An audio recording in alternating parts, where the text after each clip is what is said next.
Upon awakening from slumber, the world had transformed utterly. A lifelong singleton finds himself transported to a parallel universe to marry a rising starlet only to discover he is an abuser. Xingyi is engulfed in despair, pondering the sins he must have committed to end up in the life of such a ludicrous individual. Nevertheless, life must persist. Thus, Xingyi embarks on a mission to rescue his delicate wife and adorable child. Chapter 1. The Journey Through Time. Blue Star. The sweltering summer of July. Within a residential apartment in Jiangshan Garden, the air was thick with the nauseating scent of alcohol. Xingyi rubbed his throbbing temples, struggling to sit upright. Before his eyes lay a dilapidated room. The place was in disarray, with congealed food residue on a yellow dining table and numerous empty bottles strewn beneath it. Where am I? Xingyi's expression was one of bewilderment and confusion. Had he not just returned home after attending a corporate celebration? How did he awaken in this place? Mama, I'm hungry. A tender child's voice suddenly resonated in the dimly lit room. Then, Xingyi heard a rustling sound behind him. He turned mechanically, further bewildered. Not far away on the sofa sat a little girl with two pigtails, her round, wide eyes fixed fearfully upon him. Her small hand clutched tightly to the hem of a woman's garment, her tiny frame trembling as a result of his turning. Trembling alongside her was the woman whose clothing she clutched, both of them huddled together on the sofa.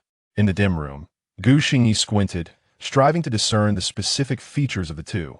The instant he recognized their appearances, a flood of unfamiliar memories surged into his mind, prompting him to shut his eyes once more to absorb this strange recollection. The room fell silent again. When Xingyi reopened his eyes, disbelief filled his gaze. He had indeed traversed dimensions. He had entered a parallel world of the same blue star. Moreover, the owner of this body was also named Xingyi, a counterpart from this alternate realm. Xingyi number 2? Their backgrounds were remarkably similar, yet their paths diverged entirely after graduating from university. In his original world, he had become a lyricist and composer after graduation, achieving modest recognition and crafting numerous niche songs, living a life rich in flavor. In contrast, this world's Xingyi participated in a boy band audition show post-graduation, successfully debuting through the company's marketing efforts.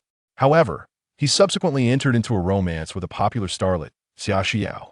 This idol trainee, lacking true talent and relying solely on his looks, faced inevitable consequences once their relationship became public. Both would withdraw from the limelight, their careers hastily concluded. Following that, they did experience a period of sweetness, during which they welcomed a daughter, combining elements of their names to bestow upon her the name Gu Xingyao, with the nickname Gu Nainai. After having a child, they naturally wed due to the circumstances. Yet, as the honeymoon phase waned, the mundane realities of marriage began to encroach. Xingyi fell into a spiral of self-destruction, succumbing to alcoholism and becoming increasingly irrational, even resorting to domestic violence. He began to blame Xiaoxiao, convinced that she was the reason for his career's downfall, directing his impotent rage towards the mother and daughter. Just prior to his unexpected journey, he had recently concluded an episode of abuse, intoxicated to the point of oblivion. Beast! Xingyi cursed under his breath as he absorbed the memories, slowly inhaling deeply, striving to quell the anger swelling within his chest. In this world, Xingyi can only be described with the term beast. He is a scoundrel who shifts all blame onto others, despite being a failure himself. Initially, Xiaoxiao was a formidable singer, while he was merely a fledgling idol relying on his looks. If there is someone to blame, it is he who has dragged her down. She bore no complaints regarding his ineptitude, yet he was quick to cast aspersions upon others. Xingyi raised his head, his expression a complex amalgam of emotions, as he gazed at the mother and daughter curled up on the opposite sofa. Having never experienced romance in his previous life, he now finds himself inexplicably thrust into the role of a father upon transmigrating. What is he to do? A romantic novice has suddenly transcended two social strata. Xingyi furrowed his brow, contemplating his predicament. Summer Xiao, cradling her child, felt a surge of tension as she noticed Xingyi's unwavering gaze upon her. Her body involuntarily trembled, and she instinctively clutched little Nainai closer to her, tears brimming in her eyes. She fixed her gaze on the fiend before her, gritting her teeth to prevent her tears from falling. She had considered fleeing with little Nainai, but as an orphan with no support and utterly destitute, all the money at home was controlled by this monster. She had also contemplated ending it all, yet her heart ached for her child. If she were to perish, what would become of 3-year-old Nainai? Thus, each time she endured a beating, she stifled her cries, fearful of frightening her child. After a long silence, Xingyi let out a profound sigh. Since he has come this far, he might as well embrace his fate. Perhaps his arrival in this world is destined to rescue this mother and daughter from the clutches of this beast. He rubbed his nose, feeling as though he had only cursed himself, inexplicably bearing the weight of blame. Steadying himself against the dining table, Xingyi slowly rose, a wave of weakness washing over him, leaving him speechless.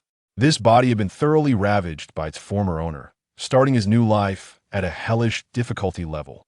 If only he could, Xingyi yearned to let out a long, anguished howl to the heavens. What a travesty! He flicked on the light, and the warm orange glow illuminated the entire room.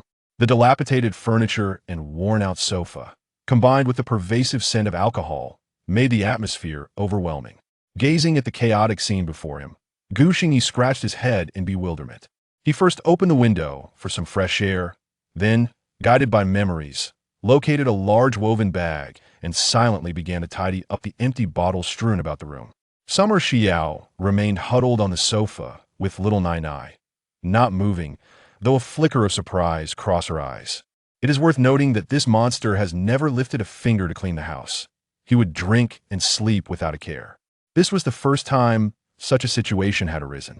After considerable effort, Xingyi finally gathered all the empty bottles and set them aside, choosing not to disturb the mother and daughter, but instead fetching a towel from the kitchen to clean the table.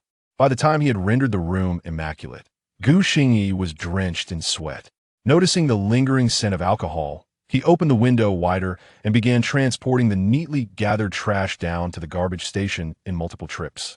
After disposing of the rubbish, Xingyi felt aches all over his body. He glanced at the time, 8 in the evening, and then at the filthy, disordered kitchen, letting out a resigned sigh. Very well, he would take his time with it. With that thought, Xingyi wiped the sweat from his brow, retrieved a clean outfit from the bedroom, and stepped into the bathroom. Summer Xiao, observing the closed bathroom door and hearing the sound of running water, felt a sense of relief as the tension in her body gradually eased.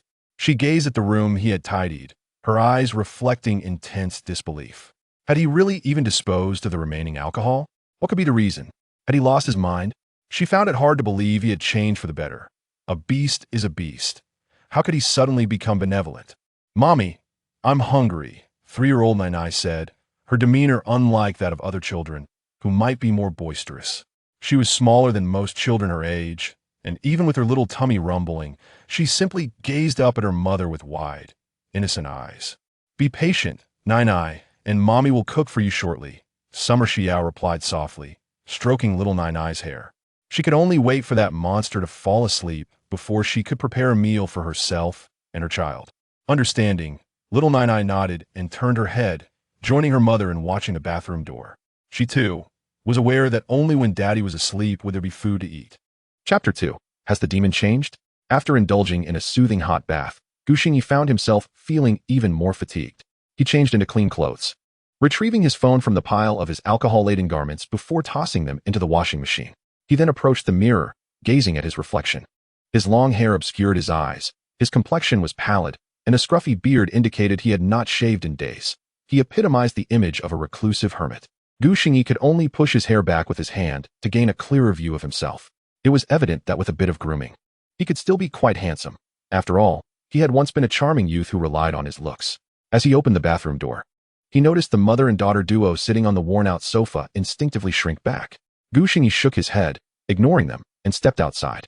Xia Xiao was momentarily stunned, her eyes reflecting a flicker of despair. Had he gone out to buy more alcohol? Was he still not satisfied with tonight's drinking? She and little Nainai would have to endure another night of hunger.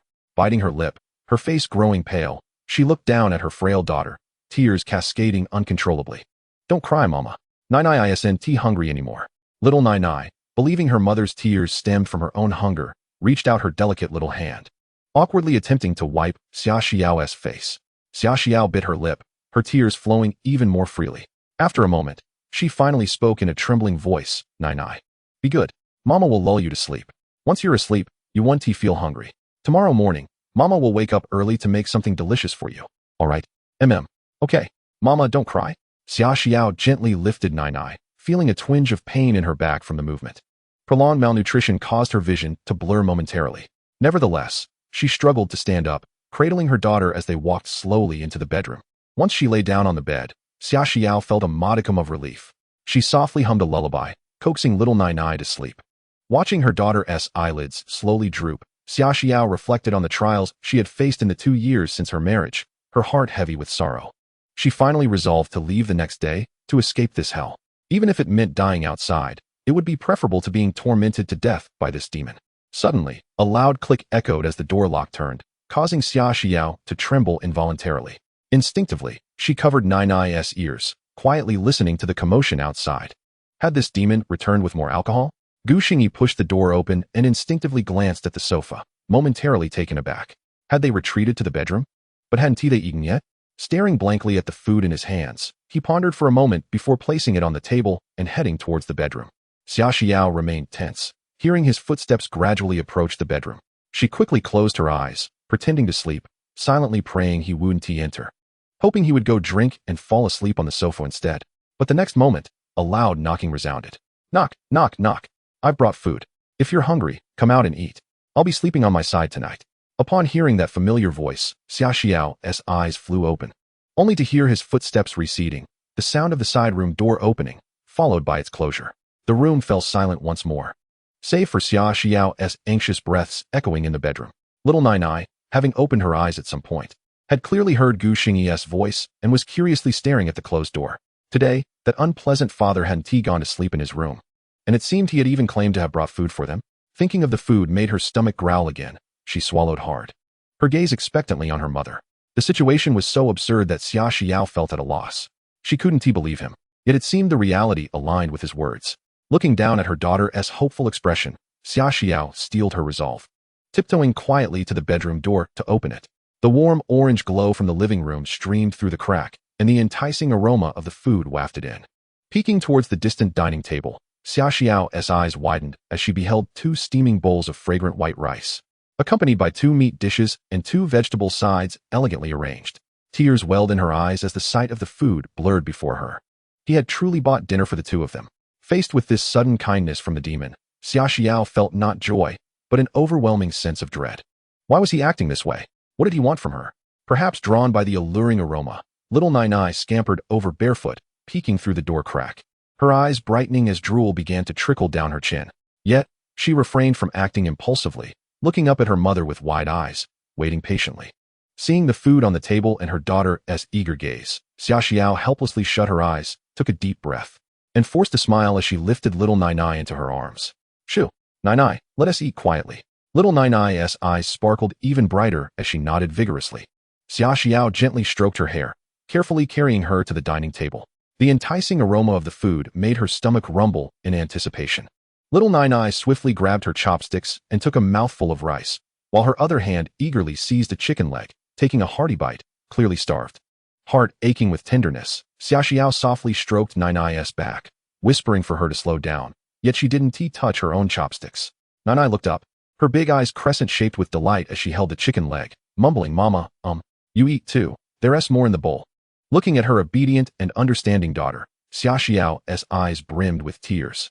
She nodded earnestly and took a bite of the delicious chicken leg offered by Nainai. How long had it been since she had experienced such a scene? Xia Xiao, lost in thought, turned to gaze at the closed door of the side room. Inside, Xingyi had certainly heard the commotion outside, and he let out a deep sigh. Since his arrival in this world, he had sighed more times than in his previous 30 years. The original owner had been utterly infuriating, leaving him with a belly full of frustration that could only be alleviated by sighing. After his sigh, Xingyi began to contemplate. Just moments ago, after cutting his hair and purchasing food, he realized that their household now possessed merely over 1,800 in savings. Had he delayed his arrival any longer, it was likely they would have faced starvation. He needed to earn money.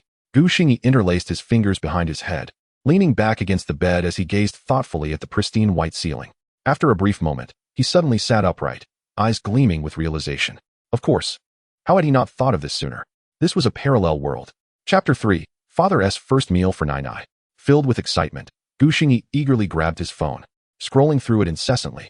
After a while, a smile spread across his face. Indeed, this world was as he remembered, with cultural heritage and the entertainment industry vastly different from his own. Particularly, the entertainment standards here were remarkably impoverished. With even the most trivial pop songs he found distasteful dominating the charts. Any hit song from his original world would be a sensation in this realm. Clutching his phone tightly, a flurry of classic songs from his former life raced through his mind. As he pondered, exhaustion gradually overtook him, and he succumbed to a deep slumber. The next morning, precisely at 6 o'clock, Xingyi's ingrained biological clock awakened him on time. As he opened his eyes, he gazed bewilderedly at the unfamiliar surroundings, taking a moment to remember that he had traversed into another world. The summer mornings always awaken with an early brightness. As the gentle rays of dawn filter through the curtains, casting a warm glow upon Xingyi, he turns in his bed, rises, and opens the window to gaze at the unfamiliar city beyond, inhaling deeply the fresh air of the morning. Since time travel has become a reality, he resolves to embrace life wholeheartedly. Stretching languidly, Xingyi turns and gently opens the bedroom door, stepping into the living area. The tattered sofa remains in its place, while the dining table and kitchen have been meticulously tidied, likely by Xia Xiao after dinner the previous night. Typically, it is Xia Xiao who maintains the household, and she continues to keep everything in immaculate order. After a night of ventilation, the lingering scent of alcohol in the room has significantly diminished. Xingyi stands still for a moment, contemplating, before quietly tiptoeing into the bathroom to wash up. He knows that Xia Xiao usually rises around 8 in the morning to prepare breakfast, as the former Xingyi would often sleep until after 10, only getting up after drinking, allowing the mother-daughter duo to have the leftovers he left behind. Sighing instinctively, he hastens through his morning routine. Unbeknownst to him, Xia Xiao is already awake. She vaguely hears the sounds coming from the bathroom and hesitates to venture out, uncertain of why this devil has risen so early today. It seems that since he drunkenly woke yesterday, he has been acting strangely, leaving her puzzled about his intentions. As the sounds in the bathroom cease and the door closes, Xia Xiao purses her lips, her gaze fixed on the bedroom door, curious about his next move. After a long wait with no further sounds, she glances at her daughter, who is still peacefully asleep, and summons her courage to quietly slip out of bed and open the bedroom door. The scent of alcohol has faded considerably, and fresh air flows in through the window, mingling with the pleasant aroma of hand soap wafting from the bathroom. This situation evokes a sense of surrealism within Xia Xiao. It has been ages since she has inhaled such refreshing air. Could it be that their home can once again be filled with such comfort? Approaching the window, she gazes out at the world beyond, lost in thought, until suddenly she remembers she is only 24 years old. After an indeterminate period, the sound of the door once again breaks the silence, startling Xia Xiao into awareness. Instinctively, she tightens her body and turns mechanically. Xingyi stands there awkwardly, taken aback to find Xia Xiao already awake. After washing up, he realizes the kitchen is devoid of ingredients, prompting him to purchase some meat, vegetables, and rice. Both are momentarily frozen in place, and it is only then that Xingyi notices the beauty of his wife before him, so striking, far surpassing the internet celebrities of his former world, especially her almond-shaped eyes that seem to speak volumes, though now they are filled with fear and anxiety. Moreover, she appears alarmingly thin, her face unnaturally pale, likely due to prolonged exposure to darkness and malnutrition. This sight pierces Xingyi's heart with pain, anger, and embarrassment. How could he have been so cruel to such a beautiful wife? The original owner of this body truly deserves condemnation. Good morning, I'll start cooking now. Xingyi finally breaks the awkward silence, lowering his gaze to avoid further contact, and hastily makes his way to the kitchen. Xia Xiao remains in a daze. But the next moment, her attention shifts to Xingyi in the kitchen, watching in disbelief as he skillfully washes vegetables and rinses rice. Could it be that he greeted her? And when did he learn to cook? Furthermore, he has groomed himself, trimmed his beard, and appears rejuvenated, particularly his eyes, which now reflect a clarity, shame, and a touch of affection that seem to belong to him. Silently observing the busy figure in the kitchen, a wave of overwhelming grievance washes over Xia Xiao. She bites her lip, tears welling in her eyes. What does this mean? Pitying herself? A sudden pang of conscience? How laughable. Can this devil truly possess a conscience? Do you believe it? At that moment, little Nainai awakens, perhaps sensing the absence of her mother, and rushes out barefoot, a look of urgency on her face. Spotting Xia Xiao in the living room, she rushes over, wrapping her arms around her mother's legs. Her little nose catching the enticing aroma of the food, which causes her to turn wide-eyed towards the kitchen. Xingyi notices the little one and smiles at her. But to his dismay, Nainai shrinks behind Xia Xiao in fear. Feeling a sense of helplessness, Xingyi rubs his nose, a suffocating sensation rising in his chest, akin to a lack of oxygen. How daunting for a novice in romance to face such a challenge. He has no idea how to cheer up a child. Before long, the meal is ready. Xingyi removes his apron, washes his hands, and glances at the two women standing at a distance, their demeanor still cautious.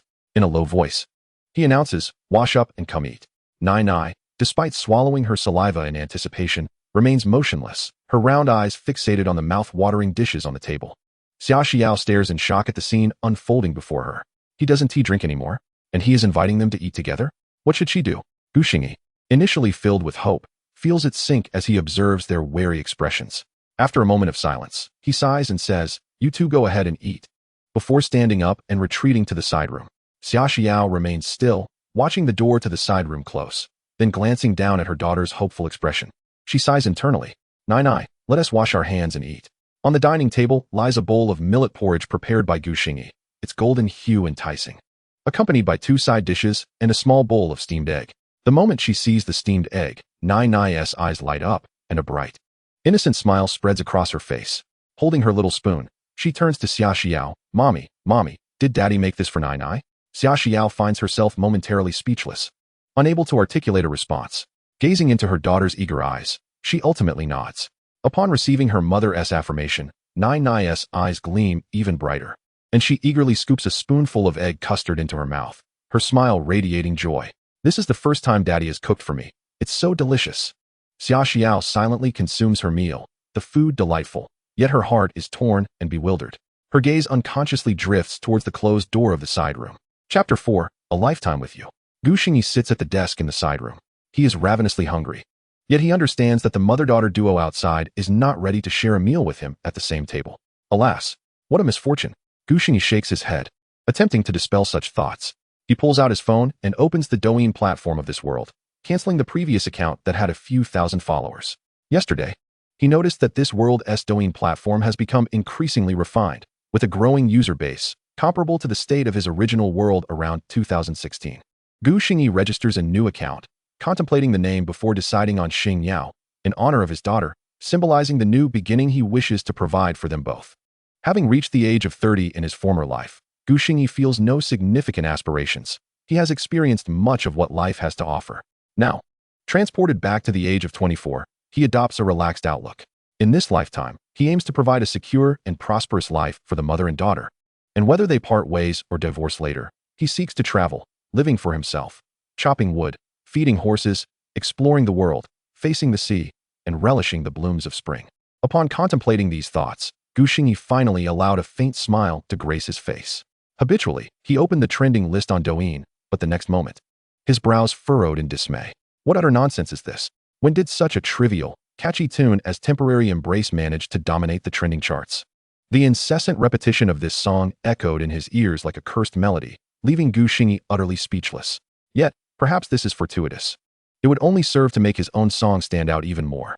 He formulated a plan in his mind and retrieved several sheets of long-forgotten manuscript paper from his desk, remnants of the past left by Xia Xiao.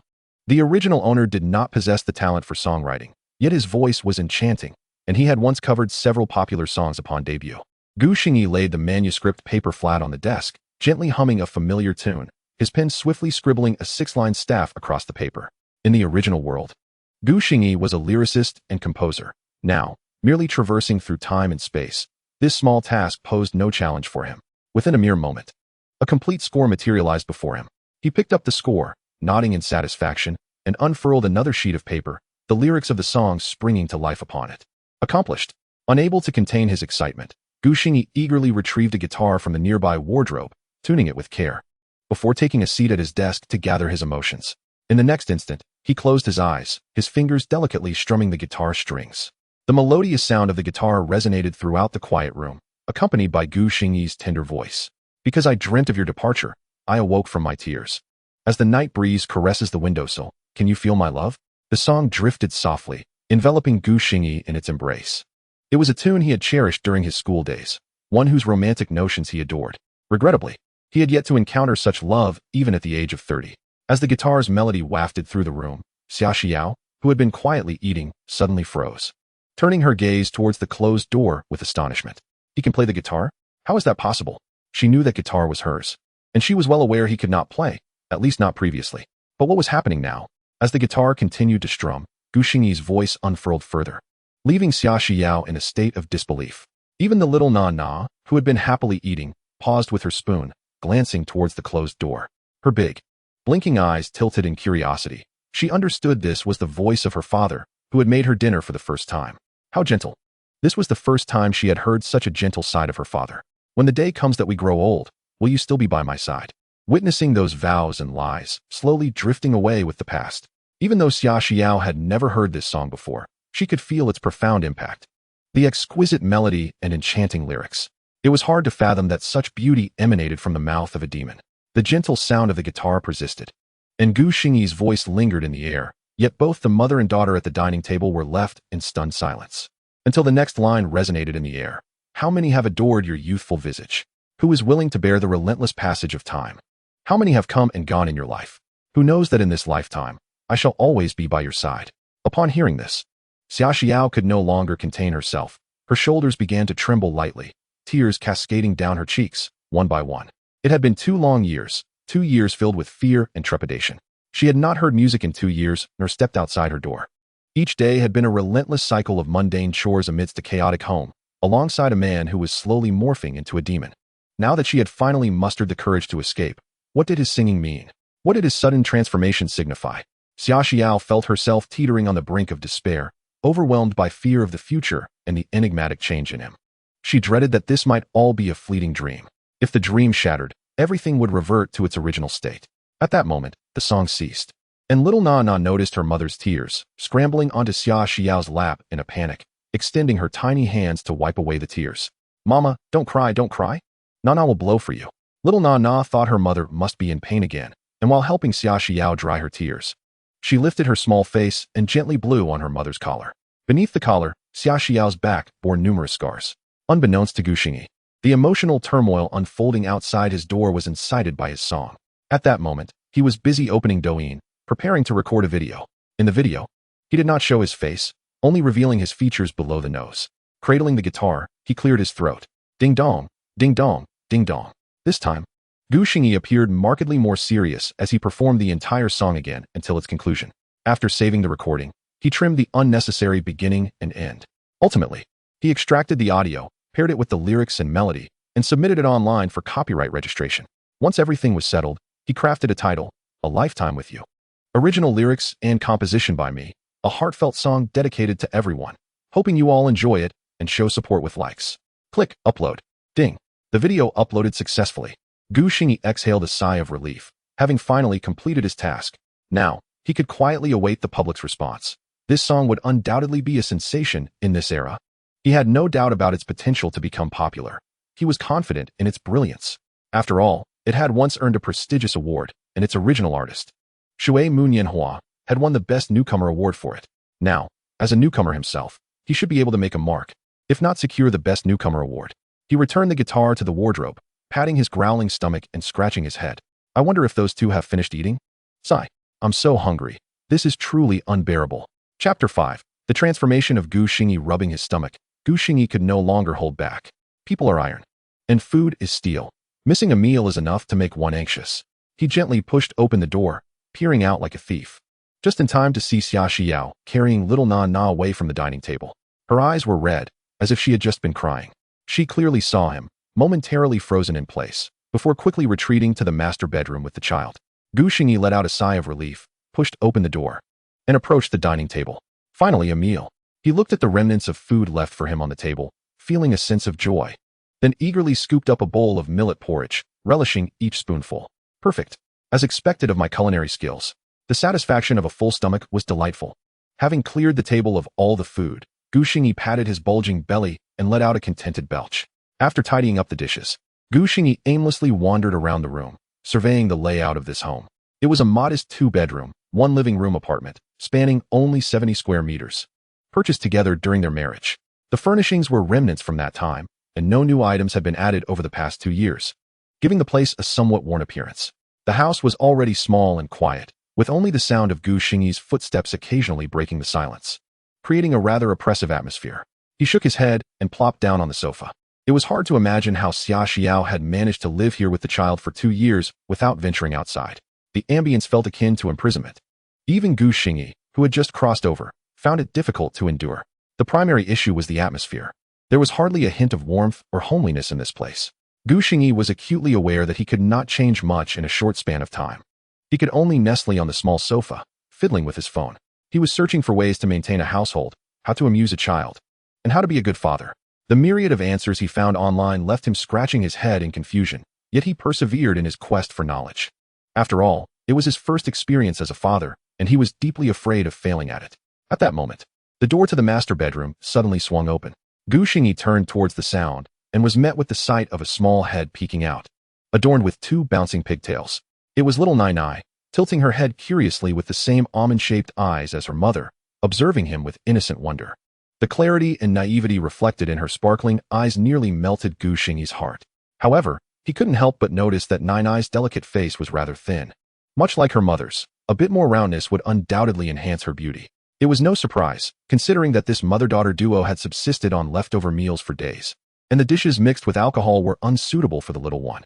The original host had failed to provide them with money, leaving them to endure a feast or famine existence. Upon seeing Nainai, Gu Xingyi instinctively wished to smile, but before he could fully stretch his lips into a grin, Nainai, startled, quickly retreated and shut the door. Inside, the melodious voice of Xia Xiao could be heard soothing the child. Gu Xingyi's smile froze on his face, and he innocently rubbed his nose. It seemed that he had much to worry about in the days ahead. Time slipped away quietly. He had been engrossed in his phone for 4 hours, during which he could intermittently hear Xia Xiao calming the child. By noon, Gu Xingyi's head felt heavy and muddled, overwhelmed with disorganized parenting knowledge. He set down his phone, rubbed his temples, and stood up. It was time to prepare lunch. Just then, the bedroom door opened, and a stoic Xia Xiao emerged, arms laden with a pile of laundry. As if she hadn't noticed Gu Xingyi standing in front of the sofa, she proceeded straight towards the bathroom. He could clearly see her body tense momentarily upon exiting. Was she going to do the laundry? Gu Xingyi suddenly remembered that he had left his own washed clothes in the washing machine yesterday. With that thought, he hastily made his way to the bathroom. Xia Xiao felt a surge of anxiety. She hadn't anticipated Gu Xingyi still being home. Ordinarily, at this hour, he would have already gone out to drink with his friends. Hearing his footsteps approaching only heightened her nervousness, causing her heart to race and her body to tremble slightly. My clothes are still in the washing machine. Could I take them out to dry first? Gu Xingyi's familiar voice resonated from behind. Xia Xiao, bending over to open the washing machine door, was startled, stumbling backward into the bathroom. Be careful, Gu Xingyi couldn't help but utter again. Only then did Xia Xiao realize he was seeking her permission. Avoiding his gaze, she stammered. Sure you. Go ahead. Thanks. Gu Xingyi clenched his fists, his hands trembling slightly, his eyes betraying a mix of anger and sorrow. He had just seen the purplish bruises encircling Xia Xiao's neck. Though he bore the memories of the original host, witnessing such brutality firsthand was beyond his comprehension. It was unfathomable that such beasts existed in this world. This ignited an overwhelming sense of rage and sadness within him, a man who had never bullied a woman before. As Gu Xingyi gathered the clothes from the washing machine, he chose not to look at her, his mind racing with thoughts. I'll make lunch in a bit. Remember to call Nainai out to eat. Yes, little Nainai is asleep. I'll wake her shortly. Xia Xiao retreated further into the bathroom, her demeanor fraught with anxiety. Even her words coming out jumbled. Gu Xingyi recognized that his presence only added to her stress. With a resigned sigh, he rubbed his nose, swiftly took the laundry to the balcony to hang it up, and then moved into the kitchen. Inside the bathroom, clutching the clothes, Xia Xiao remained frozen until the sounds of cooking began to emanate from the kitchen, snapping her back to reality. Trembling, she placed the clothes into the washing machine, her gaze unconsciously drifting towards the kitchen. What was he doing? Was he really preparing meals for himself and their child? Instinctively, Xia Xiao touched her nose, then froze again. When had he developed this habit? Standing before the washing machine, she listened to the rhythmic whirring of the drum, her heart a tangled mess of emotions. When the washing cycle concluded, she retrieved the clothes and proceeded to hang them up on the balcony, all the while hearing Gu Xingyi bustling away in the kitchen. Nainai, not waiting for Xia Xiao to call her, had woken up on her own. Barefoot, she pushed the door open and rubbed her sleepy eyes with her small hands. In the next moment, upon spotting Gu Xingyi diligently working in the kitchen, her bright eyes sparkled with curiosity as she leaned against the kitchen doorframe, observing him. As Xia Xiao returned after hanging the clothes, she was met with this sight, little Nainai brimming with anticipation while Gu Xingyi toiled away in the kitchen. Overwhelmed, she quickly turned, leaning against the wall, covering her face with her hands, and slowly crouching down as silent tears streamed down her cheeks. This scene was one she had only dared to dream of long ago. Chapter 6. The first interaction. Gu Xingyi still did not join them for the meal. After hastily setting the dishes on the table, he rushed out of the house. Hearing the door slam shut, Xia Xiao hurriedly wiped away the traces of her tears, bit her lip, and gathered Nainai into her arms as they approached the dining table. The table was adorned with 2 meat dishes and 2 vegetable dishes, accompanied by 2 bowls of rice and a bowl of steamed egg. Xia Xiao stared blankly at the vibrant and fragrant food for a long time before slowly sitting down. No one could fathom the complexity of her emotions at that moment, not even she herself. The meal was as delicious as breakfast had been. The little one eagerly devoured her egg custard. However, their tranquil lunch was abruptly shattered by the sound of the door opening. Instinctively, they looked up to see Gu Xingyi walking in with a large bag of items. Nainai inched closer to Xia Xiao, her spoon still poised in her mouth, momentarily frozen, her wide eyes tracking Gu Xingyi's movements. With his gaze cast downwards, Gu Xingyi did not dare to look at the startled mother and daughter. He simply walked to the sofa, set down the bag, and spoke in a muffled tone. "I brought you some ointment. Remember to use it. And I got a toy for the child. I'm not sure if she'll like it, but I figured other little girls have one, so she should have one too." Xia Xiao remained silent. After a brief pause, Gu Xingyi intertwined his fingers, discreetly pinching the skin between his thumb and forefinger. "I understand you might not believe me, but I still need to say this. I won't tea drink anymore, nor will I hurt you both again. You and Nainai can feel safe at home. The atmosphere here is detrimental to her." Having poured out his heart, Gu Xingyi felt a significant weight lift from his chest. Without waiting for Xia Xiao's response, he quietly returned to the side bedroom. Xia Xiao watched his figure disappear, and as the door closed behind him, she was left at a loss for words. In the span of a single day, she struggled to lower her guard against this man's sudden transformation. In the bedroom, Gu Xingyi's mood was equally dismal. His eyes were red, clearly having shed tears earlier. If he could choose, he would prefer to have never traversed into this world, remaining oblivious to all that had transpired here. However, the situation has unfolded as it has, and he finds himself powerless against the whims of fate. The discomfort of inhabiting the body of a scoundrel weighs heavily upon him, to the point where thoughts of self-harm have crossed his mind. Particularly, the sight of the myriad scars adorning Xia Xiao's body deepens his anguish. Who claims that men do not shed tears easily? It is merely that they have yet to reach the depths of sorrow. In just a fleeting day within this household, his heart has been burdened to the brink of collapse. He struggles to comprehend how one could harbor such malice towards their own kin. Xia Xiao, after finishing her meal, still left some for Gu Xingyi. She washed the dishes belonging to herself and the little Nana, glancing at the bag on the table for a moment before ultimately taking Nana's hand and heading towards the master bedroom. This sudden act of kindness is truly difficult for her to accept. Who knows if it is merely a trap set by him to lull her into complacency. She has long grown accustomed to the pain she bears. Yet, she wonders what it is that he so desperately seeks from her. She fears that once she accepts his goodwill, he will reveal his true, terrifying nature. After experiencing a fleeting moment of tenderness, she is overwhelmingly anxious about the return of her previous days. There remains a flicker of hope within her. Could it be that if she refrains from accepting his kindness, he will continue to treat her as he has today? She merely wishes for this semblance of kindness to endure for yet another day. Gu Xingyi heard the sound of the bedroom door closing and understood that the mother and daughter had finished their meal, prompting him to rise and exit his room. Upon doing so, he noticed that the bag on the coffee table remained unopened, quietly resting in its place. Gu Xingyi pursed his lips and sighed. Uncertain of how to proceed, he could only sit down and eat in silence. At that moment, the master bedroom door unexpectedly swung open again, and little Na peeked out, her curious gaze fixed upon him as he ate. Gu Xingyi attempted to smile at her, and this time, his effort was rewarded. The little one did not flee but continued to gaze at him with innocent curiosity. A slight relaxation washed over Gu Xingyi, as the weight upon his heart was somewhat alleviated by the presence of this sweet, innocent child. He set down his chopsticks and, with the gentlest voice he could muster, called out to her, "Nana."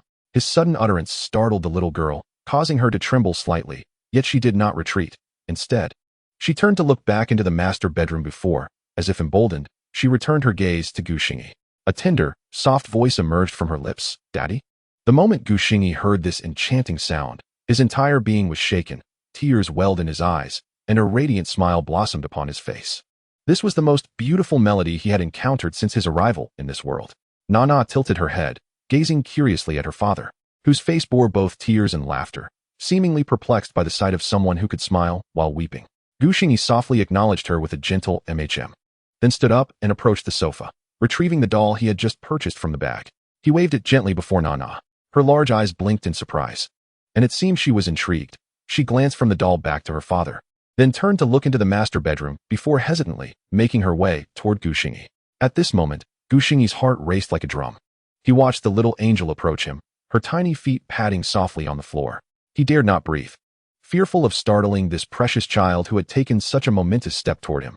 Nainai understood that her father would prepare delicious food for her, and now he held a toy she cherished. It seemed he would no longer be harsh with her and her mother.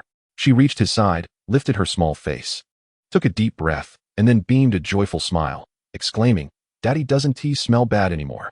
I'm happy." "Nainai, do you think the doll Daddy is holding is pretty? Look at her little braids. They resemble yours. And her dress, do you like it?"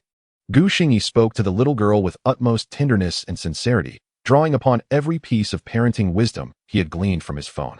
Nainai's little hands moved, as if she wished to take the doll from Xingyi, yet she lacked the courage to extend her hand, instead watching him intently with her bright, shining eyes. Noticing her hesitation, Xingyi gently squatted down to her level, placing the toy softly in her tiny hands. The moment his fingers brushed against her delicate palm, a surge of warmth filled him. The charm of this little one was undeniable. As a first-time father, Xingyi felt a profound sense of satisfaction with his performance. Chapter 7. The Spread of the Video. Nainai finally grasped her beloved toy, her gaze shifting from Xingyi to the doll. Her tiny fingers caressed the soft fabric of the doll's dress, and her eyes instantly lit up with joy. Following the first meal her father had prepared for her, she had now received her first gift. Xingyi observed the delight radiating from the little girl as she clutched the toy, his heart a tumult of emotions. Particularly poignant was the sight of Nainai's frail, yellowing hair, her gaunt little face, and the worn, faded clothing that hung loosely on her small frame. In that moment, his heart felt as if it were pierced by 1,000 needles. She was but 3 years old, an age meant to be cradled in loving arms. Yet here she was, elated over a mere toy. Clenching his jaw, Xingyi quickly wiped away his tears and forced a smile, quietly watching as Nainai played beside him. Sunlight streamed through the curtains, illuminating her face. Beneath her wispy bangs, her round, almond-shaped eyes sparkled, and her long eyelashes fluttered like tiny fans. Her little nose crinkled with joy, accentuated by the smile adorning her lips. In that moment, Xingyi saw nothing else but her. Meanwhile, in the master bedroom, Xia Xiao was increasingly anxious, uncertain if her actions were right or wrong. However, she agreed with Xingyi's earlier sentiments. The child was still young and should not grow up in such an atmosphere. Allowing Nainai to approach Xingyi was the most she could do at this moment. The sounds of Nainai's tinkling laughter floated in from outside, prompting Xia Xiao to shed silent tears as she sat quietly on the bed, wiping her eyes. Before long, Nainai appeared to tire from play, clutching the doll tightly. She cast a glance at her father, who was still smiling at her, her expression a mix of conflict. Then, she turned and hurried back to the bedroom. Xingyi watched as her little figure vanished, absently touching his nose and smiling softly to himself. It seemed he would need to buy this little one a proper pair of slippers. Running around barefoot was hardly a good habit. Time passed slowly, and dinner was once again prepared by Xingyi, 3 dishes and a soup. As was customary, he allowed the mother and daughter to finish their meal first before he set about cleaning up. That night, Xingyi retired early, resolved to begin morning runs the following day. This body could hardly withstand the exertion of a simple trip to the store. Thus, by 8 o'clock, Xingyi had already slipped into slumber. At 8 o'clock, while most people indulged in leisure in a certain technological university in Jiangxing, Xiaoming lay in bed, idly scrolling through Douyin. After a short while, he yawned, finding the videos suggested to him utterly uninspiring. Ugh, so boring. It's the same old thing, nothing new. He continued to flick through his phone, deciding to watch a couple more before diving into a game. Suddenly, a gentle guitar melody emanated from his phone, causing Xiaoming to pause his scrolling and look at the screen. There, a lean boy, his face obscured, strummed the strings of a guitar. This melody is quite nice. Xiaoming nodded and continued to listen. Because I dreamt of your departure, I awoke from my tears. As the night breeze whispered through the window, he wondered if you could feel his love. What a surprisingly melodious tune, he mused. Sitting up abruptly, Xiaoming increased the volume. Xingyi's pure and gentle voice resonated in his ears, illuminating Xiaoming's eyes with wonder. How many have admired your youthful visage? Who knows who would endure the relentless passage of time?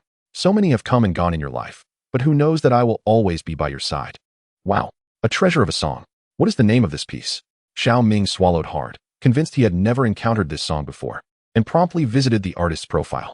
A newcomer named Xingyi, and this song was his original work. A Lifetime with You. What a splendid title. Xiao Ming rapidly returned to the video interface, listening to the entire song once more, becoming entranced by the melody. As if that girl beside him would age gracefully alongside him, and no matter how she changed, his affection for her would remain steadfast, from youth to old age, unwaveringly loyal. Immersed in the song, Xiao Ming quickly liked the video, pinned a flurry of comments, and shared it with the girl he adored. In the next moment, another thought struck him, and he shared it in the class group as well. Such a beautiful song. How could it go unnoticed? Unbeknownst to Xiao Ming, many others were mirroring his actions. Wang Gang, a corporate white-collar worker, was nestled in his car, scrolling through Douyin, with his home just above him. Though he had no desire to return. Ever since marriage and fatherhood, his wife had become incessantly chatty. After a long day of hard work, he would come home only to be met with her nagging while she cooked. That man earns so much, and that child is so obedient.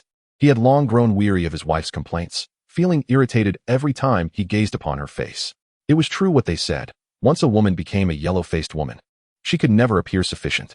Thus, every day after work, he would linger in his car, savoring a fleeting moment of tranquility, scrolling through various beautiful women on Douyin.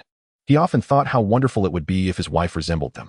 As Wang Gang entertained such thoughts, his finger glided across the screen until a gentle guitar melody pierced his ears. He glanced at the video, a young man cradling a guitar. Initially inclined to swipe past, he paused when the young man began to sing. Because I dreamt of your departure, I awoke from my tears. The voice penetrated Wang Gang's heart, causing him to freeze momentarily. As the song concluded, he fell into silence. The guitar strummed again, and the song repeated, leading Wang Gang's thoughts to drift back to when he first met his wife. Her visage became clearer in his memory. She had once been pursued by many, yet ultimately chose him.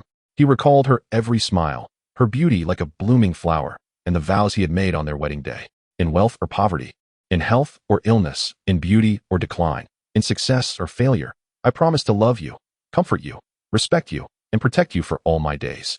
He remembered the joy in her eyes when she surprised him during his struggles at work. When had he begun to feel disdain? Was it when he became so absorbed in work that he overlooked her? Or was it after returning home drunk and enduring her mild reproaches? Lost in thought, tears streamed down Wang Gang's face. When had he begun to neglect the one he once loved most dearly? The song continued, and he hurriedly liked the video, turned off his phone, and drove out of the parking lot. When he returned home, he rushed upstairs. Opening the door, he saw the familiar silhouette in the kitchen. Why are you so late? Didn't you think to call? The food is getting cold.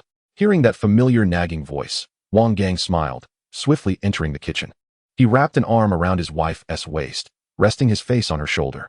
Stop it. What are you doing? The kids are still home. Gazing at the wrinkles at the corners of her eyes and her rough hands from prolonged housework, he suddenly laughed. Then, from behind, he presented a bouquet of fiery red roses, reminiscent of her youthful beauty. Darling, I love you. How wonderful it is to have you. Chapter 8. Gradually Transforming Life. In just one night, A Lifetime with You had gone viral on Douyin. Gu Xingyi's gentle voice paired with the soft guitar melody captivated an ever-growing number of fans, with likes and comments skyrocketing. Increasingly, people engaged with the video, whether through friend shares or recommendations from those around them, and upon clicking the video, they were instantly enchanted by the song, joining the ranks of its enthusiastic advocates. The fervor continued to swell. By the end of the night, it was not just Douyin. Even Weibo began buzzing with discussions. At 10 o'clock that evening, the video successfully climbed to 5th place on Douyin's trending list. Meanwhile, at Douyin's headquarters, the door to operations director Yang Qinglin's office was knocked upon.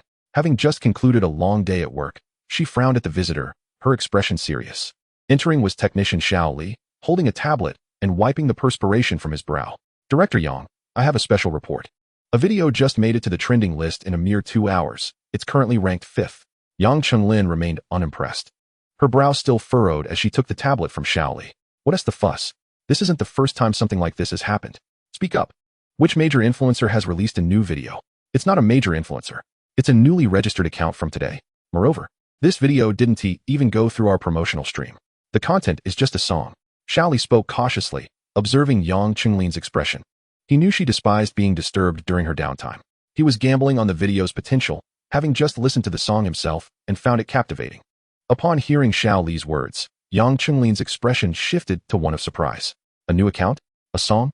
And it managed to reach 5th place on the trending list without promotion? As she spoke, she settled back into her chair, opening Douyin's trending page, her astonishment deepening. 4th place? I must see what kind of song this is.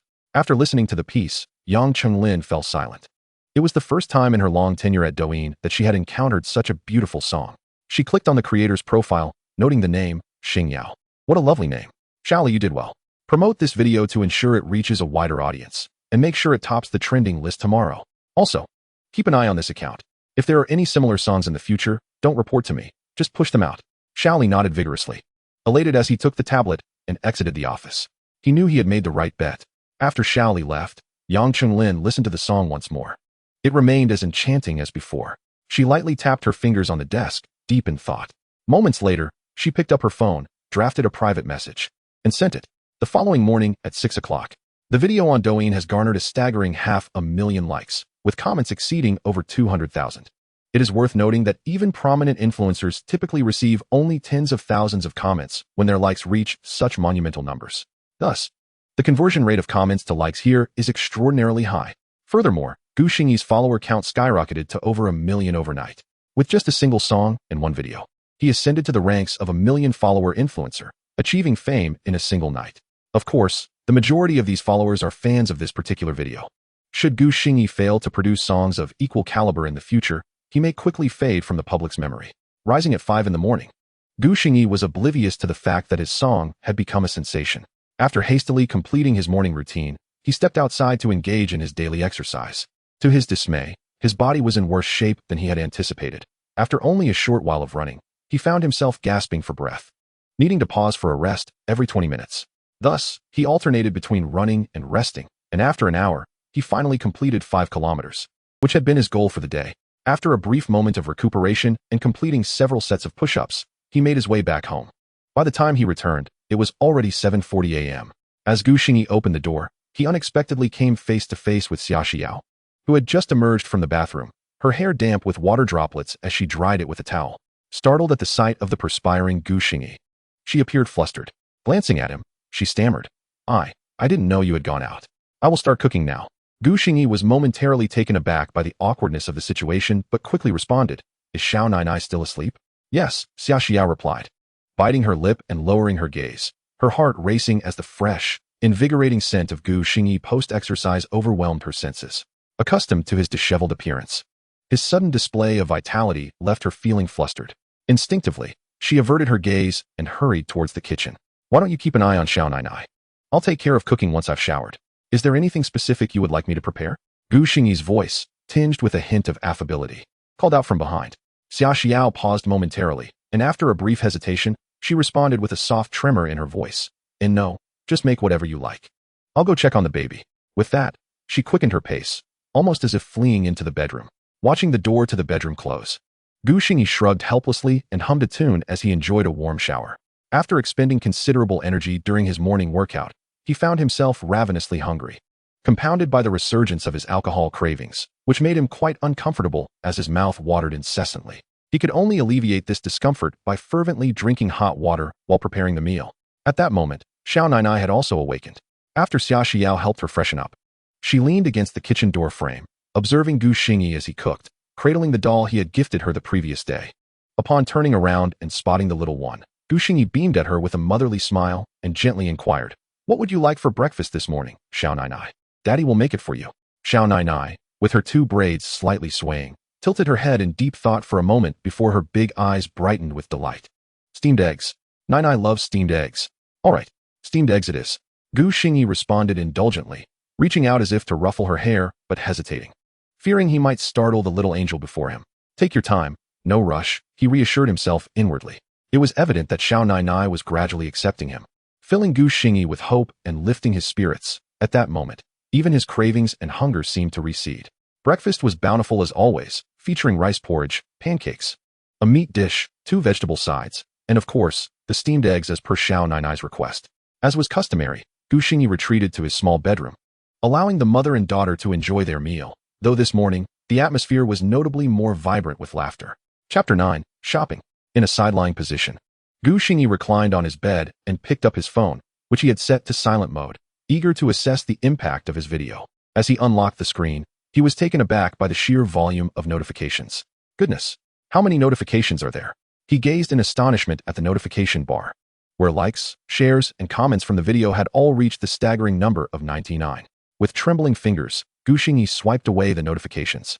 He had anticipated that his song would garner attention, but he had never imagined it would achieve such phenomenal success. Truly terrifying. Thankfully, he had set his phone to silent the previous night. Otherwise, the incessant notification sounds would have deprived him of sleep. He swallowed hard and opened Douyin.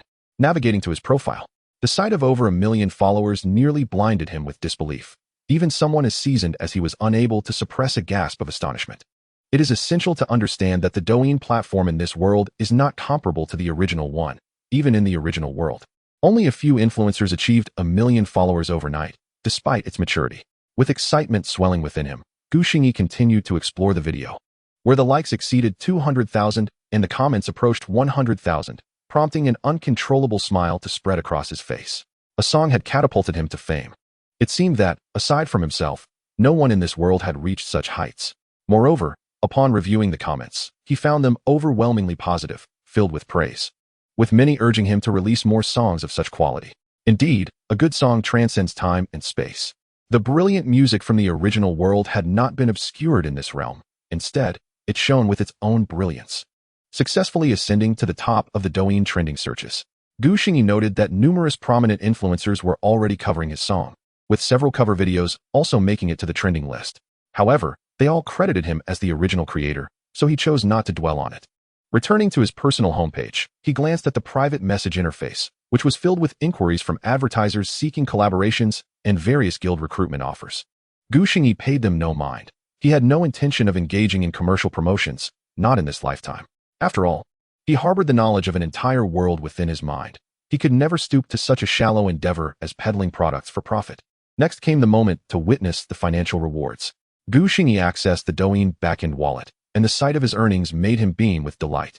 Without accepting any advertisements or engaging in promotional activities, in just one day, the revenue generated by this video had reached a staggering 320,000. Even after tax deductions, truly splendid. With a sigh of relief, Xingyi felt the weight lift from his shoulders. He finally had some money, and his life no longer felt so constrained.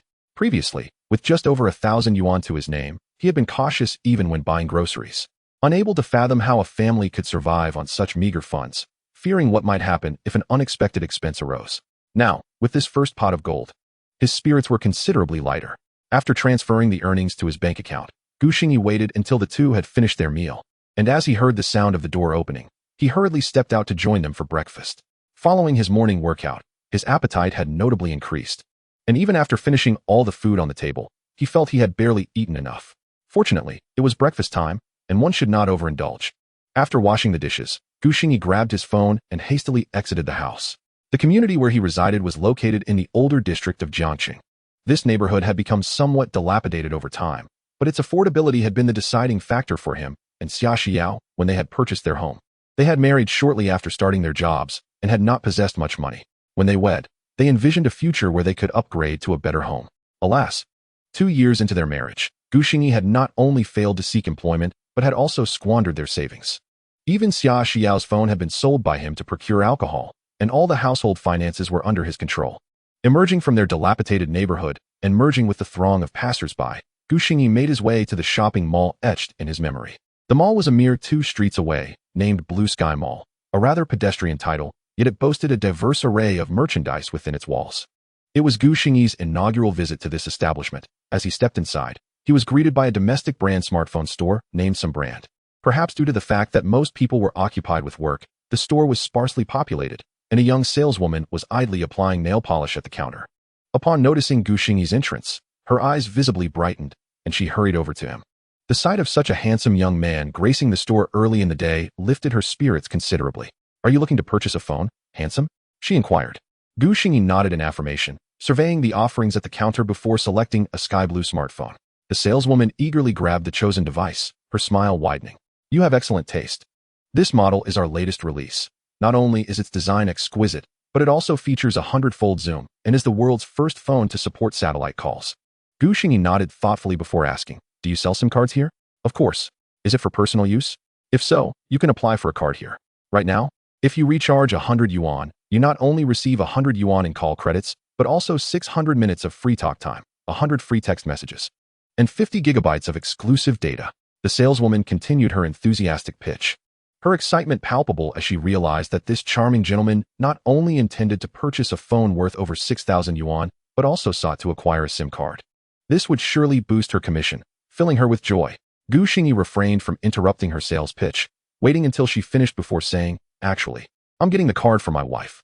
The saleswoman faltered for a moment, glancing at Gu Xingyi with an inexplicable sense of disappointment. Sigh, such a young man. How could he have entered the grave of marriage so early? She mused silently.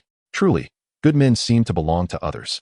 He buys a phone worth several thousand yuan for his wife, without batting an eye. Despite her thoughts, she maintained her composure and continued, "Your wife is indeed fortunate.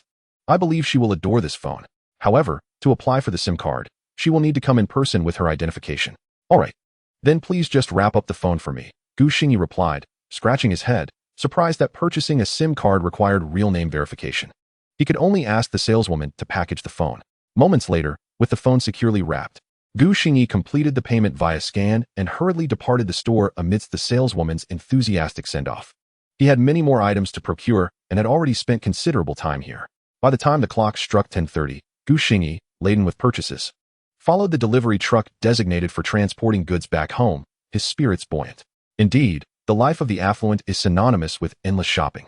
This sensation was undeniably exhilarating. Chapter 10. A Transformed Home. After Gu Xingyi left the house, Xia Xiao emerged from the bedroom with little Nainai in tow. After tidying up the entire house, she settled on the sofa, gazing out at the azure sky. Following 2 days of ventilation, the lingering scent of alcohol had dissipated, and fresh air wafted in through the window, providing her with immense comfort. Little Nainai, nestled beside Xia Xiao, was engrossed in her new doll, her large eyes crescent-shaped with delight. Over the past 2 days, her smiles had visibly multiplied, and her demeanor had brightened considerably. This was something Xia Xiao had never dared to dream of. Witnessing the joyous play of little Nainai, a small smile unconsciously crept across her lips. Such days were truly wonderful. Suddenly, Xia Xiao found herself frozen in disbelief, touching her lips in astonishment as she noticed the ointment quietly resting on the coffee table. Am I smiling? It seems I can still smile. Xia Xiao fell into deep contemplation, the only sounds in the living room being those of little Nainai at play. Click. The sudden sound of the door lock turning jolted Xia Xiao from her reverie, and little Nainai quickly scrambled up, clutching her doll and diving into Xia Xiao's embrace. Outside, a cacophony of noise erupted, followed by the familiar voice of Gu Xingyi. "Hey, take it easy, don't scrape it. Keep it upright and move it inside." Xia Xiao felt a twinge of panic as she swiftly picked up little Nainai, intent on retreating to the bedroom. Yet her curiosity compelled her to glance toward the door. Gu Xingyi and a strange man appeared first in her line of sight, maneuvering a cream-colored, cloud-styled sofa into the room. Upon seeing Xia Xiao, Gu Xingyi's eyes lit up, his face radiating joy. "Could you help me with a few cups of hot water? Once we finish, let the workers take a break." "Huh. Oh, okay. I'll get that right away." Xia Xiao, having not interacted with outsiders for a prolonged period, felt somewhat flustered, but she quickly collected herself, cradling little Nainai as she hurried into the kitchen. Gu Xingyi's smile broadened. Despite being drenched in sweat, he was brimming with enthusiasm. He and the workers moved the newly purchased sofa inside, while the old, worn-out sofa was carried out, followed by the television, refrigerator, and potted plants. All in a flurry of activity, he seemed tireless, personally assisting the workers with the heavy lifting. With each new piece of furniture entering the home, the previously outdated space was revitalized, bursting with life once more. Xia Xiao stood in the kitchen, stunned by the sudden transformation, her expression shifting from shock to disbelief and then to bewilderment, her grip on little Nainai tightening unconsciously. Little Nainai, initially wide-eyed with curiosity at the new furniture, turned her gaze back to her mother as her embrace grew tighter, her face betraying a look of grievance, her lips forming a pout. "Mama, you're hurting me." Fortunately, Xia Xiao quickly realized her mistake and adjusted her hold to a more comfortable position, apologetically kissing little Nainai's cheek. As she soothed her daughter, her gaze drifted to Gu Xingyi, who had just finished negotiating with the workers. He had successfully sold the outdated furniture for 800 yuan. Xia Xiao felt a pang of regret. Though the furniture was a bit old, it was still in decent condition, and 800 seemed far too little. However, her curiosity was piqued. Where had Gu Xingyi acquired such funds? According to her calculations, they should be on the verge of running out of money. After bidding farewell to the workers, Gu Xingyi returned to the living room, carrying a large bag, surveying his handiwork with satisfaction. The cream-colored sofa, pure white coffee table, 75-inch ultra-high-definition LCD television, 18-meter freestanding air conditioner, 550L side-by-side refrigerator, and the dual potted plants on the balcony had transformed the once modest living room into a vibrant space. Compared to the previous simplicity of merely a sofa and coffee table, the difference was nothing short of astonishing. "Now this feels like home," Xingyi exclaimed, wiping the sweat from his brow, placing the bag on the new coffee table, and plopping down onto the soft sofa. In the kitchen, the mother and daughter stood there, seemingly frozen in place. At this moment, little Nainai had already been set down by Xiaoxiao. Clinging to her mother's leg like a curious child, she peered around, clearly exploring the novel sights of their home. Observing the little one's innocent wonder, Xingyi couldn't help but smile, his eyes narrowing into crescent shapes. As a wave of accomplishment washed over him, he picked up a large pink toy from a bag on the coffee table and kept his gaze fixed on Nainai. As anticipated, her attention was immediately captured by the toy, her eyes glued to it, unable to look away. One tiny hand clutched a doll, while the other grasped the hem of Xiaoxiao's clothing. She leaned forward slightly, eager to discern what toy Xingyi held. Her timid demeanor, caught between wanting to approach and hesitating, tugged at Xingyi's heartstrings. Shouldn't a 3-year-old child be joyfully leaping into her father's embrace at this age? The initial feeling of accomplishment evaporated in an instant. Clenching his fists in silent resolve, he relaxed his grip and beckoned to Nainai with a tender smile. "Nainai, come here quickly and see what Daddy has bought for you." Nainai hesitated, first tilting her little face to glance at her mother. Noticing that Xiaoxiao's lips moved, but no words came forth, she cautiously approached, step by step. By then, Xingyi had unwrapped the toy, revealing its true form. Seeing Nainai pause at the coffee table, he exclaimed, "Wow, it's a princess house. What should we do? It's so messy inside. Would Nainai like to help Daddy decorate the princess's home?" Nainai's eyes sparkled at his words, clearly filled with longing. She edged closer to the sofa, inching her way toward Xingyi's legs, supporting herself against the soft couch as she gazed at the pink princess house on the table. Xingyi smiled gently, lifting the tiny princess figurine before her and whimsically sighing. "The little princess isn't dressed yet. Daddy doesn't know how. Can Nainai help Daddy make her look beautiful?" As he spoke, he extended the figurine toward Nainai. With wide, blinking eyes, she regarded Xingyi for a moment before tentatively raising her small hand to touch the princess. From a distance, Xiaoxiao held her breath, her gaze fixed on Nainai's outstretched hand. Xingyi maintained his smile, placing the little princess into Nainai's palm and attempting to encircle her tiny hand with his larger one. As he felt her soft hand nestled in his grasp, a subtle smile graced his lips. He then lifted the princess's pink gown, holding Nainai's hand with one while presenting the dress with the other, his voice softening once more. "Let us leave dressing the little princess to Nainai. Daddy's so clumsy. Will you teach me?" Nainai, feeling the warmth of her father's hand, warmer than her mother's, looked from the little princess to the somewhat pitiful Xingyi and suddenly burst into laughter. "Silly Daddy. Nainai will teach you." Her laughter revealed her small white teeth, and her almond-shaped eyes transformed into crescent moons as she leaned against Xingyi's thigh, accepting the little gown he offered. Clumsily, she attempted to dress the princess. Xingyi joined in her laughter, humbly embracing her guidance in the art of dressing the princess. In that moment, the modest room radiated warmth and joy. Chapter 11. A home filled with warmth. The sounds of their laughter resonated throughout the living room. It was the first time in 3 years that Nainai nestled in her father's embrace, basking in the unique warmth he provided. It was also Xingyi's inaugural experience as a parent, relishing the joys of having a lovely child around. For someone who had been perpetually single, this was undoubtedly a promising beginning. Xiaoxiao leaned against the door frame, quietly observing this beautiful scene, her eyes misting over. She dared not breathe too loudly, fearing to disrupt this dreamlike tableau, and for the first time, the resolute heart she had forged began to waver. If only this could last forever. Perhaps that would be just fine. Not long into their play, as Nainai continued decorating the princess house under Xingyi's guidance, he lifted his gaze and spotted Xiaoxiao lost in thought against the kitchen door frame. Sunlight streamed through the curtain gaps, casting a gentle glow on her slender figure. The pale blue shirt she wore, slightly faded from washing, seemed glaring in the sunlight, causing Xingyi to squint. The resemblance between mother and daughter was uncanny. Not only their eyes, but even the slightly smaller clothes they wore appeared strikingly similar, reminiscent of matching outfits. In a fleeting moment of reverie, Xingyi recalled that these were indeed matching outfits, purchased secretly by Xiaoxiao for Nainai's second birthday. When the original owner discovered her purchase, Xiaoxiao faced punishment, and her phone was sold off. The original owner had a similar outfit, but it had long since been discarded as a rag in some forgotten trash heap. Lost in these memories, Gu Xingyi fell silent. The next moment, he staggered to his feet, covering his mouth as he rushed to the bathroom, succumbing to a fit of violent vomiting. It was only now that he grasped the nauseating anger that arose when a conscientious individual reflected on the actions of another through their eyes. Until one has endured another's suffering, how can one comprehend their pain? The abrupt turn of events startled the mother and daughter. Xia Xiao trembled in shock and hastily gathered Nainai into her embrace. Nainai burrowed into her mother's arms, terrified that her father would emerge from the bathroom in a fit of rage, just as he had done in the past. Each time such sounds erupted from him, he resembled a ferocious tiger, instilling fear in those around him. After a prolonged moment, Gu Xingyi emerged from the bathroom, disheveled and with bloodshot eyes.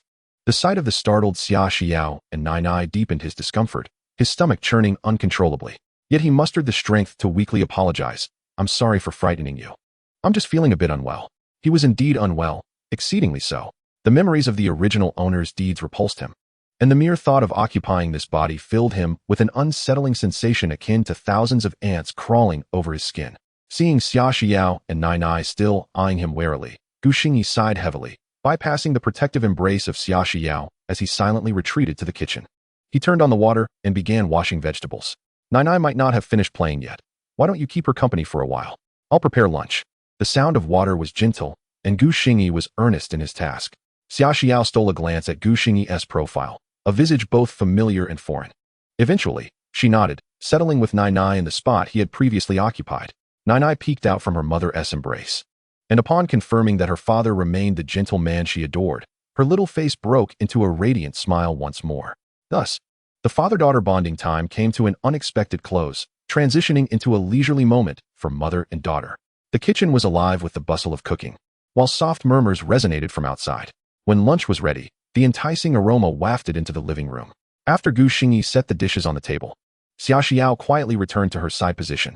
Her lips moved slightly, but no words escaped.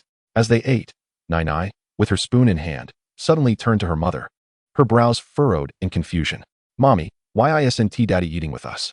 Xia Xiao, savoring a piece of her favorite stir-fried meat, a dish she rarely indulged in since marrying Gu Xingyi, who could not tolerate spicy food, chewed thoughtfully. Upon hearing her daughter's inquiry, Xia Xiao instinctively turned to glance at the direction where she lay, only to pivot back to meet her daughter's puzzled gaze. A sudden smile blossomed upon her lips, reminiscent of spring flowers unfurling, breathtakingly beautiful. "Perhaps it is because your father and I are not quite prepared yet." The little one, unable to comprehend her mother's words, furrowed her tiny brows further, her innocent mind unable to grasp the meaning behind them. In the bedroom, Gu Xingyi found himself lost in thought. He was aware that his sudden bout of nausea stemmed from emotional turmoil, yet he felt powerless to alter his circumstances. Despite his subconscious attempts to reassure himself that it was not his fault, he remained unavoidably himself. Resigned, Gu Xingyi retrieved his phone, scrolling through Douyin videos to distract himself. His own videos still lingered at the top of the trending list, with numerous comments urging him to release new songs. However, he harbored no such intentions at present. Earning money was merely a means, not an end. Though the videos continued to generate some income, he anticipated that this revenue would diminish rapidly, likely becoming non-existent within a few days. Nevertheless, the current funds were more than sufficient for the household's daily needs, rendering any further video releases unnecessary for financial reasons. At that moment, the sound of dishes being washed from outside reached him. Gu Xingyi set down his phone and stepped out of the bedroom. The dining table was still laden with food prepared for him, while Xia Xiao busied herself in the kitchen, washing dishes. Little Nainai had scampered back to the sofa, playing with her new toy. The doll that Gu Xingyi had gifted her was now nestled within her dollhouse, lying side by side with the little princess on a miniature sofa. Upon noticing her father's presence, Nainai was no longer as frightened as before. Her big, round eyes sparkled with evident anticipation. It was clear that she wished for her father to join her in play. Gu Xingyi smiled gently, reaching out to affectionately tousle her hair. Yet, he did not engage in play. Instead, he settled onto the sofa, turning his gaze toward the kitchen. Seeing her father's disinterest in playing, Nainai pouted in disappointment, supporting herself against the edge of the sofa before plopping down beside Gu Xingyi, returning to her solitary play. As Xia Xiao emerged from the kitchen, she caught sight of Gu Xingyi staring intently at her, causing her heart to race with anxiety. Her hands fidgeted, unsure of where to rest, ultimately resorting to nervously clutching the hem of her clothing. Observing her submissive demeanor, Gu Xingyi frowned, silently sighing. It was precisely her gentle and reserved nature that had emboldened the former tormentor to bully her without fear. With this thought, Xingyi relaxed his furrowed brow. Retrieving the newly purchased phone from the coffee table and placing it before her, his tone soft and inviting. I bought you a phone, see if you like it. I also wish to discuss a few matters with you. Could you come sit with me? Xia Xiao, who had been looking down, lifted her gaze to meet his. She first encountered his clear, earnest eyes, then noticed the pristine phone box on the table. After a moment of hesitation, she softly murmured an affirmative and gradually approached the sofa to sit down. Is there something to discuss? She inquired, her voice barely above a whisper, requiring Xingyi to strain his ears to catch her words. He did not respond verbally, but instead began to unwrap the phone box, revealing a sky blue device. Removing its protective casing, he powered it on, the melodious startup tone echoing in the air. After a brief setup, he presented it to Xia Xiao. This phone is for you. You'll need to acquire a SIM card yourself, but I've saved my number in it. If I'm not home and you need anything, feel free to call me. As he spoke, he pulled out a wad of cash from his pocket and placed it in front of her. This is cash I just withdrew. Why not take Nainai out for a stroll this afternoon? Staying indoors all the time isn't ideal. If there's anything you wish to buy, especially clothing, do so. I've noticed that both of your outfits have become quite snug. Also, consider getting a bank card. Carrying cash is neither safe nor convenient. Xingyi rambled on, articulating all that had been on his mind. Xia Xiao lifted her gaze, fixating intently on the man before her as she listened to his stream of words, her eyes gradually brimming with unshed tears. Noting that Xia Xiao had yet to reach for the phone, Xingyi rubbed his nose in exasperation. Is it that you dislike the phone? I thought the color was rather appealing, and it is the latest model. If it doesn't meet your liking, I can certainly purchase another. Xia Xiao shook her head, casting a deep, appreciative glance at Xingyi. No, I quite like it. Thank you. Her voice remained soft and somewhat choked, laced with a slight tremor.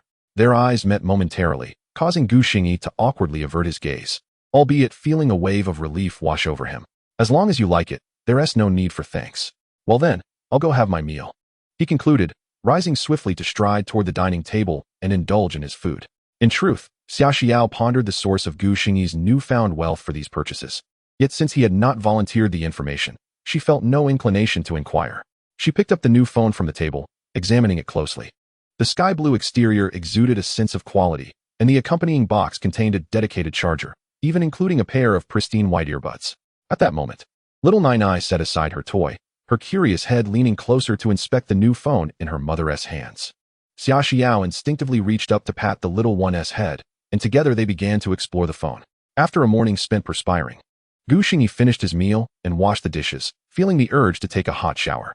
However, the two ladies remained in the living room, making him feel awkward about interrupting their time together, leaving him slightly discontented as he retreated back to the side room. By 5 o'clock in the afternoon, the oppressive heat outside finally began to wane. Xia Xiao sat on the sofa, contemplating for a while before finally gathering the courage to lift the cash from the table, leading little Nainai out the door. It had been ages since Nainai had ventured outside. She adored playing in the open air. Previously, her mother had never taken her out, and her father had prohibited them from doing so, making this outing particularly exhilarating for her. With a doll in one hand and her mother's hand in the other, she bounced along joyfully, her round, sparkling eyes eagerly scanning her surroundings. Everything outside was a novel experience for her. Yet, Xia Xiao felt a sense of unease. Her footsteps quickened involuntarily as she observed the passers-by, a wave of self-consciousness washing over her. The ill-fitting clothes she wore with Nainai made her acutely aware of the stares she felt others cast upon her. The mall was not far off. She vaguely recalled that it was merely 2 streets away. In just 2 years, the place seemed to have undergone a significant transformation, appearing much more refined than she remembered. Upon entering, she immediately noticed a mobile phone store with a counter for SIM card services. After a moment's hesitation, she led her child inside. The store was bustling with people, the employees busy attending to customers. Having not engaged in conversation for a long time, Xia Xiao felt somewhat lost, standing awkwardly in place. Fortunately, a female staff member noticed her and little Nainai, approaching them with a warm smile, first gently patting Nainai's head. What a good little one. Are you here to buy a phone? As the store employee complimented Nainai, a smile crept onto Xia Xiao's face as well. She shook her head gently. No, I already have a phone. I would like to get a SIM card. Can I do that now? The staff member maintained her smile while guiding Xia Xiao to the counter. Certainly. Please follow me. We have several plans available for you to choose from. May I ask what brand of phone you have? We offer discounts for our store's brand. Upon hearing the mention of a discount, Xia Xiao's eyes sparkled momentarily. She swiftly retrieved her phone from her pocket and presented it to the female clerk, inquiring softly, "Is this acceptable? It seems to be from your brand. And I purchased it just this morning." The clerk was momentarily taken aback, studying Xia Xiao with renewed scrutiny. Given that only a couple of the latest model phones had been sold that day, and considering she was here to obtain a phone card, the clerk instinctively thought of Gu Xingyi from the morning. So, this mother and daughter duo were indeed the wife and child of that handsome man? Yet, why were they both so slender? Their clothing also appeared conspicuously ill-fitting. The handsome man did not strike her as someone who would neglect his wife and child. Furthermore, this pair was exceedingly beautiful. It simply didn't add up. The clerk was puzzled but refrained from probing further, maintaining her cheerful demeanor as she exclaimed, "Wow. So the charming gentleman who bought a phone this morning is your husband? You are truly fortunate. This is our latest model. With this phone, you can opt for this package, where 100 recharge gives you another 100, plus an additional 600 minutes of free call time." The enthusiastic service remained, albeit now directed towards Xia Xiao instead of Gu Xingyi. In a daze from the clerk's exuberance, Xia Xiao completed her transaction and successfully acquired the card.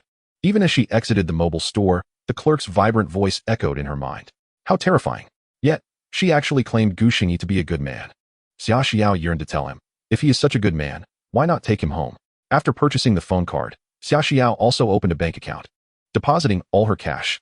After deducting the cost of the phone card, she had 4,900 left, while Gu Xingyi had given her a full 5,000 this time. As she stepped out of the bank with her phone and bank card in hand, Xia Xiao surveyed the towering buildings around her, suddenly feeling truly alive. Now, she had the means to leave with her child, to seek employment to support both herself and her child, and even to chase her dreams anew. The sudden arrival of freedom left Xia Xiao rooted to the spot for a considerable time, until a youthful voice broke her reverie.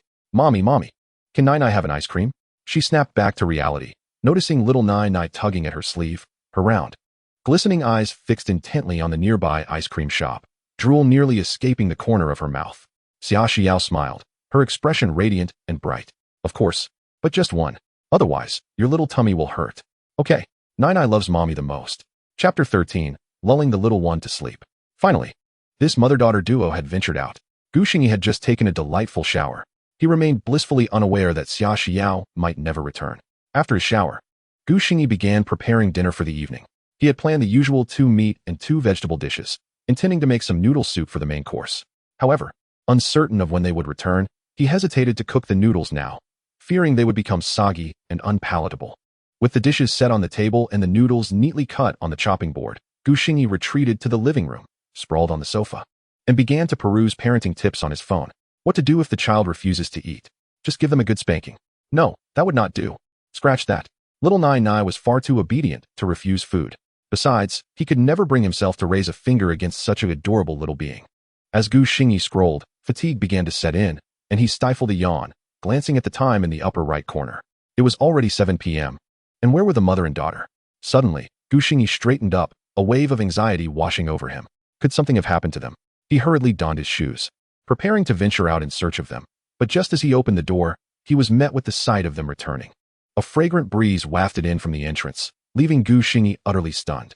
At that moment, Xia Xiao was humming an unfamiliar tune, her steps light, and her smile radiating an unmistakable sense of joy. She carried several shopping bags, while little Nainai held onto the hem of her dress with one hand and clutched the doll he had gifted her with the other. What left Gu Xingyi speechless was that they had both changed into well-fitting new clothes, adorned with matching floral-patterned white shirts and pleated skirts that danced with the wind. Indeed, appearances can transform one's essence. The duo, now seemingly rejuvenated from their outing, had changed so dramatically that Gu Xingyi found himself unable to meet their gaze, despite the fact that he had always found it difficult to do so. The 2 pairs of lively, almond-shaped eyes widened in surprise upon spotting Gu Xingyi. But in the next moment, little Nainai sweetly approached him, calling out, "Daddy." Clearly, after a day of fun and new clothes, she was in high spirits. The simple utterance of "Daddy" nearly sent Gu Xingyi's heart soaring. He responded with a quavering voice, squatting down to ruffle little Nainai's hair. That adorable child was utterly irresistible. At that moment, little Nainai exuded an enchanting charm, blending cuteness with a touch of playful mischief, which completely disarmed Gu Xingyi. Easing his earlier anxieties, he scooped up the delightful little one and stepped inside the house. "How about I make you some noodles tonight? With 2 eggs, of course." "Okay." Nainai loves eggs. Nainai loves Daddy the most. Outside, Xia Xiao was left in a state of bemusement just moments ago. The little one had professed her love for mommy, and now she had switched allegiances? Little Nainai did not have to wait long. The noodles with eggs were soon prepared. Gu Xingyi placed the bowl in front of her, playfully pinching her little nose, before habitually turning to head towards the bedroom. Just as he turned, he was unexpectedly tugged back by the little one gripping his shirt. "Daddy, can you eat with Nainai?" Her soft, pleading voice echoed once more. And when Gu Xingyi turned to meet her expectant gaze, he hesitated, glancing furtively at Xia Xiao, who remained silent and focused on her own bowl of noodles. Seemingly ignoring little Nainai's request, Gu Xingyi felt at a loss. This situation was indeed perplexing. Could she not just voice her thoughts? What was the meaning of this silence? As a perennial single man, Gu Xingyi truly struggled to comprehend the unspoken messages from the woman before him. He cautiously ventured, "So? I'll stay and have dinner with little Nainai?" "Yay, Daddy, sit. Sit next to Nainai." In response, little Nainai excitedly patted the chair beside her. Gu Xingyi rubbed his nose awkwardly, and, feeling somewhat out of place, he fetched another bowl of noodles from the kitchen and settled beside little Nainai. With Mommy on his left and Daddy on his right, little Nainai basked in the warmth of her parents for the first time, her smile unwavering as she diligently devoured her noodles, leaving not a single strand behind. Ultimately, it was Xia Xiao who, fearing the little one might overeat, put a stop to her eating. However, after dinner, little Nainai's wish for both her parents to play with her in the princess house remained unfulfilled, leaving only Gu Xingyi to entertain her. After finishing her meal, Xia Xiao retreated to the master bedroom alone. Gu Xingyi understood. For Xia Xiao to join him at the table, she must have undergone considerable mental turmoil. He tried to empathize with her position. If he had been subjected to past mistreatment, he would find it impossible to reconcile with his adversary. No, if it were him, the former Gu Xingyi would have likely met a far harsher fate, perhaps dismembered and fed to the dogs. Having played with little Nainai until 9 p.m., he noticed that she had grown drowsy, her little head bobbing, yet she still resisted sleep. During this time, Gu Xingyi realized a rather alarming issue. Little Nainai was already 3 years old, yet she still could not take off her shoes by herself. It was worth noting that most children at this age were already preparing to enter kindergarten. Gu Xingyi understood that the underlying issues stemmed from a previously dysfunctional family environment, and he recognized that one could not rush the process. Yet, he still felt an overwhelming sense of distress. It was at this moment that Xia Xiao emerged from the bedroom, silently observing Gu Xingyi and Xiao Nainai on the sofa, her gaze conveying a clear message. Gu Xingyi comprehended instantly. He lifted Xiao Nainai from the couch, and, planting a gentle kiss on her little face, said with a smile, "Xiao Nainai, it's time for bed. Shall Daddy play with you again tomorrow?" Xiao Nainai, her eyes that were on the verge of closing slightly opened, glanced at Gu Xingyi's face, then turned to look at Xia Xiao, before suddenly burying her head in her father's neck. "Nainai wants to sleep with Daddy tonight." The unexpected declaration left Gu Xingyi momentarily at a loss, while Xia Xiao's expression darkened slightly. The silence in the air was palpable. Gu Xingyi looked at Xia Xiao with an innocent expression. This was the child's own desire, and he had not influenced her in any way. Xia Xiao clenched her fists secretly, feeling a twinge of betrayal from the little girl she had cared for so long, now so easily swayed by the allure of the enemy. Ultimately, the little one had triumphed. Xia Xiao quickly helped her wash up, and the delighted child snuggled into her father's bed. Xiao Nainai clung to Gu Xingyi's neck like a koala, and he allowed her to hold on. This was Gu Xingyi's first experience of coaxing a child to sleep and recalling parenting tips he had seen online. He gently began to narrate a bedtime story to Xiao Nainai. "Today, Daddy will tell you the tale of the Snow Queen. Long, long ago, there existed a beautiful kingdom, where the king had 2 charming daughters, one of whom was named Elsa." This was also Xiao Nainai's first time falling asleep in her father's warm embrace. And it marked yet another first, her father telling her a bedtime story. From the first time he cooked for her, to the first gift he bought her, and now 2 more firsts had been added. Xiao Nainai felt an immense sense of fulfillment and soon drifted into a deep slumber. Chapter 14. Tao Lele. The following morning, while Xiao Nainai was still sound asleep, Gu Xingyi rose early. He quietly opened the bedroom door and made his way to the living room, preparing for a morning run. The next moment, he rubbed his eyes in disbelief. The ointment on the coffee table had vanished. Gu Xingyi's eyes lit up gradually, and a knowing smile spread across his face. Today, he stepped out of the house with a heart full of joy. After spending over 2 hours on his morning run, showering, and preparing breakfast, Gu Xingyi had another task for the day, to wake his daughter. He gently roused Xiao Nainai with his tender voice. As she rubbed her sleepy eyes, a delightful, adorable smile blossomed on her face upon seeing him. The little one extended her soft arms, signaling for a hug. Gu Xingyi promptly scooped her up, dressed her in the new clothes he had bought the day before, and carried her outside to wash up. Gu Xingyi had learned how to care for small children from videos, but theory is one thing, and practice is another. he quickly realized how challenging it truly was. The little one's delicate body made him cautious, leading to a clumsy approach, especially when trying to tie her hair. After struggling for quite some time, he could only manage a crooked hairstyle. Daddy is a big fool. Xiao Nainai pouted as she saw her uneven hair in the mirror, laughing at Xingyi.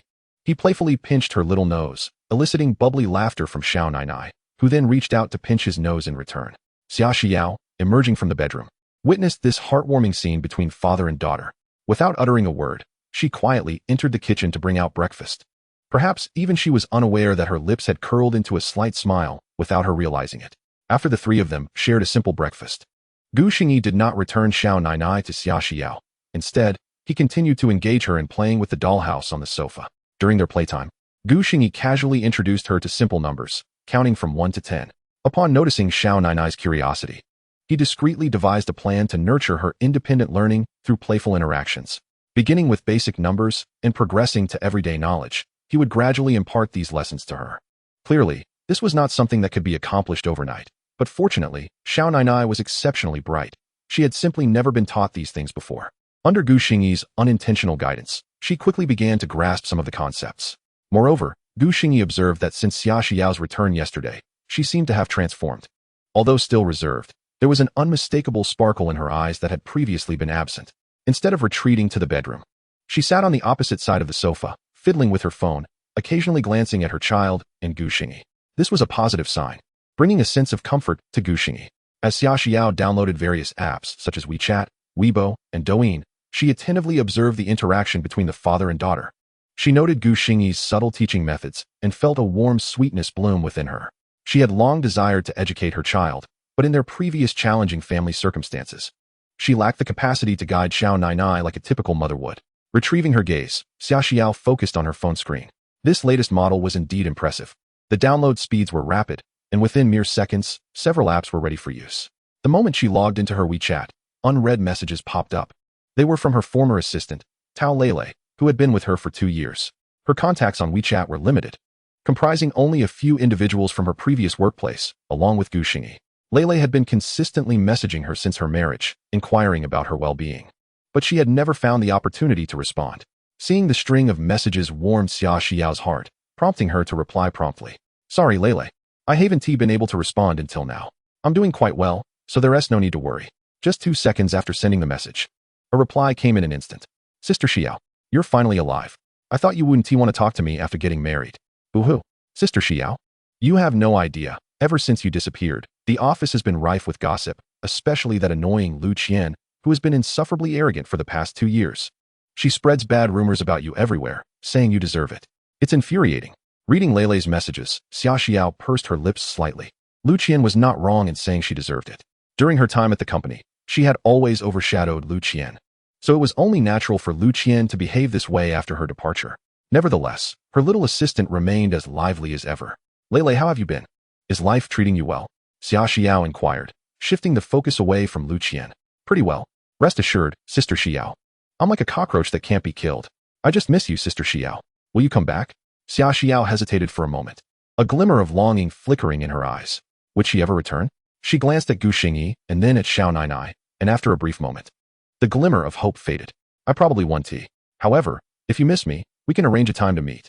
At that moment, in the Tianmei Entertainment Building at the center of Jiang City, a petite girl around 1.6 meters tall set down the heavy burden on her shoulders. Her slightly chubby face flushed, with 2 adorable dimples gracing her cheeks. At this moment, she felt an overwhelming urge to leap with excitement, her hands fervently tapping away at her phone. However, a sharp, piercing female voice soon jolted her from her ecstasy. Tao Lele, are you slacking off? Hurry up and get to work. Do you still think you're the assistant of a once popular star? If you don't want to work, then you might as well get lost. Tao Lele looked up to see the source of the voice, a woman with a beguiling face, her features disdainfully lifted, her narrow, willow-like eyes brimming with contempt. What are you staring at? Why don't you carry the equipment to the recording studio? If you delay my recording, can you afford the consequences? Tao Lele shot her an exasperated glance and muttered under her breath, yet she still hoisted the equipment from the ground and trudged towards the recording studio. All right, Sister Xiao. I'm off this Saturday. Do reach out if you're free. Summer Xiao's gaze lingered on that message, and a smile finally graced her lips. She scrolled through WeChat, finding no other messages, then switched to Weibo. Her last post on Weibo was from 2 years ago, announcing her withdrawal from the entertainment industry. Once boasting hundreds of thousands of followers, her count had dwindled to a mere few thousand. Yet, beyond the zombie accounts, there were still some loyal fans leaving messages of concern. She casually browsed through the trending topics on Weibo, filled with recent gossip, yet a few posts caught her eye. Discussing a recently viral song, One Life With You. A divine song, a mysterious singer skyrocketed to over 1 million fans overnight with just one video. Xingyi? Who is he? An in-depth analysis on a recently discovered treasure of a song that shot to the top of Douyin's trending list overnight. Listen now. Intrigued by the recent hit, Summer Xiao followed the link. The post was filled with lengthy praise from the blogger, extolling the virtues of the song, accompanied by a link. Upon clicking it, her phone screen automatically redirected to a Douyin video interface. A familiar figure graced the screen, and the well-known guitar melody began to play. Then, that recognizable voice echoed throughout the living room. Because I dreamed of you leaving, I woke from my tears. Chapter 15, A Surge of Courage. The living room abruptly fell silent, with only the song reverberating in the ears of the three present. Xingyi awkwardly turned his head away, while little Nainai, with her large eyes shimmering, dove into Summer Xiao's embrace, gazing at the phone screen. Summer Xiao was utterly stunned. That familiar voice was the same one that had wafted from the room just a couple of days prior. So, Xingyi had been recording a video that day? It was little Nainai who broke the silence first, extending her small finger towards the phone screen and looking up at Summer Xiao, her big eyes brimming with curiosity. It's Daddy. Daddy is in the phone. Yes, it is Daddy, Summer Xiao replied, stroking the little one's head. It dawned on her why Xingyi had so much money to replace furniture at home. His likes had reached into the millions. Surely he had ample funds. She turned to glance at Xingyi's sharply defined profile, her expression a mix of complexity and unspoken thoughts. With her mother's affirmation, little Nainai gleefully leaped back into Xingyi's arms, her tiny hands cupping his face, her eyes sparkling with joy. Daddy is so gentle. Nainai wants to sing too. I want to be in the phone. Placing her soft little hands on his face, Xingyi's gaze gradually softened, and he gently cradled his daughter's small face, softly inquiring. Does Nainai like to sing? I do. Little Nainai replied without hesitation, her large eyes gleaming. Xingyi's smile grew even brighter. Great. Then Daddy will teach Nainai to sing. Once you learn, you can sing in the phone, all right? Nainai nodded vigorously, then happily planted a kiss on Xingyi's cheek in excitement. Elated by the reward, Xingyi beamed with joy, quickly rushing to retrieve his guitar from the side. Back on the sofa, he adjusted the strings, turning to find Summer Xiao and little Nainai gazing at him intently. A rare blush crept onto Xingyi's face as he stroked the guitar strings. Today, Daddy will create a song just for Nainai. I will sing it once for you, and then we will sing it together, okay? Okay. Little Nainai cheerfully agreed, her face radiating anticipation. This song is called A Surge of Courage. Pay attention, Nainai. With that, Xingyi gently strummed the strings, and a lively melody filled the living room. To his surprise, little Nainai showcased an impressive sense of rhythm, swaying gently along with the melody. Xingyi found himself moving in sync with his little one. Watching this father-daughter duo, their movements perfectly aligned, Summer Xiao's gaze softened, a smile subtly gracing her lips as she too began to sway to their rhythm. Here we go, Xingyi announced as the prelude concluded. And then a joyful song erupted from his lips. A seed is sown in my heart. It can fulfill little wishes with magical powers. It is said that every child desires to possess it. Are you ready? Oh, let us explore together. The cheerful guitar strumming and Xingyi's jubilant voice resonated throughout the living room. Little Nainai indeed possessed a natural talent for performance, her adorable gestures perfectly complementing Xingyi's singing. Her bright eyes sparkled, combined with her charming actions, melting Xingyi's heart. As the song played on, Summer Xiao's almond-shaped eyes remained fixated on Xingyi, her gaze seemingly attempting to penetrate his very soul, glimmering with an unusual light. Unaware of her scrutiny, Xingyi merely smiled at little Nainai, swaying his body along with her. The song continued. This seed in my heart is about to sprout. Every day, I strive harder for it. Daddy and Mommy say every dream is magnificent. Let's charge forward together, siblings. For the first time, the entire family was immersed in a sea of joy, and at that moment, even the living room felt radiant. Xingyi's voice was light and airy, akin to a playful child frolicking about. This song seemed to whisk away all their troubles, leaving only joy in its wake. Okay, go. Come on, come on. Okay, go. Come on, come on. Let's hold on to our thoughts in this moment. Okay, go. Come on, come on. Okay, go. Come on, come on. A surge of courage. In rhythm with the song, little Nainai clenched her tiny fist, striking a superhero pose. Xingyi, setting down his guitar, mirrored her gesture and then gently tapped his finger on little Nainai's adorable nose, his eyes filled with affection, his voice tender. Nainai, Do you know what okego means? It signifies the courage to forge ahead. Yes, little Nainai exclaimed as she dove into Gu Xingyi's embrace, wrapping her small arms tightly around his neck. Daddy. Nainai loves this song, and Nainai loves this kind of daddy. Daddy, please don't go back to how you were before. Her soft, sweet voice echoed in his ears. And Gu Xingyi's mouth fell slightly agape, his eyes suddenly misting over. He held little Nainai close, burying his face in her clothing, inhaling her comforting scent. Daddy will never be like that again, he vowed, his voice hoarse yet resolute. Summer Xiao, unable to see Gu Xingyi's expression at that moment, was already in tears, yet a smile adorned her face. She understood that the days of the past would never return, never again. It was Gu Xingyi who first regained his composure. He set the guitar aside and lifted little Nainai onto his lap. Nainai, shall we learn the song now? I will sing a line, and you can follow along with Daddy, all right? Okay, little Nainai promptly replied. In the ensuing time, a delightful teaching session unfolded between the father and daughter.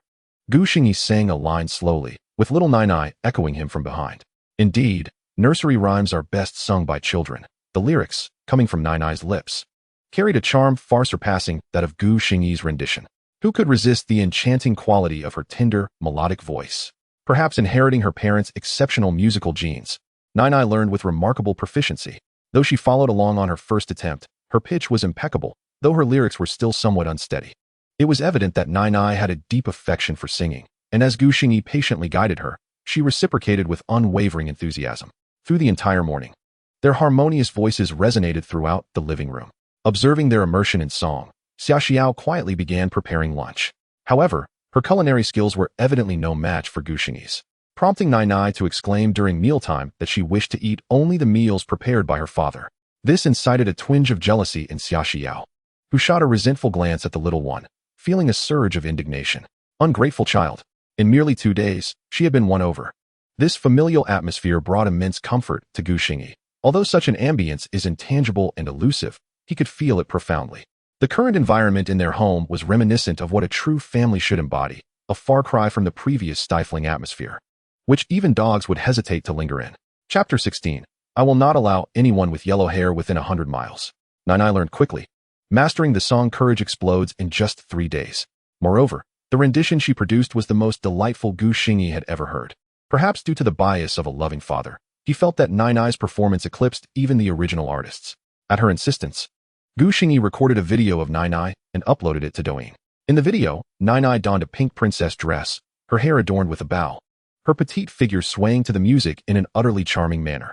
Gu Xingyi beamed with pride during the filming, his expression radiating a mix of joy and smugness. This is my daughter, and I am proud.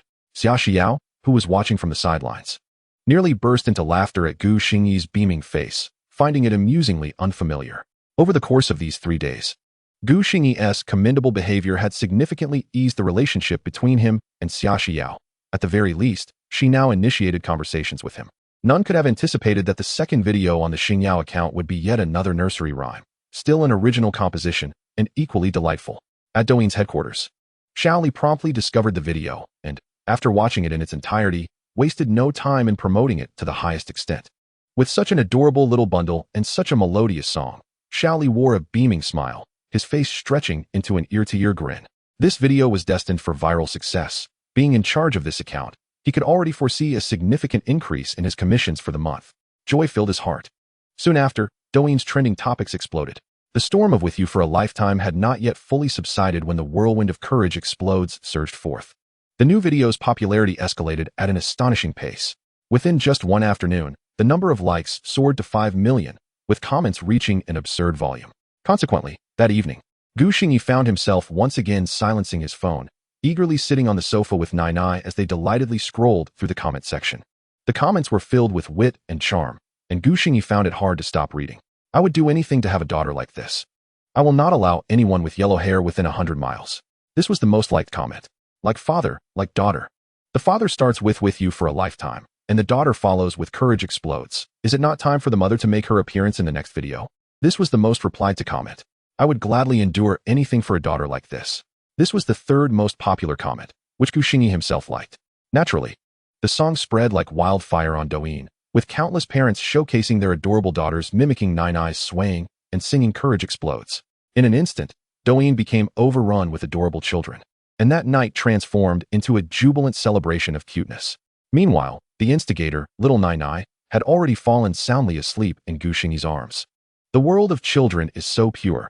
A little kindness is all it takes for them to forget past grievances and embrace you anew. The following day, Saturday, Gu Xingyi had just returned from his morning run. Wiping the sweat from his brow as he pushed open the door to find Xia Xiao emerging from the bathroom clad in a newly purchased spaghetti-strapped nightgown. She had clearly just finished her shower, her face flushed from the steam, droplets of water still clinging to the ends of her hair. The straps of her nightgown hung loosely on her fair shoulders. The garment appeared slightly oversized, allowing Gu Xingyi to catch glimpses of her porcelain skin. This was the second time he had unexpectedly encountered her in such a state, prompting a moment of awkwardness. Their eyes locked, and a line of poetry sprang to Gu Xingyi's mind. Natural beauty is unpretentious, pure water reveals the lotus bloom, perfectly encapsulating Xia Xiao's essence at that moment. Noticing Gu Xingyi's gaze lingering, Xia Xiao instinctively covered her chest, her face gradually flushing crimson, even her earlobes betraying a rosy hue. Despite being married for over 2 years, the atmosphere felt reminiscent of young lovers just beginning their romantic journey. Good morning, Xia Xiao attempted to regain her composure, quickening her pace toward the bedroom. Good morning. Gu Xingyi replied simply. Xia Xiao fell silent, nearly fleeing back into the sanctuary of the bedroom. Gu Xingyi chuckled softly to himself, feeling somewhat dazed. After all, as a single man, witnessing such a scene first thing in the morning was undeniably shocking. Yet, he held no inappropriate thoughts towards Xia Xiao. Despite having a child together, he understood their situation well.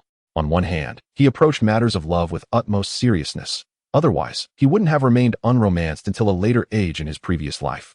On the other hand, Xia Xiao must surely harbor resentment toward him, so how could she possibly harbor any feelings? Matters of love require mutual affection to flourish. Shaking his head to dispel his wandering thoughts, Gu Xingyi hummed a tune as he entered the bathroom. The daily trifecta of showering, cooking, and rousing little Nainai awaited him. Upon pushing open the bedroom door, he found Nainai still deep in slumber, her tiny mouth slightly agape, sprawled across Gu Xingyi's large bed. After a few days of regular meals and sleep, Nainai's complexion had improved markedly. Although still slender, her vitality was visibly enhanced. Gu Xingyi sat at the edge of the bed for a moment, leaning down to gently pinch the little one's nose. Nainai, it's time to rise and have breakfast. The little one pouted her lips, slowly opening her eyes. Upon seeing Gu Xingyi, her mouth curled into an irresistible smile. Then, she languidly reached out her tiny arms, wrapping them around Gu Xingyi's neck. Daddy, she cooed sweetly, laced with a hint of affection. Gu Xingyi chuckled, lifting her up and carrying her out of the bedroom. Placing her on a stool by the wash basin, Nainai had been washing her face and brushing her teeth independently for the past 2 days. With Gu Xingyi assisting her by squeezing toothpaste and providing towels, she was remarkably bright. After just 2 days of guidance, she had mastered this skill. Just then, Xia Xiao emerged from the bedroom, now dressed in a newly purchased white shirt adorned with floral patterns and a pleated skirt. Her long hair was elegantly tied up in a bun, presenting a youthful and vibrant appearance that belied her role as a mother to a 3-year-old. Xia Xiao in this attire dazzled Gu Xingyi, who nodded approvingly to himself. Now this was the vitality one should possess in their 20s. Yet, she felt she was still too slender. If only she were a tad more rounded, she would undoubtedly appear more charming. Summer Xiao felt a flutter of nervousness within her. Her cheeks slightly flushed. This was her first time adorning herself in such a manner at home, and she was uncertain of her appearance. She glanced up at Gu Xingyi, who was still attending to little Nainai, and discreetly made her way to the dining table to take a seat. Did his eyes just flicker with a glimmer? That must indicate that she looked good, right? Wait, why was she so concerned about his opinion? Summer Xiao puffed up her cheeks in annoyance, absent-mindedly stirring her chopsticks in her bowl, vexed with herself for being so self-critical. At that moment, Gu Xingyi entered, cradling the freshly washed little Nainai. Nainai sweetly called out Mama, then picked up her tiny spoon to scoop up the golden millet porridge before her. Can we go out together today? Huh, me? Gu Xingyi, who was engrossed in enjoying his meal, suddenly heard Summer Xiao's words. He looked up at her, a puzzled expression on his face as he pointed to himself. Summer Xiao nodded without meeting his gaze, her earlobes now a vibrant shade of crimson. Sure, Gu Xingyi readily agreed. Chapter 17, A Meeting with Lele. Little Nainai donned a matching shirt and skirt like Summer Xiao, while Gu Xingyi looked dapper in a casual ensemble. The trio strolled from their community to the street, attracting attention at every turn. Passers-by were captivated by their striking appearances, curious as to why they had never noticed such ethereal neighbors before. Little Nainai held her father's hand in one tiny grip and her mother's in the other, bouncing with joy, her cherubic face radiating happiness. She had never imagined that one day she could walk out hand in hand with both her parents like other children. In that moment, little Nainai felt as if her happiness could not be contained even within the grandest of princess castles. Though the weather outside was somewhat warm, the family seemed oblivious to it. The smiles gracing their faces were evidence of their delightful spirits.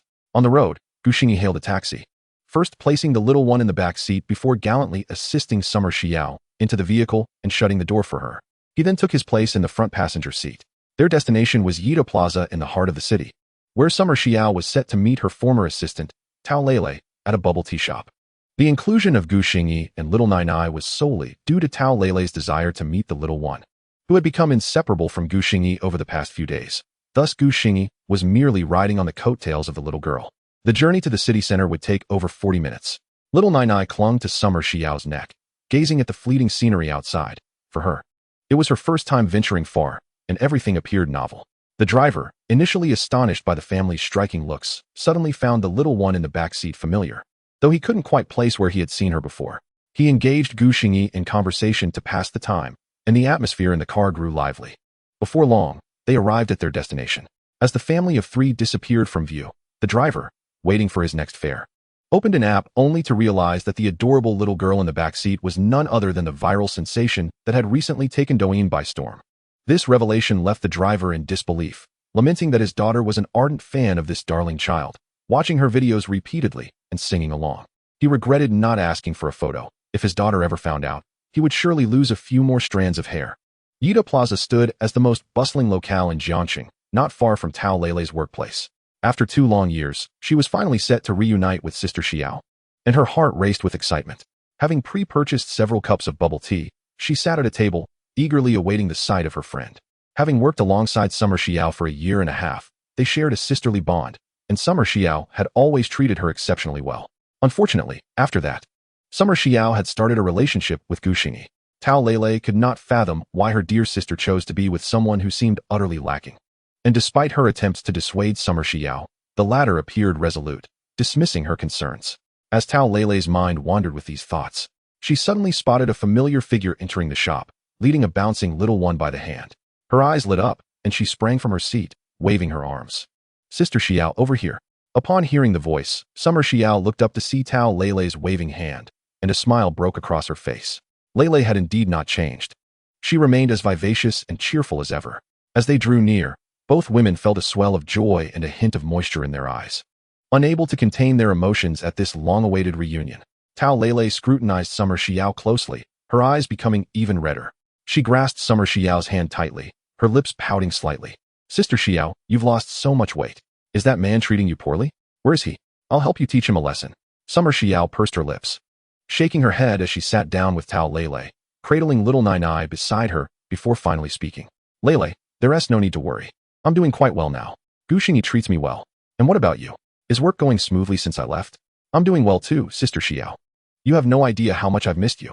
The two exchanged updates, while little Nainai watched the young lady across from her with wide, curious eyes. Having not seen each other in quite some time, the sisters had much to discuss. After a while, Tao Lele turned her gaze toward the little girl, who had been quietly sitting beside them. Engrossed in conversation, she had not paid much attention to Nainai until now. Upon closer inspection, her eyes immediately sparkled. Wow, she looked just like Sister Xiao. They could have been molded from the same mold, especially those lively, large eyes, which made it impossible not to adore this little one. At that moment, little Nainai sweetly smiled at Tao Lele, completely captivating her.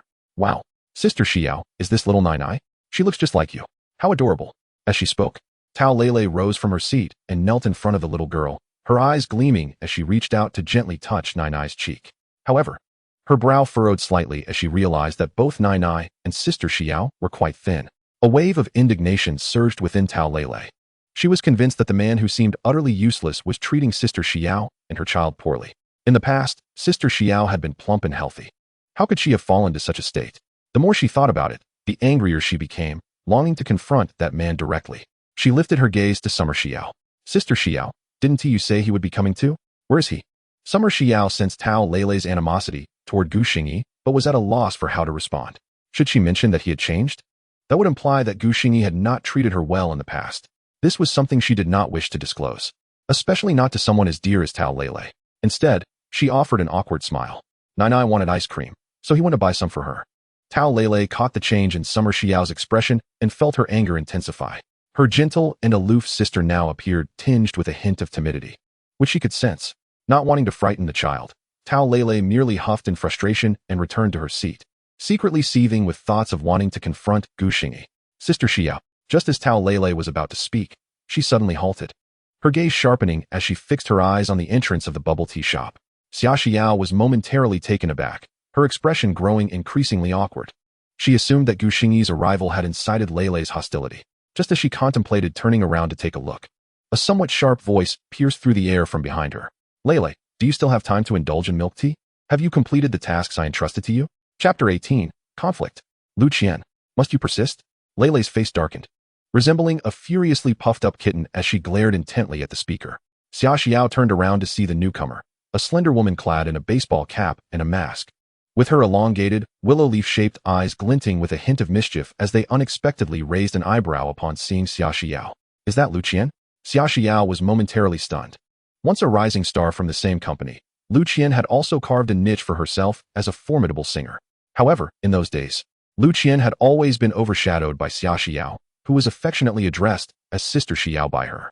Time had passed, and Xia Xiao understood the transient nature of relationships. Thus she had long since ceased to dwell on it. Well, if it isn't Sister Xiao, shouldn't you be home dutifully attending to your family? What brings you out here to find Lele? Lu Qian's words dripped with sarcasm, her smile betraying a mocking undertone.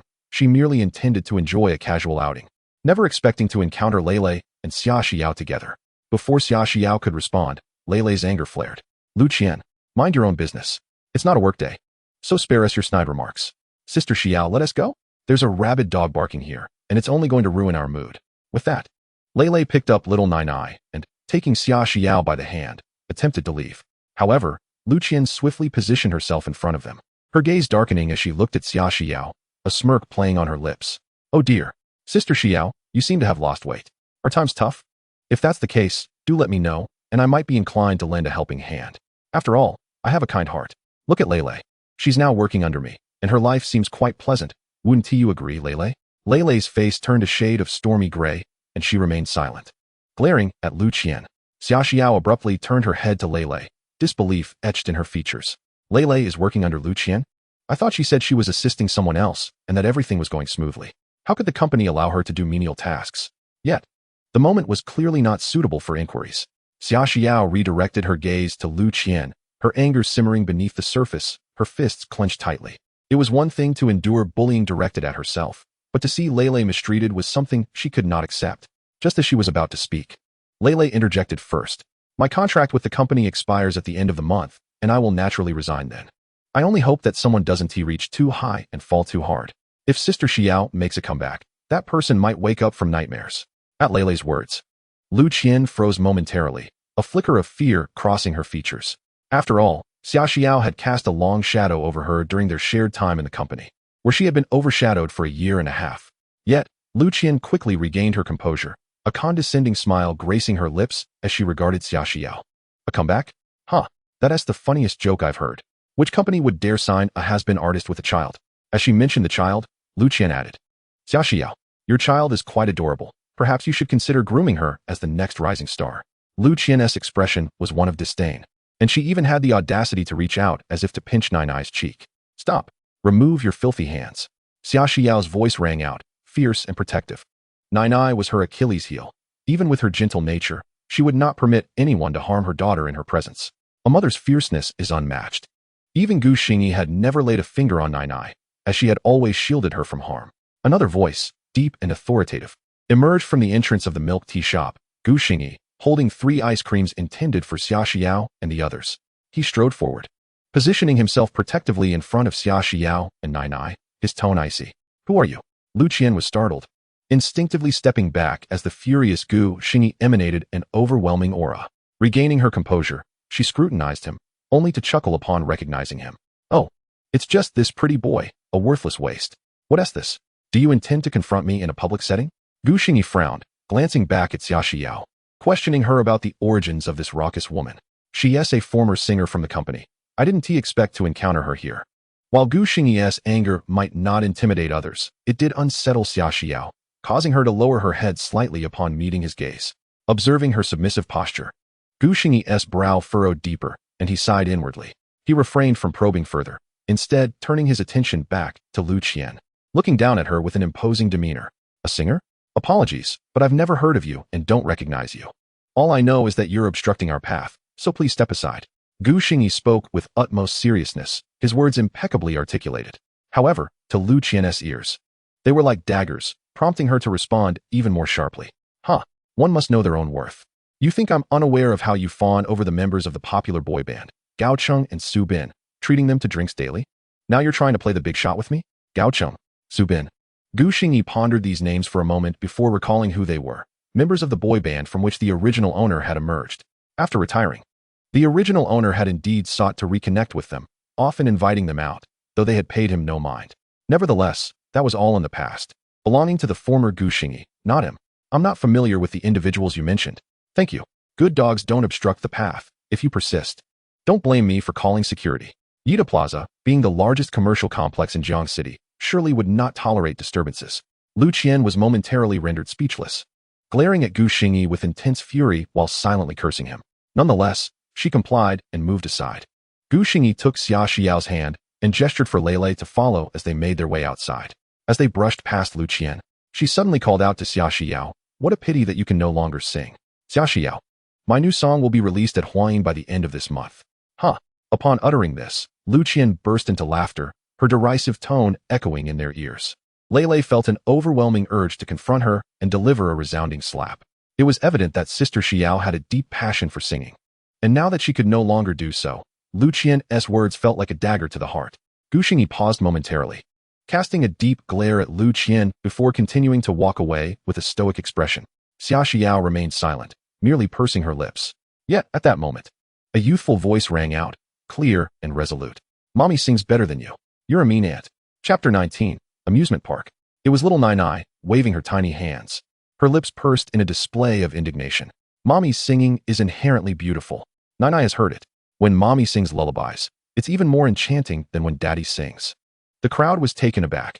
No one anticipated that the little one would speak up for her mother at such a moment. Gu Xingyi was momentarily stunned, but soon smiled as he affectionately ruffled the child's hair. Impressive.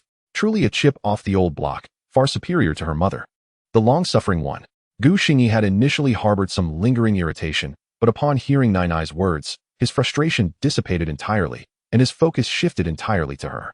Ignoring Lu Qian's reaction, the group departed from that place of contention. By noon, the trio, accompanied by a little cherub, arrived at a restaurant, where Gu Xingyi, cradling the child, entered first, welcomed by the staff. Xia Xiao and Tao Lei lingered behind, engaged in conversation. It was evident that Tao Lei harbored a distinct dislike for Gu Xingyi, her demeanor oscillating between disdainful glances and eye rolls directed at him. Were it not for Gu Xingyi's relatively amiable behavior earlier, she would have shown him no regard whatsoever. Once seated, Gu Xingyi presented the menu to Xia Xiao and Tao Lei. After they had chosen a few dishes, he selected additional items that little Nainai favored before returning the menu to the server. Little Nainai, still somewhat shy, had made significant strides in warming up to Gu Xingyi over the past few days, yet she remained demure in the presence of strangers. This was somewhat akin to Xia Xiao's temperament, albeit with a hint of difference. The little one exhibited a more vibrant spirit, her youthful nature yearning for play and interaction, her eyes gleaming with curiosity towards unfamiliar faces and experiences. However, her past experiences had rendered her more perceptive than the average child, a maturity that tugged at one's heartstrings. Gu Xingyi was aware of this situation but felt helpless, recognizing that the little one lacked confidence and required more time to reclaim her true self. There was still a long road ahead. Xia Xiao continued her conversation with Tao Lei, having harbored unspoken concerns during their walk, and now, seated with no outsiders around. She took Tao Lei's hand and finally posed the question that had been weighing on her mind. "Lei, how did you end up working for Lu Qian? And what of Sister Yun? What is she doing now?" Sister Yun had been Xia Xiao's manager, nearing 40, who had treated her with the utmost kindness, almost like a daughter. While Sister Yun was present, she had adeptly managed Xia Xiao's professional affairs, shielding her from numerous troubles, including firmly declining invitations to social gatherings. Especially during Xia Xiao's relationship with Gu Xingyi, Sister Yun had repeatedly cautioned her against pursuing romance with him, and regrettably, Xia Xiao had only disregarded her advice that one time, subsequently being urged to reconsider marrying Gu Xingyi. Sister Yun had endured countless frustrations, ultimately acquiescing in resignation. Upon hearing Xia Xiao's inquiry, Tao Leilei's expression faltered, betraying a shadow of sorrow. After you left, Sister Yun was dismissed not long after. She searched for work for quite some time without success. Later, her mother fell ill and was hospitalized, so she took on a caregiver's role. Xia Xiao was taken aback by Sister Yun's current plight, her mind momentarily clouded by memories of Sister Yun's efficiency during her tenure. Both fell silent, and Xia Xiao bit her lip, understanding that all of this was a consequence of her own actions. Had she not been so willful, Sister Yun would not have faced such hardships. Sister Yun had shielded her from many storms and defied numerous directives from the company when she was thriving. The company had remained silent, but once she chose to leave, the treatment Sister Yun received was all too predictable. The atmosphere grew heavy. After discussing Sister Yun, both Xia Xiao and Tao Leilei found their appetites diminished, hastily finishing their meals. After a brief exchange, Tao Leilei hurriedly departed. Xia Xiao's spirits remained low. Although the three had initially planned to take little Nainai to the amusement park that afternoon, her heart was now devoid of the will to play. Gu Xingyi could sense her melancholy. He longed to say something comforting, yet remained silent. He too was bewildered by Xia Xiao's earlier determination to marry him, a sentiment he could not comprehend. Xia Xiao craved solitude, yearning for a moment of peace, yet the hopeful gaze of little Nainai tugged at her heartstrings. To avoid disappointing her, they ultimately proceeded to the amusement park, perhaps due to it being Saturday. The entrance of the amusement park was thronged with a continuous stream of visitors. The little one was elated. It was her first visit to an amusement park. As she tugged at Gu Xingyi's hand, eager to rush inside, Xia Xiao, summoning her spirits, did not wish little Nainai to remember her inaugural amusement park adventure with sadness. The entrance tickets to the amusement park were priced at 200 yuan for adults and half for children, with several attractions allowing free entry with tickets, making it quite a bargain. After validating their tickets, the family seamlessly entered the park. Little Nainai held on to her father with one hand while waving her ticket with the other, her laughter bubbling over in anticipation of the attractions ahead. Guided by little Nainai, they first experienced the carousel. Accompanied by enchanting melodies, the beautifully crafted white horses rose and fell, with little Nainai securely nestled in Gu Xingyi's embrace, her laughter ringing like silver bells. Xia Xiao, momentarily setting aside her worries, sat on a nearby wooden horse, holding little Nainai's hand and playfully engaging her. Gu Xingyi shielded little Nainai, a rare smile gracing his face. In that moment, they should revel in joy, leaving behind any burdensome thoughts. The three of them harmonized beautifully, appearing as an enviable family to onlookers, particularly to young couples who gazed upon them with yearning, envisioning their own future families mirroring this bliss. Following the carousel, Gu Xingyi and Xia Xiao led little Nainai to the snail special forces, where they boarded a snail-shaped vessel with others, using snail guns to spray water at insect adversaries. Each time an insect was hit, it emitted unique, joyful sounds and quirky effects, much to little Nainai's delight as she mimicked animal noises, directing her parents to shoot at her selected targets.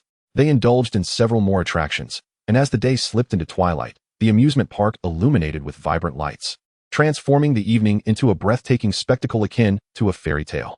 At that moment, Gu Xingyi was lifting little Nainai onto the flying chairs, ascending slowly into the sky. The colorful lights swirling around them as a castle, seemingly from a storybook, gradually came into view. Little Nainai was captivated by the castle, her wide eyes sparkling with excitement, perhaps contemplating whether she too might one day reside in such a majestic place like a princess. Chapter 20. The Cherished Wife in His Embrace. The final attraction was the Ferris wheel, which accommodated 2 people per cabin or 3 if desired. As Gu Xingyi cradled little Nainai and entered the cabin with Xia Xiao, the little one had already fallen asleep in her father's arms. After a full afternoon of fun and upon seeing the castle, her energy had finally waned, and she drifted into a dreamland adorned with a gentle smile. Had there not been a fireworks show to follow, Gu Xingyi and Xia Xiao would have already taken their little one home. The Ferris wheel ascended slowly, the dazzling lights below shrinking into the distance. Unbeknownst to Gu Xingyi, it was also Xia Xiao's first visit to an amusement park and her inaugural ride on a Ferris wheel. Her almond-shaped eyes sparkled with curiosity as she gazed outside the cabin, her eyes glimmering with wonder. She looked out the window while Gu Xingyi watched her. Perhaps sensing his gaze, her earlobes flushed with a delicate pink, and she playfully shot a glance his way. It was the first time Gu Xingyi had witnessed such an expression, leaving him momentarily disarmed. The Ferris wheel's lights illuminated her slender face, and suddenly, Gu Xingyi found it somewhat blinding. The Ferris wheel continued its gentle ascent as Gu Xingyi tightened his embrace around the little Nana. He turned his gaze outward, a hint of enigmatic emotion flickering in his eyes. Below, numerous individuals waved glow sticks, while others swayed colorful fireworks, all looking skyward. In the next moment, Fireworks erupted simultaneously from various corners of the castle, painting the night sky with a kaleidoscope of colors. At that instant, Gu Xingyi distinctly observed a radiant smile gracing Xia Xiao's face, one that emanated from the depths of her being. He found himself momentarily entranced. As the Ferris wheel reached its pinnacle, the fireworks illuminated the night with even greater clarity, and Xia Xiao's enchanting visage shone ever more captivatingly. You need not fear as you did before. Gu Xingyi's voice was soft amidst the crackle of fireworks, but Xia Xiao barely caught his words. She turned to him, her expression questioning. Gu Xingyi, however, kept his gaze fixed on the resplendent fireworks above. You are too gentle. It is unwise. You may be taken advantage of. You need not fear as you did in the past. I understand. You wish to sing, and I know you have many aspirations. Fear not. Little Nainai is in my care. Xia Xiao offered no response. When Gu Xingyi turned to face her, he found her cheeks glistening with tears. She bit her lip, her eyes fixed unwaveringly upon him, the profound sense of grievance and complexity in her gaze threatening to overwhelm him. Gu Xingyi felt a surge of anxiety. He could not fathom why she was suddenly in tears. Who are you? Xia Xiao's gaze remained steadfast on him, her almond-shaped eyes clouded with emotion. Her crystalline voice, though soft, resonated deeply within Gu Xingyi's heart. Silence enveloped the air, as if even the sounds of the fireworks had faded. After a prolonged moment, Gu Xingyi finally managed a gentle smile and replied, his voice unexpectedly hoarse. I am Gu Xingyi. Xia Xiao continued to gaze at him, his smile causing her heart to race, akin to a fawn caught in a whirlwind. His response was beyond her expectations. She sniffled, looking into his bright, shining eyes as her tears cascaded more rapidly. She curled her legs to her chest, burying her head and softly sobbing before speaking. Indeed, you are Gu Xingyi. Who else could you possibly be? Allow me to tell you a story, a rather cliché tale. Once, in an orphanage, there was a little girl who was timid. Yet she had an older brother who protected her. One day, she was bullied by a group of older boys, and her brother shielded her, ensuring she suffered no harm. To her, that brother was her entire world. However, he vanished, and years later, when she grew up, she encountered him again and ultimately married him. It is a rather predictable story. Gu Xingyi, having listened, found himself momentarily speechless. He finally grasped certain truths. Xia Xiao lifted her head, her tear-streaked face appearing so lonely and pitiful. She had finally revealed her innermost secret. No one understood her stubbornness. Everyone felt pity for her. Yet she firmly believed she was worthy. Yet the outcome had been dismal. She had regretted countless times until the present moment when Gu Xingyi appeared. She asked him who he was, and he replied that he was Gu Xingyi. This was sufficient. Gu Xingyi lowered his head to tousle little Nainai's hair. The spirited child nestled closer into his embrace, and when he looked up at Xia Xiao again, his eyes brimmed with tenderness. Suddenly, he comprehended the depths of her feelings. Overwhelmed by the warmth and affection reflected in his gaze, Xia Xiao could no longer contain herself. She leaped into Gu Xingyi's arms, vying for space with little Nainai. Softly sobbing, startled awake, little Nainai blinked sleepily, bewildered by her mother occupying her spot. The little one hesitated for a moment before joyfully wrapping one arm around her father and the other around her mother, planting kisses on their cheeks. Today was the most splendid day for little Nainai. Gu Xingyi observed the two beauties in his arms, momentarily caught in joyful laughter.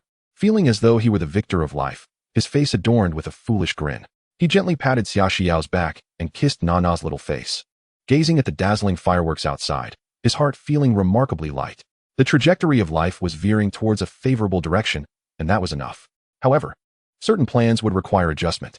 As the fireworks gradually faded, the Ferris wheel descended slowly to the ground. Xia Xiao, cradling little Nainai, walked ahead. The child having fallen asleep once more, her youthful energy exhausted from the day's adventures. Gu Xingyi trailed behind, observing Xia Xiao's brisk pace, and rubbed his nose. Once they disembarked from the Ferris wheel, Xia Xiao distanced herself from him, her demeanor suddenly reverting to the indifference she had previously displayed. Could it be that the girl who had just wept in his arms was a ghost? Xia Xiao felt an unsettling tension within her. Even her grip on little Nainai tightened, and she sensed her earlobes and cheeks warming. She had lingered in Gu Xingyi's embrace for so long. She had even nuzzled against him like a young girl. How mortifying. Gu Xingyi must have been secretly mocking her. When they exited the Ferris wheel, she had seen that man's hidden smile. Thinking of this, Xia Xiao quickened her pace, as if in a race. Gu Xingyi, bewildered by her sudden burst of energy, found himself needing to jog to keep up. As they approached the amusement park's exit, seeing that Xia Xiao showed no intention of slowing down, Gu Xingyi called out, "Hey, are you planning to walk home? Let's just take a cab." Only then did Xia Xiao halt, standing at the roadside without looking at him. She felt even more certain that the man was laughing at her. How infuriating. What a humiliation. Chapter 21. Someone could not sleep. The evening crowd returning from the amusement park was overwhelming. After a prolonged wait, Xingyi finally managed to hail a taxi, which sparked his first thought of purchasing a car. Concerned that Xia Xiao might tire from holding the child, he had taken Nainai into his arms early on. And now he sat cautiously in the back seat, Nainai still blissfully asleep. Xia Xiao also occupied the back. Their proximity, due to Xingyi holding little Na causing her to steal glances at him, her cheeks flushing as she recalled the events of the evening. At that moment, Xingyi yawned, startling her. She quickly turned her head away, feigning interest in the scenery outside. The landscape outside changed rapidly, and before they knew it, the taxi had exited the city center and arrived in the old district.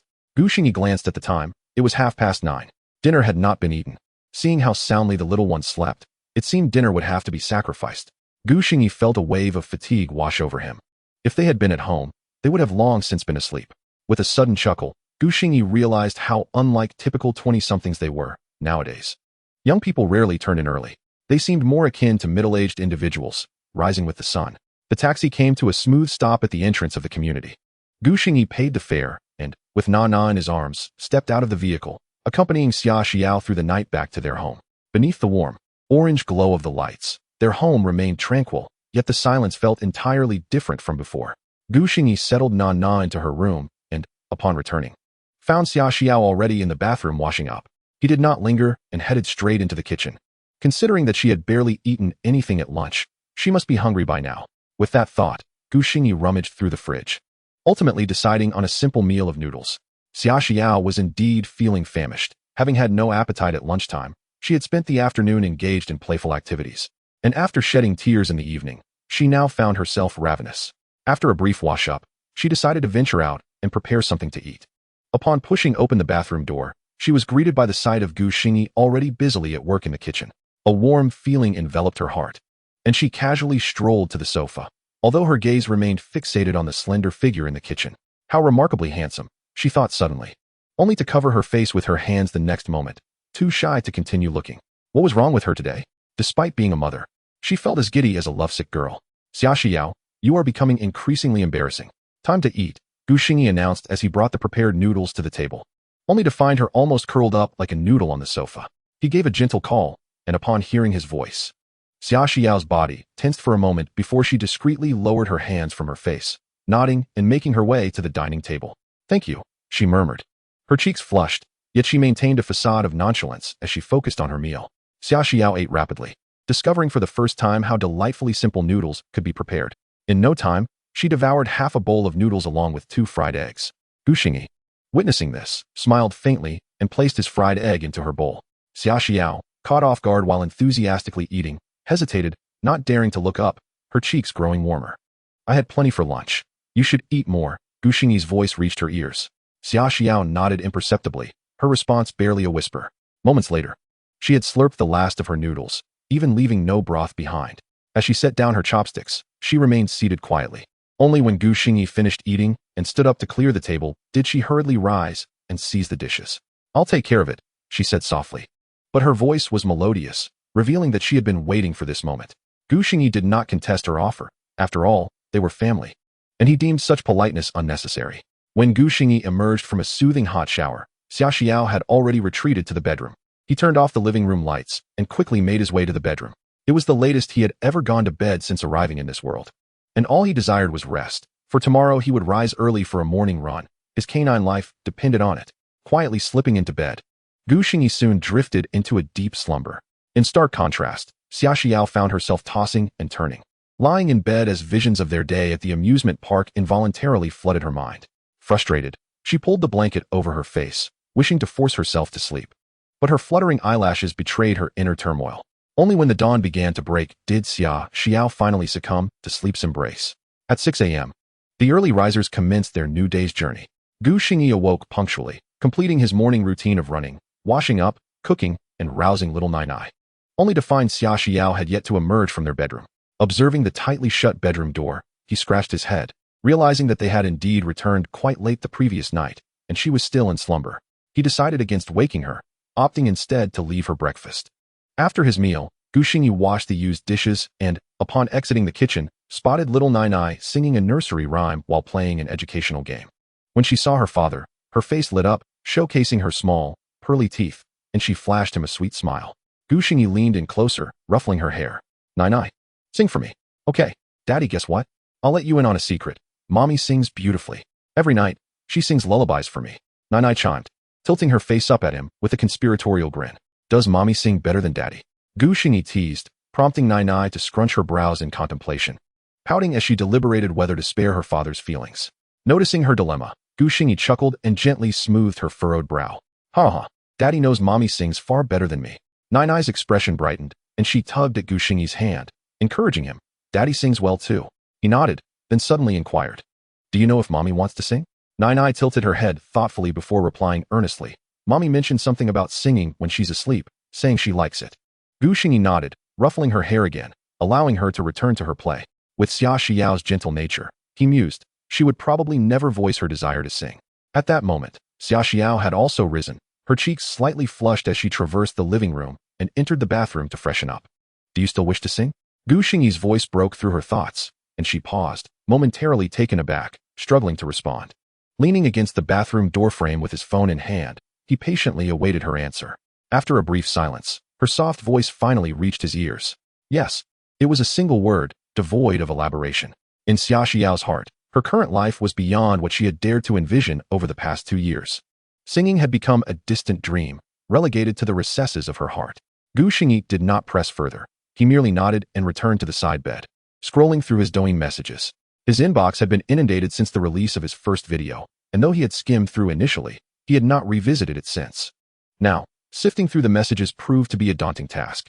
Nevertheless, Xingyi diligently scrolled through the screen, patiently filtering through each one. At last, his eyes lit up as he clicked on a particular message. Reading its contents, Xingyi's fingers began to tap the screen instinctively, contemplating certain considerations. His original intent in posting videos was solely to earn money, enough to ensure a stable life for Nainai and Xia Xiao before fading into the background. However, after the past few days, especially following yesterday's events, his perspective shifted. The message was straightforward. Nainai Entertainment cordially invites you to join our team. With your musical talent, we will expedite your ascent to superstardom. The contact information for Nainai Entertainment was provided at the end of the message. Nainai Entertainment, alongside Tianmei Entertainment and Shengshi Entertainment, comprised the 3 giants of the entertainment industry in Huagua. The Douyin platform was a subsidiary of Nainai Entertainment. Given that he had released 2 original videos on Douyin, it was reasonable for Nainai Entertainment to extend an invitation. After a moment's thought, Xingyi cast aside any hesitation and dialed the contact number from Nainai Entertainment. The phone rang only a few times before being answered by a sultry voice. Hello, may I ask who is speaking? Hello, my Douyin account name is Xingyao. I received an invitation message from your company. Is it convenient for us to talk now? At that moment, far away in Modu at the Douyin headquarters, Yang Chenlin was taken aback by the unexpected call. She had not anticipated that the creator known as Xingyao would actually reach out to her. After all, several days had passed since she sent the invitation, and she had assumed the individual would shy away from the entertainment industry. Hello? Are you still there?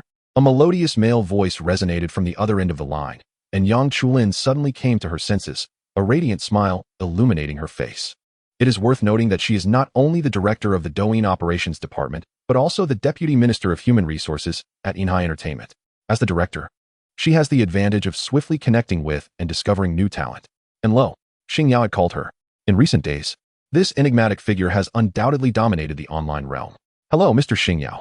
I am Yang Chulin, the Deputy Minister of Human Resources at Nainai Entertainment. Do you have a moment? Are you considering joining our esteemed company?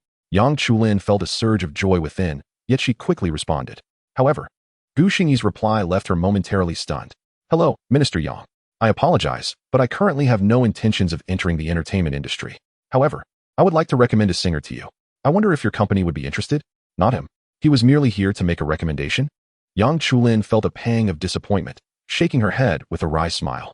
What she desired was Xingyao, the individual who had effortlessly captured the limelight with 2 songs that had gone viral across the internet. Mr. Xingyao, it is as such. I am merely the deputy minister. If you were to join us, given your prominence, I could easily make that decision on my own. However, for others, I fear I lack the authority to grant such approval directly.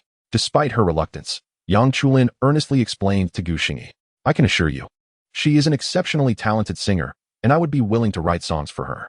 Furthermore, Should your company require music in the future, I can serve as a musician for Nainai Entertainment, albeit with conditions.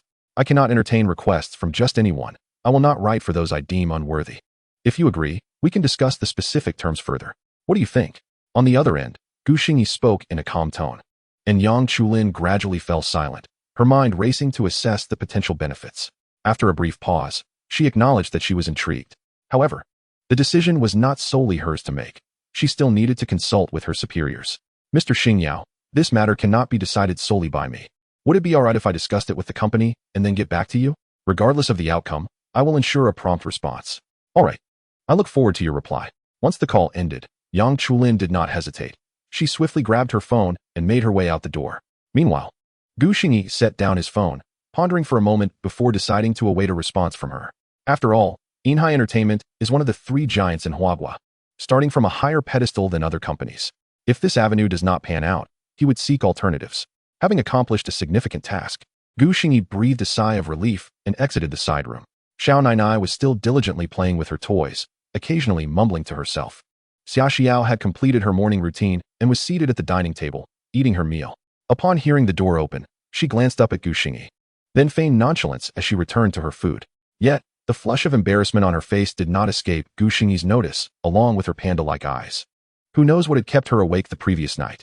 Gu Xingyi was perplexed, uncertain why she was feeling shy. He had not mentioned anything about the entertainment company to Xia Xiao, as it was still uncertain. Discussing it now would be futile.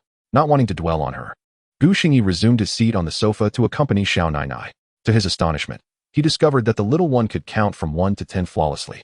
Just yesterday, she would forget 1 or 2 numbers in between. After a day of being out, Xiao Nainai had managed this feat after only a brief period of solitary playtime. This revelation filled Gu Xingyi with joy and pride. In just about a week, he had brought Xiao Nainai up to par with other 3-year-olds. Could it be that he was inherently suited to be a father? Gu Xingyi thought with pride, just as Gu Xingyi was lost in self-admiration. A sudden knock on the door jolted him back to reality. Hearing the commotion, he looked at Xia Xiao, only to find her wearing a similarly bewildered expression. This deepened his confusion.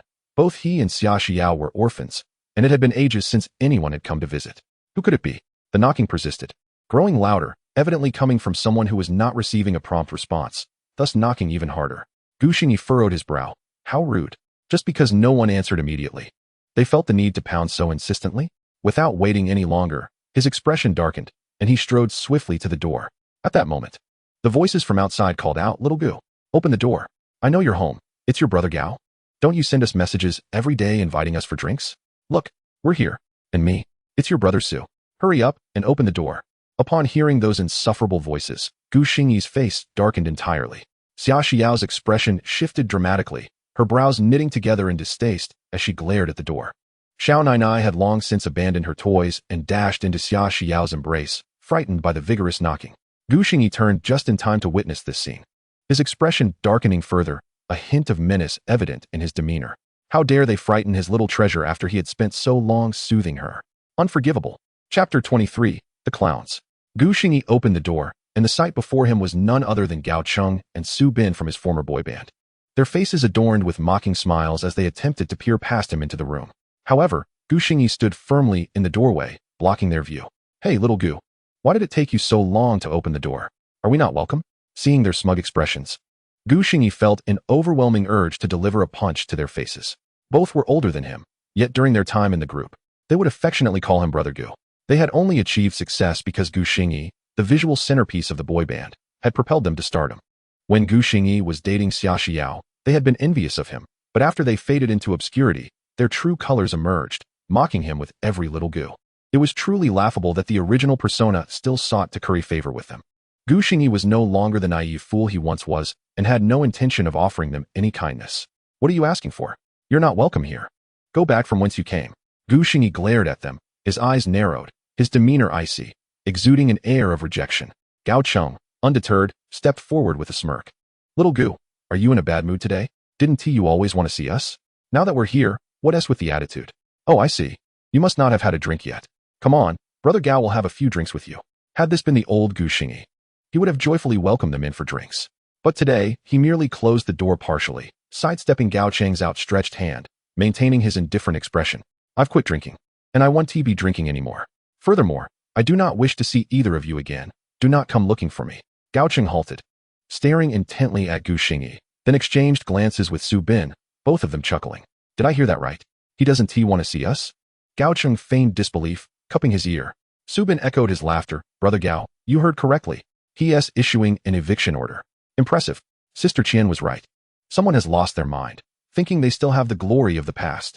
Gao Cheng's demeanor shifted instantly, his expression growing cold. What?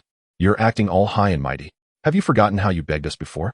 Gu Xingyi looked at the two clowns before him, utterly speechless. Were they performing a Sichuan opera face-changing act? Their antics were more suited for a comedic skit than for idle life. Gu Xingyi instinctively turned his head to glance at the tightly closed door, contemplating that Nainai and Xia Xiao were still at home. Arguing here would surely frighten the mother and daughter. He raised his hand and patted Gao Cheng on the shoulder, gesturing for them to leave. Let us speak outside.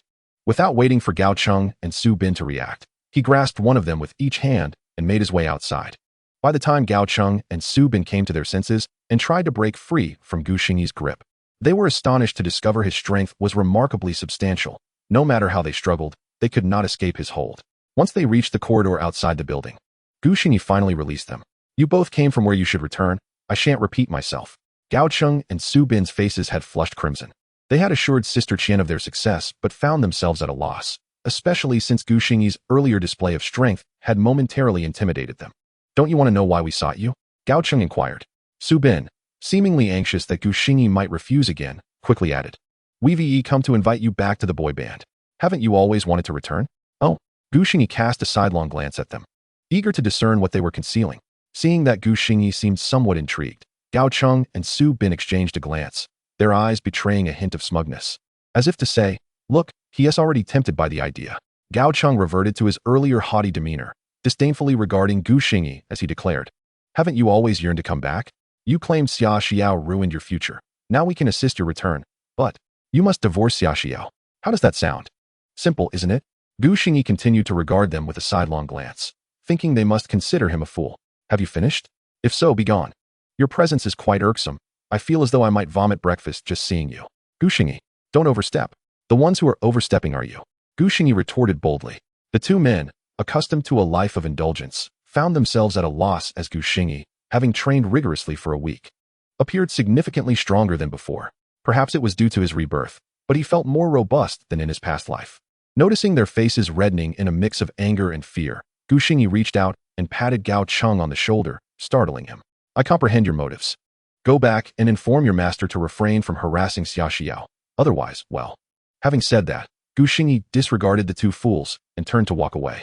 As they watched his departing figure, Gao Cheng and Su Bin's faces were a patchwork of hues, their eyes fixated on him. What they had assumed would be an easy task had backfired. They had received benefits from this venture. Su Bin, still unwilling to accept defeat, exclaimed, Gao Ge, are we just letting him walk away like that? Gao Cheng grimaced, rubbing his shoulder where Gu Xingyi had struck him, and replied irritably, what else could we do? It's strange. He seems like a completely different person now, so strong. Let us go back. Since we haven't accomplished our goal, we'll have to think of other strategies later. With a despondent Su Bin agreed, and the two turned to leave. Meanwhile, Gu Xingyi returned home with a light step. Upon seeing him, the household treasures sighed in relief, their expressions easing somewhat.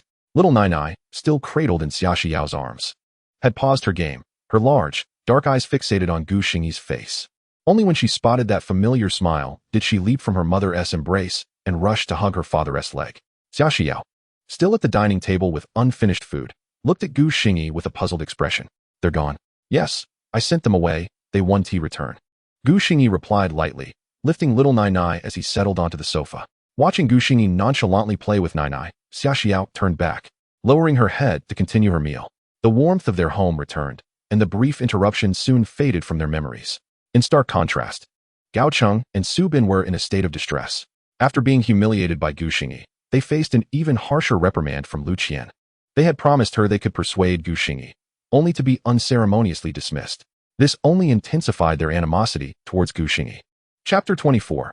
Preparing to depart for the Magic City as evening descended and the sun dipped below the horizon, the air outside began to cool. Xia Xiao changed her clothes and took little Nainai out to buy groceries. Alone at home, Gu Xingyi had just picked up his phone to scroll through Douyin when he received a call from Yang Chenlen. As soon as the call connected, a melodious voice greeted him. Mr. Xingyao, is that you? It is. Gu Xingyi replied, and the voice on the other end continued, Mr. Xingyao, we've come to an agreement. We can allow those you recommend to join the company. However, the higher-ups indicate that you currently have only 2 songs, one of which is a children's song. Please don't misunderstand. Both songs are excellent, but they wish to further assess your songwriting capabilities. Would that be convenient for you? Indeed, merely 2 songs were insufficient to convince them of his talent. Gu Xingyi understood and accepted the reality. In capitalism, profit always takes precedence, and no one would allow him to bring someone into the company based solely on 2 songs. Songwriting, is it? Certainly. Gu Xingyi's response was straightforward. His mind was brimming with cultural knowledge, and he was unafraid of the challenge posed by the company. Yang Chenlin, who had faced many obstacles, felt a flicker of comfort upon hearing Xingyao's decisive agreement. She had spent considerable time on this matter today, genuinely appreciating the 2 songs he had crafted. She believed in his talent, yet the higher-ups remained skeptical. After all, no one knew how long it took him to create those 2 songs. They could have been the result of extensive preparation released all at once. In fact, Yang Chenlin felt a twinge of anxiety herself, but ultimately chose to trust her instincts. Anyone capable of composing a life with you and courage explosion surely possessed remarkable talent. In the end, the company agreed to give Xingyao a chance. Recently, Huayin had posed a challenge to several entertainment companies, inviting numerous lyricists and composers to tackle the issue, but none had made a satisfactory impression, leading to their dismissal. If Xingyao could resolve this dilemma, the company would no longer harbor doubts about him. Mr. Xingyao, can we discuss the specifics in person? You'll need to come here for live songwriting, Yang Chenlin said earnestly, eager to meet the mysterious figure who had not even shown his face in videos. Gu Xingyi considered for a moment. Aside from caring for the child, he had little else to occupy his time, so he readily agreed. Sure, when and where? Magic City. If possible, it would be best if you could come tomorrow. The sooner, the better for you, as it will better showcase your value. Hearing Yang Chenlin's considerate tone, Gu Xingyi felt a growing appreciation for her. Few people would prioritize someone else's interests over their own. All right, tomorrow it is. Seeing Xingyao agree so readily, Yang Chenlin exhaled deeply, her tone becoming noticeably lighter. Once you confirm the specific time, please text me at this number, and I'll come to pick you up promptly. Sure, we'll communicate via text. Goodbye, Gu Xingyi affirmed, hanging up the phone before researching flights to the Magic City. He ultimately booked a ticket for 10 a.m. the following day. After texting Yang Chenlin about the arrangements, Gu Xingyi closed his eyes for a brief rest. Seemingly unperturbed by the challenges that lay ahead. Before long, he fell into a deep sleep. As Xia Xiao returned with little Nainai, she spotted Gu Xingyi peacefully asleep. Quickly, she placed a finger to her lips and gently shushed Nainai. The little girl blinked her big eyes and mirrored her mother-esque gesture, sharing a knowing smile. Xia Xiao stealthily entered the kitchen, carrying groceries, while Nainai made her way to the sofa, gently snuggling into Gu Xingyi's embrace. In his dreams, Gu Xingyi felt as if a tiny kitten was nuzzling his face, the soft little paws bringing him immense comfort. Suddenly, the little cat covered his nose with her tiny hands, leaving him momentarily breathless. He struggled, jolting awake. The sound of Nainai's cheerful laughter echoed in his ears. Lowering his gaze, he discovered that it was indeed his precious daughter who had playfully pinched his nose. "Daddy, it's time to eat," she exclaimed. "All right." Gu Xingyi smiled knowingly, suddenly realizing how delightful this life was, infinitely better than waking alone in his past life. The mouth-watering aroma of food wafted in from the dining room, stirring his hunger. He glanced at the table, where a plate of crispy pork, a dish of shredded potatoes, and a bowl of tomato and egg soup awaited him. How enticing!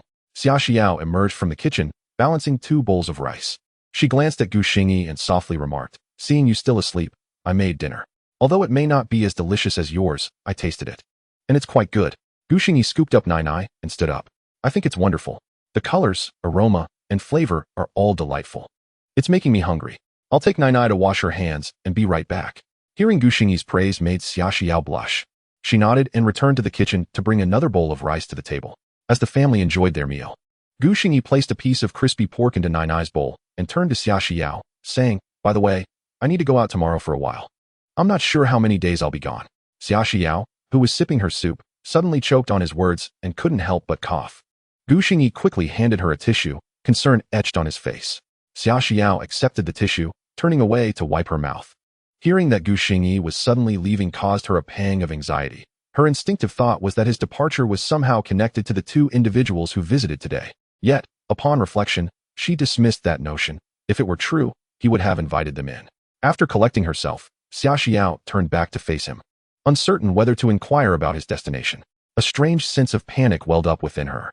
Just a week ago, she had longed to escape, yet now, The thought of Gu Xingyi leaving made her instinctively reluctant.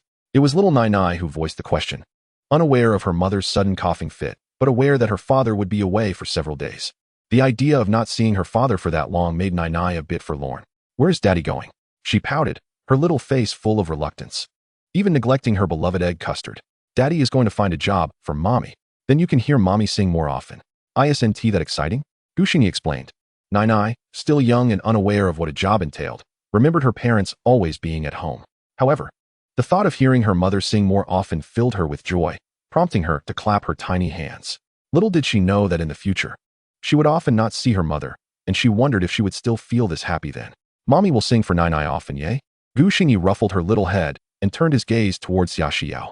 "I apologize for making this decision without consulting you. Nainai mentioned that you love singing, so I thought you would appreciate it, right? I hadn't mentioned it before because things weren't settled, but now another company has invited me to discuss matters. If this works out, you can confidently return to singing. Inhai Entertainment should be a good fit." "He wants me to sing?" Xia Xiao instinctively looked at him. Gu Xingyi's expression was earnest. Their eyes met, and suddenly, tears glistened in Xia Xiao as almond-shaped eyes, the rims turning slightly red. Her beautiful gaze softened, leaving Gu Xingyi momentarily taken aback as he lowered his head to focus on his meal. Xia Xiao had not anticipated that she would one day continue to sing, especially with this man advocating for her. "Thank you, Gu Xingyi. I love singing. I truly do." Xia Xiao spoke softly, her voice growing more resolute.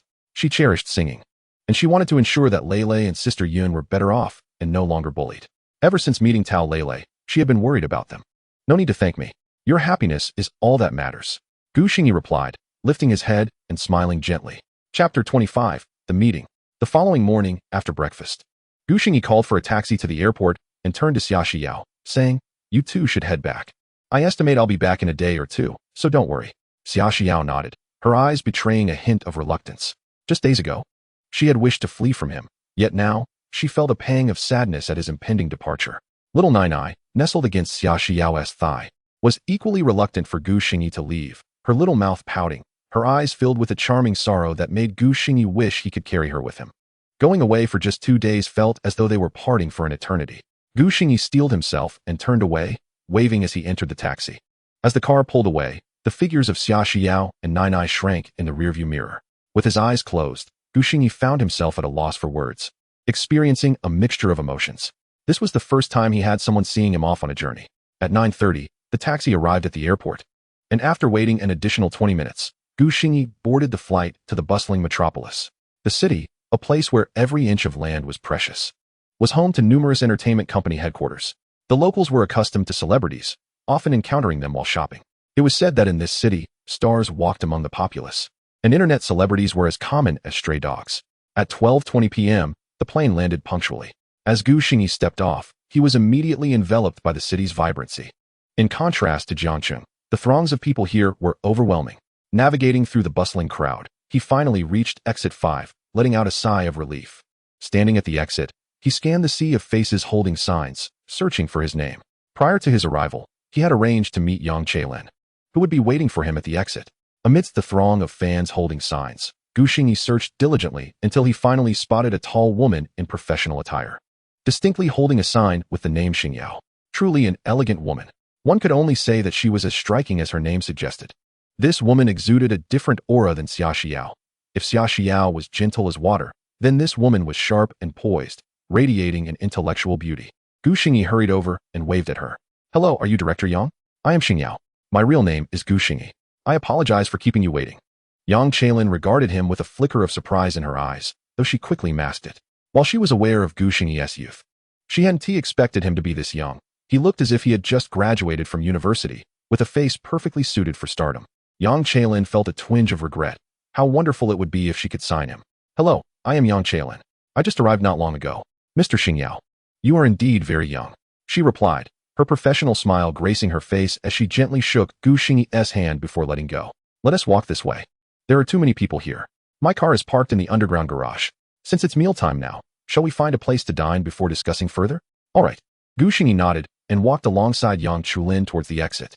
As expected of someone seasoned in the professional realm, Yang Chulin effortlessly initiated conversation with Gu Xingyi as they strolled. She had assumed that this young man would be rather reticent, yet to her surprise, he engaged in their discourse with remarkable ease, exhibiting none of the shyness typical of his contemporaries. This revelation prompted Yang Chulin to regard him with renewed respect. Truly, exceptional individuals thrive in any environment. Unbeknownst to Gu Xingyi, Yang Chulin had elevated her perception of him. Had he been aware, he would have been bemused, for he possessed the memories of 2 lifetimes, totaling over 50 years. If he lacked even basic emotional intelligence, he might as well seek a rope. Upon reaching the car, Gu Xingyi gazed at the bustling metropolis outside, while Yang Chulin intermittently shared insights about local specialties. In no time, they arrived at a quaint restaurant reputed for its authentic flavors. After they settled at a table and Yang Chulin placed their order, she broached the topic at hand. "Let me refer to you as Mr. Gu. May I inquire whom you are recommending this time? An amateur or a professional singer? Have you heard of Xia Xiao? She was a singer but has since stepped back from the limelight and is now making a sort of comeback." As the conversation turned serious, Gu Xingyi adopted a more earnest demeanor. Yang Chulin furrowed her brow. She recognized Xia Xiao's talent, having listened to her songs from 2 years prior when she was a rising star. However, her concerns stemmed from the fact that Xia Xiao had been forced to withdraw from the industry due to a publicized relationship, which, to her knowledge, involved a rather unremarkable partner. This predicament posed a considerable challenge. After a moment of contemplation, she tucked a stray lock of hair behind her ear and fixed her gaze on Gu Xingyi. "I am familiar with her. But may I ask what your relationship with her is? Do you know why she left the industry?" Gu Xingyi met Yang Chulin's gaze and replied calmly. "We are husband and wife." "Pardon?" Even someone as seasoned as Yang Chulin was taken aback by his revelation. "Husband and wife? He is the infamous kept man? Surely, this cannot be true. Could it be that Xia Xiao divorced and found another?" Observing the expression on Yang Chulin's face, Gu Xingyi discerned her thoughts and offered a wry smile. "You're not mistaken. I am indeed the one who was in that relationship with her when it was exposed, leading to our mutual withdrawal from the industry." At a loss for words, Yang Chulin was aware of Xia Xiao, but had no idea whom she was involved with. Naturally, she had not followed the exploits of an idol like Gu Xingyi, who had relied on his looks for fame. Now, she found herself questioning whether he had penned those 2 songs. Gu Xingyi did not allow her much time to ponder, as he continued speaking upon noticing her conflicted expression. "Is it difficult to have her join your company? If it poses a challenge, I can explore other options. Moreover, my request extends beyond her mere inclusion. I wish for her to receive the finest resources and autonomy within your company, with a contract that allows for flexibility." Ultimately, it all boiled down to matters of interest. "I believe that with my assistance, Nainai Entertainment can achieve even greater heights, and I sincerely hope you will give this serious consideration." Gu Xingyi concluded his statement and took a sip of water with remarkable composure. Yang Chulin's expression grew serious, revealing her evident discomfort. "Ultimately, we have not collaborated before. Based solely on the 2 songs you released on Douyin, they do not hold such substantial value. While I recognize Xia Xiao's vocal prowess, the entertainment industry values more than just singing ability. I trust you understand. It is not overly difficult for her to make a comeback. But the top-tier resources and contract freedom you desire are not something we typically offer. This matter requires further deliberation. It is not trivial." Although Yang Chulin did not outright reject his proposal, her words implied that the likelihood of its success was minimal. Not to mention, if they were to provide her with top-tier resources and subsequently elevate her to a first-rate or super first-rate star, then allowing her the freedom to leave would pose a significant risk to the company, who would bear the brunt of the fallout. "You may deliberate, and I wish to express my stance as well, not only regarding the challenge you face this time, but in the future. Should you require songs or even scripts of any genre, I am at your disposal. I genuinely hope we can forge a successful partnership. You summon me here to assess my capabilities. Since I am present, why not evaluate me before making a decision?" Gu Xingyi stated with a calm assurance. Yang Chulin regarded him with newfound intrigue. Such confidence was a rarity. Is this truly the infamous kept man?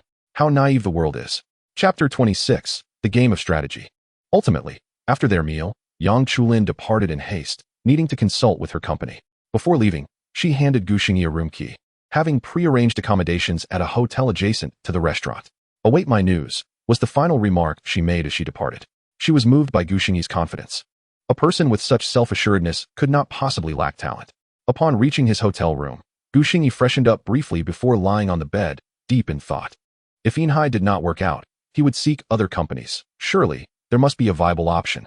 If all else failed, he could always earn more and start his own company, nurturing Xia Xiao quietly. Unbeknownst to Gu Xingyi, his mindset had shifted subtly from a desire for a leisurely existence to striving for Xia Xiao's future. In a brief span of interaction, he found himself increasingly considerate of her well-being and unwittingly integrated into this small family. Yang Chulin's call came at 3 in the afternoon. informing him she was downstairs and needed him to accompany her to Nainai Tower. Xingyi said nothing further and promptly descended to meet her. Nainai Entertainment's headquarters was situated in the heart of the bustling metropolis, an entire building dedicated to its operations. At this moment, on the 18th floor of Nainai Tower, in the reception area, the company's chairman, Yang Xian, the head of human resources, Zhang Chao, and several other managers from Nainai Entertainment were present. Zhang Chao's expression was grim as he addressed Yang Xian. Chairman, I have no qualms regarding Deputy Director Yang's business acumen, but I believe she is placing undue emphasis on this Xingyi. He was previously an unknown artist, and now he dares to present us with such outrageous demands. Those 2 songs on Douyin are commendable, but who knows where he acquired them? I feel we are merely squandering our time. In response to Zhang Chao's grievances, Yang Xian waved his hand, a benevolent smile adorning his face. We must afford the youth some opportunities. Let us first assess his talent. If it does not pan out, I trust Xiaolin will not press the matter further. Seeing the chairman's amiable demeanor, Zhang Chao could only stifle his frustration, inwardly grumbling. Isn't it because she is your daughter that you are biased? Yang Xian, noting Zhang Chao's disgruntled expression, chuckled softly. As the chairman, he was not beholden to his daughter's opinions alone. He had indeed heard the 2 songs and deemed them nothing short of exceptional. However, he felt no need to explain himself to Zhang Chao.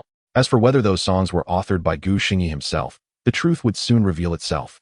Moreover, he harbored genuine interest in Xingyi, a once unknown artist now brimming with confidence to make such demands. Ultimately, he believed that no one could possess such self-assurance without genuine talent. This perspective mirrored Yang Chulin's. After all, they were father and daughter, sharing a familial bond. At this juncture, Yang Chulin and Xingyi arrived in the reception area. Upon entering, Xingyi was greeted by the sight of numerous superstars from this world, each excelling in their respective fields. Indeed, this was one of the 3 titans of the industry. The opulence and the gathering of luminaries evoked a sense of grandeur. What an impressive display!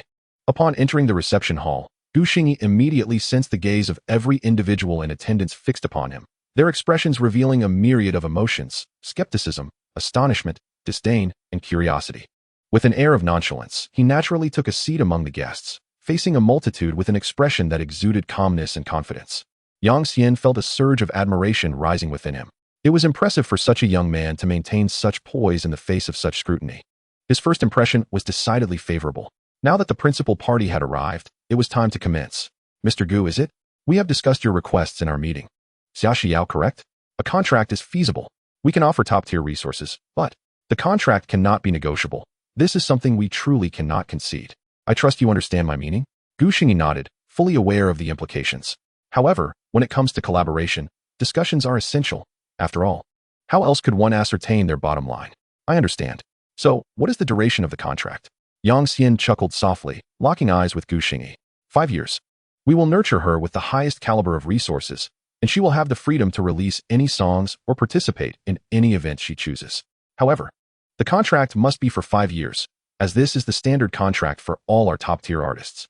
Xingyi frowned slightly, unfazed by the intensity of Yang Xian's gaze, and met it with unwavering resolve. 5 years is too long. I have faith in my abilities, with your resources and my talent. She will undoubtedly become a top-tier star within a year, perhaps even less. Therefore, the maximum I can agree to is 2 years, with the remaining year generating sufficient profit for your company. That will suffice. During these 2 years, you need not concern yourselves with Xia Xiao's music, and I can assist you by writing songs for Nainai at no charge, though the quantity will be limited.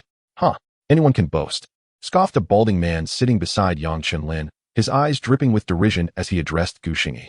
Xingyi merely cast a fleeting glance in his direction, choosing to disregard him and maintain his focus on Yang Xian. As for the balding man, it would suffice to let his competence speak for itself. Further discourse would be futile. Yang Xian narrowed his eyes, his fingers lightly tapping the table, a smile growing more pronounced on his face. Confidence in youth is commendable. 2 years is not out of the question, but it all hinges on your prowess. The reason we invited you here is twofold: to discuss collaboration and to address a recent initiative from Huayin that mandates participation from every entertainment company. However, only one song will be selected, and I wish to secure it. I wonder if you possess the requisite talent? Xingyi nodded slightly. I came precisely for this initiative. How audacious. Such character. I admire it. Yang Xian exclaimed. Let Deputy Minister Yang relay the specific details of the initiative to you. I shall await your favorable news. Once your song is recognized, we can proceed with the contract immediately. With everything agreed upon, Xingyi felt a sense of relief. He rose to shake hands with Yang Xian before departing the reception hall with Yang Chenlin. They descended 2 floors in the elevator. Arriving at Yang Chenlin's office on the 16th floor, Yang Chenlin felt a twinge of disbelief. She had not anticipated her father agreeing to such outrageous terms. However, this initiative was undeniably significant, as the company securing the selected song would naturally gain favor from the authorities. The advantages were self-evident. A businessman would never engage in a losing deal. As she regarded Gu Xingyi, her expression was tinged with complexity. She sincerely hoped he would achieve remarkable success, which would validate her judgment. In that case, the whispers and doubts surrounding the company would swiftly dissipate. Here, take a look. This outlines the specifics of the initiative. You have only 3 days to create your piece. I hope you succeed. I also hope for a fruitful collaboration between us, Yang Chenlin said, retrieving a folder from her drawer and presenting it to Gu Xingyi. Chapter 27. Ordinary Heroes. Gu Xingyi opened the folder, revealing a prominent title, Ordinary Heroes. Upon seeing those words, his expression immediately shifted to one of solemnity as he continued to read. Heroes are often unremarkable, yet extraordinary. They lack divine abilities, yet accomplish feats beyond the reach of the gods. There has never been a deity who descends from the heavens. Only ordinary individuals willing to stand up. In this chaotic world, it is the nameless heroes who strive to safeguard this realm of purity, passing down their legacy through generations. As a great nation, Huagua is not deprived of these ordinary heroes, though few know of their existence. Currently, Huayin is collaborating with multiple departments to solicit songs from various entertainment companies, centered on the theme of ordinary heroes, to promote Huagua's culture and establish a new societal ethos. The office was enveloped in silence, save for the sound of Gu Xingyi flipping through the documents. His expression was the most serious it had been since his arrival in this world. He perused the pages, discovering several photographs. The first depicted a group of doctors and nurses clad in protective gear, their surroundings dimly lit in the dead of night. Exhausted to the point of collapse outside the operating room without having had the chance to remove their attire. The second showed 3 firefighters, disheveled and covered in soot. Standing before a recently extinguished blaze, the foremost firefighter, despite his grimy visage, bore a radiant smile as he cradled an infant in his arms. The third image featured soldiers whose faces were obscured, their uniforms emblazoned with the bold characters for drug enforcement, confronting a menacing group of criminals. The fourth showcased a classroom on the verge of collapse, with 2 teachers ushering children to safety while another teacher, clutching a child, handed them off to someone outside, leaving her as the last to escape. Numerous similar photographs filled the pages, and Gu Xingyi examined each one with earnestness, his heart trembling slightly. Upon seeing one particular photo, he could not help but caress the page. This, indeed, is the spirit of Huagua. Suddenly, Gu Xingyi felt that even if Nainai Entertainment did not acquiesce to his conditions, he would still pen this song. It would be his honor, devoid of any ulterior motives or concerns over gains and losses. The individuals depicted in these photographs deserved it.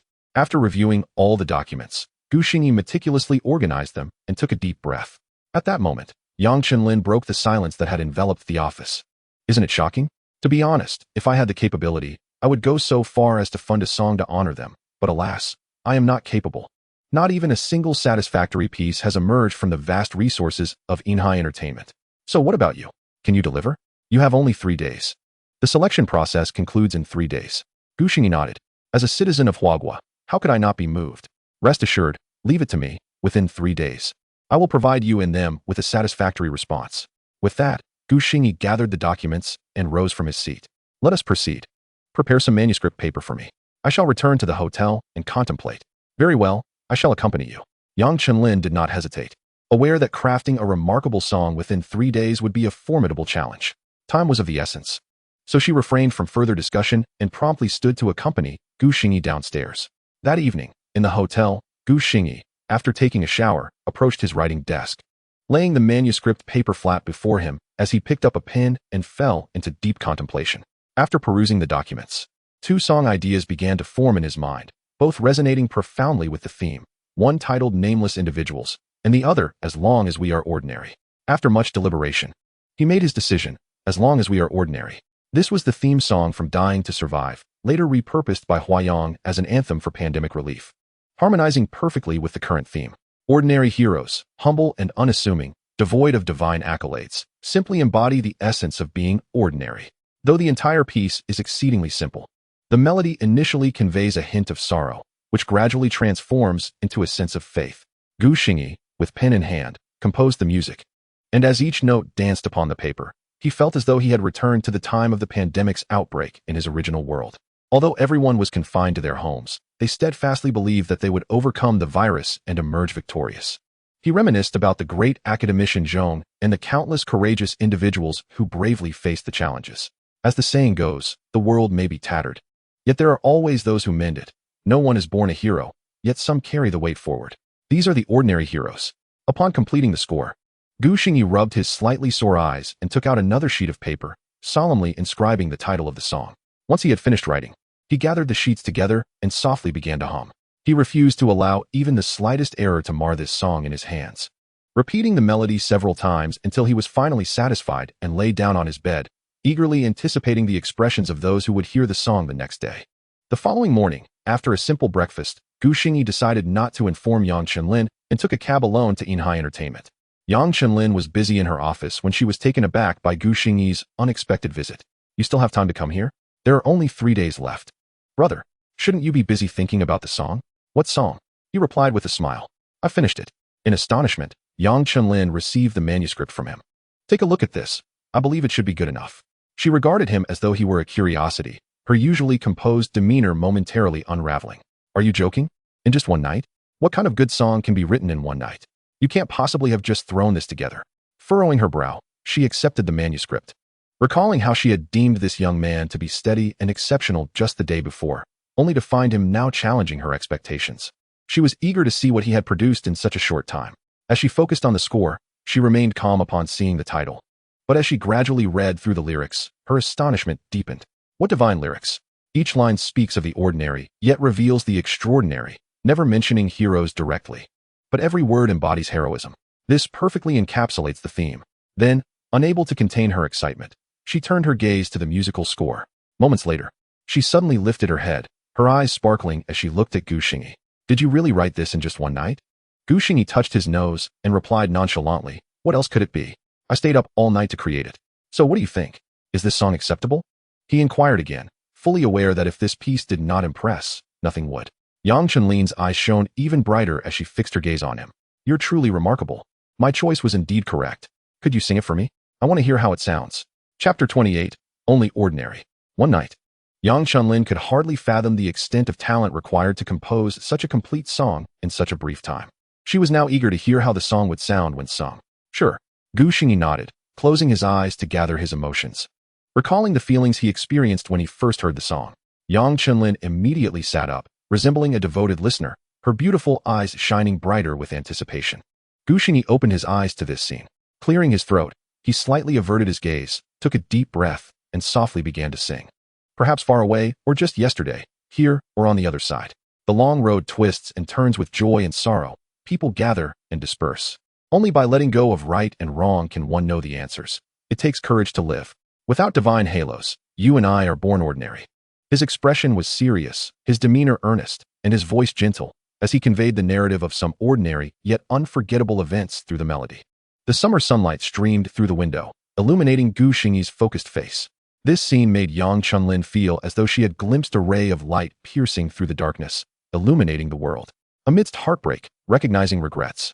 Life is both long and fleeting. A beating heart sprouts vines, willing to fight against dangers. Falling into darkness, descending into the abyss, with a face covered in dirt. Without divine halos, we hold tight to our ordinariness. This heart, this life, without regrets, the fire of life has been ignited. This was the feeling. Yang Chenlin's heart began to tremble, and her initial impression upon reading the lyrics was now vividly clear. Heartbreak, reflections on life, admiration for them, yet also a sense of sorrow for them. She finally understood what it meant to experience a gap. It's the difference between feeling something deeply and being unable to articulate it. Yet Xingyi managed to express this emotion completely through a song. Indeed, it is because of these lovable heroes who bravely ignite the fire of life that so many miracles occur in this world. Yang Chenlin gazed at the young man before her, entranced by his song. One day, perhaps we will drift apart. Yet maybe we will meet again. Whether in a crowd or on the horizon, let me see your face once more. Even as tears fill my eyes, though unspoken. My face is wet with tears. I do not seek divine halos, only your ordinariness. As Xingyi sang this, his eyes glistened with unshed tears, and he envisioned those faces, angelic yet blurred, who had been saved, bowing in gratitude. Meanwhile, across from him, Yang Chenlin's tears had already begun to fall, and she seemed unaware, staring intently at Gu Xingyi. Previously, she thought of him as merely talented yet arrogant, but now his image in her mind had grown clearer. He was not only gifted but possessed a delicate heart and qualities that others lacked. He bore a heart of eternal gratitude. How could life be so tranquil? It is merely that some carry burdens for you. This heart, this life, without regrets. The fire of life has been ignited. As the song concluded, Yang Chunlin remained lost in the melody, only coming back to her senses when Gu Xingyi gently coughed twice. Flustered, she wiped away the traces of her tears and abruptly stood, her eyes sparkling even more brilliantly. So much so that Gu Xingyi felt a bit shy to meet her gaze. But is it acceptable? Clap, clap, clap. Absolutely. Gu Xiaoyu, I never expected you to present us with such a delightful surprise. Just as Yang Chunlin was about to speak, the office doors suddenly swung open, and Yang Xian entered, clapping his hands, his face radiating surprise. Following him was Zhang Chao, the head of the Human Resources Department, who looked visibly astounded, unable to believe that Gu Xingyi had created such a perfect song in such a short span of time. Dad, why didn't you knock before coming in? Yang Chunlin exclaimed, a hint of panic in her voice as she hastily wiped her tears again, looking displeased as she addressed Yang Xian. Yang Xian, however, showed no signs of remorse, still smiling, though his gaze towards his precious daughter was somewhat peculiar. It had been a long time since he had seen her in such a vulnerable state. If I hadn't come, how would I know that Gu Xiaoyu composed such a wonderful song? Fine then, Gu Xingyi thought, bemused. Now I'm Gu Xiaoyu instead of just Gu. Truly, a businessman sees family in those who can bring him profit. You're too kind, Chairman Yang. I'm glad you are pleased. Pleased? Extremely pleased. Gu Xiaoyu. Now that we have the song, as long as it is selected by Huayin, we shall immediately sign the contract with Xia Xiao. For now, let me sign a cooperation agreement with you to ease any concerns, shall we? Yang Xian smiled and nodded, his efficiency remarkably swift as he decisively finalized the matter at hand. Gu Xingyi finally exhaled in relief, knowing that this was nearly settled. The group promptly signed the cooperation agreement. Provided the song was selected, Gu Xingyi's prior discussions with Nainai Entertainment would commence immediately. After the signing, Gu Xingyi bid farewell to Yang Xian, stating, Chairman Yang, with matters settled, I shall take my leave. Very well, and I look forward to our future collaboration. Gu Xingyi slightly nodded, clutching the cooperation agreement as he turned to exit the office. I'll see you off. Suddenly, Yang Chunlin interjected as she noticed Gu Xingyi preparing to leave. She had been hesitant to look at him earlier, feeling somewhat like an infatuated fan, which was quite embarrassing for a woman of her stature. However, with Gu Xingyi about to depart, an inexplicable sense of reluctance washed over her. Ahem, Shaolin. Didn't you have some unfinished work? Yang Xian interjected before Gu Xingyi could respond. Gu is no child. He doesn't require your escort. Seeing this, Gu Xingyi offered a grateful smile to Yang Chunlin. Thank you for your kindness, Minister Yang, but I can manage a taxi back. With that, Gu Xingyi turned and stepped out of the office, gently closing the door behind him as he strode away. Inside the office, Yang Chunlin resembled an irate little cat, suddenly bristling with indignation. Dad, what do you mean? He just brought the song, and you're sending him away. How can you be like this? Zhang Chao, still present in the room, sensed the tension and nervously swallowed, hastily declaring, I still have some work to wrap up. I'll take my leave. Without waiting for Yang Xian's response, he dashed out, firmly shutting the door behind him. After exiting, he wiped the fine sweat from his brow and hurried away, realizing he did not want to be caught in the middle of a father-daughter dispute. Observing his daughter, Yang Xian refrained from anger, instead adopting a serious tone. Shaolin, you are no longer a child. It's time to find a partner. Gu is quite an admirable fellow, but don't forget, he is married. And as far as I know, he has a daughter as well. Yang Chunlin fell silent, and after a moment, coldly replied, I am fully aware. My offer to see him off was merely because I invited him. Her demeanor shifted back to its usual coolness, a presence that even made her father, Yang Xian, feel a touch intimidated. All right, as long as you know. I just remembered I have work to do. Off I go. Yang Xian turned to leave, but suddenly poked his head back in. I'm serious. My dear daughter, you're 26 now. You really should find someone. Go away. All right. I won't rush you. I'll take my leave now. Chapter 29. The waiting time upon exiting the Nainai building. Gu Xingyi waited quite a while by the roadside before finally hailing a taxi. As he got into the vehicle, the driver jested about how everyone working there must be wealthy, remarking that taxis rarely come to this area, and Gu Xingyi was fortunate to have secured one. Gu Xingyi shrugged, feeling helpless as he was there to request assistance. Nevertheless, this only reinforced his resolve to purchase a car. The inconvenience of waiting for transport was simply too great, wasting precious time. As the car traveled toward the hotel, Gu Xingyi searched for a flight home, planning to tidy up at the hotel and have lunch before departing. Despite having only left home the previous morning, he found himself yearning for it. Gu Xingyi was puzzled by this change. In his original world, he rarely felt homesick after being away for extended periods, yet here, it was different. Before he could finalize his flight, Yang Chunlin's call came through. "Hello, Mr. Gu. I sincerely apologize. My father's tone was rather brusque, and I wish to extend his apologies on his behalf." On the phone, Yang Chunlin conveyed her remorse, her voice somewhat frosty, seemingly still miffed about something. Gu Xingyi was taken aback. He hadn't dwelled on the matter, and Yang Xian had already expressed himself quite tactfully, quite considerate for a capital mogul. As for whether there was any intention to sever ties, absolutely not. It was merely a fair transaction. Having encountered various personalities in the capital market, Gu Xingyi was well aware of such dynamics. "Oh, it's quite all right. I didn't perceive anything amiss. You needn't worry." Hearing this, Yang Chunlin's tone softened slightly. "I'm glad you're not upset. By the way, are you on your way back to the hotel?" "Yes. I'm already in the car, planning to tidy up before heading back to Jiangqing." As Gu Xingyi spoke, there was a moment of silence on the other end, followed by Yang Chunlin's voice again. "Actually, Mr. Gu, it would be best if you could wait a couple more days. If your lyrics are selected, Hualin may require your assistance, as you have the deepest understanding of the song since you composed both the lyrics and music. I've extended your hotel reservation for a few more days, so there's no need for concern." Upon hearing Yang Chunlin's words, Gu Xingyi's plans to return home were dashed, leaving him with a hollow feeling. However, she was correct. If further assistance were needed, flying back and forth between two cities would be quite a hassle. "All right, I understand. I'll stay a few more days. Thank you for the heads up." "You're welcome." After hanging up with Yang Chunlin, Gu Xingyi regretfully set his phone down and gazed out at the fleeting scenery outside the car window. He found himself missing his little one back home. As thoughts of Xiao Nainai crossed his mind, Gu Xingyi was unaware of the smile that had unexpectedly graced his face. Almost as if by a shared telepathy, just as he returned to the hotel, feeling a tad bored, his phone rang, and it was a call from Xia Xiao. Gu Xingyi answered the call, and immediately, he heard Xiao Nainai's voice on the other end. "Hello? Is that Daddy?" It was the little one. Though he could not see her, a smile reminiscent of an affectionate aunt spread across Gu Xingyi's face. "Yes, it's Daddy. Has Nainai been missing Daddy?" "Yes, Daddy. Mommy asked when you're coming back." At home, Xiao Nainai was cradling the phone in her hands, nestled in Xia Xiao's embrace, sweetly speaking. Xia Xiao's cheeks flushed with a rosy hue as she shot a helpless glance at the little one, realizing that it was Xiao Nainai who insisted on calling Daddy. Yet somehow it turned into a question directed at her. "Make sure to tell Mommy that Daddy will be back in a few days." Gu Xingyi chuckled to himself, guessing that the little one wished for him to return but was cleverly using Xia Xiao as a means to express that desire. Upon hearing this, Xiao Nainai's expression shifted to one of discontent as she began to pout on the phone. Gu Xingyi's lips curled into a smile as he shifted into a more comfortable position, lying on the bed. "Did Nainai eat well today?"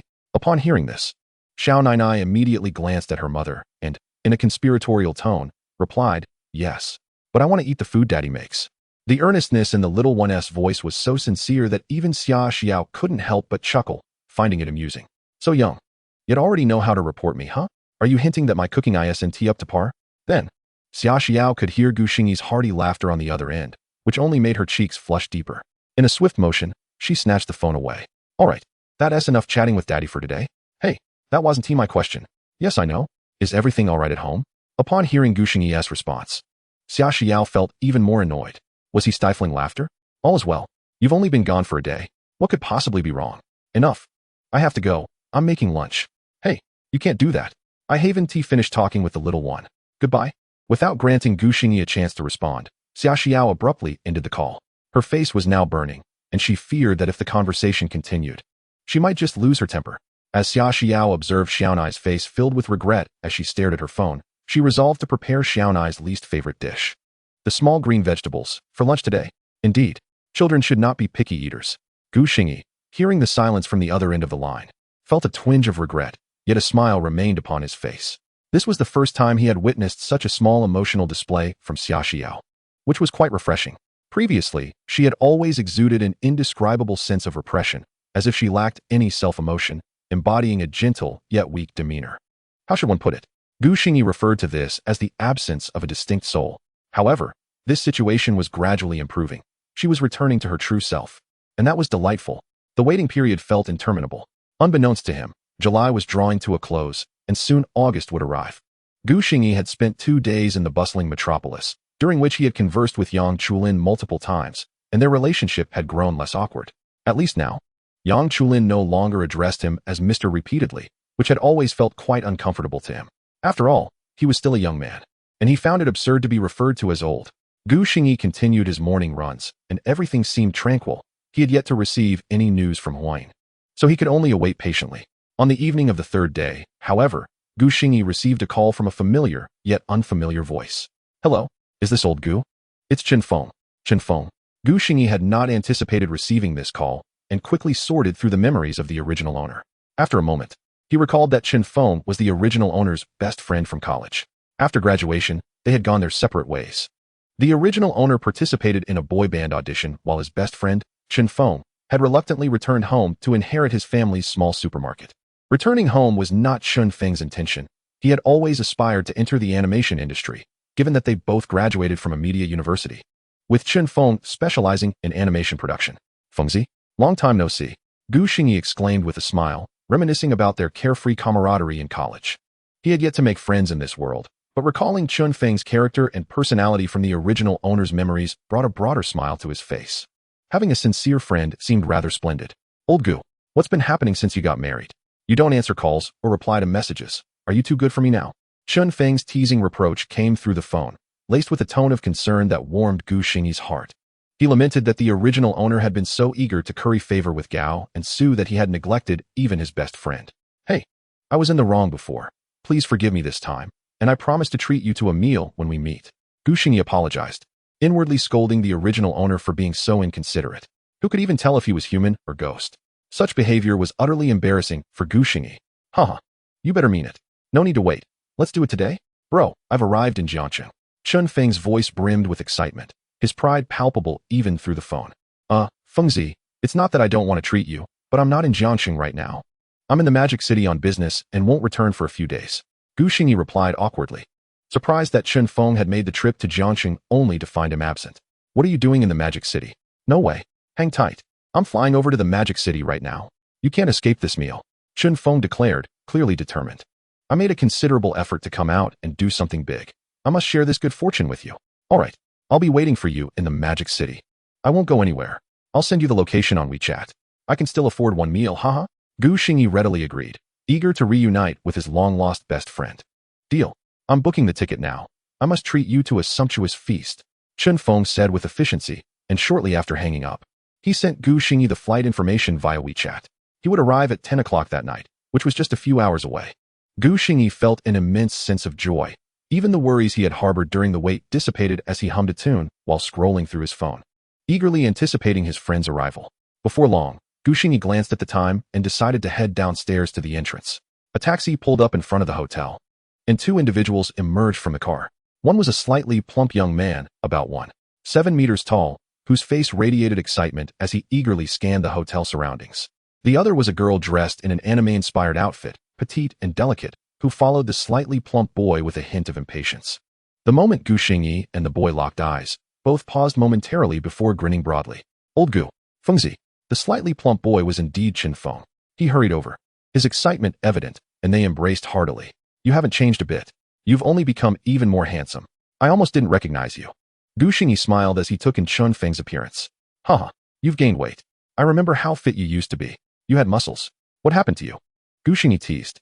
"Haha, blame it on my mom, who disapproves of me being too thin. She has been fattening me up to the point where I can hardly leave the house." Chen Feng laughed, recalling how he used to have an athletic physique and a square face that exuded an air of authority.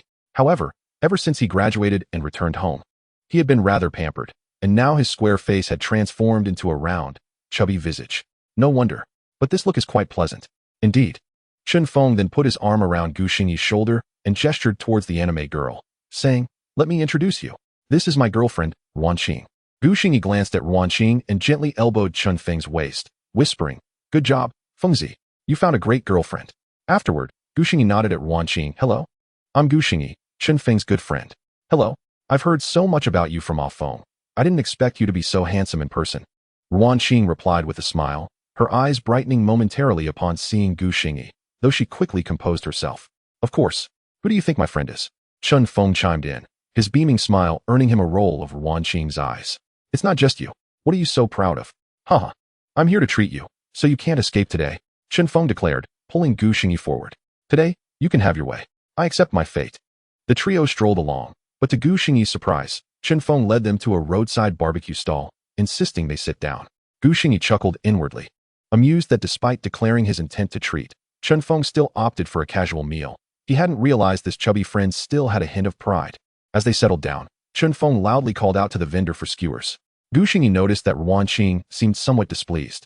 Yet she meticulously wiped down her seat with a napkin before taking a seat. Oblivious to this, Chen Feng remained carefree.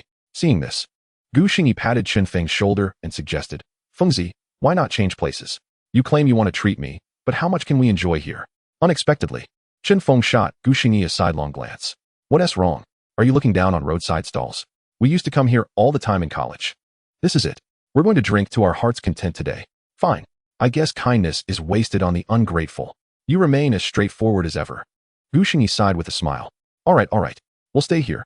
But I can't drink. I've stopped drinking. Chen Feng frowned slightly, puzzled by Gu Xingyi's mixed signals, first disapproving of roadside stalls and now claiming to have quit drinking. Gu Xingyi quickly patted his shoulder, adding an explanation. Brother, I'm serious. I used to make a lot of mistakes when drinking, so I decided to quit. Seeing Gu Xingyi's earnest tone, Chen Feng finally relented, albeit with a hint of regret. All right then. It is indeed for the best to abstain, thus avoiding any unfortunate mishaps. Let us indulge ourselves today. By the way, where is my star sister-in-law? Did she not accompany you to the bustling metropolis? Chen Feng, being a year younger than Gu Xingyi, affectionately referred to Xia Xiao as his sister-in-law. Gu Xingyi shook his head. She is not here. I have some matters to attend to, while she is at home tending to the children. But what about you? How did your family allow you to venture out? Speaking of this, Chen Feng's face lit up with pride as he mysteriously leaned closer to Gu Xingyi, saying, well, it was only through my relentless efforts that I managed to escape. I was supposed to inherit the family's small grocery store, but lo and behold, upon returning, I discovered it was not merely a small store, but a nationwide chain. Can you imagine the frustration? My family concealed this from me for so long, and only at the last moment did I learn that I am, in fact, a rich second-generation heir. Gu Xingyi was taken aback. During their university days, this fellow had often relied on his meals. His monthly allowance was meager, and he would stretch every penny to its limits. Little did he expect that he had transformed into a wealthy heir. One could only say that his family certainly knows how to play their cards right. Gu Xingyi raised his thumb in admiration. You're impressive. Now that you know you are a rich heir, why not simply enjoy the comforts of home? What drives you to venture out? Come on. I am a man of ambition and ideals. How could I possibly become a leech? It took quite some persuasion for my family to let me out. Chen Feng replied, his face reflecting a blend of indignation and determination. Very well. Such a commendable awareness. Gu Xingyi expressed his approval, genuinely appreciating Chen Feng's character. Just then, the skewers arrived at their table, and the trio began to eat while conversing. By the way, old Gu, what are you doing now? Why not join me? I've opened a studio in Jiangcheng. Gu Xingyi quickly waved his hands in refusal. Once Xia Xiao resumes work, he still has to care for the children. He has no lofty aspirations and merely wishes to lead a leisurely life. No. I intend to be a full-time stay-at-home dad. How noble is that? Chen Feng exclaimed, astonished. Noble? Utterly noble. Are you planning to be a kept man? Gu Xingyi coughed, nearly choking on his food. Who says being a stay-at-home dad means living off someone else? However, I must admit, living off Xia Xiao does sound rather appealing. Gu Xingyi fell into contemplation. Noticing Gu Xingyi's silence, Chen Feng was even more astonished. Wait. You can't be seriously considering being a kept man, can you? Though, I must say, you do fit the profile. Enough of that. Who says being a full-time dad means living off someone else? One can still earn a living at home. Gu Xingyi retorted, feeling the weight of the peculiar glances cast upon him by Ruan Qing when the subject of financial dependency arose. However, Chen Feng patted his shoulder earnestly. I'm being serious. Why not join me? I'll share half of my stake with you. You know my dream is to create anime that embodies our Chinese essence. So, I partnered with my girlfriend to open a studio, and she's doing the voice work. When the time is right, I plan to start a company. You've graduated from the communication university, your major aligns perfectly. What do you say? Gu Xingyi pondered for a moment, recognizing Chen Feng's genuine concern for him. Chen Feng had long desired to delve into the world of anime, dedicating himself to it during their university days, yet his parents had never supported his aspirations. It was surprising to see that Chen Feng had now gained his parents' approval and had ventured out. After some reflection, Gu Xingyi shook his head. I appreciate the sentiment, but I truly intend to be a stay-at-home dad. If you ever need assistance, just let me know, but joining forces is out of the question. He encouraged Chen Feng with a reassuring pat on the shoulder. Keep pushing forward. I believe in your potential. Fine then. I won't pressure you anymore. You're always welcome to join me whenever you feel like it. And remember, we'll split the profits when we meet again. If I succeed this time, I'll finally see my dreams come to fruition. Don't forget to check out my debut work, Chen Feng said with a broad smile. Seeing that Gu Xingyi had made up his mind, the conversation shifted away from business, and the trio reminisced about their joyful university days, with Chen Feng doing most of the talking, occasionally handing Ruan Qing her favorite skewers, and she chiming in with anecdotes about Chen Feng. Although none of them were drinking, the atmosphere at the table remained lively. As they consumed nearly all the skewers, Gu Xingyi glanced at the time. It was approaching midnight. The trio had long ceased their chatter, and Gu Xingyi suggested, "It's about time we head back. The hotel where I'm staying should still have rooms available for you." Both Chen Feng and Ruan Qing nodded in agreement, and the three made their way back. Along the way, Gu Xingyi and Chen Feng engaged in conversation, while Ruan Qing stepped aside to take a phone call, her voice barely audible to them. After a while, she returned, and Chen Feng curiously inquired, "Who was that?" "Wang Jun. There's a minor issue at the studio, so he called to update me," Ruan Qing replied. "Oh, what sort of issue?" Chen Feng's expression tightened, clearly concerned about the studio.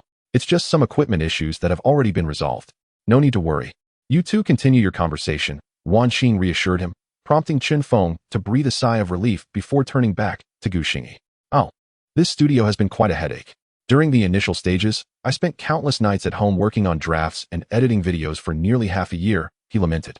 Gu Xingyi nodded, realizing that Chen Feng was not embarking on this venture recklessly. He had evidently been preparing for quite some time, even starting while still at home. "Don't worry. I have faith that you will surely succeed. But who is this Wang Jun?" "Oh, he is my partner. He is also involved in the anime industry.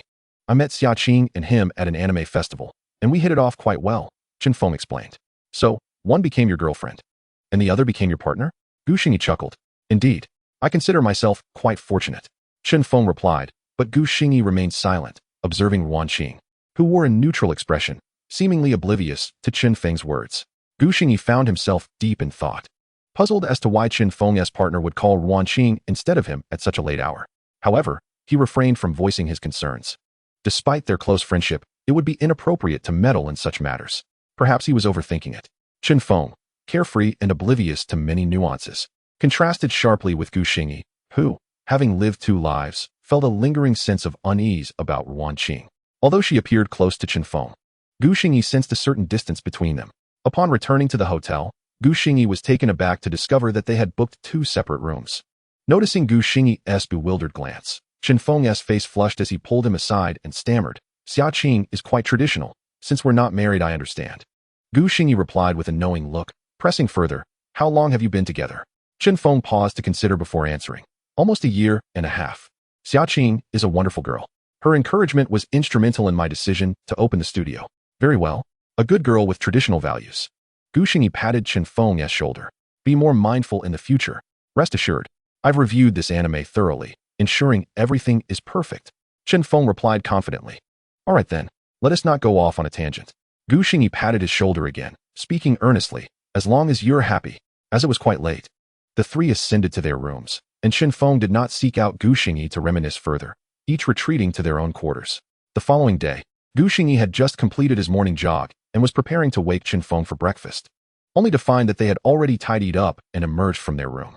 "Old Gu, there's been an issue at the studio. I must rush back." "In such a hurry? Aren't you having breakfast?" Gu Xingyi was taken aback. Everything seemed fine yesterday, so how could there be a problem today? Judging by Chen Feng's anxious demeanor, it must be quite serious. "Yes, I'm skipping breakfast. Once everything is settled, I'll visit your home next time and savor your sister-in-law's culinary skills. But enough chatter, I must hurry, or I'll miss my flight." While speaking, Chen Feng was already pressing the elevator button. "All right, let me accompany you downstairs." The three hurried out of the hotel, and fortunately, a taxi arrived shortly thereafter. Chen Feng hopped into the car, waving goodbye to Gu Xingyi. "Old Gu, head back. We'll meet again when time permits." "Sure. And remember, if anything significant arises, do not hesitate to contact me." Chen Feng nodded, and the car slowly disappeared from Gu Xingyi's sight. It was only after the taxi was no longer visible that Gu Xingyi let out a sigh, hoping everything would go smoothly for Chen Feng. Chapter 32, Journey to Huayin. Gu Xingyi, an orphan in both worlds, had found family and friends here, making him cherish these hard-earned relationships even more than others might. Naturally, he would seek ways to defend those dear to him from anyone who harmed them. With Chen Feng's departure, Gu Xingyi felt an unexpected pang of loneliness. Although he had arrived alone just a couple of days prior, The liveliness after Chun Feng's arrival made his solitude starkly apparent. Fortunately, this feeling of solitude did not linger for long. Just after 9 a.m., he received a call from Yang Chenlin. His song had been selected by Huayin. According to her, the staff there had chosen his song at first glance from thousands of submissions. Yang Chenlin, brimming with excitement, informed him that she was already downstairs at the hotel. Huayin was preparing to film an MV and required Gu Xingyi's guidance on set. Guidance meant offering suggestions, as he, being the composer, would have a better understanding of how the MV should be shot and how the song ought to be performed. This was Huayin, a subsidiary of Huayang. Gu Xingyi took a moment to gather himself and freshen up before heading downstairs. Outside the hotel, Yang Chenlin was still driving that gray Mercedes. One might mistake it for a car driven by an elderly gentleman, as her preferences certainly differed from those of other young women. Upon spotting Gu Xingyi, Yang Chenlin brushed a few stray hairs from her forehead, her eyes sparkling. Didn't he notice before? After some grooming, you're quite presentable. Gu Xingyi touched his nose, choosing to disregard her gaze. Let us go. Time's wasting. We should finish early enough for lunch. Without further ado, Gu Xingyi climbed into the back seat, prompting Yang Chenlin to roll her eyes at his choice to ignore the spacious front passenger seat. As they drove, Yang Chenlin remarked, "The director in charge of the MV at Huayin called to praise you profusely. Do you have any thoughts on the MV and the lead singer? Don't go there and drop the ball now." Clearly, she was concerned about Gu Xingyi's youth and inexperience in such situations, worried he might falter under pressure. Hence her preemptive advice. "Rest assured, I know what I'm doing." Gu Xingyi replied calmly, showing no signs of nervousness, while ironically, Yang Chenlin appeared more anxious than he did. She glanced at him through the rearview mirror, and upon seeing his composed demeanor, she chose to drop the subject. At 9:40, the car came to a halt in front of a grand building, and both Gu Xingyi and Yang Chenlin exited. Gu Xingyi looked up to see a large sign atop the edifice, Huayang Television. Below it was a smaller inscription, Huayin Headquarters. Quite impressive. Gu Xingyi hadn't anticipated that he would be invited to Huayin, a place he had never entered in his previous life. Yang Chenlin walked ahead, urging the still awestruck Gu Xingyi to follow her into the building. As they entered, a crowd of people immediately approached them. At the forefront was an elderly man with graying hair. Despite his age, he possessed a robust physique and an unmistakable vigor, his eyes sparkling with intelligence. This man was unlike any other elder, devoid of any cloudiness in his gaze. Following him were a group of middle-aged individuals, all approximately in their 40s, which made Gu Xingyi and Yang Chenlin stand out even more. Not only were they remarkably young, but it was curious that a group of older individuals had come to greet the two youngsters. "Grandpa Lin, how could you come down personally? If my dad finds out, he'll surely scold me." Yang Chenlin quickly approached, taking the elderly man's hand in a playful manner. This gesture startled Gu Xingyi. A confident woman acting coy, what a sight. Indeed, the elder beamed with delight, his face radiating affection. "Lin girl, spare me the dramatics. Does your father dare to reprimand you? If you don't give him a thrashing, he should count his blessings, haha." "Grandpa Lin." Yang Chenlin's face flushed slightly, and she playfully retorted, all right, let us get down to business. This must be Gu Xiaoyu, right? Truly a young hero. So dashing. Good day, esteemed elder. Thank you for the compliment. I am Gu Xingyi," he replied politely, nodding respectfully to the elder. "Excellent. Talented and well-mannered. It's no wonder you penned such a remarkable song. I am Lin Guodong, the director responsible for this MV. If you don't mind, you may call me Grandpa Lin, just like Lin girl does." Observing Gu Xingyi's courtesy and unpretentious demeanor, Lin Guodong felt an overwhelming sense of joy. He had envisioned Gu Xingyi as a person of depth and talent, someone who understood gratitude, qualities that seemed rare in today's youth. "Grandpa Lin, the lad is being too modest." Gu Xingyi maintained a gentle smile, exuding warmth and positivity. "All right, young Gu, shall we head upstairs?" Lin Guodong, brimming with enthusiasm, changed his form of address, taking Gu Xingyi by the hand and leading him towards the elevator. Seemingly disregarding the introductions of the others behind him, Gu Xingyi could only follow suit, offering nods of acknowledgement to the middle-aged individuals. The elevator ascended directly to the 20th floor, and as they stepped out, Lin Guodong ushered Gu Xingyi into the recording studio. "Young Gu, I've heard from Lin girl that your singing is exceptional. Would you mind singing for us? The moment we receive this song, we have yet to hear it, and the lead singer has not been finalized." "Sure," Gu Xingyi nodded in agreement. "Do you prefer a cappella or with piano accompaniment?" "Piano, please. This song is best accompanied solely by the piano." As they delved into business, Lin Guodong's demeanor turned serious. He left Gu Xingyi alone in the recording studio, ushering everyone else out. Once the staff activated the microphone, a group of middle-aged spectators eagerly awaited, their eyes fixated on Gu Xingyi as he settled into the recording booth, preparing to channel his emotions. Gu Xingyi transformed into a focused state, and those outside could visibly notice the change in his expression. Lin Guodong nodded in approval. This was the essence of a true musician. A musician should first imbue the song with emotion rather than merely wailing aimlessly. Inside, Gu Xingyi began to play the piano, and the simple yet profound prelude resonated. Instantly, the audience outside held their breath, entranced by the sound of the piano, their eyes glued to the studio. Perhaps it was long ago, or just yesterday, here or across the shore. The long road twists with joys and sorrows, as people gather and part. Lin Guodong's eyes widened in astonishment after hearing just a line. Yes, this was precisely the vision he wished to convey. Upon first encountering the song, he had sensed its potential, but now, hearing it rendered live, the impact was even more profound.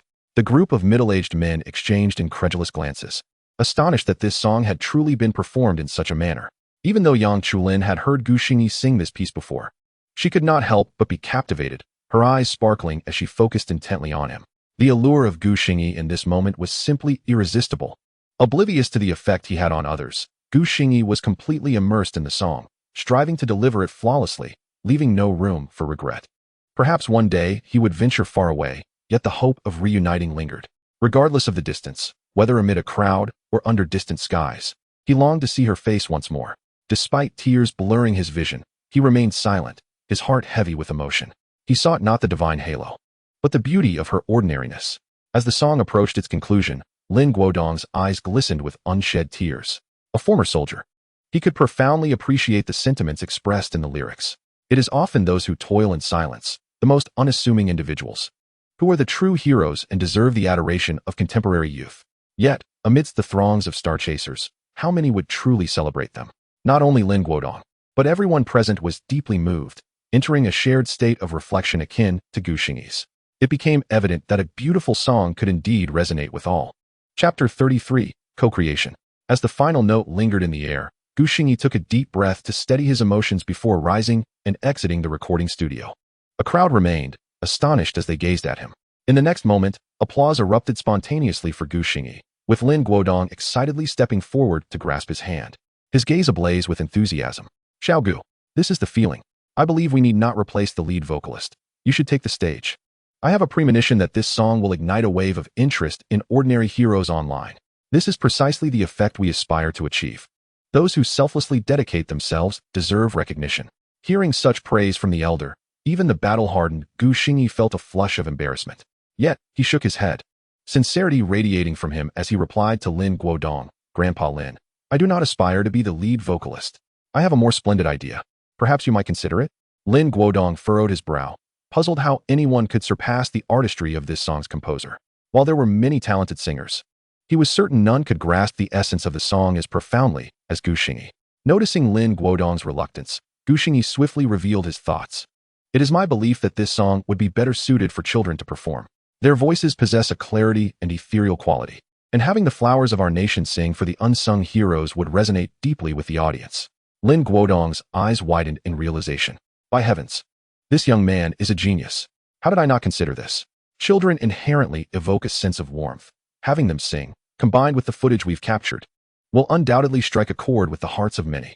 In awe, Lin Guodong's gaze intensified, and even the middle-aged men behind him seemed to experience a moment of enlightenment.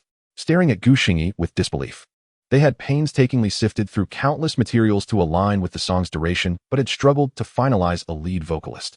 Who would have thought Gu Xingyi would provide the solution with a single suggestion? Xiao Gu, you are truly remarkable. Would you be interested in joining us at Huayin? Rest assured, your talents will not go unnoticed here. Lin Guodong's admiration swelled. He wished to bring Gu Xingyi into his fold, believing such talent would be squandered in the world outside. No. Grandpa Lin, I am but a humble fish. I am already content to assist you. Gu Xingyi waved his hands in refusal, chuckling. He understood his own worth. He was merely standing on the shoulders of giants to offer his insights. After all, the most enduring impression from his past life had been the children singing this very song. Lin Guodong was speechless. Was this the attitude of the humble fish nowadays? Nevertheless, he did not press the matter further. After all, Gu Xingyi was present, and he would not escape. If an opportunity arose in the future, he could seek him out then. Very well, each to their own aspirations. Xiao Gu, do put forth your utmost effort this time. We shall discuss potential collaborations later. Come with me. Let us review our footage and see if you have any suggestions for the materials. Lin Guodong beckoned to Gu Xingyi, leading him to another studio, where the editing took place. Here, all the footage would undergo meticulous selection and subsequently be crafted into the music video. Upon entering, the middle-aged men began to speak animatedly, and Gu Xingyi focused on the computer screen, where various clips flickered, each showcasing the silent, unsung heroes. Gu Xingyi was astonished. He had not anticipated such a plethora of footage, yet he felt a pang of sadness knowing that many of these clips would ultimately be discarded. To him, every individual featured in this material deserved respect and recognition. Sensing Gu Xingyi's sentiment, Lin Guodong placed a comforting hand on his shoulder. Xiao Gu, do not be disheartened. This is their calling. In this promotional video, no one will remember any single individual, for they represent a collective. As long as people harbor gratitude for these groups and are subtly reminded of the lovely souls in our society, that is sufficient. He continued, in truth, they should be thanking you. The song Ordinary not only aligns with the tastes of the majority of today's youth, but also promotes these vital energies. We older folks cannot create such songs that resonate with the youth. We feared they would forget these heroes, which is why we sought to compile this song. Lin Guodong reflected, smiling at Gu Xingyi. Thank goodness you produced what we envisioned, allowing me to witness the fervent hearts of contemporary youth. That alone is a triumph. Gu Xingyi looked at the elder and then back at the flashing images on the screen, truly moved by them. Indeed, no matter the world, there exists a group of endearing individuals. Grandpa Lin, I do not possess any of this footage, nor am I an expert in video production. That is a task for you and your team to complete. He spoke earnestly, feeling an eagerness to see the final video, convinced that the finished product crafted by this team would resonate even more deeply than before. Excellent. We shall endeavor to complete it swiftly. By the end of July at the latest. This wave will surely sweep across the streets and alleys of Huagua. Lin Guodong beamed upon hearing Gu Xingyi's words. By the way, I heard from Lin that you also have a Douyin account with millions of followers and have released 2 songs. Once we launch the promotional video, we should collaborate with your Douyin account. After all, you are a key player in this video. Gu Xingyi was taken aback. How did this become about him? He had expected only his name to appear in the songwriting credits, but now his Douyin was also to be involved. This was clearly the elder's way of elevating him. One must understand that videos released by Huayin garner immense views. The traffic alone could provide him with considerable sustenance. Thus, Gu Xingyi naturally did not decline, feeling even more grateful to Lin Guodong. Thank you, Grandpa Lin, he expressed sincerely. Lin Guodong waved his hand dismissively, indicating that it was Gu Xingyi's due recognition. As the topic shifted, the individuals in the room resumed discussing the intricacies of the follow-up work, which involved much specialized knowledge. Gu Xingyi refrained from interjecting further, choosing to listen quietly. By the time Gu Xingyi exited the Huayin building, it was already 1 o'clock in the afternoon. His mind was brimming, overwhelmed by the fervor and enthusiasm of those around him, who were akin to workaholics when discussing their tasks. Ultimately, it was Yang Chulin's playful insistence on lunch that allowed them to escape. Lin Guodong originally intended to invite Gu Xingyi to join everyone for a meal at Huayin's cafeteria and to continue the discussions in the afternoon. However, Gu Xingyi managed to extricate himself with the excuse that his mind was utterly empty. As an outsider, he truly had no place to contribute to the specialized knowledge being discussed, and thus, there was no reason for him to linger further. The two walked side by side out of Huayin, where the weather had been pleasant upon their arrival, but now a gentle drizzle began to fall. Gu Xingyi, shouldn't you treat me to a meal? We are co-creating with Huayin now, about to strike it rich. As they made their way to the parking lot under the light rain, Yang Chenlin playfully stuck out her tongue and teased him. You're becoming less of a goddess with each passing day. Gu Xingyi raised an eyebrow in response. How can someone from a prominent family like you take advantage of a commoner like me? Is that fair? Uffed. Stingy. Yang Chenlin shot him a glare, quickening her pace in mock annoyance as she climbed into her car. Gu Xingyi chuckled and hurried after her. The more familiar he became with this goddess, the more he realized her genuinely amiable nature, devoid of the intimidating air he had first perceived. She was a classic case of being cold on the outside, but warm at heart. Ultimately, Gu Xingyi could not escape the meal, allowing Yang Chenlin to indulge in a sumptuous feast. After dining, Yang Chenlin drove Gu Xingyi to Nainai Entertainment, where they were to collect the contract, the signing agreement for Xia Xiao, which had been his initial objective.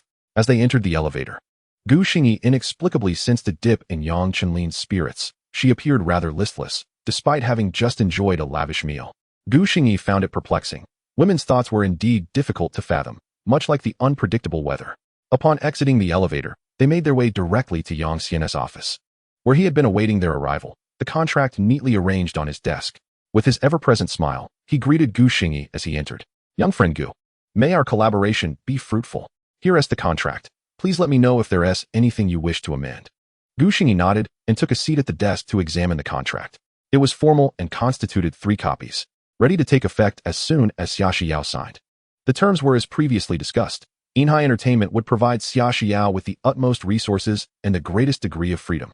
In essence, she was free to pursue her desires without coercion. This was precisely what Gu Xingyi had hoped to see. The contract's duration was set for 2 years, after which the decision to renew would rest solely with Xia Xiao. After reviewing the entire document, Gu Xingyi put it away, standing to shake Yang Xian's hand. Thank you, Chairman Yang. I look forward to a successful partnership. Being offered such a contract elevated Gu Xingyi's opinion of him significantly. At least he was not like other unscrupulous capitalists who shrouded their contracts in traps. No need for thanks. I value your talent. And you appreciate the resources our company offers. It's a mutually beneficial arrangement. Furthermore, you previously promised to write songs for our company. I want to draft a separate contract for that, as I trust in your integrity, young Gu. Yang Xian stood as well, shaking hands with Gu Xingyi. Gu Xingyi, naturally, did not decline, but made his own stance clear. Rest assured. However, I must stipulate, I will only write the main title tracks, and the decision of for whom I write will depend solely on my own discretion. No random requests from just anyone, with a fiery spirit and talent to back it. Yang Xian's respect for Gu Xingyi grew, though he couldn't help but sigh inwardly at the sight of his daughter. What a pity. Why marry so young? With Gu Xingyi's talent, if the company's top artists were lacking songs, he wouldn't seek his assistance, knowing that with Gu Xingyi's future fame, the works he produced would be of exceptional quality. Ordinary individuals simply didn't qualify. Their collaboration was amicably established.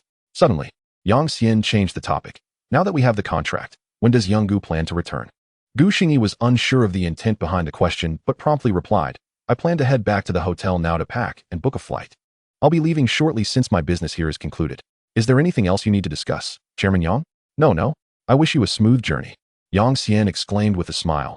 But to Gu Xingyi, it seemed oddly joyous upon hearing of his departure. Not pondering it further, Gu Xingyi bid farewell. Yang Chenlin accompanied him to the hotel entrance, but did not follow him inside. Since entering Nainai Entertainment, her enthusiasm seemed to have waned. Gu Xingyi, I want to see you off to the airport. You can go on your own. I have a few matters to attend to, so I'll head off first. Gu Xingyi turned and waved. All right, take care on the road. He then turned back and walked into the hotel. Yang Chenlin, watching his retreating figure, felt an inexplicable annoyance and pressed the accelerator, leaving the place. Finally, he could return home. How he missed his little treasure. This thought surged from the depths of Gu Xingyi's heart as he swiftly packed his belongings, which amounted to little more than a couple of changes of clothes. Booking the flight, checking out, and hailing a cab all happened in one seamless motion. At 6 in the evening, in Jiangqing, Gu Xingyi, laden with gifts, stepped into the familiar yet dilapidated neighborhood, his steps growing noticeably lighter. In his eyes, even the weathered walls around him seemed to exude warmth. As he pushed open the long mist door, the apartment remained impeccably clean, the air filled with a delightful fragrance. Gu Xingyi inhaled deeply, stepping into the living room with purpose. The room was quiet. It appeared that Xia Xiao and little Nainai were not home. Not seeing anyone immediately made Gu Xingyi feel a tinge of disappointment. However, in the next moment, the master bedroom door swung open, revealing Xia Xiao, rubbing her sleepy eyes as she emerged, looking fresh and vibrant. Upon seeing Gu Xingyi, she jolted awake, her eyes widening in surprise.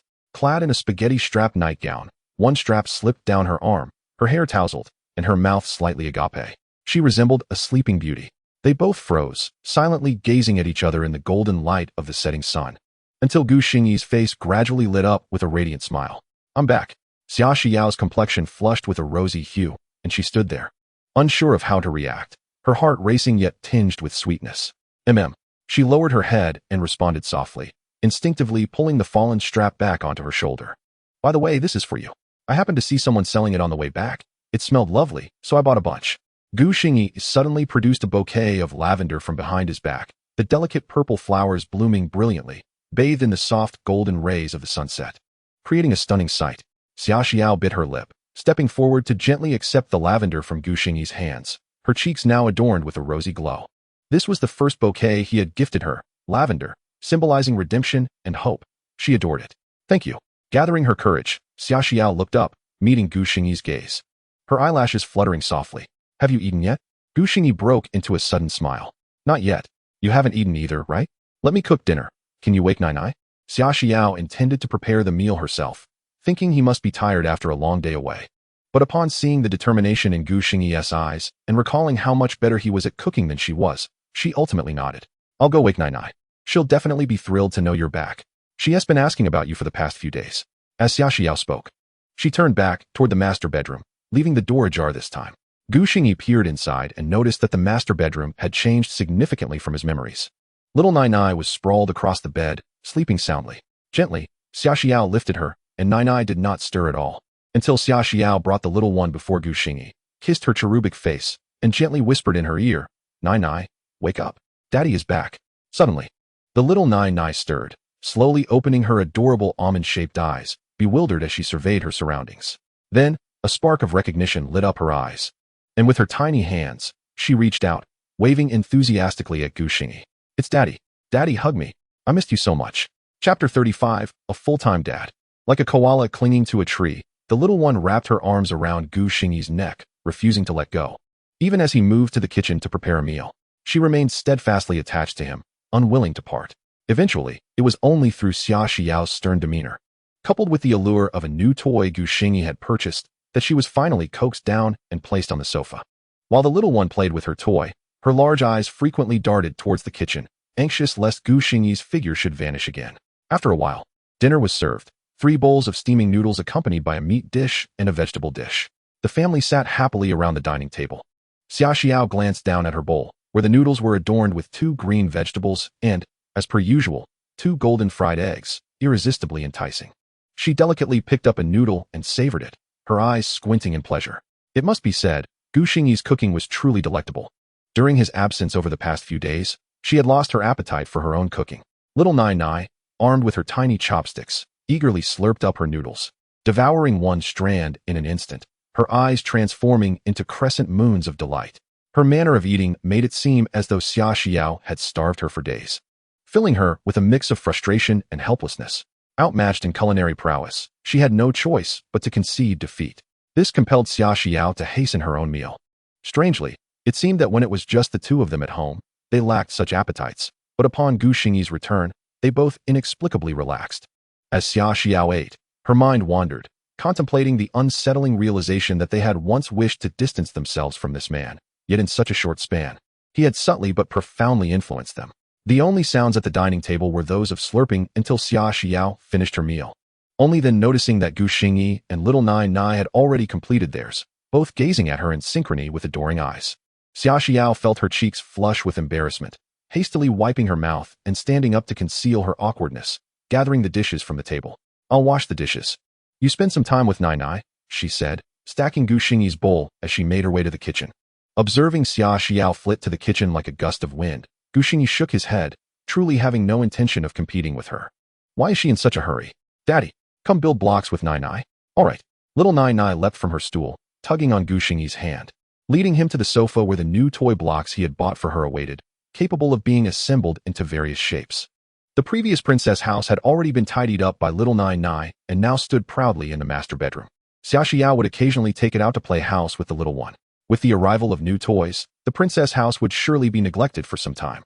With Gu Xingyi's assistance, little Nainai busily constructed the blocks into the shape of a small house, her sweet voice ringing with laughter. Gu Xingyi deliberately inquired about the happenings at home, prompting the little one to share everything, particularly when it came to Xiaoxiao. "Mommy misses Daddy too. I saw it. Mommy often secretly laughs while watching Daddy sing videos." Gu Xingyi stifled a chuckle, realizing he hadn't meant to ask that. The issue was that little Nainai spoke quite loudly, completely unaware that Xiaoxiao had emerged from the kitchen. At that moment, Xiaoxiao's cheeks burned like a ripe apple, her gaze icy as she glared down at the little traitor who had betrayed her for her father's affection. Little Nainai, noticing her father's sudden silence, looked up in confusion, only to meet the sight of her mother's flushed face. "Mommy can't see me," she whimpered, burying her face in Gu Xingyi's embrace, repeating, "Can't see, Mommy can't see." Xiaoxiao couldn't help but laugh in anger. Reaching out to pat the little one's exposed bottom peeking out from Gu Xingyi's arm, her eyes fixed on his chuckling face. "Don't listen to Nainai's nonsense." I didn't tea." "Yes, you did. Mommy is lying. Lying is not what a good child does." Little Nainai protested, her small face muffled against Gu Xingyi's chest. Seeing Xiaoxiao's rising temper, Gu Xingyi immediately raised both hands in surrender, revealing the little one completely. No, I believe you. A wise man knows when to yield." But poor little Nainai was swiftly snatched away by Xiaoxiao and subjected to playful torment. The little one's eyes sparkled with stars as she reached out towards her father, completely oblivious to the fact that he had just sold her out to her mother. Gu Xingyi, maintaining a tranquil demeanor, focused his gaze straight ahead, understanding that for the sake of Xia Xiao's happiness and the prosperity of their family, he could only allow his precious child to bear the brunt of the situation. The family engaged in playful antics for a while. Ultimately, little Nainai, feeling wronged, was left to handle the entire situation alone, quietly assembling her blocks. Gu Xingyi ruffled her little head before standing up to retrieve a paper folder from his suitcase, placing it before Xia Xiao. Mission accomplished. Take a look. This is the contract from Nainai Entertainment. Xia Xiao glanced at the serious expression on Gu Xingyi's face, her lashes fluttering slightly, betraying her inner turmoil. In just a few days, he had secured a contract for her. She lowered her head, opening the folder to peruse the contents, her hands trembling slightly as she reached the end. This was a contract she had never dared to dream of, offering top-tier benefits and unparalleled freedom. Even if she had continued to sing all this time, she would never have received such an offer. Xia Xiao was bewildered by how he had accomplished this in such a short span. What had he experienced? What sacrifices had he made to procure a contract that seemed beyond imagination? She lifted her gaze, staring dazedly at Gu Xingyi, tears shimmering in her eyes. Her lips pressed together as they locked eyes. His face retained a gentle smile, as though everything was as light as a feather. After a moment, Xia Xiao softly spoke. Gu Xingyi, actually, I could be fine without singing. Though her voice was soft, it was resolute, devoid of hesitation. Gu Xingyi furrowed his brow in confusion, clearly perplexed. She loved singing. She had always wanted to sing. What did this mean? It was somewhat bewildering. He could not grasp what this woman was thinking. Why? Haven't you always wanted to sing? Now that the opportunity has arisen, why are you hesitating?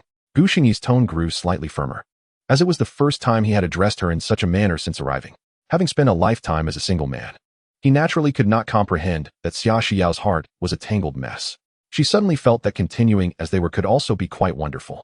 If she were to truly pursue singing, she feared that things might change, that life would never again resemble its current state. Xia Xiao bit her lip gently, gazing intently at Gu Xingyi as tears began to cascade down her cheeks. After a moment, she whispered, I'm afraid that there will be undesirable changes in the future. This marked the first time Xia Xiao had candidly expressed her fears to Gu Xingyi. He paused for a moment, and then the tension in his brow eased as he suddenly smiled warmly. He took a tissue and gently wiped away the tears that had fallen on her face. Xia Xiao, what do you take me for? Let me assure you, you can go ahead without worry. No matter what happens, nothing will change. I will take care of the children at home. After all, I am fully prepared to be a full-time dad. Chapter 36. Moving into the master bedroom. Xia Xiao was wholly unprepared for Gu Xingyi's unexpected declaration, and to her astonishment, he took it upon himself to gently wipe away her tears. Having not experienced such intimacy in a long time, Xia Xiao felt a wave of shyness wash over her, her previously flushed cheeks turning a deep crimson, leaving her no time to ponder the chaotic thoughts swirling in her mind. Gu Xingyi, mistakenly believing her to be frightened by the complications of their situation, had come to understand that Xia Xiao was likely apprehensive about making changes. After all, those who have been confined at home for an extended period inevitably develop such psychological barriers. Thus, he spoke again, I mean it. Just leave Nainai to me. I will take good care of her. Moreover, as you have seen, the terms of your contract are quite flexible. You can return whenever you wish. There's no need to worry about home. Just take care of yourself out there. As Gu Xingyi spoke, Xia Xiao hardly absorbed a word, her mind still lingering on the moment when he had tenderly brushed his hand across her face. Meanwhile, on the sofa, little Nainai had been secretly observing her parents' interaction. She could distinctly see the corners of her mother's mouth curving upwards despite her lowered head. And her father, he seemed to be incessantly rambling on. The little girl was oblivious to the underlying tension but sensed her mother's current happiness. Yet, her father was still fretting over her. In a burst of inspiration, she leaped onto Gu Xingyi's lap, gazing up with wide, innocent eyes and declared, Daddy, Nana wants to sleep with Mommy and Daddy tonight. Upon hearing this, Gu Xingyi froze in shock, and Xia Xiao lifted her gaze, her expression one of utter disbelief, her heart racing wildly. Is that okay, Daddy? Nana continued, sensing her father's hesitation. When Gu Xingyi did not respond, the little one resorted to her charming antics, rolling playfully on his lap. Gu Xingyi swallowed hard, glancing at Xia Xiao, whose neck was visibly flushed, her eyes darting away. You need to ask your mother if she agrees to this. How was he to answer that? Xia Xiao, overwhelmed with embarrassment, hastily stood and made her way to the bathroom. I am tired. I'll go wash up and prepare for bed. With Xia Xiao's hurried retreat, the living room was left with only Gu Xingyi and little Nainai, both exchanging wide-eyed glances. Gu Xingyi was at a loss, unsure of how to proceed, while Nainai, bouncing off his lap, wrapped her arms around his neck. Mommy said it's fine as long as Daddy is ready. Did Xia Xiao actually say that? Gu Xingyi turned to the closed bathroom door, faint sounds of her washing echoing within. Could it really be permissible? Taking a deep breath, he inhaled the sweet scent of the little girl beside him, bolstering his courage. This was entirely for Nainai, not for any other reason. After what felt like an eternity, Xia Xiao finally emerged from the bathroom, discreetly returning to the bedroom without casting a glance towards the sofa. Gu Xingyi seized the moment, lifting Nainai as he entered the bathroom to help her wash up, and after a quick refresh himself, he carried her back out. It was only then that his heart began to race, as he traversed the short distance from the living room to the master bedroom, feeling as though he had taken an eternity. Upon stepping into the room, his mind was blank. A faint, alluring fragrance lingered in the air, delightful and enticing. Gu Xingyi had never encountered a situation like this in his life. He found himself yearning for guidance. What was he to do?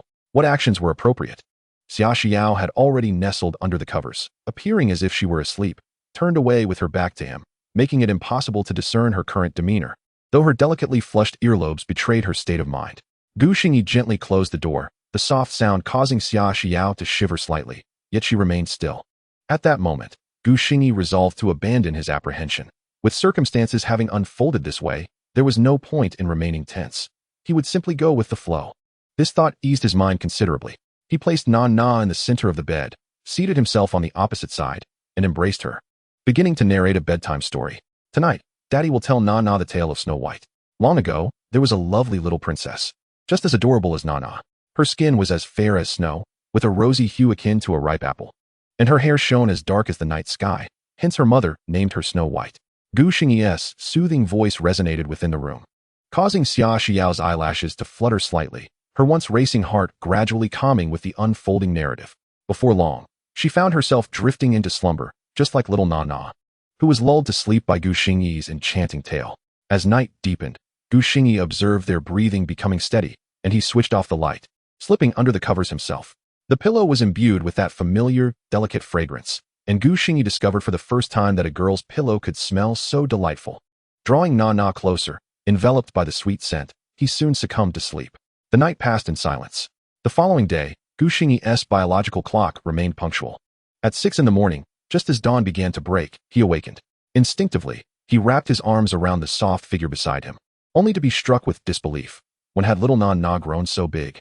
Swallowing hard, he peered beneath the covers, only to find that Nainai's form was absent. Instead, it was Xia Xiao nestled against him. Gu Xingyi was utterly flabbergasted. When had this happened? And how had she ended up in his embrace? The faint, sweet scent enveloped him, and the warmth of her body shattered his composure. Gu Xingyi unconsciously leaned closer, feeling her warm breath brush against his face, igniting a flurry of emotions within him. The distance between them was negligible, allowing him to observe the delicate blush beneath her skin. He found himself frozen, caught in an intense internal struggle. Then, he noticed her long eyelashes fluttering gently.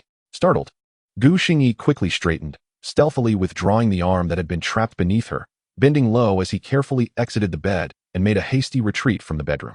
In the bathroom, Gu Xingyi was left feeling defeated. What a torment this early morning is.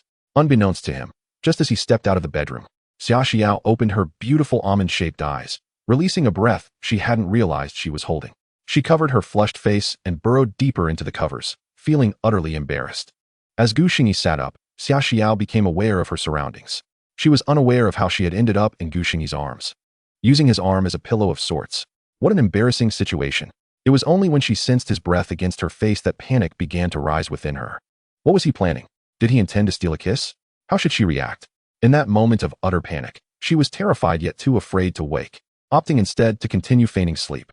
Thankfully, Gu Xingyi seemed to have refrained from proceeding further. Otherwise, she truly would not have known how to face him. Yet, when he finally withdrew, she felt an inexplicable sense of loss. Xia Xiao was uncertain if she was ready for this, but her heart was a tumultuous mess. After some time, as she burrowed deeper into the covers, Xia Xiao exhaled a deep sigh, resigning herself to let things unfold naturally. She remained cocooned until 8 o'clock, when the sound of a door opening roused her from her slumber. Climbing out of bed, she tidied herself before stepping out of the room. Gu Xingyi was already in the kitchen preparing breakfast. Upon seeing Xia Xiao, he offered an awkward greeting. Good morning. Xia Xiao's response was equally awkward. She didn't even lift her gaze to meet his, merely responding softly, morning, before retreating to the bathroom to wash up. Gu Xingyi thought little of it and returned his focus to making breakfast, only to be surprised when Xia Xiao soon emerged, heading straight for the kitchen. "I'll help you," she offered, her demeanor appearing natural as she skillfully took the bowl from Gu Xingyi's hands to wash the rice. Gu Xingyi was momentarily taken aback, but quickly regained his composure, graciously accepting the kind gesture. He turned aside to commence washing the vegetables. The two exhibited a remarkable synergy, reminiscent of a couple who had shared a life together for many years. Within the modest confines of the kitchen, an extraordinary warmth enveloped the atmosphere. 20 minutes later, a golden-hued millet porridge accompanied by two delightful side dishes emerged triumphantly from the kitchen. Gu Xingyi removed his apron, washed his hands, and naturally made his way into the master bedroom to gently rouse the slumbering Nainai, who had nestled into the corner of the bed. The family enjoyed a cheerful breakfast together. After the meal, Xia Xiao spotted a particularly lovely hairstyle that would suit little Nainai perfectly, especially since the child's hair had grown considerably of late. Thus, she coaxed and persuaded Nainai to accompany her for a haircut. Meanwhile, Gu Xingyi comfortably settled onto the sofa, retrieving his phone to scroll through Douyin videos. It was summer, with air conditioning, Wi-Fi, watermelon, and his wife and child absent from home. At that moment, Gu Xingyi felt that life had reached its zenith.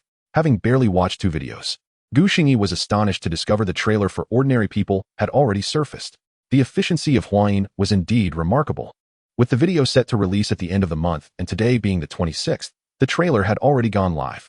The trailer for Ordinary People was quite straightforward, featuring several video snippets paired with a couple of poignant lines of song, tantalizing the audience's appetite.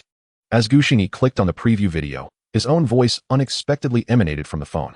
Falling into the gray, plunging into the abyss, a face smeared with dirt, lacking the halo of divinity, grasping the essence of the ordinary. Following this were 3 firefighters, wielding extinguishers, confronting the raging inferno. Their faces smeared with ash and their gazes resolute. The video abruptly halted, leaving only a deep voice resonating. They, nameless, they, ordinary, yet they are worthy of our remembrance. Chapter 37, the trailer. Gu Xingyi was perplexed. Lin Guodong had clearly stated that the children would be the vocal leads. Why then? Did the trailer feature his own voice? Nevertheless, this did not detract from the trailer's burgeoning popularity online. A brief segment, a single lyric, a heartfelt narrative, so fleeting yet profoundly impactful. Merely 2 hours post-release, the trailer had already climbed to the 10th spot on trending topics. This surge was bolstered by mainstream media eagerly reporting, each employing various headlines to fervently promote the trailer, simultaneously thrusting it into the limelight of numerous influential bloggers. Those with discerning eyes understood the fervor that would ensue upon the release of the full feature, prompting them to share widely. With the endorsements from various bloggers, the trailer's momentum intensified, and comments from across the nation flooded in at a rocket-like pace, saluting the heroes. One comment read, "A single lyric gave me goosebumps. The ordinary reveals a deeply moving sentiment, the unquenched fervor embedded in the blood of the Huagua people. Anticipating the full feature. I will definitely watch it at the first opportunity. Supporting the nameless heroes. Shared. Let more people witness the romance unique to our Huagua. I must say, why does this singing voice sound so familiar? It seems I've heard it somewhere before, but I can't quite recall. Never mind. Let me just like and save it." Another remarked, "Seeing these 3 young firefighters made me cry. My son is a firefighter, and every time he goes on a mission, our family is filled with trepidation. They are worthy of everyone's respect, yet sadly not their own families." Auntie, I understand you. It's not just firefighters. I am a nurse. Every time I collapse outside the operating room, my mother secretly wipes her tears at home. Oh, the nurse upstairs, my heart aches for you. I just want to hug you. Are you serious about that hug? Nurse, don't let him fool you. Let me do it. I am sincere. Goodness, I was about to cry, yet you two have made me laugh. Now, I'm both crying and laughing. The comments section was filled with various sentiments, but all expressed a yearning for the full feature to arrive. The fervor ingrained within them compelled them to pay attention to these unheralded heroes. As Gu Xingyi scrolled through the comments, a sense of satisfaction washed over him. This song, this video, the old man's dedication had not been in vain. Everyone saw and felt it. The emotions and thoughts they wished to convey had not been obscured, and the touching stories that had once gone unnoticed were now being shared in the comments. This was all that mattered. The sound of the door creaking open interrupted his reverie. Gu Xingyi set down his phone and turned his gaze towards the entrance. Xia Xiao was returning with little Nainai, freshly coiffed. Upon seeing Nainai's new hairstyle, Gu Xingyi felt a sudden spark of delight. The once 2 little horn braids had transformed into 2 charming little buns, adorned with beautiful bright red ribbons. The delicate bangs grazed her eyebrows, while the previously unruly strands of hair were neatly tucked behind her ears. She resembled a little fairy who had just stepped out of a storybook. Melting Gu Xingyi's heart, he eagerly extended his arms. Whose little fairy is this? Come here, let me hold you. The little one broke into a broad grin, her eyes sparkling, yet she bashfully scampered behind Xia Xiao, clutching her leg and burying her face. Xia Xiao couldn't help but chuckle at the endearing interaction between the father and daughter. Hey, the little one is still shy. Gu Xingyi would not let her off the hook that easily. All he desired was to embrace his adorable daughter. He rose to his feet, approached Xia Xiao, squatted down, and feigned astonishment. Oh my, this little fairy is actually my precious daughter. With that, disregarding Nainai's protests, he scooped her up from the ground, bringing her close to inspect her slightly flushed face. Her lively, bright eyes and the now slightly chubby cheeks made Gu Xingyi's affection for her grow even deeper. He unconsciously reached out to gently scratch her delicate, smooth little nose with his finger. Does Nana not want Daddy to hold her? If so, Daddy might just feel sad. Don't. Daddy must not be sad. The little one immediately wrapped her arms around Gu Xingyi's neck, burrowing into him, anxious that her refusal might dishearten him. Gu Xingyi delightedly pressed a kiss onto Nainai's tender cheek. The little one's adorable antics utterly charmed him, filling his heart with a sweetness akin to indulging in candy. Indeed, it is said that daughters are their father's little cotton-padded jackets. This sentiment could not be more accurate. All right. No more lingering at the door. Let us go inside. Xia Xiao laughed as she shut the door, nudging the affectionate pair into the room. Gu Xingyi, still grinning widely, settled back on the sofa, popping a piece of watermelon into his daughter's mouth, before turning to Xia Xiao and inquiring, by the way, are you reporting to Nainai Entertainment at the beginning of August? At this, Xia Xiao also sat down on the sofa, her beautiful eyes fluttering. Yes, before that. I need to pick up Lele and then find Sister Yin. If they knew I could make a comeback, they would surely be overjoyed. As she spoke, a genuine smile graced her face. Her hasty retreat from the industry had left her feeling remorseful towards those two. Now, even if it wasn't solely for her own dreams, she felt it was her responsibility to strive for them as well. Indeed, Gu Xingyi nodded, tousling Nainai's hair, yet his mind wandered to what song he should compose for Xia Xiao. This would be her first battle upon her return, and it must be executed splendidly. Xia Xiao possessed an exceptional vocal quality, adept at both sweet and melancholic songs, leaving an abundance of options for Gu Xingyi, who found himself momentarily at a loss. After pondering fruitlessly for a moment, he recalled another matter. Right, let us go buy a car in a few days. No, let us buy two. In a month, Nainai will be starting kindergarten, so we'll need a convenient means for pickups and drop-offs. Moreover, although Nainai Entertainment will provide you with a chauffeur-driven vehicle, you'll still require a car for your outings during your leisure time. Xia Xiao contemplated this and concurred that acquiring a vehicle was indeed a wise decision. Having spent so much time at home without venturing out, the absence of a car hadn't been an issue, but now that she would be frequently going out, not having one would certainly pose a challenge. However, she was also concerned that Gu Xingyi might not have sufficient funds, for the earnings from the first two videos had been utilized to acquire a plethora of furniture. And now Gu Xingyi had ventured out again, leaving her uncertain about how much remained. Although Gu Xingyi had linked his bank card to Xia Xiao's WeChat account before his last departure, she was oblivious to the exact balance within. With Nainai soon to start kindergarten, another financial burden loomed on the horizon. After a moment of contemplation, Xia Xiao lifted her gaze. A hint of worry etched across her brow. Let us purchase a vehicle first. It will facilitate your school runs, while I can manage with the company car for the time being. Once I begin to earn, we can deliberate on acquiring a car. Xia Xiao mused, envisioning the day she would release her songs and albums, generating income to address such concerns. Yet, a wave of melancholy washed over her. She remained uncertain about when she would actually be able to sing. Though the contract with Nainai Entertainment was a treasure trove of resources, it bore a stipulation: songs must be self-provided. She was perplexed as to how Gu Xingyi had negotiated such favorable resources without arranging for her music. After all, she was not well acquainted with many lyricists or composers. Suddenly, the thought of lyricists struck Xia Xiao, and she turned to the composed Gu Xingyi. It dawned on her that he had the talent to write songs, although she was unaware of when he had acquired this skill. She recalled that one of the songs he had taught little Nainai during a live performance on Douyin was indeed his creation. Gu Xingyi, sensing Xia Xiao's anxiety regarding the car purchase, waved his hand dismissively. Rest assured, there is no need to fret about our finances at home. Let the bullets fly for a while. Funds will arrive in a few days. Chapter 38. The main feature goes live on July 30th, fortuitously coinciding with a Sunday. The music video for As Long as It's Ordinary premiered promptly at 8 in the morning, co-released by Huayin and Xingyao, with Huayong and several other departments simultaneously sharing it, creating an unprecedentedly luxurious lineup.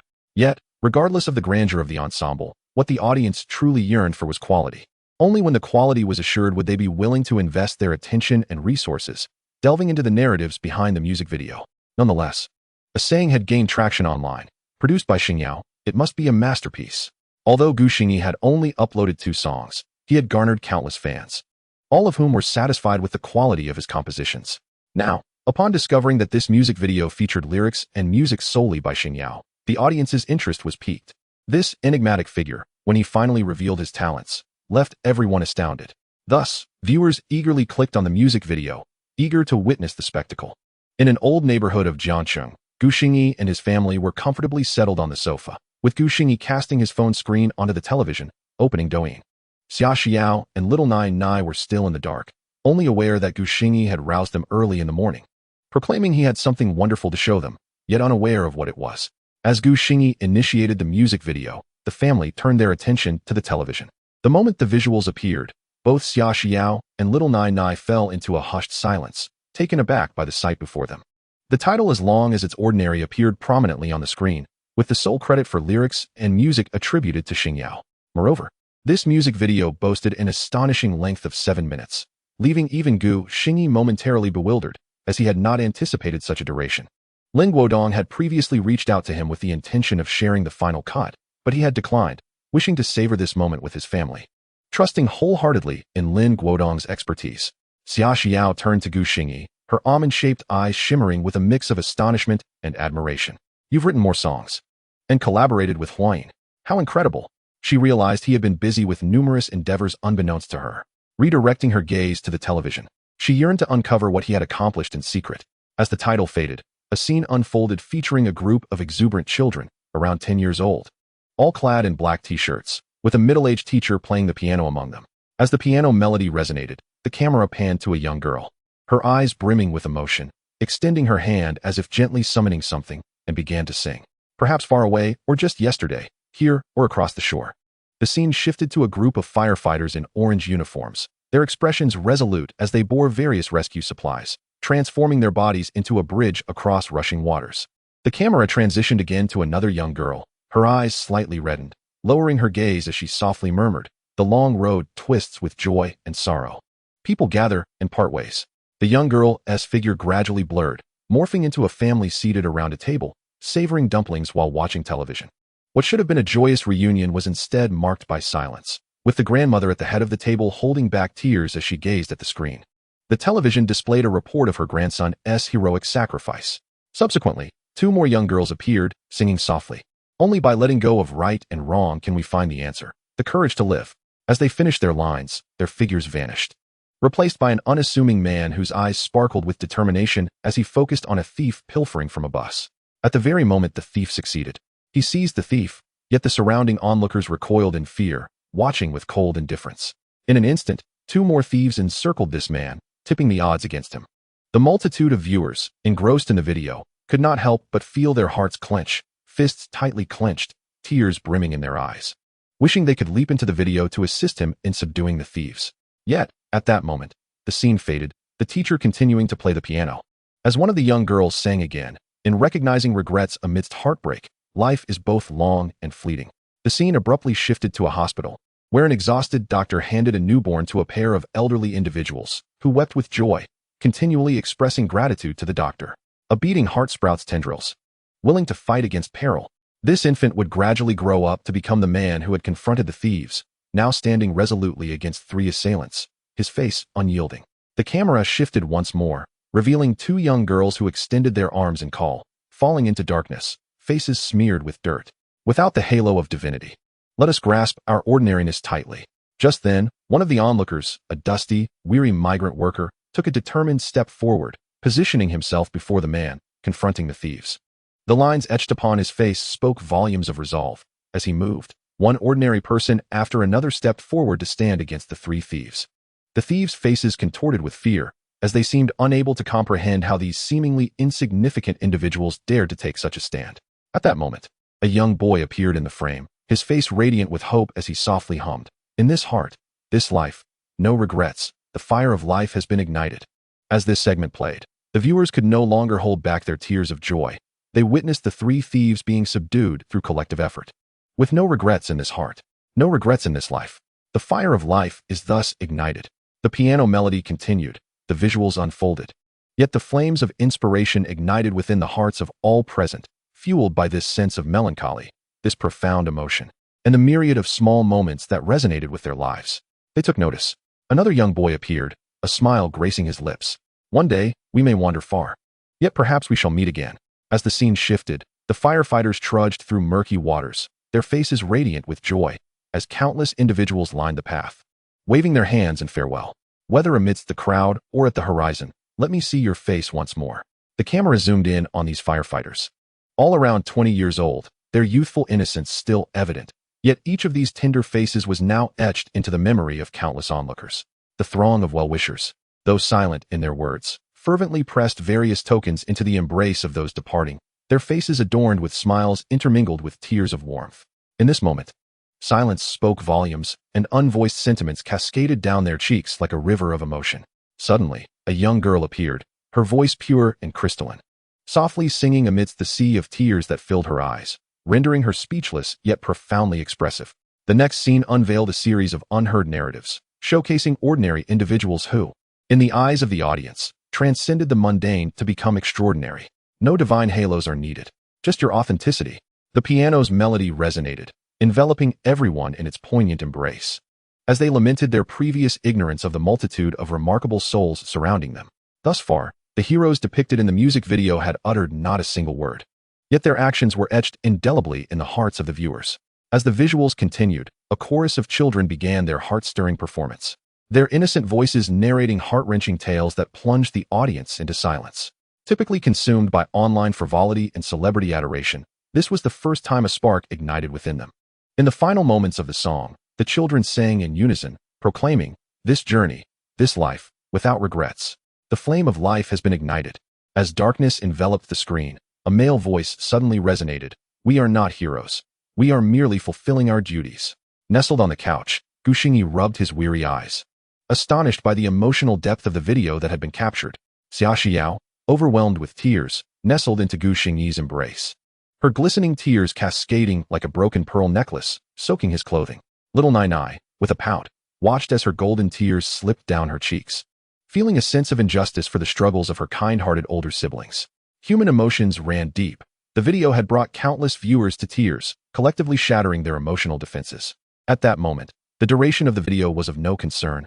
They simply watched in silence, hearts aching, tears flowing. In Chapter 39, the fervor surrounding the video escalated. After the man's voice faded, the darkened screen came alive with dialogue. "Xiaogu, shall we sing a cappella? Let us stick to the piano. This song is best accompanied by it." A simple exchange, yet the male voice was familiar to many netizens, who listened intently before realizing it was none other than Xingyi's distinctive gentle tone. Was this the hidden gem they had anticipated? Indeed, as discarded footage flew across the screen, Xingyi's soothing voice melded with the visuals, once again breaking the emotional barriers of the audience. "This is just another ploy to draw tears from us. I'm overwhelmed." Even as the final image faded, Xingyi's figure remained elusive, shrouded in mystery. Yet, satisfaction filled the hearts of all. The images in the video had left an indelible mark on their souls, one they would carry for a long time to come. Even long after the premiere, no one had liked or commented. It was as if everyone had vanished. In the conference room of Huayin, Lin Guodong monitored the real-time data online, perplexed by the phenomenon of over 100 million viewers, yet no likes. Did they not appreciate the video? Disappointment washed over him as he wiped his reddened eyes, struggling to accept the situation. However, in the next moment, the video data soared unexpectedly, with likes and comments flooding in like a tidal wave, unstoppable. This was a historic first for Douyin, witnessing such a meteoric rise in numbers within a brief span of time. In mere moments, likes surged from 100,000 to 5 million, then 10 million, 20 million. The Douyin platform experienced its first ever screen freeze. Yet, even that did not deter the fervent netizens from liking and commenting. Initially curious about the MV, their anticipation heightened upon discovering it was penned and composed by Xingyi. But after viewing it in its entirety, they were profoundly moved. Empathy surged within every viewer's heart. The video rocketed to the top of the trending topics, firmly securing the first position on Douyin's hot search list, with the subsequent 5 trends all revolving around the MV Just Be Ordinary. Within Huayin's conference room, jubilant cheers erupted. Lin Guodong, exhilarated, clenched his fists, silently watching the rapidly rising data. It turned out that the audience was not unresponsive. They simply needed time to absorb their emotions. Half an hour passed, and the fervor spread beyond Douyin, infiltrating Weibo, where every trending topic echoed discussions about the MV. It was unclear who first discovered that Huayin had uploaded a pure version of Just Be Ordinary, available for free. A simple post on Weibo alerted the masses, prompting everyone who had seen the MV to rush to Huayin's platform to rate, download, and save it, creating a perfect storm of support for Just Be Ordinary. The whirlwind of popularity took even the seasoned Lin Guodong by surprise, as he rejoiced in his choice of Gu Xingyi's song. Had it been any other ordinary tune, it surely would not have garnered such fervent acclaim. Within just an hour, the single surpassed 100 million streams on Huayin, while Douyin eclipsed 200 million. Such staggering numbers were unprecedented. Consequently, the topic of the MV dominated discussions across all social media platforms, firmly holding the top spot. Audiences were fervently commenting, their memories indelibly marked by the figures they had witnessed, their hearts unable to find peace, yearning for release. They should not be forgotten or concealed. The moments they witnessed today must be remembered and their spirit carried forth. The poignant visuals, accompanied by the heartfelt songs sung by these children, left many in tears. They too are children of parents. Some are younger than I. Watching them bridge rivers with their bodies, I could hardly contain my emotions. No divine halos are needed. Just your authenticity. This journey, this life, without regrets. The flame of life has been ignited. In the future, let no one dare to belittle or bully them. I would leap into action. Without their sacrifices, there would be no stability in our lives. Today was truly an eye-opener. When I grow up, I too wish to be like them, to be such a person. The enduring emotions and tributes to countless unsung heroes have paved the way for our current prosperity. Thank you, Huayin. Thank you, Xingyao, for allowing us to witness such a deeply resonant masterpiece. Xingyao, I shall be your devoted fan from now on. I adore every song you produce. Since your debut, I can no longer listen to any other music. I am a loyal fan of Xingyao. From the moment of your first video, I knew this was something extraordinary. I am still moved. Alas, it is regrettable that you have yet to reveal your face.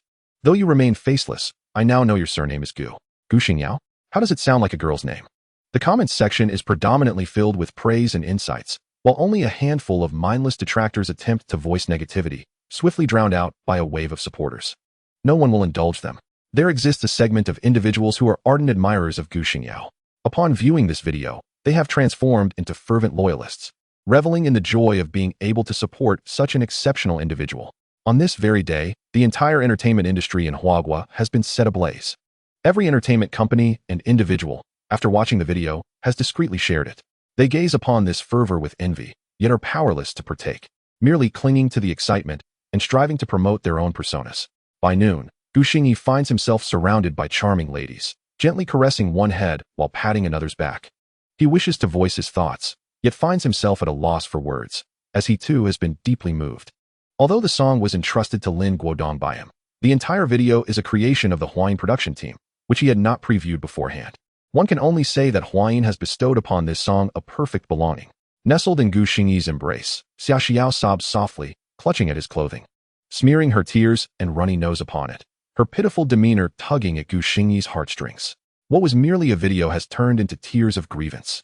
At last, Xia Xiao comprehends the endeavors he has been engaged in over the past few days, composing this exceptional song, collaborating with Huayin to secure that unrealistic contract. Yet she remains oblivious to the tribulations he has faced. She feels wrong that Gu Xingyi has undertaken so much without confiding in her. Did he suffer any indignities in his endeavors? Did he endure any scorn? How much energy did he expend to craft such a piece? She knows nothing, merely relishing in the fruits of his labor at home, and even upon his return, he brought her a bouquet, symbolizing redemption and hope. All right, no more tears. Are we having lunch? Shall I prepare something delicious for you? Can you hold Nainai? Gu Xingyi gently pats her back once more. The little one, exhausted from her crying, has already succumbed to sleep in Gu Xingyi's comforting embrace. Understood. You go ahead. Xia Xiao firmly wipes her tears on his clothing once more, extricating herself from his hold, pouting as she cradles Nainai in her arms, her voice sweet and melodious. Chapter 40. Car Purchase. Meanwhile, at the Tianmei Entertainment branch in the heart of Jiang City, Lu Qian's expression is as dark as a stormy sky, seemingly on the verge of dripping with discontent. Her manager, Sister Yuan, mirrors her gloomy demeanor, and the atmosphere in the room is stifling. Only Tao Lele, not far away, is secretly reveling in their misfortune, wearing a smirk of schadenfreude. Lu Qian casts a glance at her manager, increasingly convinced that this aging woman is utterly inept. Sister Yuan, wasn't my song scheduled to be launched on Huayin at the end of July? What on earth is happening now? It has been pulled down, and I'm told to launch it in early August? The company's promotions are already underway. I've just purchased trending searches, and they, without a word, have postponed my song, while monopolizing all the trending topics. Sister Yuan, this matter has always been under your purview. You owe me an explanation. Sister Yuan's countenance darkens further. With such an incident occurring, her mood is already sour, and Lu Qian's outburst only fuels her irritation. An explanation? You demand an explanation from me? Why don't you go and seek Huayin's accountability? Why take your temper out on me? Originally, this event was slated to conclude in mid-August. But who knew that a star like Xingyi would emerge, pushing Huayin's MV to launch prematurely, were it not for the necessity of relying on Lu Qian for sustenance? Sister Yuan would have had no desire to engage with her at all. And what shall we do now? Lu Qian's tone remains confrontational. Sister Yuan furrows her brow. They are inextricably linked, like crabs in a basket, unable to turn against one another. She takes a deep breath, speaking patiently. What can we do? We must await the storm to pass, then we can release your album. However, the company will undoubtedly not allocate too many resources this time. We will need to devise our own strategies. Lu Qian knows this is the only course of action, yet her heart brims with frustration. She can only secretly curse Xingyi for seizing the limelight that rightfully belonged to her. When Lu Qian turns her face and spots the smirking Tao Lele in the distance, her fury escalates. Tao Lele, have you not seen the chaos here? Come over and help tidy up. Her voice is sharp and grating, prompting Tao Lele to instinctively cover her ears. My apologies. My contract has expired today, and I've already submitted my resignation. I'm not serving anymore. Tao Lele exclaims, bursting into laughter, leisurely perched on a chair, sipping her tea. Having decided to leave, she feels no need to show any respect. Lu Qian stands abruptly, pointing at Tao Lele, her face alternating between shades of green and white, speechless for an extended moment. While some bask in joy, others wallow in despair. After enjoying lunch, Gu Xingyi, along with his family, joyfully hails a taxi to go out. They are on their way to purchase a car. Although the earnings from the MV created in collaboration with Huayin have yet to materialize, Gu Xingyi possesses ample savings to procure a modest vehicle. The nearest 4S dealership is an hour's drive away, and by 2:20 p.m., the family arrives punctually. Welcome. Do you have a particular model in mind, sir and madam? The sales representative's eyes gleam with enthusiasm. With several years of sales experience under his belt, he knows that a family of 3 coming to view cars has an 80% chance of making a purchase. Gu Xingyi nods. Having previously discussed the selection of a model with Xia Xiao at home, and they arrive with a decision made. Do you have the H9? The top configuration? Yes, indeed. The sales representative's excitement intensifies upon hearing Gu Xingyi's choice. The H9, in its most affordable configuration, still requires over 300,000. Sir, we currently have 2 top-configured H9s available, one in flowing sand gold and the other in dragon gallbladder purple. Which would you like to see first? As he speaks, the sales representative leads the trio further into the showroom, demonstrating his adeptness in salesmanship. He does not ask Gu Xingyi which car he wishes to view first, but rather which one he would like to see first, making it sound as if for someone of his stature, any choice would be splendid, a true art of language. Let us see the dragon gallbladder purple. It appears more profound. This had also been a prior agreement made at home. The dragon gallbladder purple exudes an air of luxury, ensuring that Xia Xiao would not lose face in public. Sir, you possess remarkable taste. The dragon gallbladder purple is indeed more befitting your wife's elegance. The sales representative, as he leads Gu Xingyi to the vehicle, elaborates. This is the H9 in dragon gallbladder purple, top configuration with features such as HUD display, panoramic sunroof, electric memory seats, rear seat adjustment buttons, and heated seats, among many others. The ambience lights within the vehicle are also exquisite. Sir, would you like to take a seat and try it out? Gu Xingyi shakes his head, chuckling softly. I'll pass. Xia Xiao, take Nainai and give it a go. He notices Xia Xiao's eyes brighten upon seeing the car, clearly pleased with it. Xia Xiao, feeling a bit shy with rosy cheeks, musters her courage to hand Nainai to Gu Xingyi before stepping inside. She had often fantasized about having a car of her own, yet never expected that today this dream would materialize. The vehicle is splendid, with graceful lines that exude power. It feels excellent to handle, and the engine sound is delightful, especially the interior, which Xia Xiao adores. Seeing her so enamored, Gu Xingyi's heart swells with joy. He boldly produces his bank card and driver's license, handing them to the sales representative. I'll take this one. Full payment. Swipe the card. The sales representative's smile nearly stretches to his ears, yet he maintains his professionalism. Sir, Would you not like to inquire about the price? No need. I have already inquired about the price. Just ensure you provide a discount that does not exceed what I've been quoted. If it fits within that range, I'll finalize the purchase today. Upon hearing this, the sales representative's heart skips a beat. Very well. Before me stands a dashing gentleman who, with his astute demeanor, refrains from disclosing his consulting fees, thereby significantly constraining my negotiating latitude. Very well, sir. I assure you of the utmost concession on my part. Kindly allow me a moment to prepare the necessary documentation, and if all aligns favorably, we shall finalize our transaction. With that, the salesperson departed, clutching a bank card and driver's license to gather the requisite materials. It was not long before he returned, bringing with him the vehicle purchase contract and assorted documents. As we settled at a table in the lounge area, "Sir, should you opt for a full payment, we can offer you a price of $3.85 million, with insurance and registration fully included. Furthermore, we will provide you with a complete set of car seat covers and a car cover, and you can collect the vehicle as early as tomorrow." Xingyi nodded. This price was consistent with his prior inquiries, and he found the salesperson quite agreeable. Without further ado, he entered his password and completed the payment transaction. Once all formalities were concluded, Xingyi arranged to return the following morning to retrieve his new vehicle, leaving the 4S dealership with a cheerful disposition. Upon returning home, it was already 5 in the afternoon. Just as he settled in, Xingyi received a call from Yang Chulin. "Hello, great talent, congratulations. The online buzz surrounding your new MV and the ensuing news is overwhelming. You are now a sensation." "Thank you, but I never sought fame for myself. However, your company must certainly be reaping considerable benefits from this." Xingyi replied with a smile, aware that his song, representing Nainai Entertainment, would undoubtedly yield substantial gains for them. While these benefits may not be immediately apparent, they would gradually manifest, ensuring that Nainai would think of them first when opportunities arose in the future. "Indeed, it is thanks to your brilliance." On a different note, when is Xia Xiao expected to report for duty?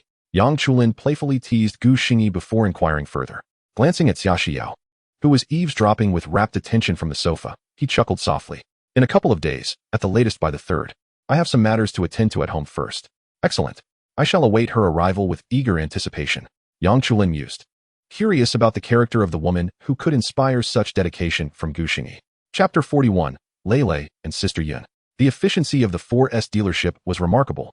By 10 o'clock the next morning, the salesperson called to inform Xingyi that the vehicle had been registered and insured, ready for pickup at his convenience. The task of retrieving the car was entrusted to Xia Xiao, who had previous driving experience, while Xingyi opted to remain home to care for Xiao Nainai. Upon arriving at the dealership, Xia Xiao successfully acquired the car and, after a brief test drive, set off towards the city. She intended to find Lei Lei and Sister Yun, planning to bring them along to Nainai Entertainment the following day. Xia Xiao was determined to report for duty immediately, despite Xingyi's suggestion to delay. She harbored her own aspirations. Beyond her dream of singing, she wished to avoid being perceived as a mere ornament reliant on Xingyi. At that moment, Xia Xiao was unaware that Tao Lei had already resigned. Upon reaching the vicinity of Tianmei Entertainment Building, she called Lei, eager to surprise her. The call connected swiftly, and a smile brightened Xia Xiao's face, her voice radiating warmth. "Lei, guess where I am?" Tao Lei was busily packing her belongings in her rented apartment, preparing to return to her hometown after her departure from the company.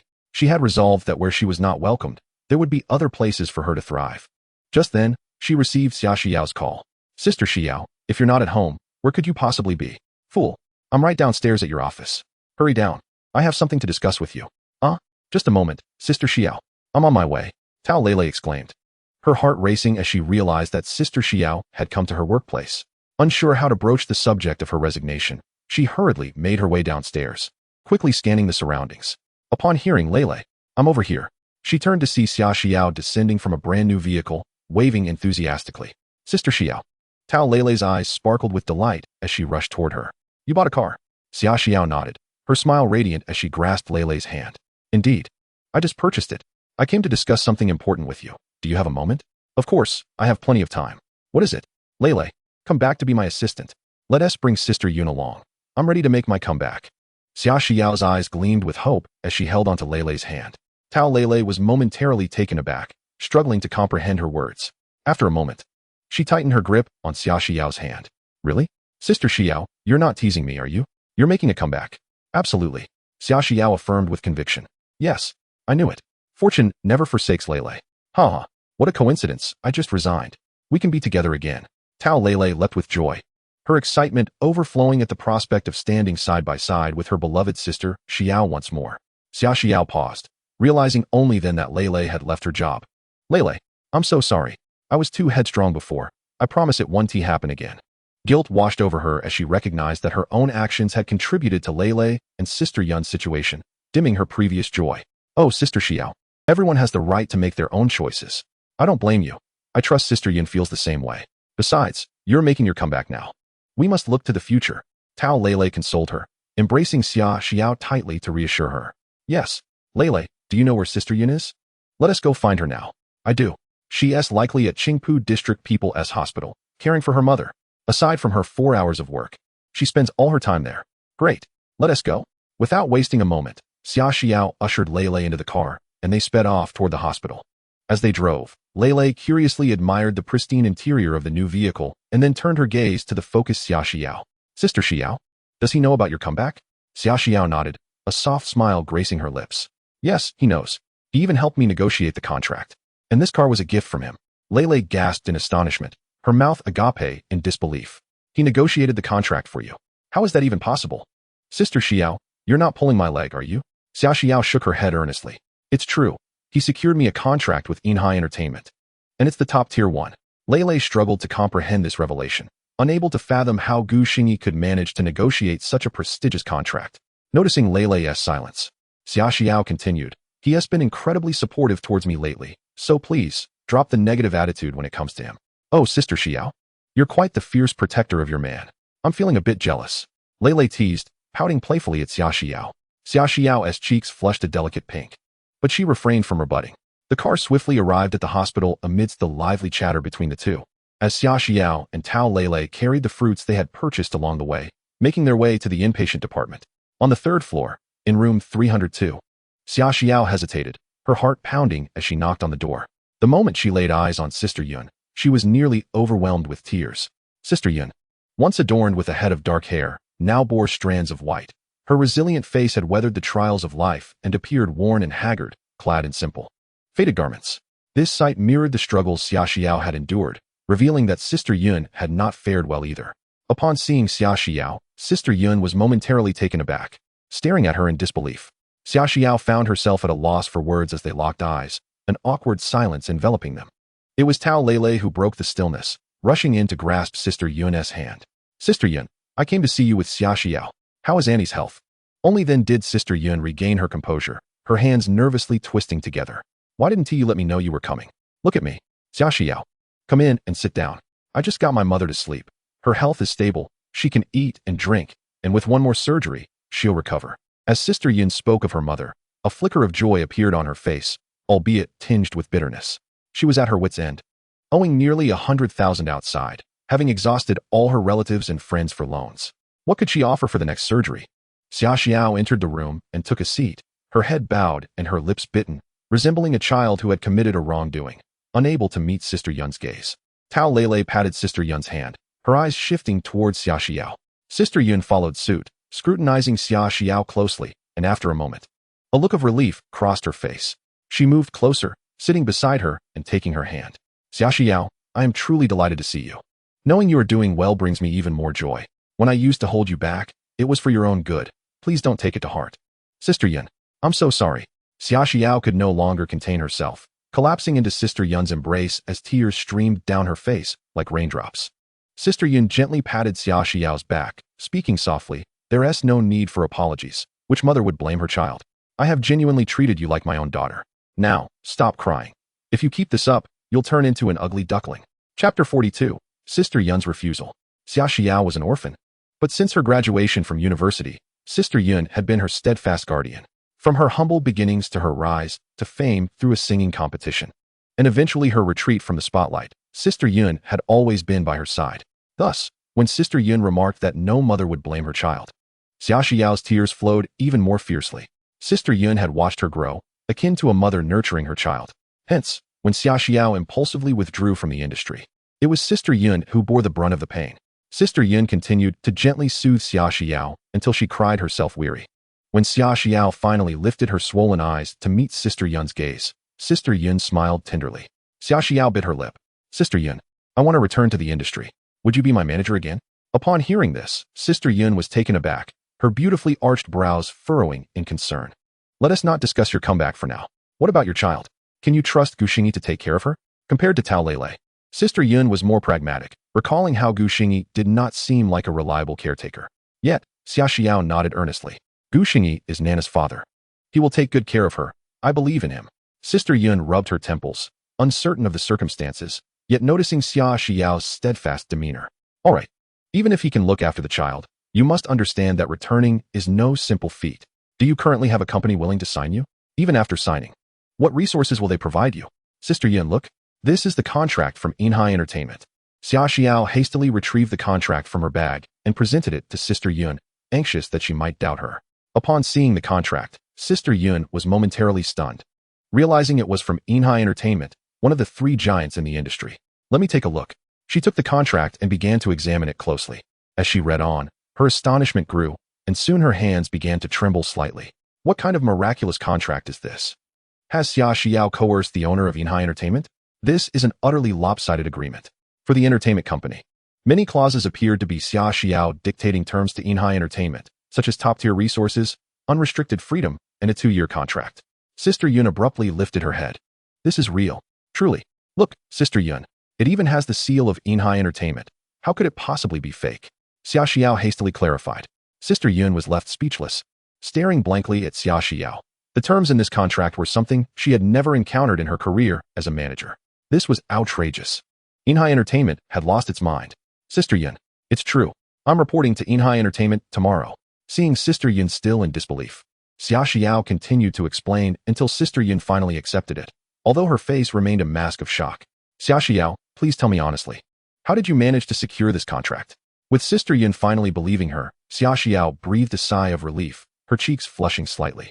It was Gu Xingyi who went to Modu to help me. He wrote a song for Nainai Entertainment. Gu Xingyi. Sister Yun could hardly believe her ears. Gu Xingyi negotiated a contract for Xia Xiao? He wrote a song? This sounds like a fable. Xia Xiao, regardless of whether Sister Yun believes in him, he writes songs? Fine. Even if he can write songs, what kind of song could possibly warrant such a contract? Xia Xiao, please don't let yourself be deceived. Sister Yun. He really did write a song. Noticing Sister Yun's skepticism, Xia Xiao hurriedly took out her phone, opened Douyin, and directed it to Xingyao's account, presenting it to Sister Yun. Sister Yun accepted the phone, still dubious, while Tao Lele leaned in, equally skeptical that the man could write songs. However, in the next moment, oh my goodness! Over 100 million likes. Tao Lele exclaimed dramatically, then suddenly shrank back, offering an apologetic smile. This was a hospital. Her loud outburst might disturb the patients. Sister Yun was equally stunned. What video has over 100 million likes? Then she noticed the account name, Xingyao, followed by Huayin Co-Creation. Xingyao, Huayin. I see now. Sister Yun did not even need to open the video, as they had all watched it before. She looked up, bewildered. Xingyao is Gu Xingyi? Tao Lele gasped. But this time she kept her voice down. Xingyao, the most popular and mysterious figure on the internet right now. By the way, he seems to really have the surname Gu. Their astonished expressions made Xia Xiao blush once more, feeling elated that Gu Xingyi was being recognized. She stated matter-of-factly, exactly. Gu Xingyao, my daughter's full name. Oh my heavens, the big shot is right beside us. How could he have previously acted so unimpressive? Was it all an act? Sister Yun finally regained her composure, lifting her head and returning the phone to Xia Xiao, her gaze filled with a complex mix of emotions. Xia Xiao could thrive and have a bright future, which brought her joy. Yet, Xia Xiao, with your talent, you could certainly find a better manager. Perhaps I should step aside. No, Sister Yun, please. Sister Yun, why? Do you not want me anymore? Both Tao Lele and Xia Xiao spoke simultaneously, with Xia Xiao bearing a look of utter dismay. Sister Yun sighed, glancing at the room. You see my current situation. My mother needs care, and I truly cannot leave. But you could hire a nurse. With the advancements in technology today, you can monitor everything remotely. Tao Lele interjected, while Xia Xiao looked at Sister Yun with hopeful eyes. Yun Jie displayed a troubled expression. She was well aware that hiring a caregiver was an option, yet her current financial predicament rendered such a decision unfeasible. Moreover, remaining with Xia Xiao would only serve to burden her further. Xiao, there's no need to persuade me any longer. I wish to stay by my mother's side. You all should return. Yun Jie, please, just go back, Xiao. Such a wonderful opportunity must be cherished. Do not be so headstrong in the future. Yun Jie gently ruffled Xia Xiao's hair before resolutely turning away, refusing to meet her gaze any longer. Xia Xiao bit her lip. She could not comprehend why Yun Jie was unwilling to accompany her. arriving with hope and departing with disappointment. Xia Xiao remained silent throughout the journey back with Tao Lele. After dropping Tao Lele off, she drove home alone. As the door swung open, Gu Xingyi was engaged in a game with little Nainai and paused, momentarily taken aback upon seeing Xia Xiao. Has she been crying? What happened? Is everything all right? Not one to shy away from inquiries, Gu Xingyi directly asked. Xia Xiao pouted and settled onto the sofa. The moment she laid eyes on Gu Xingyi, she felt as though she had found a source of support. Yet she also felt on the verge of tears. Yunjie doesn't wish to come with me. Why not? Gu Xingyi scratched his head, perplexed. He recalled that the stern woman should have been quite fond of Xia Xiao. Why, then, would she refuse? Xia Xiao recounted everything she had witnessed at the hospital, expressing her grievances as Gu Xingyi listened intently. Once she finished, he nodded thoughtfully. I understand now. You, my dear, are such a fool. You stay here with Nainai, and I shall step out for a bit. Huh, where are you going? Xia Xiao's displeasure was evident as her lips pursed, unsure whether she was more upset about being called a fool or about Gu Xingyi not accompanying her at that moment. I'm going to seek someone of great significance to you. You fool. Chapter 43, Ba. Gu Xingyi first sought out a housekeeping agency, then drove to the hospital that Xia Xiao had mentioned. Rather than approaching Yunjie directly, he first sought the doctor. After gathering detailed information regarding Yunjie's mother from the physician, he ascended to the ward and stood before room 302. Before entering, Gu Xingyi composed himself, attempting to adopt an expression of indifference, and gently knocked on the door. Footsteps echoed from within, and the door opened moments later to reveal Yunjie. Her eyes slightly reddened. Upon seeing Gu Xingyi, Yunjie was momentarily taken aback, uncertain of his intentions. Yunjie, aren't you going to let me in? Gu Xingyi's voice was calm, and with his stature towering over hers, he exuded a commanding presence. Yunjie furrowed her brows, but eventually stepped aside to allow him entry. Xiaoyun, is this your friend? As Gu Xingyi entered the room, he noticed an elderly woman with graying hair and gaunt cheeks sitting up in bed, gazing at him. Before Yunjie could respond, Gu Xingyi swiftly approached her mother's bedside, taking her hand in his. Annie, my wife is a friend of Yunjie. She visited previously while you were asleep and did not want to disturb you. Ah, so you are Xiaoyun's friend. Young man, it is a blessing for my Xiaoyun to have friends like you. The elderly woman gently patted Gu Xingyi's hand, her demeanor warm, even as her frail frame evoked a sense of sorrow. Auntie, you flatter us. It is we who are fortunate to have Yunjie as a friend. My wife speaks of her virtues daily, to the point that I am nearly worn out from hearing it.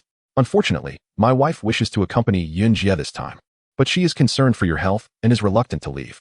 You cannot imagine how disheartened she was upon returning home. Gu Xingyi chattered amiably, while Yunjie's expression shifted dramatically behind him. So this fellow was brought in by Xia Xiao as a negotiator. What work? Xiaoyun, what is going on? Yunjie's mother, unaware of the specifics of her daughter's job, furrowed her brows upon hearing Gu Xingyi's words. Mom, don't listen to his nonsense. There is no work. I am doing just fine. Yunjie shot Gu Xingyi a glare, quickly attempting to clarify to her mother. Though nearing 70, Yunjie's mother was not naive. She understood that her daughter's concerns had likely interfered with her work.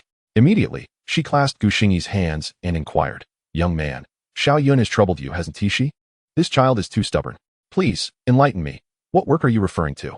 Gu Xingyi's expression grew somewhat conflicted as he glanced at Yunjie before responding. Annie, my words may not be the most tactful, but the work requires travel.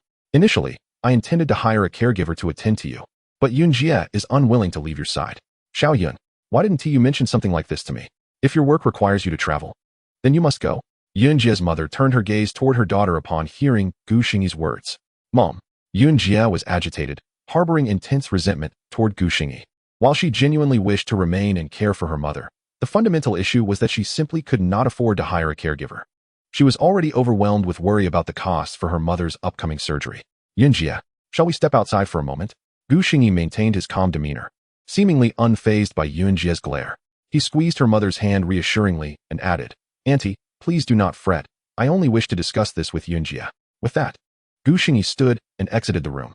Yunjie gritted her teeth, glanced at her mother, and followed him out. In the corridor, Yunjie glared up at Gu Xingyi. What exactly do you intend to accomplish?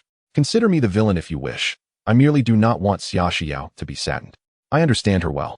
If you do not accompany her, she will continue to worry about you, and even if she is fervently enthusiastic, it will only amount to a fraction of her true feelings.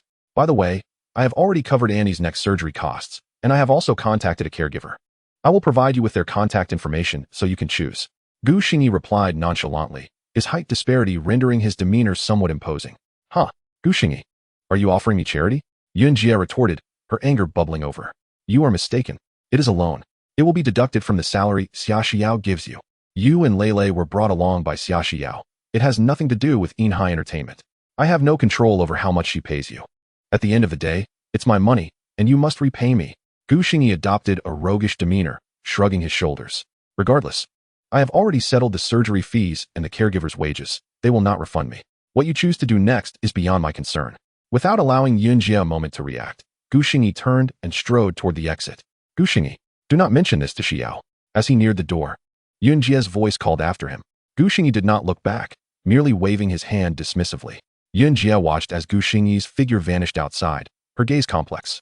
After a prolonged moment, she returned to the hospital room. Xiao Yun, has that young man left? Yunjie's mother, seeing her enter alone, patted the edge of the bed, inviting her to sit. Do not hold any ill will towards that young man. He is quite decent. I have seen many people, and one can discern the essence of a person through their eyes. I know you are filial, but dear, there are many paths in life. Choosing the wrong one may lead to regret later on. Your mother is feeling well at present, Isn't After one more surgery, she can recover completely, and the doctor has assured us that the risks are minimal. So, do not worry about my health. Go ahead. If your regrets stem from worrying about me, that would truly sadden me.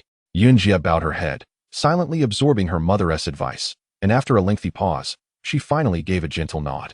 Meanwhile, Gu Xingyi had just returned home when Xia Xiao approached him, her little face brimming with curiosity. Gu Xingyi intentionally ignored her and cheerily lifted little Nainai into his arms. Nainai, what would you like for dinner? Xia Xiao's expression froze, incredulous as she watched Gu Xingyi pass by her. Anything made by Daddy is delicious. The little one enthusiastically exclaimed, completely oblivious to her mother's current sulking demeanor. All right, Daddy will go and do it now. With that, Gu Xingyi planted a kiss on the little one's cheek and made his way to the kitchen. Gu Xingyi, I'm angry. Xia Xiao pouted, her face full of grievance. Feeling ignored by him, didn't he know how anxiously she had been waiting at home? Huh, what is it? Gu Xingyi turned around. His innocent expression only fueled Xia Xiao's irritation further. He had left the house calling her a silly goose with a gentle smile. And now he was playing the fool upon his return? The more she thought about it, the angrier she became, and Xia Xiao plopped down onto the sofa, crossing her arms and turning her face away from him. Such a temper. Not bad. Gu Xingyi chuckled, deciding not to tease her any longer. Remember to bring along your 2 loyal bodyguards when you head out tomorrow. With your temper, if you don't take them, you'll surely be bullied. Xia Xiao abruptly turned her head, her eyes sparkling. Sister Yun agreed? What do you think? All right, I need to cook now. Please don't disturb me. Gu Xingyi, how did you manage that? Blah blah blah. Chapter 44, Arrival at Nainai Entertainment. In the end, Xia Xiao still couldn't bring herself to ask how he accomplished it, for he feigned ignorance whenever she did. However, this did not diminish the sparkle in her eyes as she gazed at him. Ever since he had changed, it seemed there was nothing he could not achieve. Gu Xingyi basked in Xia Xiao's adoring gaze, reveling in his newfound status. Problems that could be solved with money were no longer troubles, and the profits from his collaboration with Huayin had filled his pockets to the brim.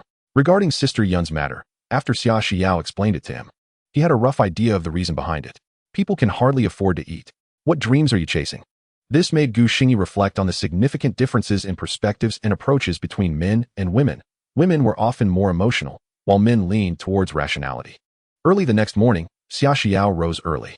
It was unusual for Gu Xingyi not to go for a run today. The two shared a tacit understanding as they worked together in the kitchen, preparing breakfast. Xia Xiao's luggage was already packed and placed in the living room, while little Nainai was still fast asleep. She did not intend to wait for Nainai to wake up before leaving, fearing that she would be reluctant to part. Breakfast was prepared swiftly, and Xia Xiao quietly ate, while Gu Xingyi sat beside her, chatting away. They resembled an ordinary couple, the wife preparing to go to work, and the husband offering nagging reminders. Remember to call often once you get there, otherwise, Nainai will miss you. I've already informed them that you'll be arriving today. Shanghai isn't far, so come back whenever you can. If anything happens, don't keep it to yourself. As Xia Xiao sipped her porridge, she listened to Gu Xingyi's words, feeling a sudden pang of melancholy and an unwillingness to leave home. She ate her meal slowly, until her bowl was nearly empty, when her phone rang, pulling her from her reverie. It was Gu Xingyi who reminded her to answer the call. Hello, Sister Xiao. I'm all set. Sister Yun is with me. When are you coming over? I'll be there soon. Just wait a bit. All right, I'll be waiting downstairs at my place. Don't leave me hanging. After hanging up, Xia Xiao looked up at Gu Xingyi, her eyes sparkling, causing his heart to tremble. Xia Xiao was truly beautiful. At least among the many he had encountered in his 2 lifetimes, few could rival her. Yet, He found her demeanor a tad too gentle. This could be attributed to her past. Having grown up in an orphanage, Gu Xingyi understood that those with such experiences often developed either a stubborn or a people-pleasing personality. In his previous life, Gu Xingyi was much like that, always gauging others' moods, and he was well aware of the bittersweetness of it all. Therefore, he did not wish for Xia Xiao to remain this way. She needed to be more confident. Gu Xingyi turned to glance at her luggage, not daring to meet her gaze. It's time to head out. We shouldn't keep anyone waiting. I'll just take a quick look at Nainai before I go, Xia Xiao softly replied, feeling that merely gazing at him was the boldest thing she had done. Gu Xingyi murmured in agreement as they walked to the bedroom together. Little Nainai was still sprawled out in deep slumber, completely unaware that her mother was about to leave her. Xia Xiao affectionately kissed her little face, burying her own in the crook of the child's neck before reluctantly standing up, glancing back multiple times as she exited the bedroom. Gu Xingyi followed her, assisting her with the luggage to the car, watching her settle into the driver's seat before closing the door and stepping aside. I'm leaving. Xia Xiao turned to look at him. Remember to come home often, otherwise the little one will surely cry. As the car started, Xia Xiao suddenly turned back, her expression earnest. Gu Xingyi, thank you. Before he could respond, the car pulled away. Gu Xingyi smiled, thinking, hey, we're family. There's no need for thanks. The car drove smoothly to the city center, where Tao Lele had been anxiously waiting outside, accompanied by Sister Yun, who shook her head, amused by the girl's impatience even after working for so long. Sister Xiao is here. As Xia Xiao's car slowly approached, Tao Lele waved her hands excitedly until Xia Xiao stepped out of the vehicle, prompting her to rush forward with a cheerful greeting. Sister Xiao, Lele, Sister Yun, have you been waiting long? Xia Xiao grasped Tao Lele's hand and looked at Sister Yun apologetically. Not too long, mainly because Lele here is too impatient. Sister Yun smiled, not expecting the three of them to reunite for work. Remembering the man who seemed like a pretty boy, she realized that it was because of him they had this day. Sister Yun, thank you for coming, Xia Xiao said as she approached her, taking her hands and playfully shaking them. Without you, Lele and I wouldn't know what to do. All right. You're both mothers now. Still acting like children. Sister Yun chided playfully. You should be thanking your man instead. Enough talk. Let us grab the luggage. In her professional demeanor, Sister Yun appeared as competent as ever, though her words caused Xia Xiao to blush crimson. To this day, she still had no idea how Gu Xingyi managed to persuade Sister Yun. The three of them had only a few essentials, so loading the car was a breeze. Once they were all set, Tao Lele waved her hand. Let us go. Onward to the bright road ahead. What a crazy girl. Sister Yun teased, and Xia Xiao couldn't help but smile widely. The car set off toward Shanghai. In Shanghai, at the Nainai Entertainment Building, Yang Chenlin had arrived at the office early but felt restless throughout the day. Finally, when noon arrived, she checked the time and headed downstairs to the entrance of the building. Today, that guy's wife was coming. She was curious to see what kind of person his pampered wife was. It wasn't long before Yang Chenlin spotted a car with Jiangxing plates driving into the parking lot in front of the building. Narrowing her eyes for a closer look, she saw three individuals emerge from the vehicle, a lively, youthful girl chattering animatedly, and an older woman with some gray hair, who wore a fond smile as she watched the other two. Recognizing these two friends of Xia Xiao, she understood immediately that Xia Xiao must have a wonderful personality. Her gaze shifted to the girl walking in the middle, whose oval face was fair with a rosy hue, almond-shaped eyes sparkling like water, and long hair cascading down her shoulders, adorned with a gentle smile. A woman as graceful as flowing water evoked a sense of tenderness. And it was no wonder Gu Xingyi was so smitten. Yang Chenlin composed herself and approached them briskly. Hello, you must be Xia Xiao, right? I am Yang Chenlin, the Deputy Minister of the Human Resources Department at Nainai Entertainment. On behalf of Nainai Entertainment, I extend a warm welcome to you. Yang Chenlin smiled and extended her hand, her gaze fixed upon Xia Xiao. Hello, I am Xia Xiao, she replied softly, her voice gentle and melodic. She too was captivated by the aura of this elegant woman, a quality she found herself envying. Chapter 45. Someone is jealous. What a surprisingly pleasant voice. The person exuded an unexpectedly pure and pristine charm. How could such a remarkable woman have once been entangled with Gu Xingyi, that scoundrel? The elegant lady pondered, her eyes reflecting a hint of complexity. Indeed, it is such a person who would possess the discernment to recognize the potential in the then inconspicuous Gu Xingyi. Who are these two? The elegant lady unusually shifted her gaze first to Taleli and Yunjia. Taleli, my assistant. This is Yunjia, my manager, Xia Xiao replied earnestly. The elegance before her was exceedingly courteous, yet her reaction seemed peculiar. Xia Xiao tilted her head in confusion, and as if suddenly recalling something, her eyes dimmed slightly. This one comes with a team. But that is advantageous. It simplifies matters. Yang Chenlin nodded in acknowledgement to Taleli and Yun Jie before turning back to Xia Xiao. Allow me to show you around this place, as you will be working here for the next 2 years. The sooner you acclimate, the better. Once the tour is complete, I will take you to the artist's apartment. All right, thank you. Xia Xiao nodded in gratitude. The group followed Yang Chenlin into the building, and along the way, Taleli was utterly astonished. This place was far more luxurious than the Tianmei entertainment branch in Jiangqing. Moreover, stars frequently seen trending were visible at every turn. This was beyond comparison to the Tianmei branch. It is worth noting that even a second-tier singer like Lu Qian could act with great authority in Jiangqing. Yang Chenlin led them to the elevator, ascending to the 11th floor, eagerly introducing them. This floor is dedicated to recording studios, equipped with various professional apparatus. As she spoke, she opened an unused recording studio for Xia Xiao and her companions to see. The floor designated for singers is primarily on the 3rd level, while the 11th is entirely composed of recording studios. Now, let us proceed to the 12th floor, where the singer's lounge is located. Typically, they spend their time in the lounge. Whether composing songs or receiving notifications, each room is a private space. After leaving the recording studio, Yang Chenlin guided Xia Xiao to the 12th floor. During their journey, many greeted Yang Chenlin, their faces adorned with a peculiar flattery. Xia Xiao was intrigued. Upon seeing her, there was an unmistakable glint of jealousy in their eyes. She was puzzled, as Yang Chenlin was the Deputy Minister of Human Resources. Why did everyone regard her with such expressions? What further perplexed Xia Xiao was spotting a balding middle-aged man, bearing the title of Minister of Human Resources, who paused to greet Yang Chenlin and even acknowledged her. Xia Xiao was taken aback by his courteous demeanor. This Minister Zhang Chao was remarkably polite to her. It was worth mentioning that during her time at the Tianmei branch, the leaders there often bore an air of arrogance. At this moment, Yang Chenlin halted at the end of the corridor, pointing to the lounge before Xia Xiao, saying, "This will be your exclusive lounge. When there are no schedules, you can rest here at your leisure." Xia Xiao looked up to see the door of the lounge firmly shut, secured with a password lock, and her name clearly inscribed on the doorplate. Yang Chenlin entered the password while explaining to Xia Xiao, "The initial code for these locks is 6 6s, you can change it afterward. Now let us see your lounge." As the door swung open, the group entered the room. Taleli gasped in awe. The lounge was exceedingly spacious and luxuriously decorated. The expansive floor-to-ceiling windows offered a breathtaking view of the bustling city center of Magic City, with soft gray curtains drawn to the sides, ready to be lowered. The oversized, plush sofa could easily accommodate 3 TLLs lounging upon it. The room was equipped with a television, refrigerator, and air conditioning, and, most impressively, there was a leisure area complete with a tea bar and tables, perfect for relaxation and entertainment.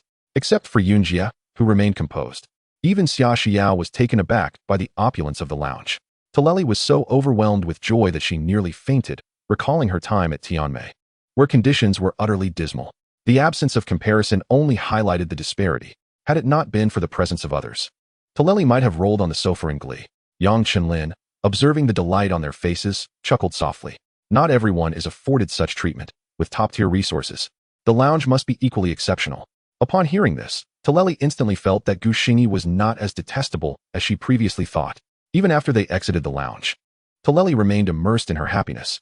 Suddenly, the door beside them swung open, revealing an elegantly dressed woman in high heels, accompanied by a bespectacled assistant. Upon noticing them emerge from the adjacent room, the woman's surprise flickered momentarily before she greeted Yang Chenlin. "Sister Yang, are you personally showing people around?" "Yes, Lena. Are you heading out?" Yang Chenlin replied, her expression neutral. "Indeed, I have a meeting this afternoon and need to step out." "Sister Yang, you carry on. I will take my leave," Lena remarked, casting a fleeting glance at Xia Xiao and the others without offering any greeting, striding away gracefully in her heels. "Let us also depart. It is already noon, and the upper floors are filled with conference rooms, which are generally only used for company meetings. I will not take you to visit those." Yang Chenlin turned back, her smile returning as she addressed Xia Xiao. "Shall we head directly to the artist's apartment? You can drop off your luggage, and then we can go out for a meal. It is my treat." Xia Xiao felt that her enthusiasm might be a tad excessive. Today, Xia Xiao had a rather favorable impression of the company, although she found it odd that some individuals displayed an unmistakably heightened enthusiasm towards her. Once in the elevator, Xia Xiao quietly inquired, "Minister Yang, are you quite familiar with Xingyi?" Upon asking, she distinctly noticed Yang Chenlin's smile falter momentarily. Could it be true? Xia Xiao's eyes narrowed slightly, and an inexplicable feeling stirred within her. "Well, I was the one who received him when he arrived, and I've been overseeing our collaboration. So I am somewhat familiar," Yang Chenlin responded swiftly. Xia Xiao merely responded softly, choosing not to speak further. As they descended, Yang Chenlin continued to drive her gray Mercedes ahead, with Xia Xiao trailing slowly behind. Once in the car, Taleli exuberantly extolled the wonders of the place until Yun Jie shot her a look, causing her to realize that Xia Xiao seemed somewhat downcast. Hadn't she been quite cheerful earlier? Xiaojia, what's wrong? Taleli inquired, leaning over the front seat with curiosity. I'm fine, Lele. Please, continue. Is that truly fine? Taleli was perplexed, turning to seek Yun Jie's assistance.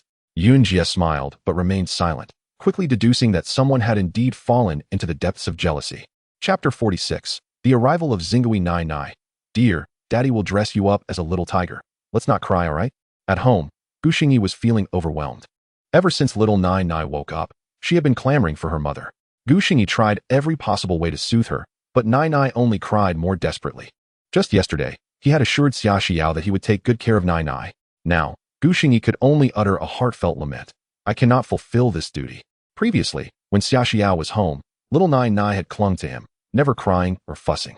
What was happening now? Faced with such a situation, Gu Xingyi felt like crying himself. He had thought himself a king, but reality proved he was merely a novice. Gu Xingyi bared his teeth, playfully mimicking a little tiger, while Nana's small pearls of tears continued to fall, drop by drop. Daddy's mean, he hid Mommy away. I want Mommy. Boo-hoo-hoo. Little Nana sat on the sofa, her feet kicking, determined to not let the day pass without seeing her mother. Gu Xingyi squatted in front of the sofa, scratching his head in confusion. What to do? Xia Xiao had only been gone for half a day. Surely, he couldn't call her back now? That would only serve to make a fool of himself. No. Gu Xingyi found himself in a dilemma. The tiger persona he had donned crumbling in an instant. At that moment, the phone on the table rang. Gu Xingyi cast a distracted glance at it, and in the next second, his eyes lit up with excitement. A savior had arrived. He felt like crying. He quickly grabbed the phone. It was a WeChat message from Xia Xiao, containing only a simple two-word inquiry. Are you there? Gu Xingyi hurriedly replied, yes. I must be. Are you not busy? Xia Xiao, who had already finished her lunch and was resting in her apartment, glanced at the message with an expression that seemed to carry a hint of irritation. She had just had lunch with Minister Yang, and found his response to be rather nonsensical. What was the point of informing her about lunch? Gu Xingyi scratched his head, too preoccupied to dwell on it, and quickly initiated a video call. Xia Xiao's cool and delicate face appeared on the screen. Gu Xingyi flashed a charming smile and aimed the phone at little Nana. Ahem, Nana misses you. Gu Xingyi, is this how you said you would take care of Nana? Feigning ignorance, Gu Xingyi wore an innocent expression. The little one, her face streaked with tears, finally saw her mother on the phone and began wiping her eyes with tiny hands, looking thoroughly pitiful. Mommy, did Daddy hide you? Do you not want Nana anymore? Nana, dear, Mommy just went out to work. I will be home very soon.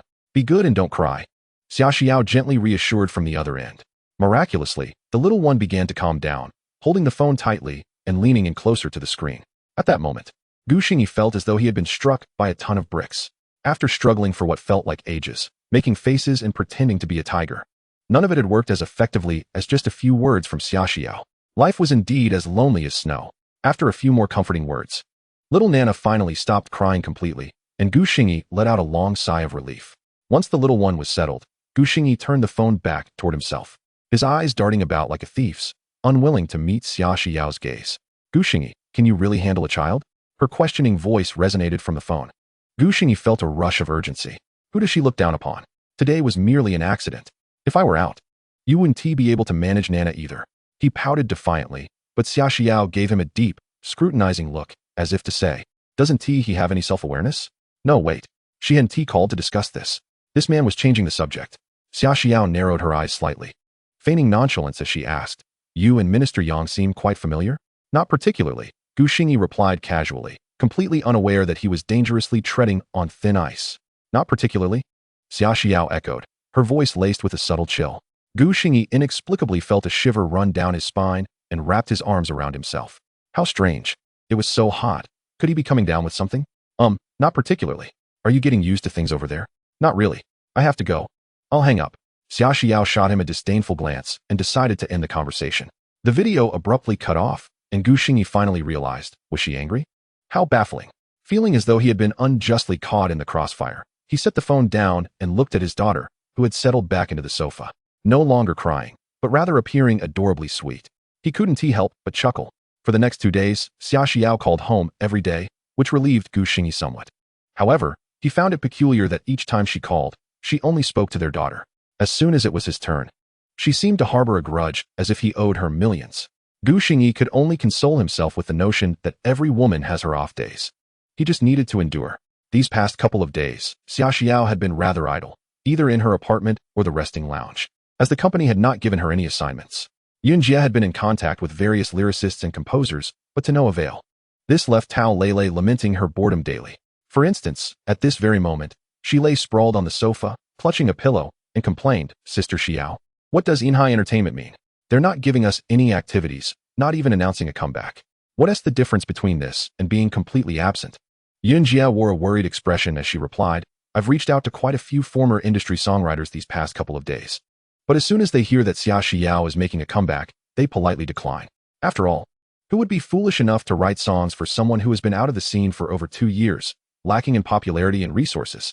That would be a waste of effort. Let us wait a little longer. There will be a way." Xia Xiao reassured Tao Lele. She had been attempting to compose herself, but she continually felt stuck, lacking that spark of inspiration. It made her think of Xingyi. Surely he could create songs far better than her current attempts. Feeling somewhat disheartened, she lamented that she seemed to fall short in every regard compared to him. "Why don't you just ask Xingyi?" Tao Lele suddenly sat up and suggested. Xia Xiao hesitated. She had originally set out to avoid depending on him so much.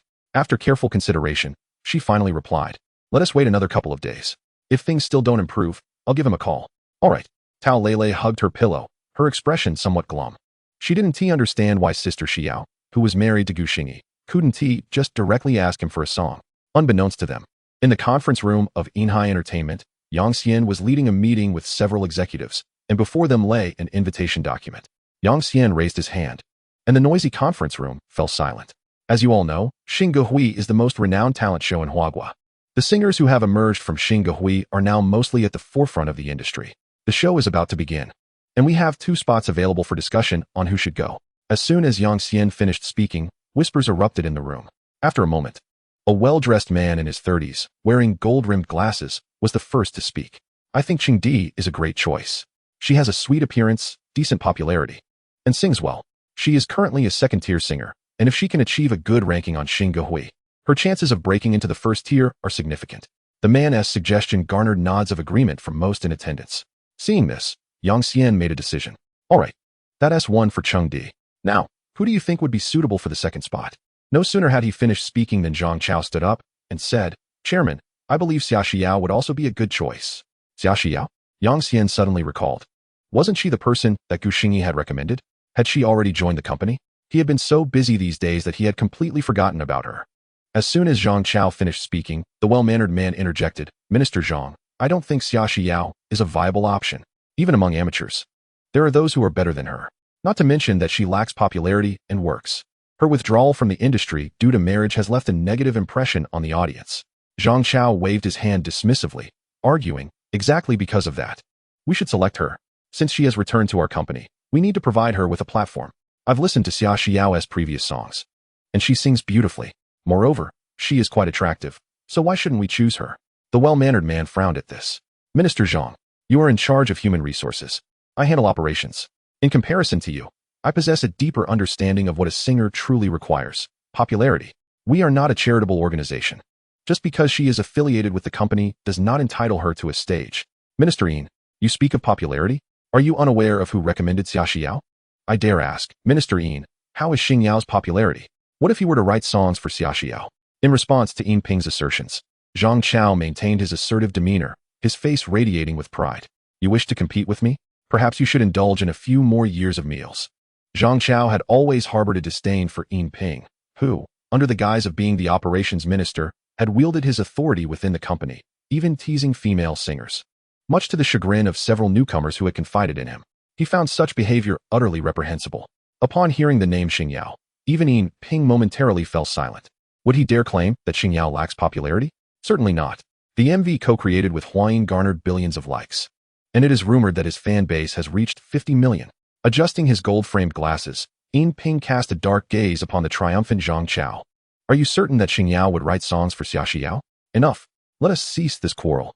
I can assure you of that." Yang Xian raised a hand, signaling for silence. "In light of this, the candidates shall be Chengdi and Xia Xiao. Please notify them." With the chairman's decree, Yin Ping could only nod reluctantly. He had another candidate in mind, but alas, he had not the opportunity to voice it before the decision was made. As the meeting adjourned, Zhang Chao gleefully stroked his smooth head, relishing his newfound upper hand over Yinping. He was thoroughly delighted. Concurrently, at Shengshi Entertainment, Tianmei Entertainment, and other smaller agencies, a similar scene unfolded. At the Jiangxing Tianmei Entertainment branch, Sister Yuan hurriedly rushed to the lounge, breathless, where Lu Qian was meticulously arranging her red nails at the makeup table. Lu Qian, I have good news. This time, it seems that misfortune has turned into fortune. Lu Qian frowned, annoyed by Sister Yuan's sudden exclamation, which caused her to smudge one of her nails. What good news? With a tone of complaint, Lu Qian cleaned off the nail polish and began to reapply it with utmost caution. Sister Yuan's excitement was dampened by Lu Qian's indifference. And as she continued to watch Lu Qian, her irritation grew. The two were now truly at odds with one another. Xingyi, the company has decided to let you participate. Moreover, they have engaged a renowned songwriter to compose for you. This is the company compensating for your previous losses. Xingyi, Lu Qian paused, her nail art again ruined, but this time she paid no mind, turning to Sister Yuan for confirmation. Is it the Xingyi that propels one into the ranks of top-tier singers upon achieving a ranking? Indeed, unless there are two Xingyis. Little Qian, this is your opportunity. You must seize it, Sister Yuan urged, relieved to see Lu Qian taking it seriously, even altering her tone of address. Xingyi, I'm going to be famous. Lu Qian finally grasped the news, leaping from her chair, her joy palpable. She paid no heed to Sister Yuan's self-congratulatory tone. Only hearing the news of her impending fame. Little Qian, we have 3 days until it begins. We must remain composed. This time, the renowned songwriter Wu Fan is composing for you. You must deliver a stellar performance, Sister Yuan implored, hoping Lu Qian would remain grounded. After all, Lu Qian's success would also benefit her financially, and Sister Yuan wished for her to achieve a commendable ranking. Lu Qian, however, remained unconcerned, becoming even more excited upon hearing Wu Fan's name. Is it the Wu Fan known as the godfather of music? Then we are assured of success. What is there to worry about? Together, we are an unstoppable force. Sister Yuan sighed, but then reconsidered. While Lu Qian's character may leave something to be desired, her vocal talent was undeniable, and with a composition from Wu Fan, she was bound to secure a top 3 finish. In the artist's apartment in Modu, Xia Xiao received a call from the operations department, notifying her to prepare for participation in Xingyi in 3 days. After hanging up, she was momentarily dazed. Just moments ago, they were discussing strategies for her comeback, and now the company had delivered such an opportunity. Observing Xia Xiao's bewildered expression after the call, Tao Lele could not contain her curiosity. Sister Xiao? Who was it? The operations department, informing me to participate in Xingyi in 3 days. Xingyi? Xingyi. Is this for real? Sister Xiao, are you serious? Tao Lele, momentarily stunned, leaped up and vigorously shook Xia Xiao's shoulders, bursting with excitement. Lele, you're going to make me dizzy. Xia Xiao pushed Tao Lele's chubby hands away, her face contorted in distaste. Xiao, the company is truly allowing you to participate in Xingyi? Sister Yun, seated nearby, inquired earnestly. Yes, the operations department has just informed me. Xia Xiao confirmed with a nod, and Sister Yun's face lit up with joy. Announcing a strong return on the stage of Xingyi is indeed a splendid opportunity. However, the immediate concern is to find a suitable songwriter. I will reach out to some songwriters I know. Xiao, you should also attempt to compose a song. In the next 3 days, we must secure a great piece to launch your comeback. Xia Xiao nodded earnestly. Tao Lele raised her hand. I will prepare nutritious meals. Just like before, we need to ensure Sister Xiao is well nourished. The 3 of them divided their tasks clearly. Tao Lele began selecting ingredients for lunch. Sister Yin picked up her phone to contact songwriters, and Xia Xiao laid out manuscript paper on the table, deep in thought. Meanwhile, Gu Xingyi was teaching little Nainai the second nursery rhyme. Nainai had been quite well behaved these past few days, perhaps due to Xia Xiao's daily phone calls. But Gu Xingyi felt that his efforts were significant as well. At the very least, he had now become quite adept at soothing the child. Nainai clapped her hands, providing accompaniment for Gu Xingyi, who donned a large wolf headpiece, pretending to be fierce while singing charming lyrics. Little bunny, be good, open the door. Hurry and open. I want to come in.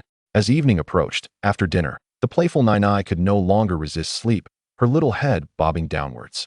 Nevertheless, she persevered, determined to listen to Gu Xingyi's bedtime story before finally drifting into a deep slumber. Gu Xingyi smiled, tucking the little one in, kissing her forehead before tiptoeing into the living room.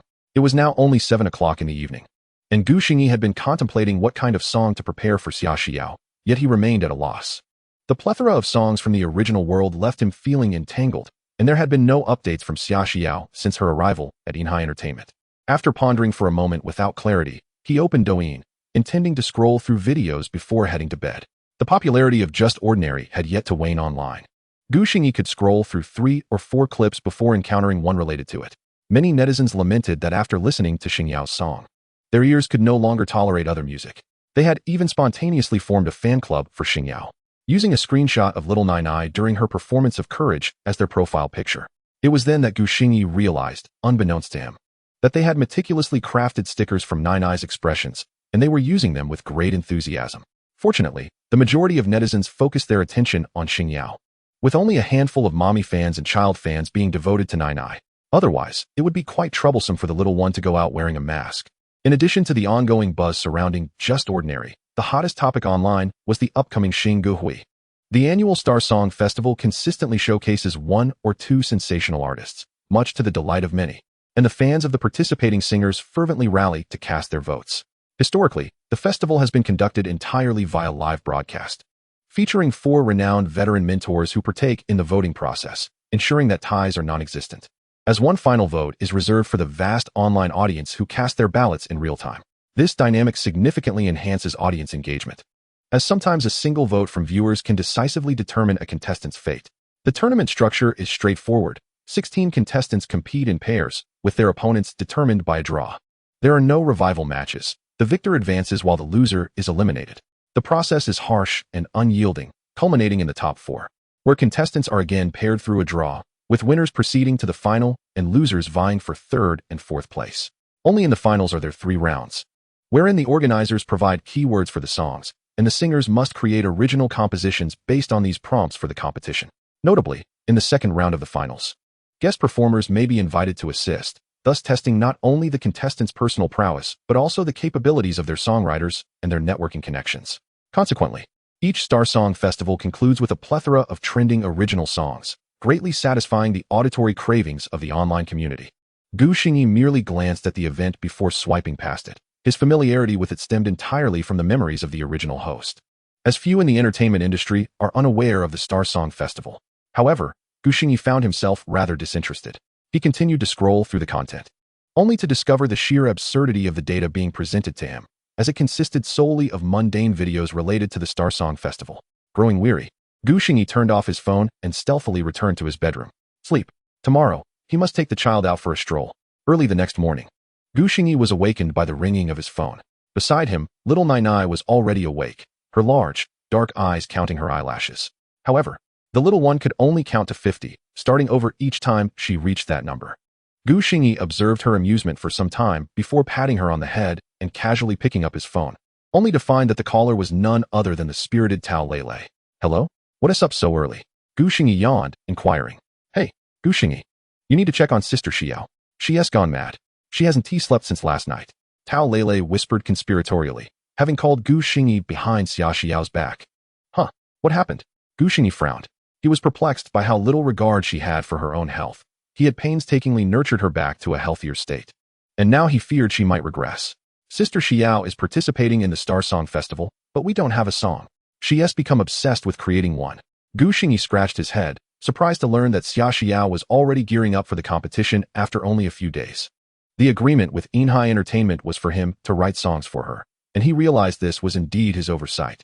He had been preoccupied with composing songs while the situation was becoming urgent. Understood. I will call her. Thank you for looking after her, Lele. TCH. Who is looking after you? It's only right that I care for Sister Xiao. Alright, gotta go? Sister Xiao is coming. Tao Lele hastily hung up, casting a guilty glance at Xia Xiao. Fortunately, Xia Xiao, having spent an entire night awake, was feeling quite unwell and did not notice the small gesture. She was currently frazzled, sensing that she was on the verge of grasping a melody, but consistently falling just short. Frustration brewed within her, and at that moment, Xingyi's call came through. Xia Xiao composed herself and answered the phone. Hello? Did Nainai miss me? Just because Nainai didn't miss you doesn't mean I can't call. I am your husband, after all. Xingyi's voice resonated through the line, causing Xia Xiao's cheeks to flush. It was the first time he had referred to himself as her husband. Silence enveloped them for a moment, until Xingyi sighed, breaking the stillness. Why didn't you tell me you were participating in the Star Song Festival? Such a simple matter could have been easily resolved. Why put yourself through such strain? Nainai would be heartbroken if you wore yourself down. Gu Xingyi's tone was filled with helplessness as he perceived that this was a matter easily addressed, one that Xia Xiao could have directly communicated to him. However, she had chosen not to. After an entire night of sleeplessness, now hearing Gu Xingyi's inquiry felt akin to an accusation, leaving Xia Xiao with a profound sense of injustice. She instinctively bit her lip, her face hardening as tears began to well up in her eyes. Xia Xiao remained silent, fearful that her voice would betray her current state. She did not wish for him to witness her vulnerability. Gu Xingyi, unable to see her expression, instinctively furrowed his brow. Moments later, he was startled to hear her sobbing softly. Is she crying? What on earth happened? Gu Xingyi felt bewildered, having said nothing particularly harsh. This emotional landscape was indeed perplexing. Hey, what's with the tears? Why are you crying for no reason? Despite his frustration, Xia Xiao felt an overwhelming sense of inadequacy. Gu Xingyi, she cried, her voice tinged with sobs, sounding somewhat indignant to him. Gu Xingyi was taken aback. It was the first time he had heard Xia Xiao speak to him in such a manner, her voice quivering with emotion. And he could vividly imagine her expression at that moment. Xia Xiao bit her lip, her eyes shimmering with unshed tears. Aware of her own emotional turmoil, yet unable to voice her discomfort. Gu Xingyi, do you think I am utterly useless, that I can only rely on you? I don't want to be like this. I'm sorry. I'm not blaming you. I'm just concerned about your health. Forgetting to write a song was indeed my oversight. Realizing that she had been preoccupied with his earlier words, Gu Xingyi hurriedly offered an apology. Xia Xiao was interrupted mid-sentence as Gu Xingyi's laughter filled the line, sounding unexpectedly cheerful. She felt a surge of frustration. How could he laugh when she was feeling so miserable? As she compared herself to the elegant Yang Chenglin, she felt utterly inadequate. The latter possessed both beauty and poise, and Xia Xiao had seen the admiration in her eyes for Gu Xingyi. Lost in her thoughts, she barely registered Gu Xingyi's voice continuing on the other end. But Xia Xiao, I genuinely wish I could tap on that little head of yours to see what's inside. You and Nainai are the greatest gifts bestowed upon me. Don't let your mind wander. I'm serious when I say that you, Xia Xiao, are my wife, irreplaceable, and no one can take your place. Gu Xingyi's declaration was assertive, and since he had been welcomed into this family by both Xia Xiao and Nainai, they were united as one. In a family, there is no concept of dependency. Only mutual support exists. Xia Xiao was taken aback by his words. She had not expected him to express such sentiments about being a wife and being irreplaceable. His declarations flushed her cheeks with warmth, and her eyes sparkled with unshed tears. It was the first time she had heard such possessive and affectionate words from him. Xia Xiao softly responded, her mood visibly lightening, her adorable demeanor making Tao Lele, who had been eavesdropping, wish to rush in and hug her. Sister Xiao is simply unbeatable. I wonder how Gu Xingyi manages to have such a tight grip on her with just one phone call. All right. From now on, no more chaotic thoughts, understood? I'll send you the song later tonight. Make sure to practice diligently in the next couple of days. If you were to falter before your debut, it would surely be a blow to my reputation. Chuckling, Gu Xingyi's voice continued to resonate through the receiver, and upon hearing his audacious words, Xia Xiao couldn't help but laugh. My dear Gu, she mused, one might assume you're a historical figure. Yet, the phrase about failing before one's debut was quite apt. She couldn't fathom how Gu Xingyi had suddenly become so cultured. Well then, I shall see just what songs you, dear Gu, are capable of composing. Having been persuaded by Gu Xingyi, Xia Xiao emerged from her previous stubbornness, ceasing to dwell on the issue of dependence. Once the taut string within her relaxed, fatigue washed over her, and she resembled a languid little kitten, her voice sweet, yet imbued with an inexplicable playfulness. The charm of her voice was striking, sending shivers down Gu Xingyi's spine. Ahem, you ought to go to bed. Only with sufficient rest can you truly practice your singing. Gu Xingyi, overwhelmed, longed for her to end the call. With a hum, Xia Xiao yawned and strolled into her bedroom, bidding Gu Xingyi goodbye before hanging up. Upon hearing the silence on the line, Gu Xingyi exhaled in relief. Soothing his wife was far more challenging than pacifying a child. Nevertheless, it was a challenge he was more than capable of handling. Glancing toward the living room, he noticed Nainai was still engrossed in her favorite animated series, thus requiring no further companionship from him. It was time to focus on the song. Gu Xingyi retrieved a pen and manuscript paper from the drawer, deliberating over which song would be most suitable. If others were to witness his indecision, they would likely be infuriated, while many pour their hearts into crafting a single song. He was perplexed about which one to select from the multitude available. One could only surmise that his predicament warranted divine intervention. After much contemplation, Gu Xingyi was still unable to reach a conclusion. His mind was overwhelmed with an abundance of splendid melodies, all vying for his attention, rendering his thoughts chaotic. Feeling somewhat agitated, he opened the window, allowing a refreshing breeze to sweep in. alleviating some of his frustration. Downstairs, a young couple was saying their goodbyes. The boy, dragging a large suitcase, wore a face full of reluctance, while the girl, with teary eyes, bid her farewells. Witnessing this scene, Xingyi was suddenly reminded of a poignant saying, "Love rises with the wind, yet when the wind ceases, the heart remains unsettled." As they parted, would the boy and girl still be together upon his return? The outcome was uncertain, but the boy was destined to venture into the vast world beyond. Pondering this, Xingyi was momentarily taken aback, and then he hastily approached his desk, pen in hand, jotting down the title, "The Wind Rises." Youth is the string. Love is the wind. A song of the wind brings forth youth, yet also carries it away. Xingyi's mind was flooded with this familiar melody. When this song was first released, it resonated profoundly with countless individuals in their youth. Unfolding the manuscript paper, Xingyi's eyes glimmered with nostalgia as he meticulously inscribed various notes upon it. Gradually, he became completely absorbed in the enchanting music, unconsciously humming along. Time slipped away until a young voice broke through his reverie. "Daddy, hungry. Food." Nainai's innocent repetition of phrases made Xingyi's heart melt. The tenderness of her voice, uttering such words, was irresistibly adorable. A broad smile spread across Xingyi's face. "My little darling, are you hungry? Daddy will prepare lunch right away." As a devoted father, he dared not delay, tossing aside his pen and turning towards the kitchen.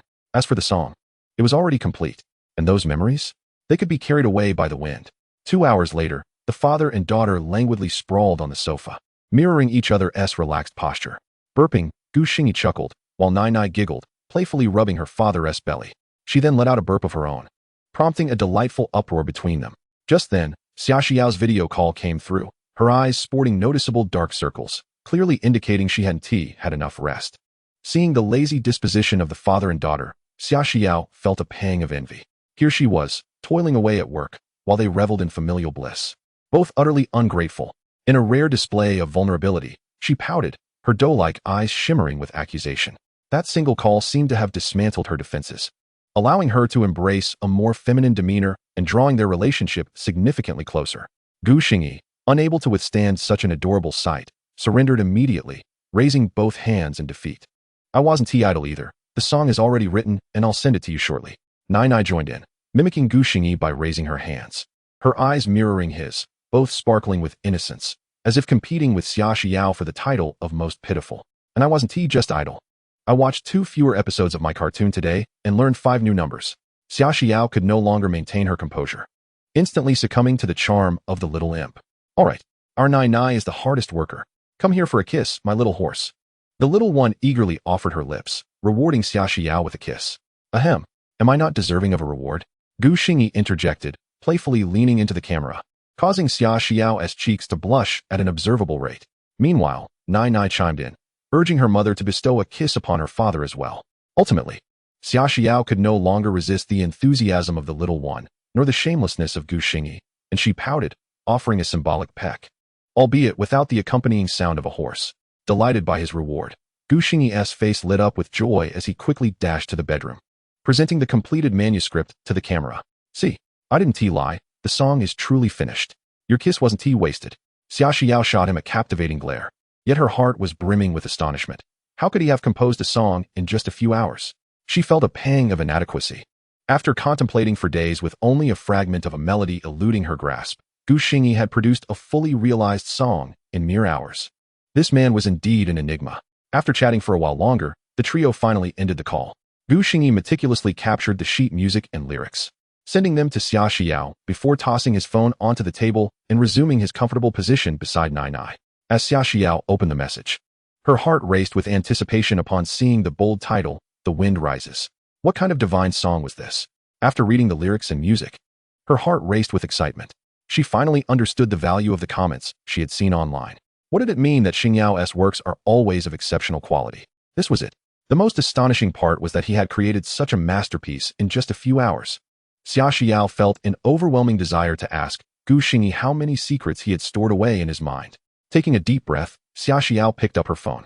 At that moment, Xingyi had just finished dressing Nainai and was preparing to take her out for a stroll when he noticed Xiaoxiao's video call once more. Is there something else? Xingyi wondered, perplexed. Hadn't they just hung up?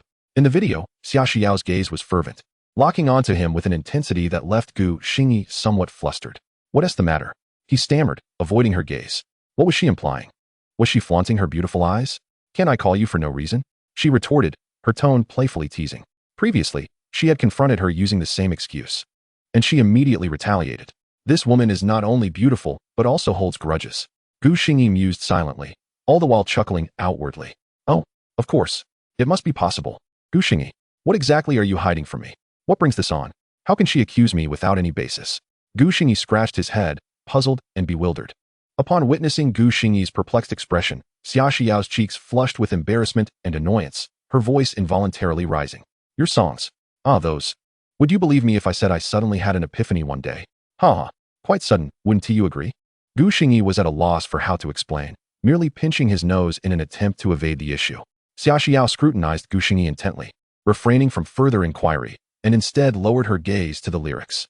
After a long pause, she finally spoke in a soft, mellifluous tone. Thank you.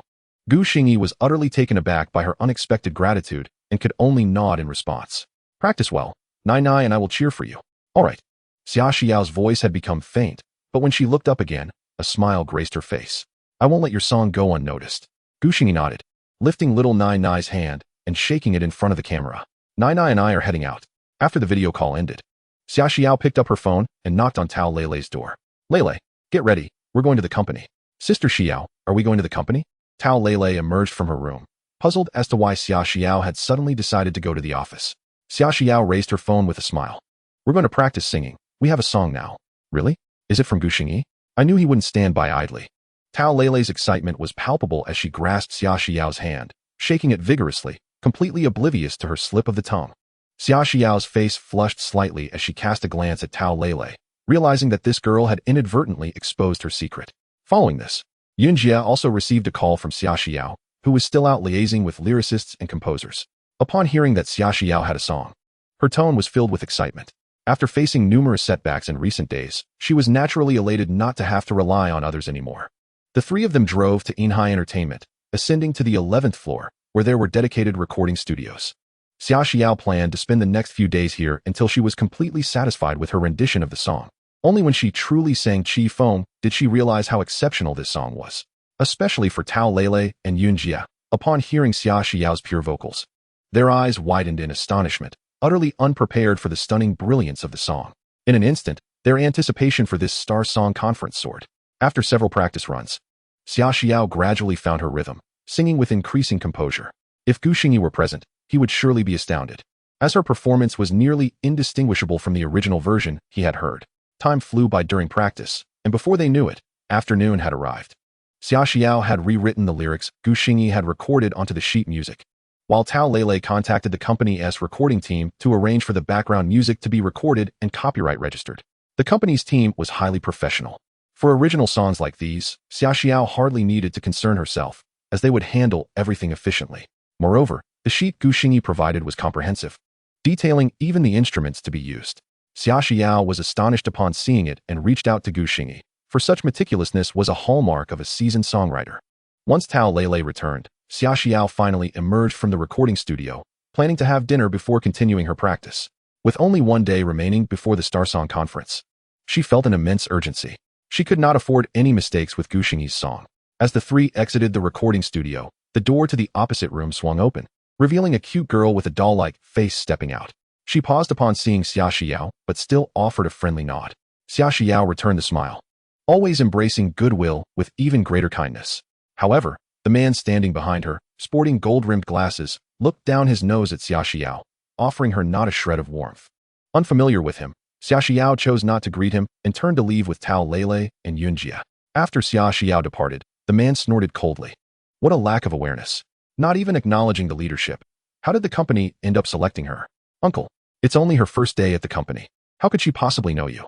Xiaodi, you must sing well this time, understand? You're my chosen one. Don't disgrace your uncle. Got it. This girl was Chengdi, who would participate in the Star Song conference alongside Xia Xiao, and her uncle was none other than Yinping.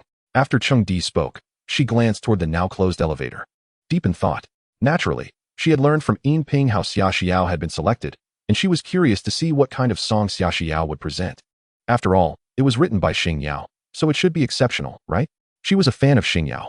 As for her uncle's character, Chengdi was well aware. If not for Yinping being her actual uncle, she would have little desire to engage with him.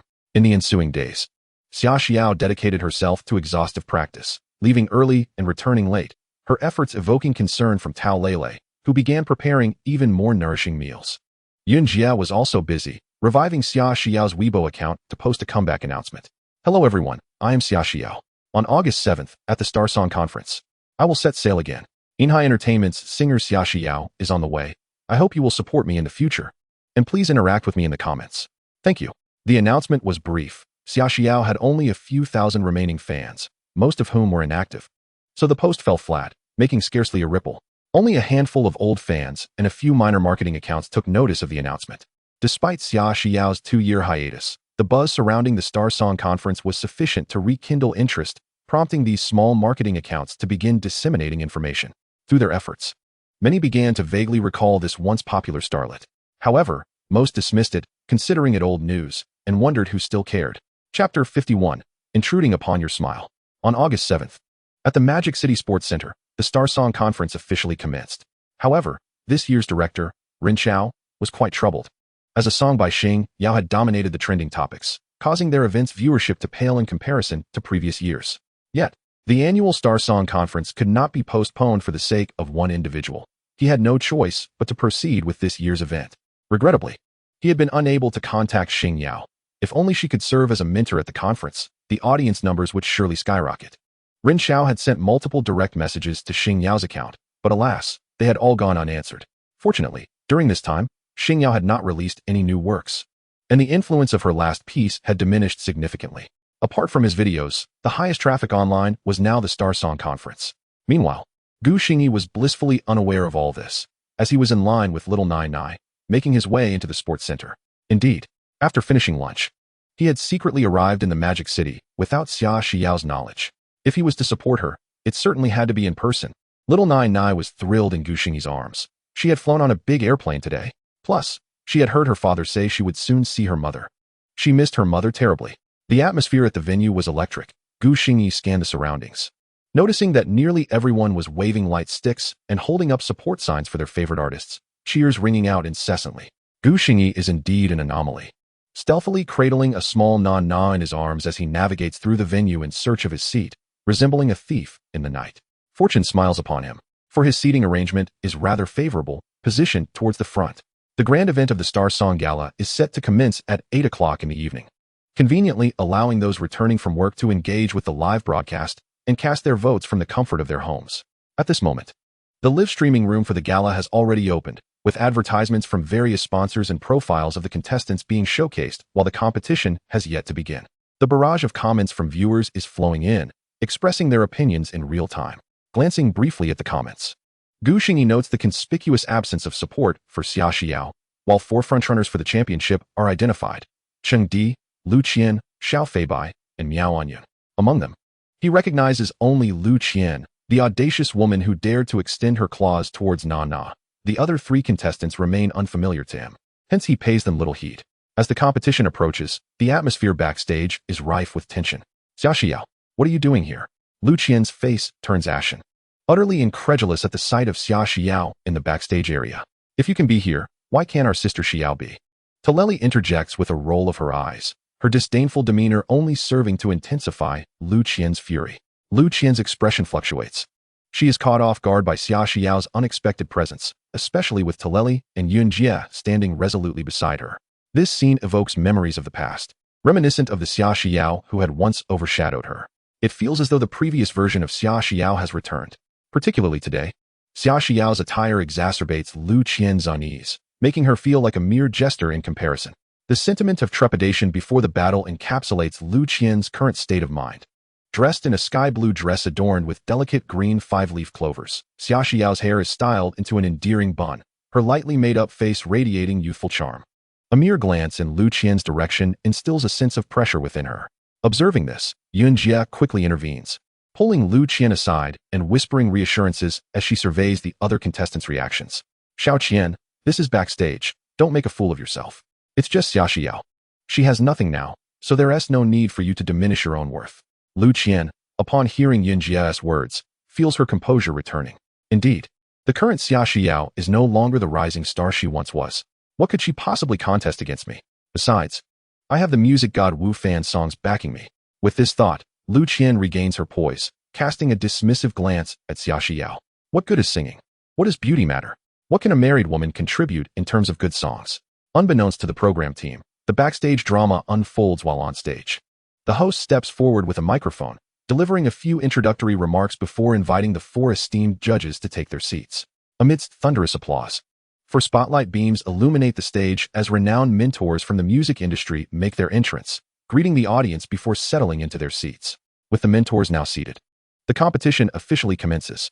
The rules of the Star Song Gala are quite imposing. The photographs of the 16 contestants are displayed on the big screen, and the audience calls out to stop the scrolling, thus determining the contestants' numbers.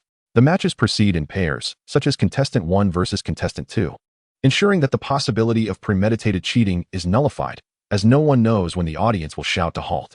This particular segment is a favorite among viewers, as it allows them to nominate contestants for the duel, the unpredictable outcomes heightening their excitement. Before long, the 8 matchups are successfully established. Observing the list of matchups on the screen, Xingyi smiles. At that moment, the host's voice resonates throughout the venue. Let us welcome the 2 contestants for the first match to the stage. One hails from Nainai Entertainment, Xia Xiao. The other from Tianmei Entertainment, Lu Qian. As the spotlights re-emerge, Xia Xiao and Lu Qian step onto the stage, illuminated by the beams. It is apparent that Xia Xiao is somewhat anxious. For someone who has been away from the stage for an extended period, her heart races with trepidation. Meanwhile, Lu Qian wears a composed expression, utterly unprepared for the dramatic twist of facing Xia Xiao in the opening round. Gasps of surprise ripple through the audience, many of whom are unfamiliar with Xia Xiao. How could such a beauty have escaped their notice? They begin to inquire amongst themselves. Xingyi, discerning Xia Xiao's nervousness as her eyelashes flutter with anxiety, raises little Nainai high, waving her cheerfully. In that instant, Nainai transforms into a beacon of support. Her cherubic face, with crescent-shaped eyes, beams as she chants encouragingly for her mother. Spotting this familiar figure, Xia Xiao instinctively covers her mouth in disbelief, her gaze drawn to that lively presence in the crowd. The sight of those 2 spirited figures instantly dispels her tension. In the next moment, her eyes shine with unprecedented brilliance, and her own eyes curve into crescent shapes, mirroring Nainai's. The tenderness exhibited in that instant could melt the hearts of all present. Daddy, Daddy, Mommy sees us. Nainai's gaze locks onto Xia Xiao's, her little hands waving more fervently. Xingyi also looks towards Xia Xiao, a gentle smile illuminating his face. Yes, Mommy sees Nainai. As the first match begins, Xia Xiao takes the stage to perform. Let us now hand the stage over to her, the host proclaims, her voice echoing throughout the venue as she retreats backstage alongside Lu Qian. The lights gradually dim, leaving a solitary spotlight on Xia Xiao. As the background music swells, Xingyi holds Nainai close, slowly closing his eyes to listen intently. For reasons unknown, Xia Xiao's recent pure smile lingers in his mind, refusing to fade away. Suddenly, he recalls a line from a song. Having traversed this world, entangled in myriad moments, I turn to the different facets of time. As the melody of the song begins, it washes over the audience like a warm breeze, gently caressing their ears, and the venue falls into a tranquil hush as they listen intently. The title of the song, The Wind Rises, appears on the big screen. This seemingly simple title belies the fact that it is penned by the mysterious Xingyi, causing the audience to momentarily still their gazes in surprise. Xingyi. This unfamiliar singer has managed to enlist the enigmatic Xingyi to compose for her. A collective curiosity ignites among the audience, eager to discover the essence of Xingyi's new creation. Lu Qian, backstage, stands in stunned silence, her hands trembling slightly if one observes closely. The prelude is simple yet captivates everyone's ears, and soon, Xia Xiao's voice follows suit. This journey, marked by stops and starts, traces the path of youth's drift. Just before stepping off the station, a moment of hesitation arises. I can't help but smile at the bittersweet nostalgia of returning home, an emotion I can't escape. Yet, the sky of Jiangcheng remains warm. The winds stir memories of the past. The wind rises. Recollections emerge. The venue is so quiet that one could hear a pin drop, as the audience follows the music, seemingly transported back to their own youthful steps that never truly halted. However, after traversing through life, upon witnessing their familiar hometown, the ingrained nostalgia evokes a subtle excitement within them. At this moment, Xia Xiao is utterly immersed in her performance. She has rehearsed this song countless times, but today, she pours her heart into it like never before. Her gaze sparkles as she scans the audience, where the 2 most significant individuals in her life are present. In the past, as I first encountered this world, lingering in its myriad charms, gazing at the horizon that seems so near. I would willingly traverse fire and water just to experience it all once more. Having traversed this world, lingering in myriad moments, I have turned the pages of time, revealing different facets of life. Unbeknownst to me, I stumbled upon your radiant smile. Once again, a celestial melody graces our ears. Whether among the audience present or those watching the live broadcast, everyone is profoundly moved by the song. Their minds flicker like slideshows, collectively recalling countless familiar yet distant profiles, ultimately crystallizing upon one singular smiling face. That face belongs to the most unforgettable person of their youth. So this is the wind that has risen. It stirs up the long-buried essence of their youth. Xingyi. Once again, she plucks at their heartstrings. The music flows on, and the crowd is enraptured. I once found myself ensnared by the vastness of the world, lost in a reverie. Truth and falsehood blurred, struggles were futile, and I feared no ridicule. I once transformed my youth into her, and my fingertips evoked the essence of summer. Wherever my heart wanders, I shall let fate take its course. Walking against the light, I embrace the winds and rains. In the expansive stadium, silence reigns. All are ensnared in reminiscence by the song. Behind the stage, Lucian collapses onto the ground. Her countenance pale, her lips quivering uncontrollably, bereft of the courage to perform. Summer Xiao's dazzling entrance and impeccable vocal prowess, accompanied by this almost invincible song, have utterly shattered her resolve. Sister Yuan stands nearby, her eyes filled with confusion. Who truly is the maestro of music? She has heard the song Wu Fan penned for Lu Qian, and now, upon hearing Xingyi's rendition, she feels that the former pales in comparison. With a rueful smile, she acknowledges her inferiority. Ultimately, one must admit their limitations. Having been suppressed before, she finds herself once again overwhelmed by the resurgence of talent. This sentiment resonates not only backstage but also among the esteemed judges, who, as mentors and veteran performers, now harbor a tinge of envy for Summer Xiao. Had they possessed such a song in their prime, they might have reached the heights of stardom. Alas, there exists no other like Xingyi. The melody of youth continues. As Summer Xiao, adorned in a graceful gown, takes light, delicate steps forward, like a butterfly unfurling its wings, tracing the trajectory of everyone's youth. In this brief journey, punctuated by pauses, some distance has been covered. Is it the story or a fleeting emotion that we caress? Perhaps what we yearn for is merely a confrontation with time. Once more, I see you, in the cool morning light, smiling sweetly. It seems you are recounting trivial matters, yet upon returning, it is still she. Yet within the hearts of the audience swells an overwhelming sense of regret. They too wish to wander through life and return unchanged at heart.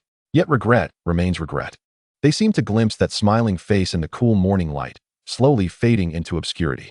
At this moment, in the live broadcast comment section, someone typed a poignant line. I wondered how we drifted apart. It turns out the wind has risen. The once quiet comments erupted in a flurry, countless viewers' eyes brimming with tears, joining in the chorus. In this moment, all online spectators felt their emotional defenses crumble, as the song stirred within them a tide of youthful regrets. Tears flowed as they shared their stories, ultimately converging into a single sentiment. I wondered how we drifted apart. It turns out the wind has risen. Love rises with the wind. Yet the calm is hard to attain. As Summer Xiao's performance nears its conclusion, her rich, mellifluous voice soothes the hearts of the audience, as if providing an answer to youth itself. The evening breeze ruffles your graying hair, soothing the scars left by memories. In your eyes, light and shadow intertwine, and a smile blossoms. The twilight veils your faltering steps, as you retreat into the concealed paintings by your bedside. In the painting, you speak with your head bowed. The song's ending seems to offer a self-reflection, all awakened from the dream of youth, realizing life continues.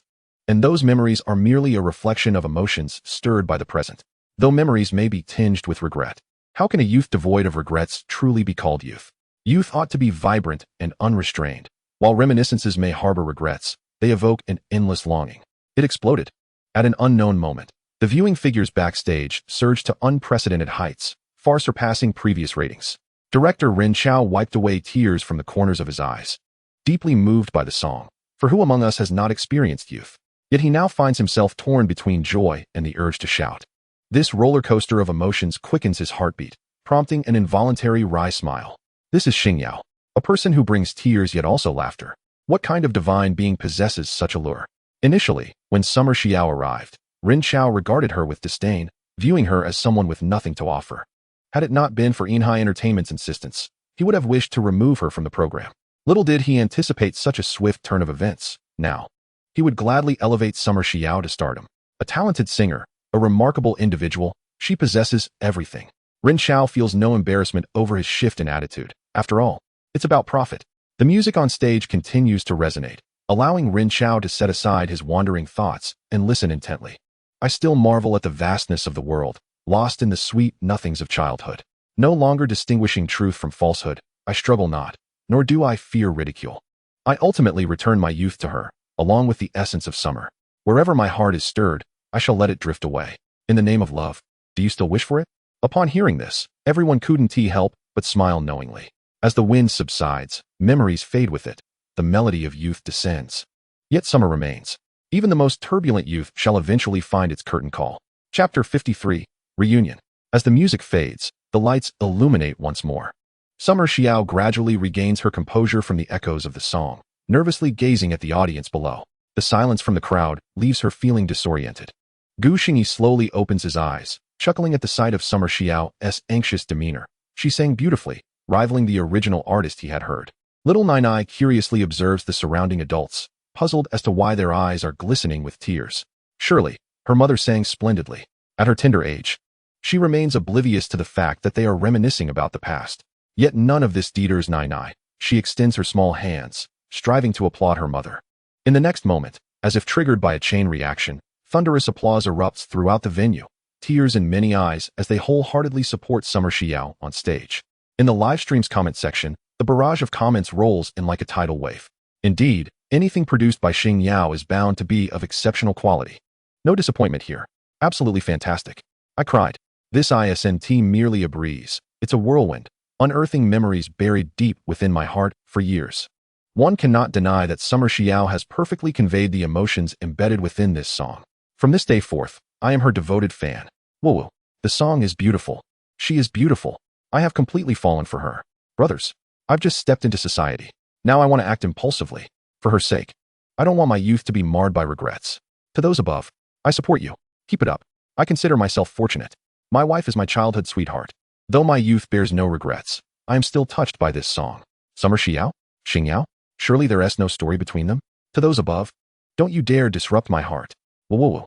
Xingyi belongs to me. I've been her loyal fan since her first song. With the wind has risen. She has successfully captivated everyone. At this moment, no one recalls the skepticism surrounding Summer Xiao's debut. What was once thought to be mere filler has turned out to be a knockout from the very beginning. Just as the lyrics proclaim, it caught everyone off guard, invading their hearts unannounced. This has placed immense pressure on those who follow.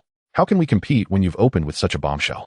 On stage, Summer Xiao bows to the audience, casting a lingering glance at Gu Xingyi and little Nainai before retreating backstage. The competition continues, and next is Lu Qian's performance. Unbeknownst to her, Lu Qian has already risen from the ground. Watching Xia Xiao pass by her, a profound sense of helplessness inexplicably wells up within her. She is unaware of how she managed to step onto the stage. It wasn't until the music began to play that she snapped back to reality, albeit a beat too late, leading to an unfortunate start. The audience below collectively hissed, intensifying her anxiety and causing her pitch to falter. She muddled through the song, and the sparse applause from the audience made her wish to hide her face in shame. In the backstage area, director Rin Xiao frowned at the live viewership ratings. Perplexed by Lu Qian's performance, he knew her singing prowess well and had always regarded it highly. Why, then, had she faltered so dramatically today? Nevertheless, Rin Xiao merely felt a fleeting disappointment before dismissing it from his mind. After all, her defeat was a foregone conclusion. What was there to ponder? The viewership ratings had already soared, which was sufficient for him. Unquestionably, the final voting result would be a crushing 5-0 victory. At this moment, a message from Xia Xiao arrived, requesting to meet Gu Xingyi at the backstage exit. Upon seeing this, Gu Xingyi lost interest in the remaining performances and took the opportunity to leave the venue early, cradling little Nainai in his arms. As Xia Xiao arrived backstage, she was immediately met with a warm embrace from Tao Lele. With her eyes glistening and tears threatening to spill, Tao Lele was not alone. Yunjie, standing behind her, also bore a hint of redness around her eyes. They exchanged gentle smiles. Overwhelmed with excitement at witnessing Xia Xiao basking in her moment of glory on stage after such a long time apart. Enough with the tears. Things will only get better from here, Xia Xiao said earnestly, grasping Tao Lele's hand. Tao Lele nodded emphatically, finally breaking into a smile. Today, Xia Xiao had decisively put Lu Qian in her place, and she had every reason to rejoice. Let us go. Gu Xingyi is waiting for me at the exit.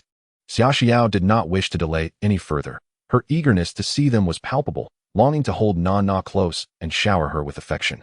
This was the first time she had been away from her little one for such an extended period. It was not only Nainai who missed her, but she felt an equal yearning for her as well. "Ah, Xingyi is here," Tao Lele exclaimed, her eyes widening in surprise. She found herself at a loss for how to approach Xingyi now. Once filled with animosity, she now perceived him in a more favorable light, leaving her conflicted. Xia Xiao, however, did not give her time to ponder, hastening towards the exit. Outside, the evening sky had deepened, and the streetlights had flickered to life. As Xia Xiao emerged, she spotted Xingyi standing straight beneath a street lamp, holding Nainai, their gaze directed towards her. The warm orange glow cast long shadows, and an overwhelming sense of happiness surged within her, a feeling akin to a husband waiting for his wife to return home from work, simplicity intertwined with warmth. Xingyi caught sight of her the moment she stepped out. She looked beautiful tonight, though in a manner distinct from her stage persona, where she resembled a celestial being, dazzlingly beautiful yet distant. In this moment, she appeared as a refreshing summer breeze, emanating warmth and familiarity that beckoned him closer. "Mommy." Little Nainai could hardly contain her excitement as she wriggled free from Xingyi's embrace, scampering towards Xia Xiao with small, hurried steps. "Oh." Xia Xiao immediately crouched down, her face lighting up with a radiant smile as she enveloped the rushing Nainai in her arms. Xingyi approached with a smile, greeting Tao Lele and Yunjie. Yunjie nodded in acknowledgement, her gaze betraying a hint of gratitude. Tao Lele, though avoiding direct eye contact, also nodded lightly. Since learning that Xingyi was actually Xingyao, her perception of him had shifted, and she found it hard to harbor any ill feelings. After all, how could someone capable of penning songs like A Lifetime with You and Ordinary People have a malicious heart? At this moment, Xia Xiao stood up, still cradling Nainai, who nestled against her, unwilling to lift her little face. Xingyi chuckled, glancing at Xia Xiao. "How is it? Is this surprise satisfactory?" A blush crept across Xia Xiao's cheeks, but she maintained her gaze on Xingyi, her almond-shaped eyes curving into a smile. She replied softly, then looked down at Nainai in her arms, adding, "It was very surprising. Shall we find a place to eat? Nainai and I haven't had dinner yet." "I'm fine, but Nainai's little tummy has been grumbling." At Xingyi's words, Yunjie stepped forward. "Let us head back to the apartment. There are ingredients there, and we can trust the food at home." Both Xia Xiao and Xingyi nodded in agreement, and they made their way together toward the parking lot. Unbeknownst to them, their every action was being observed by Lu Qian and Sister Yuan, who had just exited from backstage. Lu Qian, clutching her phone, watched Xia Xiao's departing figure, her eyes glinting with resentment. Suddenly, a brilliant idea struck her, a scheme to ruin Xia Xiao's reputation. Having already faced a total defeat, she was determined to bring Xia Xiao down with her. If she could not have it, why should Xia Xiao? Chapter 54. Shall we sit for a while? Although the competition at Xingyi had yet to conclude, the internet was already ablaze with excitement. The reason was simple. The first round of the competition had unveiled a song so astonishingly beautiful that it took the world by storm. The Wind Has Risen quickly became a sensation within just 1 hour, captivating not only the audience of Xingyi, but also various media outlets and marketing accounts. As a result, numerous posts with shockingly sensational headlines began to circulate on Weibo. Shocking. The biggest dark horse of this year's Xingyi is actually her. Unstoppable. A song that moved everyone to tears, taking you through a different youthful reminiscence. Outrageous. Xingyao's new song is, surprisingly, performed by her. A retrospective on the mysterious songwriter Xingyao's creative journey. In addition to various media promotions, many viewers watching Xingyi began recording the performance and sharing it with their friends and family. Xingyao's new song. It's explosively beautiful. Quick, listen. As more and more people clicked on the video, Xia Xiao began to step into the public eye comprehensively. Curiosity surged as people wondered how Xingyao had discovered such a stunningly beautiful and talented singer. The combination of Xingyao's songwriting and Xia Xiao's voice was simply sublime. However, when they followed the trail to Xia Xiao's Weibo, they found only a statement about her return. It was then that they realized this singer had existed before. The internet may lack memory, but once someone re-enters their site, its recollections become remarkably potent. Xia Xiao's past experiences began to resurface, shared across Weibo. 2 years ago, a rising star? A relationship exposed leading to her withdrawal? As this hot topic emerged, some unscrupulous media outlets caught wind and began to exploit it for sensationalism. In no time, discussions surrounding Xia Xiao heated up, even overshadowing the spotlight of Xingyi. The online discourse became polarized. Some argued that since Xia Xiao had previously withdrawn due to her relationship being exposed, she should not make a comeback. They could not support a married singer. Others contended that as long as she sang beautifully, her romantic life was her own affair. Who said singers could not fall in love? Talented singers need not rely on gimmicks. The debate raged fervently online. Those who believed that skilled singers do not require publicity retorted with a decisive statement. I'll just ask, is the song good? With that one sentence, those fixated on appearances fell silent. Was the song not good? Would they even be arguing if it were not? Yet, they still felt discomfort, only able to retort. If Xingyi had given this song to someone else, it would sound just as good. At that moment, Nainai Entertainment finally stepped forward to comment. Congratulations to our Xia for successfully advancing. I hope that everyone can lend her more support in the future. Hereby, I declare that in the next competition, Xia will once again grace the stage with a song from Xingyi. Moreover, the songs from this episode of Xingyi featuring Xia will be compiled into an album, which will be released on Huayin after Xingyi in lossless audio quality. Please stay tuned. Upon the release of this announcement from Nainai Entertainment, the internet erupted in a frenzy. Not only has Xingyi written songs for Xia, but it seems there is more than one. It is simply astonishing. In an instant, Nainai Entertainment's statement and the topics surrounding Xia surged to the top of the trending search list. Even the song Chi Feng Liao could only settle for second place, while Xingyi pathetically shivered in third. Unbeknownst to Gu Xingyi and his companions, the online spectacle was unfolding. At this moment, Sister Yin was driving, with Tao Lele seated in the passenger seat, allowing the family of three to enjoy some space together in the back. Gu Xingyi and Xia sat closely, with little Nainai nestled between them. Rarely, Xia took the initiative to speak softly to Gu Xingyi, and sitting so close, he could catch a whiff of her familiar and delightful fragrance.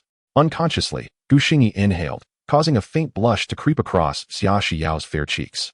He savored this moment, once again engulfed by the enchanting scent of Xiao, feeling an inexplicable sense of security with her by his side. The car soon arrived at the artist apartment, and they all disembarked. It was already 9:30 in the evening, and little Nainai was undoubtedly hungry. As soon as they entered the apartment, Gu Xingyi began to contest with Tao Lele for dominion over the kitchen. He shot her a sideways glance. Nainai loves the meals I prepare, and steamed eggs. Sister Xiao and Sister Yun prefer my nutritious dinners. Tao Lele huffed in frustration, feeling that her authority was being usurped. Oh, I don't believe it. Why don't you ask Xiao who she prefers to cook for her? Tao Lele turned with a pitiful expression towards Xiao, who was coaxing little Nainai in the living room. Xiao sighed, realizing that these two were acting like children, especially Gu Xingyi, whose intentions to provoke Lele were clear. However, she had indeed not had Gu Xingyi's cooking in a long while. Unable to bear Lele's forlorn expression, she lowered her head, her cheeks slightly flushed. Lele, come out. There's no love left. Tao Lele thought she might cry. Sister Xiao is indeed prioritizing romance over friendship, with Gu Xingyi monopolizing the kitchen. A delectable spread was soon laid out on the table. Seeing Xiao relish her meal, Tao Lele angrily picked up a piece with her chopsticks, eager to ascertain the quality of Gu Xingyi's cooking. However, after just one bite, her eyes sparkled with delight. This is absolutely delicious. Previously, she had felt sympathy for Xiao, but now she found herself enviously wishing to be in her shoes. After dinner, Xiao escorted Gu Xingyi back to his hotel, while little Nainai stayed in the apartment to spend the night with her. Since Gu Xingyi had crossed over, he had seldom been alone with Xiao. Now, with only the two of them in the car, the atmosphere turned somewhat tense and silent. Gu Xingyi was at a loss for words, glancing at the driving Xiao before turning his gaze out of the window to the night scenery. Xiao sensed his gaze, stealing a furtive glance at him before quickly averting her eyes, her heart racing with an unusual flutter. Her earlobes turned crimson as she forcefully suppressed the peculiar feelings swelling within her, trying to appear indifferent as she fixed her gaze ahead. Until they reached the hotel, neither of them exchanged a word. To an outsider, it would seem as though they were complete strangers. The car rolled to a stop in the hotel parking lot, and Gu Xingyi finally turned to Xiao. Be careful on your way back. Call me when you arrive. Xiao lowered her head, offering no reply. Instead, she unbuckled her seatbelt and pushed the door open, stepping out first. Gu Xingyi felt a stir in his heart as he watched her stand beside the car. What did that mean? He swallowed hard, feigning a calm demeanor as he followed her out. Would you like to come up for a bit? Gu Xingyi asked, his voice trembling with an inexplicable nervousness. In Chapter 55, The Storm Brews, Xiao, clad in loose loungewear, had let down her hair, walking alongside Gu Xingyi into the hotel with an innocent charm. The voluminous locks obscured her face, preventing Gu Xingyi from discerning her current expression. Gu Xingyi was more anxious than he had ever been, even more so than when he first realized he had crossed over. His heart raced, almost as if it could not bear the weight of the moment. In the narrow elevator, he could distinctly hear the pounding of his heart. Xia Xiao was no better off. She was bewildered by her own feelings. Upon hearing Gu Xingyi suggest she return, she found herself suddenly reluctant to leave so soon. Now, the warmth radiating from Gu Xingyi made her feel breathless. She didn't even need to touch her face to know it was likely more flushed than boiling water. Oh no, why didn't she leave earlier? What should she do next? The two were married due to an unexpected pregnancy, and since their marriage, she had not shared any intimate moments with him. She focused intently on her toes, too afraid to look up, feeling utterly lost. Ding! Before they could ponder further, the elevator doors opened, reaching the third floor where Gu Xingyi had booked a room. He instinctively stepped out, while Xia Xiao hesitated behind him. Swiping the card, he opened the door and glanced around the standard single room, which contained only a bed. Xia Xiao was in a daze, unsure how she had entered the room or how Gu Xingyi had closed the door behind them. The room was filled solely with their breaths. What was about to unfold seemed almost palpable, yet Xia Xiao felt a surge of panic. She wasn't ready for this. Just as she was beginning to accept him, she wasn't prepared for anything more. Gu Xingyi, however, remained oblivious to Xia Xiao's thoughts.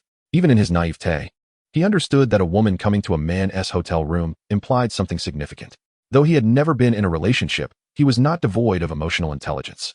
Having never been in such a situation, he had contemplated his feelings for Xia Xiao countless times, from initially wanting to make amends, to gradually feeling compassion for her, then developing a fondness, and ultimately admiration. He was acutely aware of his emotions. He sat down at the edge of the bed, observing Xia Xiao, who stood there with her head bowed. Taking a deep breath, he reached for her hand. Her hand, soft as jade, was the first sensation he registered. As he raised his gaze to meet Xia Xiao's, his heart sank at the sight of her wide, frightened eyes filled with anxiety and trepidation. Taking a deep breath, Gu Xingyi slowly released her hand. I'll wash my face first, he said, his voice hoarse. Xia Xiao kept her head down, merely responding with a trembling mm. Gu Xingyi splashed cold water on his face for what felt like an eternity before finally regaining his composure. When he emerged from the bathroom, he couldn't help but chuckle upon seeing Xia Xiao still standing there, her head lowered, looking utterly dazed like a quail. This silly girl. Didn't she realize how tempting she looked? It was utterly disgraceful to know how to ignite passion but not to extinguish it. Let us go, he urged. I'll take you downstairs. Huh? Xia Xiao abruptly lifted her head to look at Gu Xingyi. What do you mean, huh? Hurry up, Gu Xingyi said with a feigned annoyance, rapping his knuckles lightly on her head. Xia Xiao winced, clutching her head, her wide, watery eyes fixed on Gu Xingyi, her lips protruding in a pout. She bore an uncanny resemblance to little Nainai, yet her demeanor exuded a more captivating charm. Wow, what an enchanting creature. Gu Xingyi found himself at a loss. Did she not realize her own allure? Hurry up, leave now, or you shall not depart tonight. And you dare to feel wronged. Gu Xingyi flung open the door, ushering her out. Xia Xiao hurriedly stepped outside, witnessing Gu Xingyi shut the door behind her, and she exhaled a sigh of relief while patting her chest. Gu Xingyi escorted Xia Xiao down to the ground floor, watching her as she entered her car, patiently waiting for her to drive away. Just as the engine roared to life, Xia Xiao unexpectedly lowered the window, gazing intently at Gu Xingyi, her cheeks flushed. Gu Xingyi, why, don't you desire it? Gu Xingyi sighed, placing his hand on his forehead. Alas, what do you think? Such matters require mutual willingness. When my esteemed wife is ready, I shall be more than willing. Xia Xiao's face turned crimson, extending to her neck, yet her eyes sparkled even more brightly. I'm leaving. Drive safely. Call me when you get home. As the car departed, Gu Xingyi managed a wry smile before turning back and striding briskly into the hotel. Another late night lay ahead.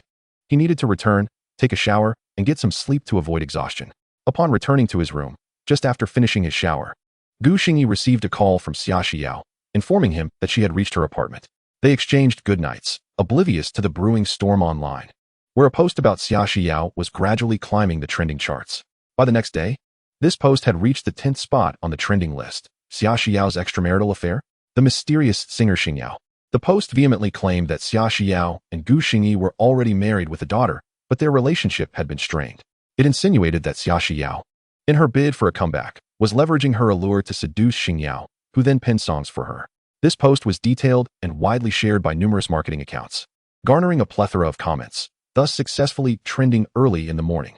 Initially, the netizens expressed skepticism, but they were soon swayed by the overwhelming negative comments and various marketing accounts promoting the narrative. They transitioned from doubt to belief, culminating in a barrage of criticisms aimed at Xia Xiao. As more people awakened to the news, the post incited a tremendous uproar, with countless comments flooding in, leading to a surge of backlash against Xia Xiao's social media account. So that's how she got Xingyao's songs? By selling herself. Xingyao can't be a good person either. They're obviously in cahoots. I refuse to believe Xingyao would do such a thing. Just wait and see. Though I know little about Xiaoxiao, I trust Xingyao. Can someone who writes those songs really betray a married woman? Use your brains. Then how do you explain that Xingyao only writes songs for Xiaoxiao? And have you noticed, Xingyao created Just Ordinary with Inhai Entertainment, while Xiaoxiao only joined Inhai later? It must be Xiaoxiao's fault. Anyway, I'm sure Xingyao was deceived. A myriad of sensational comments appeared beneath Xiaoxiao's latest post, and within just an hour. By 9 a.m., this post and Xiaoxiao's account surged to the top 2 spots on the trending list. Meanwhile, Xingyi had just completed his morning jog, completely unaware of the unfolding drama. Chapter 56. The innocent will clear themselves. Xiaoxiao had a restless night. Her thoughts consumed by the memory of Xingyi holding her hand in the hotel. By morning, Yunjie and Tao Lele had already risen. Nainai was enjoying the breakfast prepared by Tao Lele, while Xiaoxiao, yawning and sporting dark circles under her eyes, appeared utterly listless. Yunjie and Tao Lele exchanged worried glances, assuming Xiaoxiao had seen the trending news, which caused her sleepless night. Tao Lele, filled with urgency, approached Xiaoxiao, who had just taken her seat at the dining table. Sister Xiao, what did Xingyi say? Isn't he planning to clarify things? It was crucial for Xingyi to personally address the situation. If Xiaoxiao issued a statement, it might backfire. Xiaoxiao, still in a daze, pondered Tao Lele's words, confused about their meaning. Clarify? Did something happen with Xingyi? Realizing that Xiaoxiao was oblivious to the turmoil, Tao Lele felt exasperated. Upset that Xingyi hadn't stood up for Xiaoxiao amidst the deluge of rumors threatening to overwhelm her social media. Sister Xiao, why are you still thinking about him? He is fine. You're the one in trouble. You should check your social media. Only then did Xiaoxiao grasp the gravity of the situation from Tao Lele's tone. She retrieved her phone and opened her social media, where a torrent of private messages and comments inundated her screen. As she scrolled through the malicious private messages, her hand trembled involuntarily. Taking a deep breath, she continued scrolling, noting that nearly every 10th message was a disparaging remark aimed at her. Exiting the private messages, she then encountered the post along with several marketing accounts that had shared it. Moments later, Xiaoxiao set her phone down, resuming her breakfast with an expression of calm, as if nothing were amiss. Seeing Xiaoxiao's demeanor, Tao Lele grew increasingly anxious, worried that such overwhelming public scrutiny might break her. Sister Xiao, what should we do? Should we just ignore this? Xiaoxiao reassured her by patting her hand. Lele, the innocent will clear themselves. We know the truth. Observing Xiaoxiao's calm exterior, Tao Lele sighed internally. While it was easy to say that the innocent would prevail, public opinion rarely heeded the plight of individuals. Xiaoxiao's eyelashes fluttered slightly. Inside, she was far from tranquil. Yet, since Xingyi had consistently released his music anonymously, it indicated his desire for privacy. Thus, she could not expose his identity. Meanwhile, the vast online community awaited a statement from the involved parties, and after a prolonged silence, Xiaoxiao finally updated her social media. They eagerly clicked on the post, only to be left in stunned silence. They had anticipated a lengthy public relations statement, but were met with a mere 4 words. The innocent will clear themselves. What was this? Did she think they could be brushed off so easily? Consequently, the online discourse grew even more fervent. At Tianmei Entertainment's building in Jiangxing, Lu Qian was in high spirits. Despite being reprimanded by the company upon her return from Modu, her elation was uncontainable. Xiaoxiao had been successfully dragged into the muck. This was splendid. Observing the uniformly negative comments online, she reveled in her triumph, well aware that most of these were orchestrated by the paid trolls she had engaged. Alongside a few posts from marketing accounts, she had also funded. As long as she could bring Xiaoxiao down, she felt her expenditures were justified. Yuanjie, watching Lu Qian's exuberant antics, felt as though the woman had lost her mind. She had only learned of these developments that morning and was taken aback by Lu Qian's covert maneuvers. Lu Qian, do you realize what you're doing? This is defamation. If Xingyao decides to pursue this, you'll be utterly finished. Lu Qian merely shot her a disdainful glance, dismissing her concerns. How is this defamation? Who knows if they even had something going on? If they hadn't, how could someone like Xiaoxiao, who has nothing, attract songs from Xingyao? I bet they have secrets. Look, they haven't even issued an explanation. Huh. The innocent will clear themselves. What hypocrites? Yuan Jie remained silent, her expression darkening. Watching the frenetic Lu Qian, she could only hope that what Lu Qian claimed was true. Otherwise, she would have no choice but to abandon her.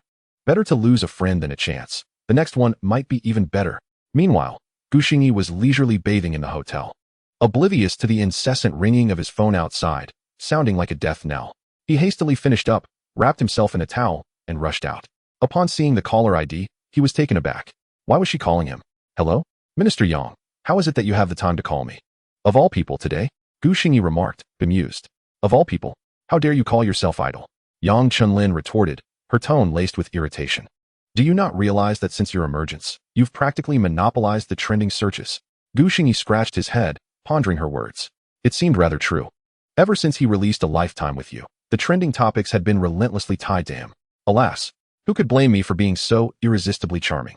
He quipped, then shifted to seriousness. Now, on to business. What prompted your call? With gritted teeth, Yang Chunlin longed to strangle the man on the other end. What did he mean by asking if there was a reason for her call? Could she not simply ring him without ulterior motives? Were they not friends? The frustration bubbled within her, making her tone even harsher. Humph, do you think I wanted to call you? It concerns your wife. What on earth have you done? Xia Xiao has been mercilessly criticized, and you remain unfazed? Xia Xiao? Criticized? Gu Xingyi's demeanor shifted to one of utmost seriousness. What happened to Xia Xiao? His voice bore an unprecedented gravity, causing Yang Chunlin's heart to twist with an unexplainable pang. It seemed that whenever Xia Xiao was mentioned, this man transformed into a paragon of earnestness. Trending topics. Go see for yourself. Goodbye. She snapped, ending the call abruptly. Gu Xingyi furrowed his brow, perplexed by her sudden mood swing. However, he had no time to ponder this now. He swiftly opened Weibo, and upon his first glance at the trending posts, his expression darkened. As he delved into the content of the posts, and subsequently perused Xia Xiao's Weibo messages and comments, Gu Xingyi's countenance grew increasingly grim, his anger morphing into incredulous laughter. Do they truly believe my woman is so easily bullied? And that foolish girl, keeping such monumental news from me. What was she thinking? Bearing it alone. Gu Xingyi felt an overwhelming urge to confront that simpleton and demand if she truly considered him her husband. Yet, before he could confront her, there were matters to attend to. If someone wished to play, he would ensure they played to their heart's content. Chapter 57. The Pampered Wife, Gu Xingyi. Lu Qian could hardly fathom how swiftly the tables would turn, catching her in a whirlwind of panic before she had even savored her moment of triumph. She never anticipated that Xingyao would turn out to be the once cherubic face she had known.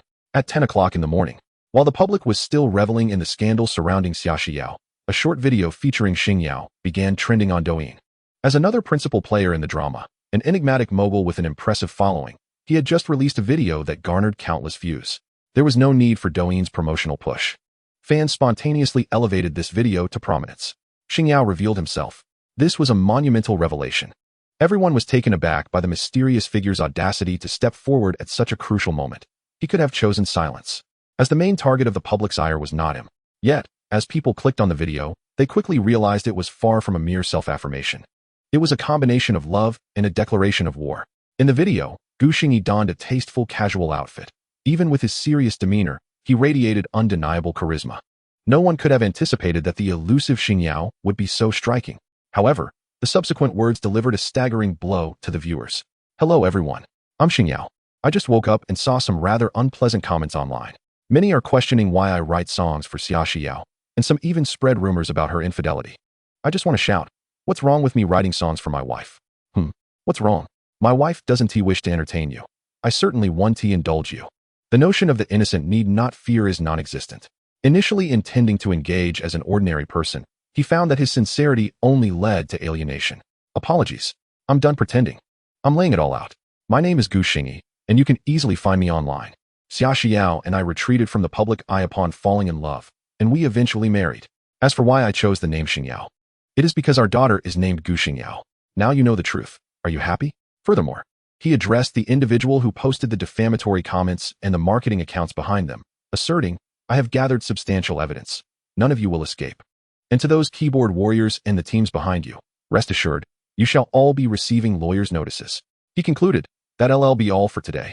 I advise you to tread carefully. Meeting adjourned. The viewers of the video were left in a state of utter shock. After all the uproar, it turned out that they were indeed a married couple. Everyone knew Xingyao was likely married, given that Xiao Nainai had appeared on his Douyin account, bearing a striking resemblance to him. Yet, no one had anticipated that Xingyao was Gu Xingyi. The revelation was astonishing. At that moment, Gu Xingyi's video went viral, and his loyal fans fervently shared it on Weibo. Here I stand. Let us see who dares to spread more rumors. I told you, Xingyao could never be that kind of person. Look, they were always meant to be together, a match made in heaven. Where are all the trolls from earlier? Open your eyes and behold. I knew him. He even bought his wife a phone. No wonder Xia Xiao looked so familiar. I can't believe he is Xingyao. So pampered. I'm in love. Fans shared Gu Xingyi's video, and their excitement only grew. Since Gu Xingyi himself did not have a Weibo account, Xia Xiao's account quickly became their battlefield. You all owe Xia Xiao an apology. Xiao? Xingyao. I should have guessed it. Xia Xiao, I'm sorry. With such a husband, what more could one desire? I'm envious. You two are a perfect match. One writes songs flawlessly, the other sings beautifully. I'm now a devoted fan of your couple. Gu Xingyi, so young. Why enter the matrimonial grave so soon? It appears that all good men belong to someone else. The innocent need not fear. Well said. Within an hour, the public sentiment experienced a dramatic reversal. Xia Xiao's Weibo comment section was once again inundated, but this time, the remarks were overwhelmingly positive. While discussions of Gu Xingyi's video were still ongoing, Nainai Entertainment swiftly followed suit, releasing an official statement. Greetings. This is the legal department of Nainai Entertainment. Acting on behalf of Mr. Gu, we will continuously monitor the false statements and rumors circulating online. We have already submitted lawyers' notices to the original poster and several marketing accounts. Regarding the trolls, we will verify with Weibo's officials. All related accounts will be suspended. If any profit-making entities are identified, we will likewise issue lawyers' notices. Upon the release of this announcement, Weibo erupted in fervor.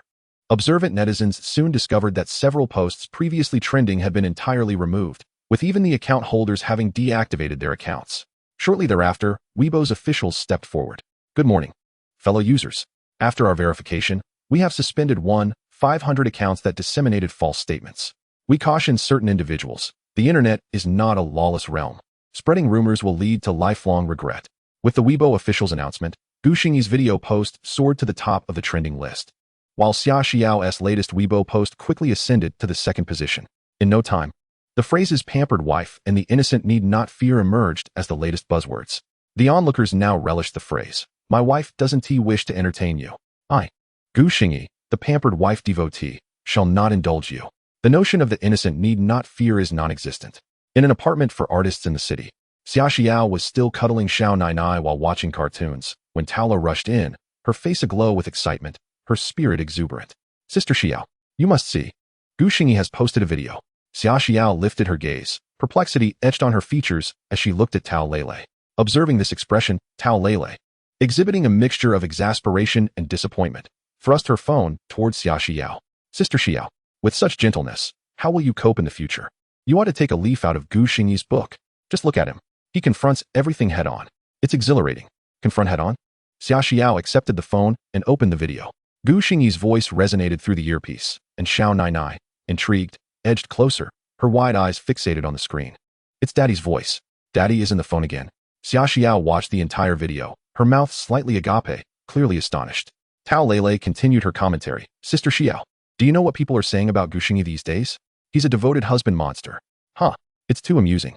At her words, Xia Xiao's cheeks flushed subtly, and a sweet sensation blossomed within her heart. Who wouldn't wish to be cherished? With this thought in mind, Xia Xiao promptly abandoned Xiao Nainai and hurried back to her room. In the living room, only Tao Lele and Xiao Nainai remained, puzzled, their eyes wide as they exchanged glances, unsure of what had transpired with Xia Xiao. Chapter 58, Tender Words and Soft Whispers. Upon returning to her room, Xia Xiao gazed at the dialing interface, suddenly filled with hesitation. She was unsure of what to say if she called. Should she question why he uttered such embarrassing words? Wouldn't that indirectly reveal her own shyness? Or should she confront him? That would surely strike a chord within her heart. No. She feared he might think of her as a petty, vindictive person. Sinking onto her soft bed, she buried her face in the blanket like a little girl, kicking her legs in frustration. Ultimately, she mustered her courage, seized her phone, and directly initiated a voice message on WeChat. The call connected almost instantly, and Gu Xingyi's melodious voice came through. Hello? Xia Xiao's face was still buried in the blanket. Her cheeks flushed. She muttered, hello. What are you doing right now? Before she could await Gu Xingyi's response, she was met with his teasing laughter. Heh, what are you doing? Performing a dramatic death by suffocation under the blanket? Xia Xiao gasped, her flustered face suddenly visible as she raised it in alarm. She was taken aback, bewildered as to how Gu Xingyi knew what she was doing, until her gaze fell upon the phone screen, where she realized she had inadvertently activated a video call. The words major social embarrassment seemed to be written across her face. Xia Xiao's mouth fell open slightly, lost in a daze as she stared at Gu Xingyi on the other end of the call. Gu Xingyi rubbed his nose, finding this version of Xia Xiao unexpectedly adorable. In the next moment, Xia Xiao let out a small whimper, burying her face back into the blanket, unwilling to show her face again. How mortifying. You mustn't laugh. A muffled voice emerged from beneath the blanket, prompting Xingyi to finally cease his laughter. All right. I want tea laugh. I was just about to head out to the apartment. Will you come to pick me up? Then wait for me there. Only then did Xia Xiao lift her head, her almond-shaped eyes, like pools of water, fixed on Xingyi's image, her cheeks still radiant and flawless. Yet her voice was no longer muffled. She still hadn't inquired why he had sent that video, as some matters seemed best left unspoken. However, Xingyi broached the subject first. However, there are some things I must address. Xia Xiao, what have they done to you? Why didn't you tell me? What do you take me for? Xia Xiao bit her lip, momentarily silent. What did she take him for? In truth, she was somewhat bewildered herself. Did she harbor feelings for Xingyi? She questioned herself internally. Yet, it didn't take long for her to find the answer. Yes, she did. She adored the transformed him, the one who meticulously cared for her and Nainai, whose delicate gestures in daily life brought her joy. The tenderness and purity in his gaze when he looked at her were undeniably genuine. It was hard not to like Xingyi in this manner. However, past experiences made Xia Xiao hesitant to open her heart.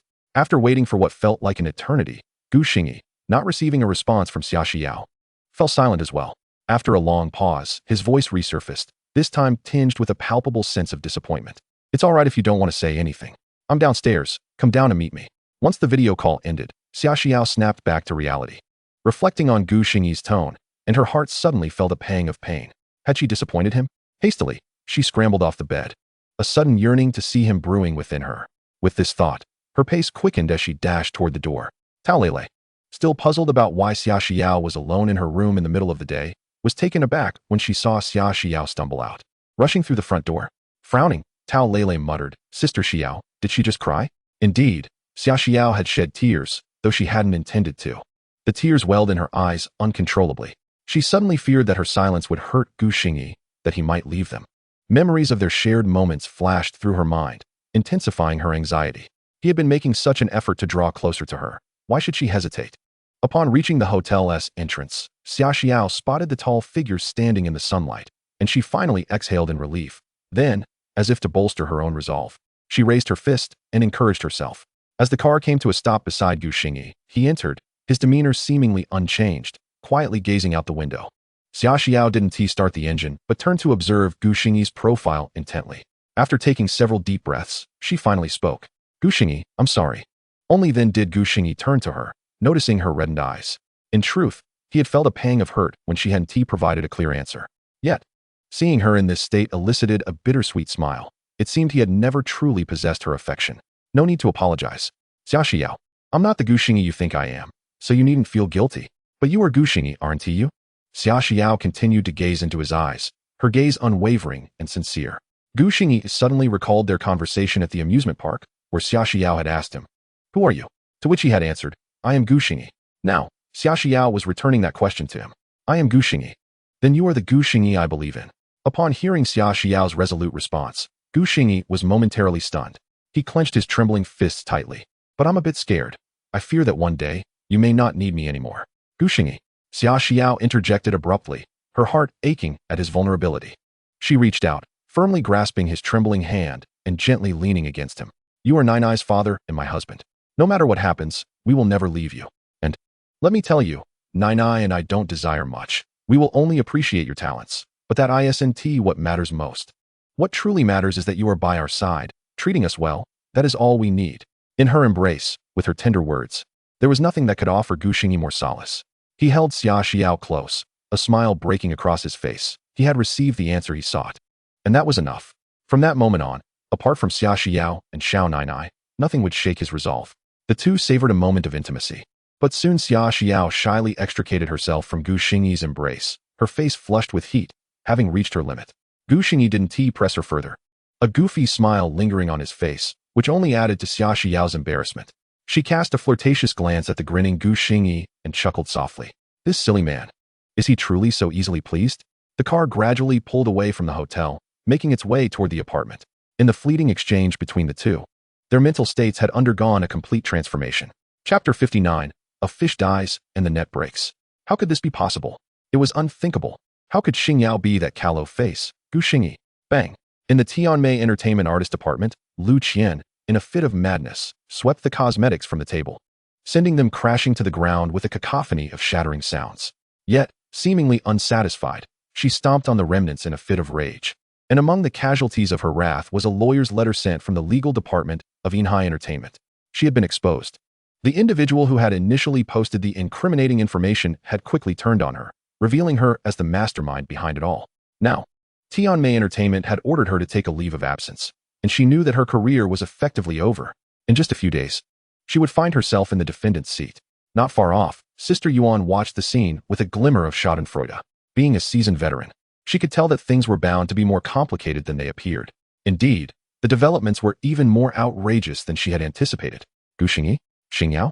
Huh. The truth was buried deeply. Sister Yuan sighed inwardly. She was well aware of Gu Xingyi, having witnessed the uproar surrounding the Xia Xiao incident 2 years prior. At that time, no one had expected anything of that youthful face. Yet, unexpectedly, that once callow youth had now revealed his fangs and transformed into a formidable tiger. The first to suffer the repercussions was Lu Qian. One could not help but commend Xia Xiao's discerning eye. I refuse to accept this. Sister Yuan, may I borrow your phone? Lu Qian gasped for breath, her eyes bloodshot. Her own phone had been smashed to pieces in her earlier rage. Sister Yuan merely cast a cursory glance at her, retorting, "What do you have to contest? You can't sing as well as her. You don't possess her looks. Even in finding a man, you're no match for her. And you dare to say you refuse to accept this?" Lu Qian abruptly turned her head, staring fixedly at Sister Yuan, who remained unfazed, continuing to regard her with indifference. "What? Did I speak incorrectly? Once you are incarcerated, our contract will naturally be terminated. You should understand the company's stance on this, right? What leave of absence? They have discarded you long ago. Why?" Lu Qian gritted her teeth, still unable to believe that the company had truly forsaken her. "Why? You still ask why? The company needs a cash cow. You hold no value. Thus you have been cast aside. As someone who has been through it all, let me be frank.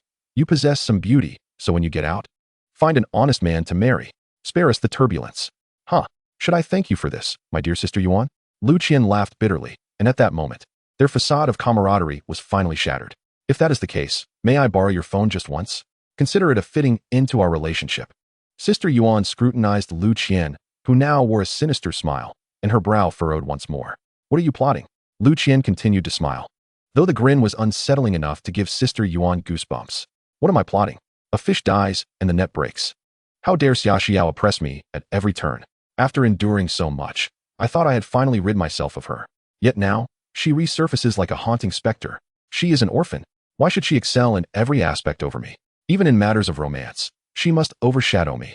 Hee. But now that I know Xing Yao is Gu Xingyi, I have a trump card. If I cannot harm Xia Xiao, then I shall ruin Gu Xingyi's reputation. If they have dragged me down, then let no one enjoy the spoils." Sister Yuan narrowed her eyes, observing the seemingly deranged Lu Qian closely. She had lost her sanity. Sister Yuan wished to tell her that just because Xia Xiao was an orphan did not mean anything. She had never fought against Lu Qian. In terms of integrity and character, Xia Xiao far surpassed her. Yet Sister Yuan held her tongue, knowing that Lu Qian had reached the point of desperate struggle, where any blow would send her spiraling into madness. "Very well, here is your phone. But remember, everything you do from this moment on is entirely your affair. I understand." "Sister Yuan, are you afraid?" "Haha." Lu Qian laughed heartily, adding, "Rest assured, what I am about to do will be undeniably real. Not a hint of falsehood. Sister Yuan, just wait and see the spectacle unfold." Sister Yuan cast a deep glance at Lu Qian before reluctantly handing over the phone. Lu Qian seized the device, and under Sister Yuan's watchful gaze, dialed a number, a man's voice crackling through the speaker. "Hello? Who is this?" "Hello, Gaocheng, it's Lu Qian." In the bustling metropolis, Gu Xingyi was presently enjoying lunch in his apartment. However, the atmosphere at the dining table felt unusually charged today. Xiao Nainai remained blissfully unaware, relishing her meal. Sister Yun wore a beaming smile throughout, gently peeling a lobster, rinsing it in clean water before offering it to Xiao Nainai. Tao Lele appeared utterly astonished, her gaze flickering between her plate and the two seated across from her, Xia Xiao and Gu Xingyi. Xia Xiao's charming face, along with her neck, flushed a deep crimson. She wished she could bury her head in her bowl, avoiding the gaze of the others. The cause of this tension stemmed from Gu Xingyi, who was grinning foolishly as he helped Xia Xiao peel the lobster, personally feeding her with chopsticks. Xia Xiao thought to herself that this man had lost his mind. Ever since they had exited the vehicle, he had been acting strangely. Yet Gu Xingyi saw nothing wrong with his behavior. After all, Xia Xiao had just acknowledged him as her husband. Having never dated before, Gu Gu Xingyi thought that feeding her was a way to express closeness. Was that not appropriate? Xia Xiao could no longer endure the peculiar stares directed at her. She felt as though her fair face was as red as the lobster. Could you not do this? I can manage on my own.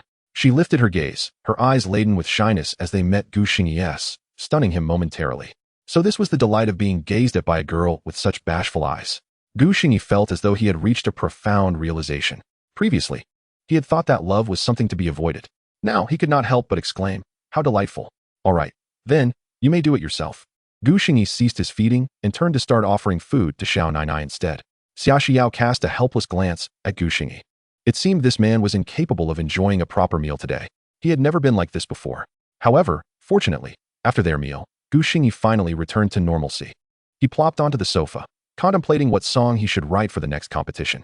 The intervals between each competition were merely 3 days, and the rules of Xingyi Hui were notoriously harsh. While Xia Xiao had advanced with relative ease from the 16 to 8 stage, the upcoming match from 8 to 4 would not be nearly as simple. As the eliminations progressed, the remaining contestants would only grow stronger, their vocal skills rivaling Xia Xiao's. The competition would rest on the songs and their performances.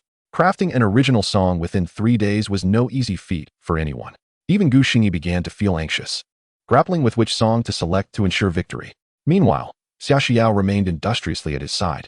Her own sheets of manuscript paper spread across the table as she refined the song she had been contemplating for days.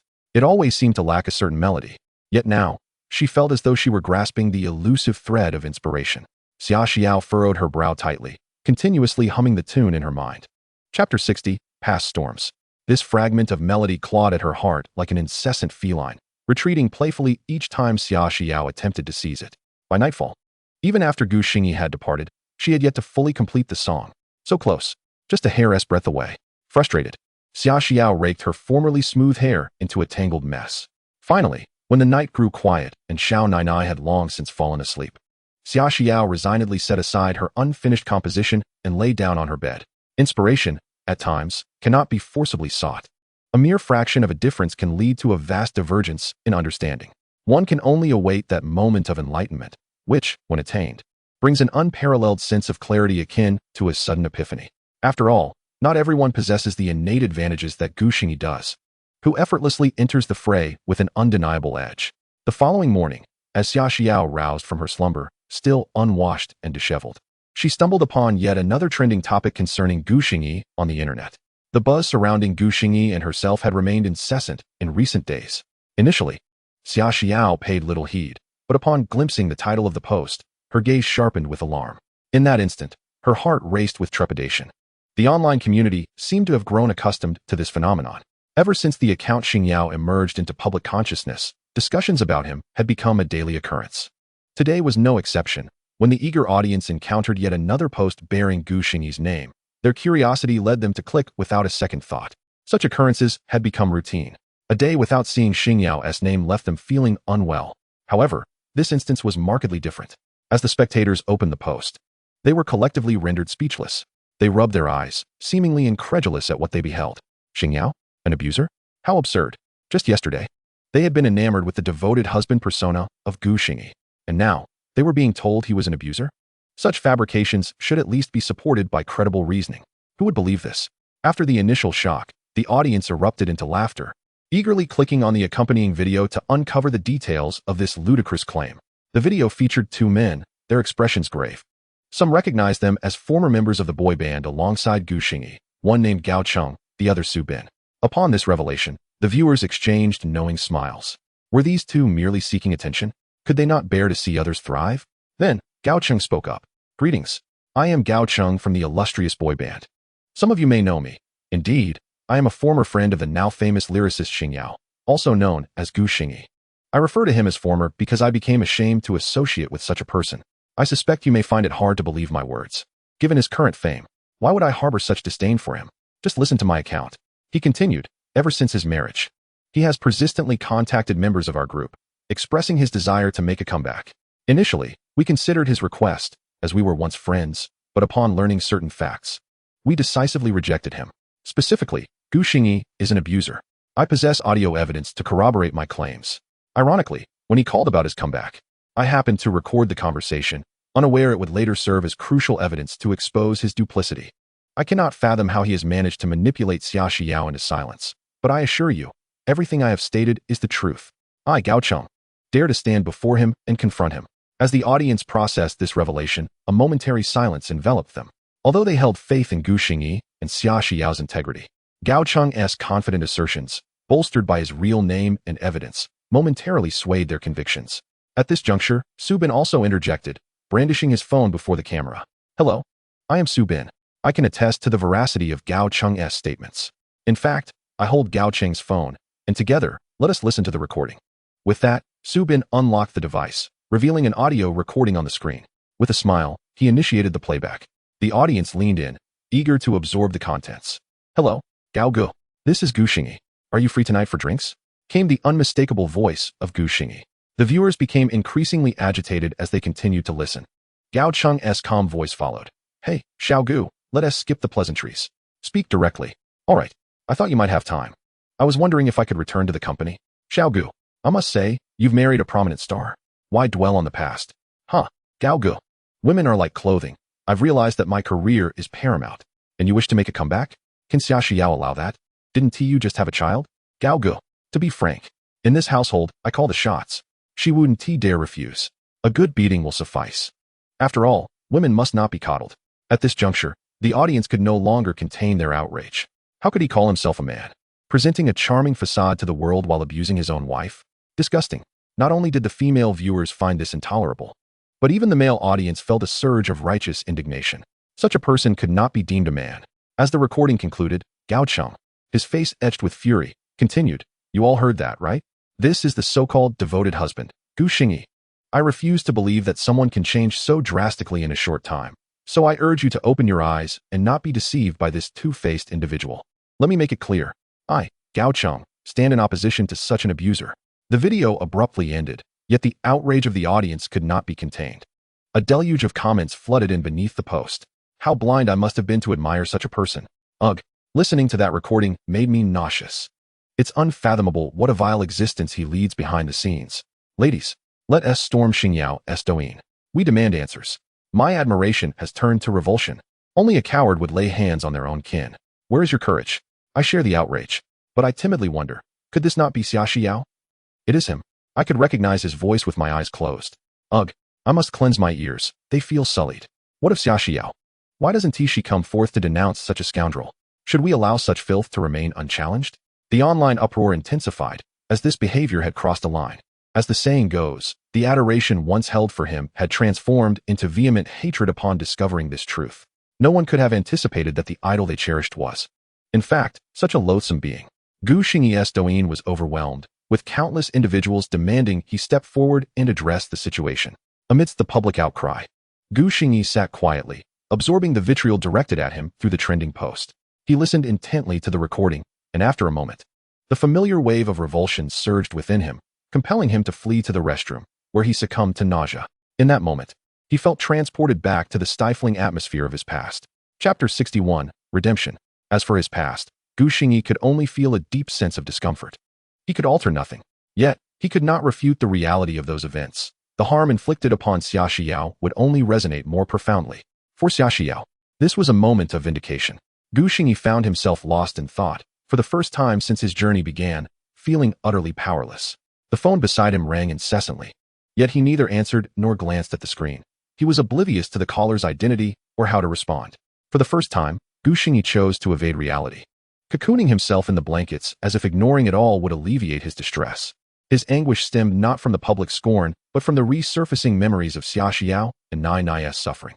He could not reconcile the wrongs committed by this body he inhabited. In that moment, Gu Xingyi realized he had never truly forgiven himself. Since his arrival in this new realm, he has tirelessly sought to atone for the transgressions against the two of them, yet he remains unable to alter the immutable past. The moment this gaping wound is unveiled, he realizes that the most formidable adversary he faces is, in fact, himself. Thus, Gu Xingyi, like an ostrich, curls up into a tight ball, ensconced within the confines of this modest space. In the artist's apartment at this moment, on the couch, Xia Xiao bears an anxious expression, repeatedly dialing Gu Xingyi's number. Upon encountering that post, her heart has been gripped by an overwhelming concern.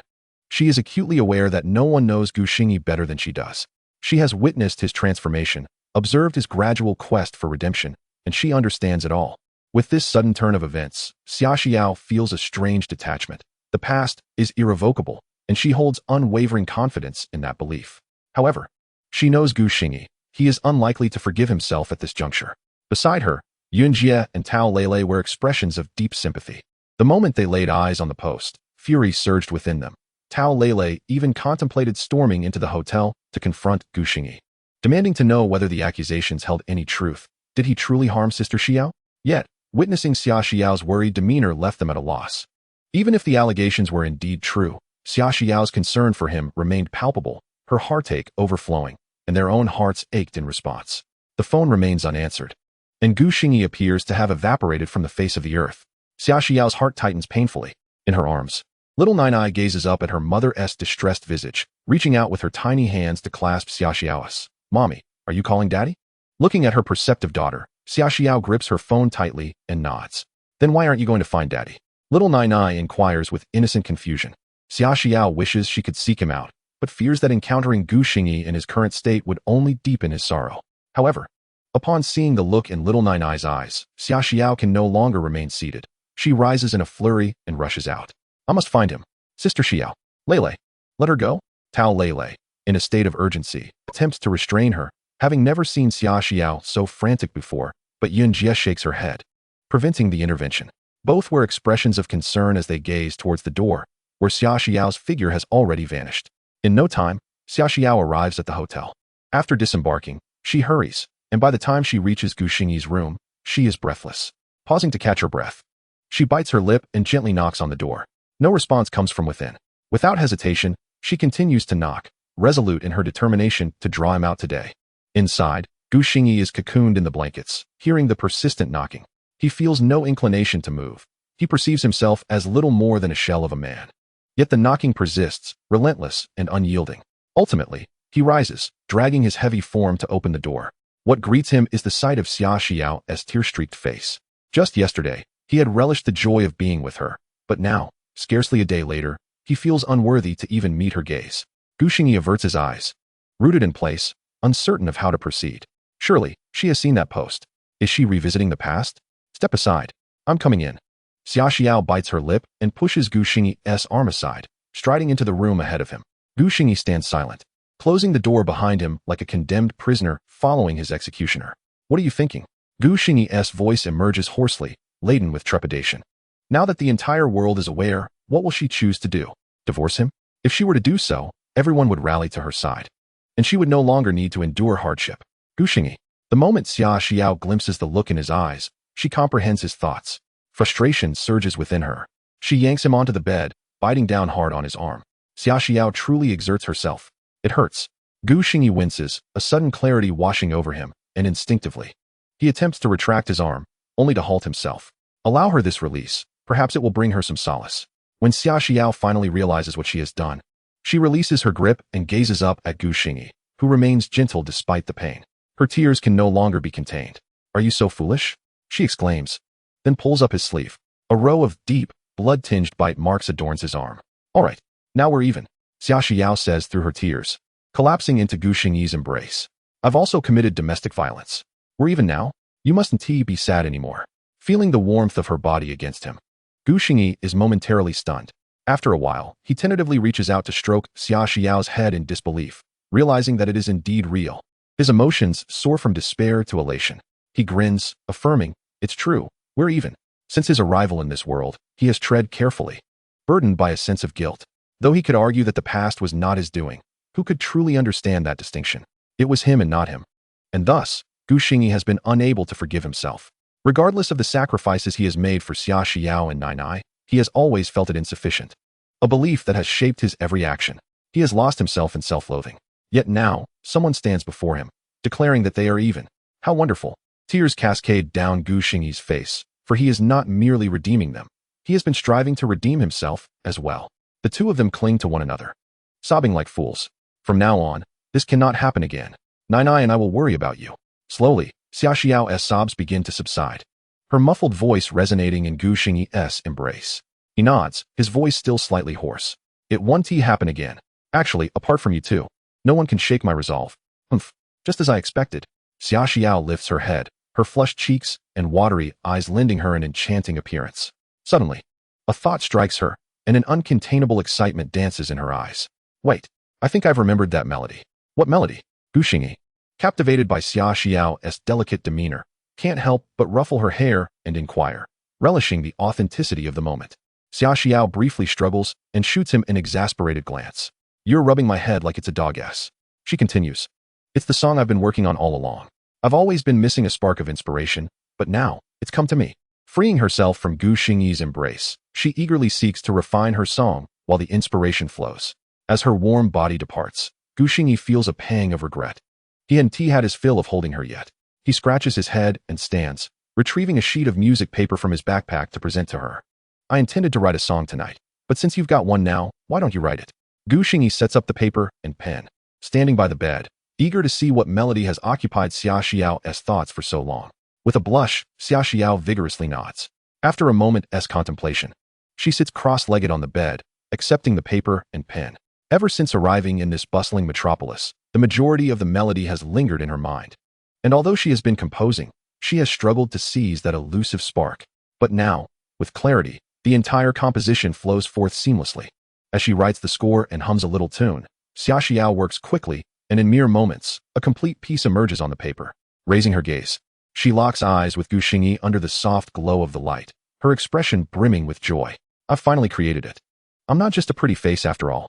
Would you like to see? With a smile gracing his face, Gu Xingyi gently shakes his head. I would much prefer to hear you sing it for me. Xia Xiao lowered her head, her cheeks flushed with a deeper hue, feeling somewhat bashful. The melody she had composed was a reflection of her inner feelings, serving as an unconventional confession of sorts. Come on, you have yet to sing for me alone. Gu Xingyi urged her. Xia Xiao, blushing, whispered, but I don't have the lyrics yet. Humming will suffice. Gu Xingyi replied with a smile, unable to resist his entreaty. Xia Xiao shyly nodded. Without accompaniment, everything felt so natural, and her soft humming began to resonate, mirroring her current emotions. Both of them needed a bit of courage. The moment the melody commenced, Gu Xingyi was momentarily taken aback, his gaze fixed on Xia Xiao, his eyes wide with surprise. The reason was simple. He had heard this melody before, in his previous life. Yet, he remained uncertain, listening intently until Xia Xiao concluded a segment of her humming, prompting him to suddenly interject. Wait a moment. He quickly grabbed a pen and paper, hastily jotting down notes. Xia Xiao was momentarily bewildered, unsure why he interrupted her singing. However, as she leaned closer to see what he was writing, her eyes suddenly sparkled with excitement. The large title on the paper read Courage. Was this the lyrics? Gu Xingyi had only heard her hum a little, and he had already written the lyrics? Xia Xiao continued to observe, their heads nearly touching, illuminated by the soft glow of the light, resembling a pair of celestial lovers. Upon seeing the lyrics, her delight grew. They were precisely the words she had longed for, even surpassing her expectations. She had attempted to pen some lyrics herself, but they paled in comparison to this. Xia Xiao, with her face still flushed, redirected her gaze to Gu Xingyi's earnest profile, finding his serious demeanor exceedingly handsome. Furthermore, these lyrics indicated that he understood her thoughts. Overwhelmed by this realization, Xia Xiao momentarily lost herself and gently kissed Gu Xingyi's cheek. Gu Xingyi's hand, poised to write, trembled unexpectedly, causing the ink to smudge. He froze, his eyes vacant and unfocused, as if turned to stone. He could distinctly feel the warmth on his right cheek, the softness of her fleeting touch. Glancing down at the lyrics on the paper, a euphoric sensation erupted within him, rendering him momentarily disoriented. This was the courage Xia Xiao wished to express. After kissing Gu Xingyi, Xia Xiao panicked, her head hanging low, wishing she could vanish into the ground. She had no idea what had possessed her to act so impulsively. Thankfully, Gu Xingyi did not react overly strongly. Otherwise, she would have felt compelled to flee in embarrassment. At that moment, Gu Xingyi struggled to contain his emotions. Aware of Xia Xiao's shyness, he fought against the fluttering in his heart and continued writing the lyrics until completion, finally exhaling in relief as he turned and casually handed the lyrics to Xia Xiao. Here, now you can sing it all for me. Xia Xiao still kept her head down, her voice barely audible, yet her small hand reached out to accept the lyrics, placing them on her lap. Upon seeing the complete lyrics, Xia Xiao realized just how magnificent this song truly was. Can you sing it again, following the lyrics and melody? Gu Xingyi gazed at her, his eyes brimming with anticipation. Having been astounded by her earlier humming, He couldn't help but imagine how perfect it would be with the lyrics. This song had been incredibly popular in his previous life, often referenced by countless individuals. Who gave you the courage? Gu Xingyi felt a surge of excitement at the thought. Then I shall sing, Xia Xiao murmured, eager to hear how her composition would sound with these lyrics. As the room fell silent, Xia Xiao opened her mouth once more, softly singing. Finally making this decision, I disregard what others say, as long as you affirm the same. I am willing to follow you to the ends of the earth. I understand that nothing is easy. My heart has continually rehearsed, persuading itself, fearing that you might suddenly say you want to give up. The moment she began, Gu Xingyi was entranced, his fists clenched, a smile gracing his lips as he fixated on Xia Xiao. The song seemed tailor-made for her, truly a reflection of her own composition. Simultaneously, Gu Xingyi was astonished that two different worlds could spark the same resonance. Love truly requires courage to face the rumors and gossip. As long as your gaze affirms my feelings, my love holds significance. We all need courage to believe we will be together. In the crowded throngs, he could feel her presence, her sincerity resting in his palms. As she sang these lines, Xia Xiao became completely immersed in the music, memories of her moments with Gu Xingyi flashing through her mind like a cinematic reel. Love indeed requires courage. He made a change. She made a decision. From now on, sharing an umbrella as they walked together, unconcerned with the opinions of others, able to bear the weight of the gossip. This is the courage she has longed to express during this time. Xia Xiao sang gently while Gu Xingyi listened intently. At that moment, he was not merely hearing a song, but rather the very essence of Xia Xiao's heart. How could he not be captivated by such a treasure of a girl? The melody continued, and both Gu Xingyi and Xia Xiao found themselves filled with the courage to face the future. If my stubbornness and strength inadvertently harm you, could you gently remind me? Though my heart races, I fear missing out on you. This segment of the lyrics resonated deeply with Xia Xiao, akin to Gu Xingyi whispering tenderly in her ear. It felt as though he was confessing his own fears of losing her. Xia Xiao lifted her gaze, locking eyes with Gu Xingyi, and in that moment, they conveyed their unspoken thoughts clearly. Having you is enough. Meanwhile, in their apartment, little Nainai was sipping on yogurt, letting out a burp, her lips pouting in dissatisfaction as she looked at her companion, Taleli. Auntie Lele, why are mommy and daddy taking so long to come back? Have they forgotten about Nainai? After the song concluded, both of them regained their composure. Gu Xingyi, with a smile, nodded at Xia Xiao. That was beautiful. We are set for the next competition. A hint of shyness crept onto Xia Xiao's face as she lowered her gaze, fiddling with the sheet music in her hands. Your lyrics are wonderful. No. If it weren't for my dear wife's melody, I couldn't have conjured such lyrics. They began exchanging compliments, though Xia Xiao, lacking Gu Xingyi's boldness, was completely defeated upon hearing him refer to her as his wife. Like an ostrich, she buried her face in her arms, unwilling to emerge. This was the first time Gu Xingyi had addressed her as wife face to face, leaving Xia Xiao feeling bashful yet elated. However, Gu Xingyi had yet to fully appreciate the beauty before him when his phone unexpectedly rang, disrupting the subtle atmosphere in the room. He picked up the phone. Seeing the contact labeled as Minister Yang, Gu Xingyi raised an eyebrow, realizing that Yang Chulin must have seen the post. Unbeknownst to him, Yang Chulin was not merely aware of it. She was nearly frantic. Upon seeing the post, she was incredulous, but as Gu Xingyi's Douyin account was flooded with negative comments, requiring the technical department's intervention, his silence left her anxious. Could what was said online be true? Yang Chulin struggled to believe it. In her mind, Gu Xingyi was the epitome of elegance and talent. Such a person could not possibly be abusive. After waiting for a long time without a clarifying video from Gu Xingyi, she could no longer contain herself and made the call. When the line connected, Gu Xingyi's gentle voice greeted her. Hello? What can I do for you? Yang Chulin was taken aback. Did he truly not know about the situation? It's nothing really, just some negative comments about you online. Aren't you going to clarify? Gu Xingyi scratched his head, instinctively glancing at Xia Xiao. At this moment, Xia Xiao was fiddling with the sheet music, feigning an expression of utmost seriousness. However, her occasional furtive glances betrayed her evident distraction, proving that her attention was far from the song. Gu Xingyi winked at her, causing Xia Xiao's cheeks to flush suddenly, prompting her to hurriedly avert her gaze, feeling like a thief caught in the act. There was no need for clarification. It was all undeniably true. Gu Xingyi responded to Yang Chulin, and a silence fell over the line. It was not until a considerable time later that Yang Chulin's voice finally broke through the stillness. Why? I don't believe it. My impression of you, excuse me, Minister Yang, but may I interrupt? How well do you actually know me? Gu Xingyi interjected calmly. What is online is indeed true. There is nothing to clarify. If one errs, they must face the consequences.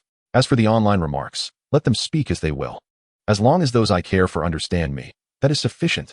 He continued to gaze at Xia Xiao, unconcerned about how others perceived him. He had never intended to be liked by so many. He only desired the affection of the person before him. The line fell silent again. Hearing Gu Xingyi's words, Yang Chulin felt a pang of discomfort. He only wished for those he cherished to comprehend him. What about herself? All right, I was merely inquiring, nothing more. If that is the case, I'll hang up. Yang Chulin's voice was noticeably off, but Gu Xingyi paid it little mind and merely nodded before ending the call. You're far too indifferent. That's not good, Xia Xiao commented as soon as he hung up. Gu Xingyi was perplexed. Was he really indifferent? It seemed quite normal to him. He was merely stating facts, and in a rather polite manner at that.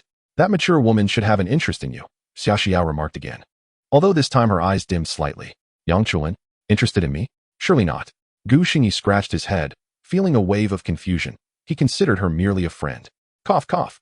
How do you know? Intuition. I trust my instincts. Xia Xiao lifted her gaze to meet Gu Xingyi's, her tone resolute. You're mistaken. Also, everyone knows I have a wife and child. I wouldn't develop feelings for anyone else. That would be quite rude. Gu Xingyi continued scratching his head, attempting to explain. His notion of love was one of seriousness and fidelity. Otherwise, it would be disrespectful to anyone. Looking into Gu Xingyi's sincere eyes, Xia Xiao softly acknowledged him. Yet a sense of urgency lingered in her heart. Just because Gu Xingyi did not harbor feelings for someone did not imply that others would not like him. That mature woman was exceptional, far surpassing her, and she was well aware of it. Xia Xiao resumed her fiddling with the sheet music as if it held treasures within. Gu Xingyi regarded her quizzically, pondering their earlier conversation, when suddenly a realization dawned upon him, and a smile brightened his face as he nudged Xia Xiao's arm.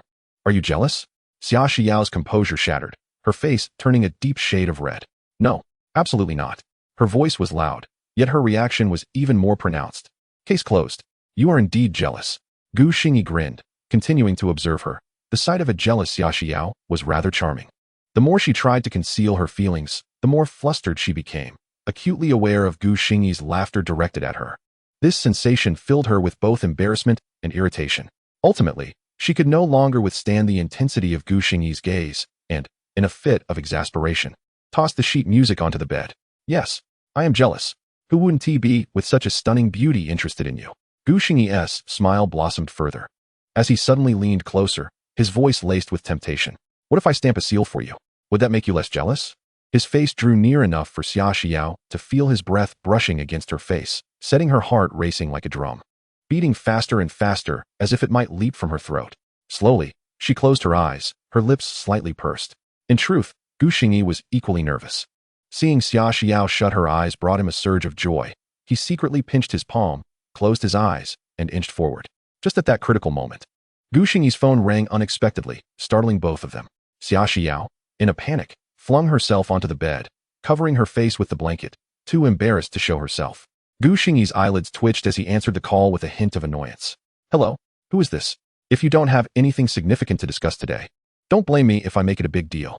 He was ready to unleash his frustration on the caller, when no voice came through. Gu Xingyi frowned and glanced at the caller ID. Chen Feng? Crazy? What are you doing? Cat got your tongue? Gu Xingyi grimaced. He hoped this troublesome call was for a valid reason. Otherwise, he would not hesitate to sever ties. After a brief pause, Chen Feng's voice finally emerged, laden with weariness. Old Gu, what is going on online? Have you been bullying my sister-in-law? Damn, you called just for this? No, I haven't even gotten to that point yet. And you're already calling. Gu Xingyi's voice carried an edge of resentment as he cast another glance at the hidden Xia Xiao beneath the blanket, sighing. His face etched with regret. Let us set that aside for now. What is wrong with your voice? Did you have a harsh lesson in society? Gu Xingyi noted the unmistakable shift in his friend's tone. Once the anger subsided, he realized something was amiss. After another moment, Chen Feng's voice continued, tinged with resignation. Something like that. I've certainly learned a harsh lesson. Are you free now? Can you come over and share a few drinks? You don't have to drink. Just keep me company. You're my only friend here. Gu Xingyi's expression grew solemn. He had sensed something was off during their last encounter, and now it seemed Chen Feng truly was in trouble. Without hesitation, he replied directly into the phone. Sure. Send me the location. I'm in the city now, and I'll arrive in 3 hours. All right. Chen Feng acknowledged, and the call ended. Chapter 64, Brothers in Adversity. After hanging up, Gu Xingyi gently patted the still cowering Xia Xiao beneath the blanket. My dear wife, could you please rise? Accompany me to the train station. Xia Xiao had been eavesdropping on Gu Xingyi's call, fully aware he had business to attend to. Although she wasn't privy to the specifics, she sensed the seriousness in his tone. Without hesitation, she emerged from the blanket, her flushed face reappearing. All right, do you need to pack anything? I only have a backpack. However, I'm uncertain how long I'll be gone this time, so I'll have to leave Nainai with you for now. Gu Xingyi packed his belongings into his bag, explaining to Xia Xiao. She nodded, reassured that with Sister Yun and Lele around, they could help look after Nainai while she was busy with her program. Once ready, Gu Xingyi checked out of the hotel, and they got into the car. Due to the suddenness of the trip, they could only take the high-speed train, but it would not take much longer than a flight given the distance. As they drove to the train station, Xia Xiao focused intently on the road, while Gu Xingyi, seated in the passenger seat, watched her with admiration. I'm going to see Chen Feng. You've met him, my college friend. He seems to be having some trouble and asked me to come keep him company. Gu Xingyi explained directly to Xia Xiao, wishing to alleviate her concerns. Xia Xiao responded with a soft feeling more at ease. She remembered Chen Feng. He was a rather sincere individual with a pleasant personality. The journey from the hotel to the train station took less than 20 minutes, arriving just past noon. The station was bustling with people. Gu Xingyi donned a mask to avoid being recognized, not wanting Xia Xiao to accompany him to the station. I'm off. You don't need to see me off. Just be careful on your way back. If time permits, I'll try to make it to your competition. Gu Xingyi stated with a smile, affectionately ruffling Xia Xiao's hair, a gesture he had suddenly grown fond of. Okay. Xia Xiao's almond-shaped eyes flickered slightly, still somewhat unaccustomed to the emotions of parting. All right, it's time to go back. Gu Xingyi exited the vehicle, shutting the door behind him as he watched Xia Xiao drive away from the high-speed rail station. At 3:30 in the afternoon, Gu Xingyi arrived in Jiangqing. Half an hour later than he had anticipated, primarily due to delays in waiting for the train. During his journey on the high-speed rail, Xia Xiao had called to assure him of her safety and urged him to return early, as Nainai missed him. Gu Xingyi chuckled to himself upon reading the message, pondering whether it was Nainai who truly missed him or if it was she who felt the yearning. Hailing a taxi, Gu Xingyi made his way directly to Chun Feng's location. After another 10 minutes, the vehicle arrived at its destination, a towering commercial building of over 10 stories. Chun Feng's studio was situated on the 6th floor. Upon reaching the studio, Gu Xingyi found the door ajar and naturally stepped inside. The windows were tightly shut, and the air was thick with the stench of alcohol, with beer cans strewn across the floor, reminiscent of the scene when he first arrived here. Chen Feng was slumped on the floor, consuming a can of beer in a despondent manner. Gu Xingyi promptly opened a window to allow fresh air to circulate before sitting beside him and removing his mask. Chen Feng belched, his face pale and devoid of color. Upon seeing Gu Xingyi, he raised his beer can in greeting, his gaze weary and unfocused. You're here? Good brother. You're the only one who won't abandon me. Gu Xingyi waved a hand dismissively in front of his nose, the smell of alcohol making him feel nauseous and triggering unpleasant memories. Speak. What monumental blow has rendered such an optimistic person like you so despondent? Chen Feng remained silent for a moment, then downed the beer in his can, crushing it forcefully and tossing it to the ground. I simply can't comprehend it. Why? What have I done wrong? Why must they treat me this way? Chen Feng gritted his teeth, reaching for another can of beer. Gu Xingyi did not intervene, knowing that Chen Feng needed to vent. Double-crossed, were you? Chen Feng took a large swig of beer and nodded. Those two despicable individuals. Old Gu, I truly never expected this, nor can I fathom it. Wait, old Gu, did you suspect this all along? Chen Feng suddenly recalled Gu Xingyi's earlier words, advising him to be more observant. Gu Xingyi shrugged, patting Chen Feng's shoulder. I merely had my suspicions. Who calls another man's girlfriend in the middle of the night, especially when it's your business partner? It seemed more like a personal relationship issue, and I didn't want to overstep. Chen Feng's expression stiffened, and after a long pause, he let out a bitter laugh. Indeed, had Gu Xingyi been more forthright, he might have reacted with anger. So, what is the current situation? Gu Xingyi inquired further. As you can see, this entire studio is nothing but an empty shell. They've colluded to render the studio obsolete. My designs are gone, my shares have vanished, huh? And of course my girlfriend is also gone. Chen Feng sank back into despair, his body completely slack as he took another swig of beer. Gu Xingyi frowned at this revelation. I can understand losing your girlfriend. But how did your shares get siphoned away? I transferred my shares to Ruanqing, Chen Feng replied awkwardly, realizing how foolish that sounded. Lamenting that Ruanqing's acting skills had captivated him momentarily, Gu Xingyi sighed inwardly, silently keeping him company, recognizing that in this state, his words would be futile. He would wait for Chen Feng to regain his clarity. After consuming 2 more cans, Chen Feng suddenly turned to him. By the way, I haven't asked you yet. What's the story behind that post online? Gu Xingyi responded. Oh, that? It's a long tale, so perhaps I should refrain from delving into it. Just know that I was a scoundrel in my past, and it's precisely because of those matters that I've completely sworn off alcohol. He preferred not to elaborate on his past, choosing to gloss over it. Chen Feng nodded, refraining from further inquiry, instead giving Gu Xingyi's shoulder a pat. So, we are both unfortunate souls in this world. Nonsense. Gu Xingyi retorted, exasperated. I'm not like you. My relationship with your sister-in-law is just fine. And we have a precious daughter. Life isn't too shabby. How dare you come here to comfort me while simultaneously striking me down? Chen Feng felt the sting of the comment, taking another swig of beer. Yet, with Gu Xingyi by his side, his mood visibly improved. Old Gu, if only I had your talent and looks, perhaps she wouldn't have abandoned me. Maybe she wouldn't have dragged this out for so long. Looking back, it's almost laughable. I'm fortunate she endured as long as she did. Observing Chen Feng's despondent demeanor, Gu Xingyi found himself puzzled. Is it truly necessary to be this heartbroken? Chen Feng shot him a sidelong glance, suddenly inquiring, what do you think? We've known each other for 2 years, dated for nearly a year and a half. I genuinely liked her. Old Gu, let me ask you this. If Xia Xiao were to leave you one day, wouldn't you feel heartbroken? Gu Xingyi frowned. Having never contemplated such a question, he thought carefully, offering a somewhat uncertain reply, I suppose I would. After all, I came here to live for them. Chen Feng observed Gu Xingyi's furrowed brow and hesitant demeanor, then playfully punched him on the shoulder. Come on, is there really any need for hesitation? Old Gu, do you even understand what love is? Gu Xingyi was suddenly bewildered, lost in contemplation. Having always been single, how could he grasp the essence of love? What is love? Does he truly love Xia Xiao? He silently pondered. Chapter 65, A Reversal of Mockery. Damn it, is there really a need to think this through? Just consider love. Who is the first person that comes to mind? That's the answer. Chen Feng slapped Gu Xingyi's shoulder once more, utterly speechless. How did he end up comforting himself? Gu Xingyi, taken aback by the sudden slap, realized he was indeed overthinking. He had never been in a relationship before, and when faced with such a dilemma, he couldn't help but reflect. Does he love Xia Xiao? Yes. From initially wanting to make amends with her and her mother, to finding comfort in their lives, and finally developing a fondness for her through small, everyday interactions. Gu Xingyi was inherently serious. It was never grand gestures that moved him, but rather the simple, mundane moments. Just as Chen Feng had said, when one thinks of love, the first person that comes to mind is indeed the one. Gu Xingyi broke into a foolish grin.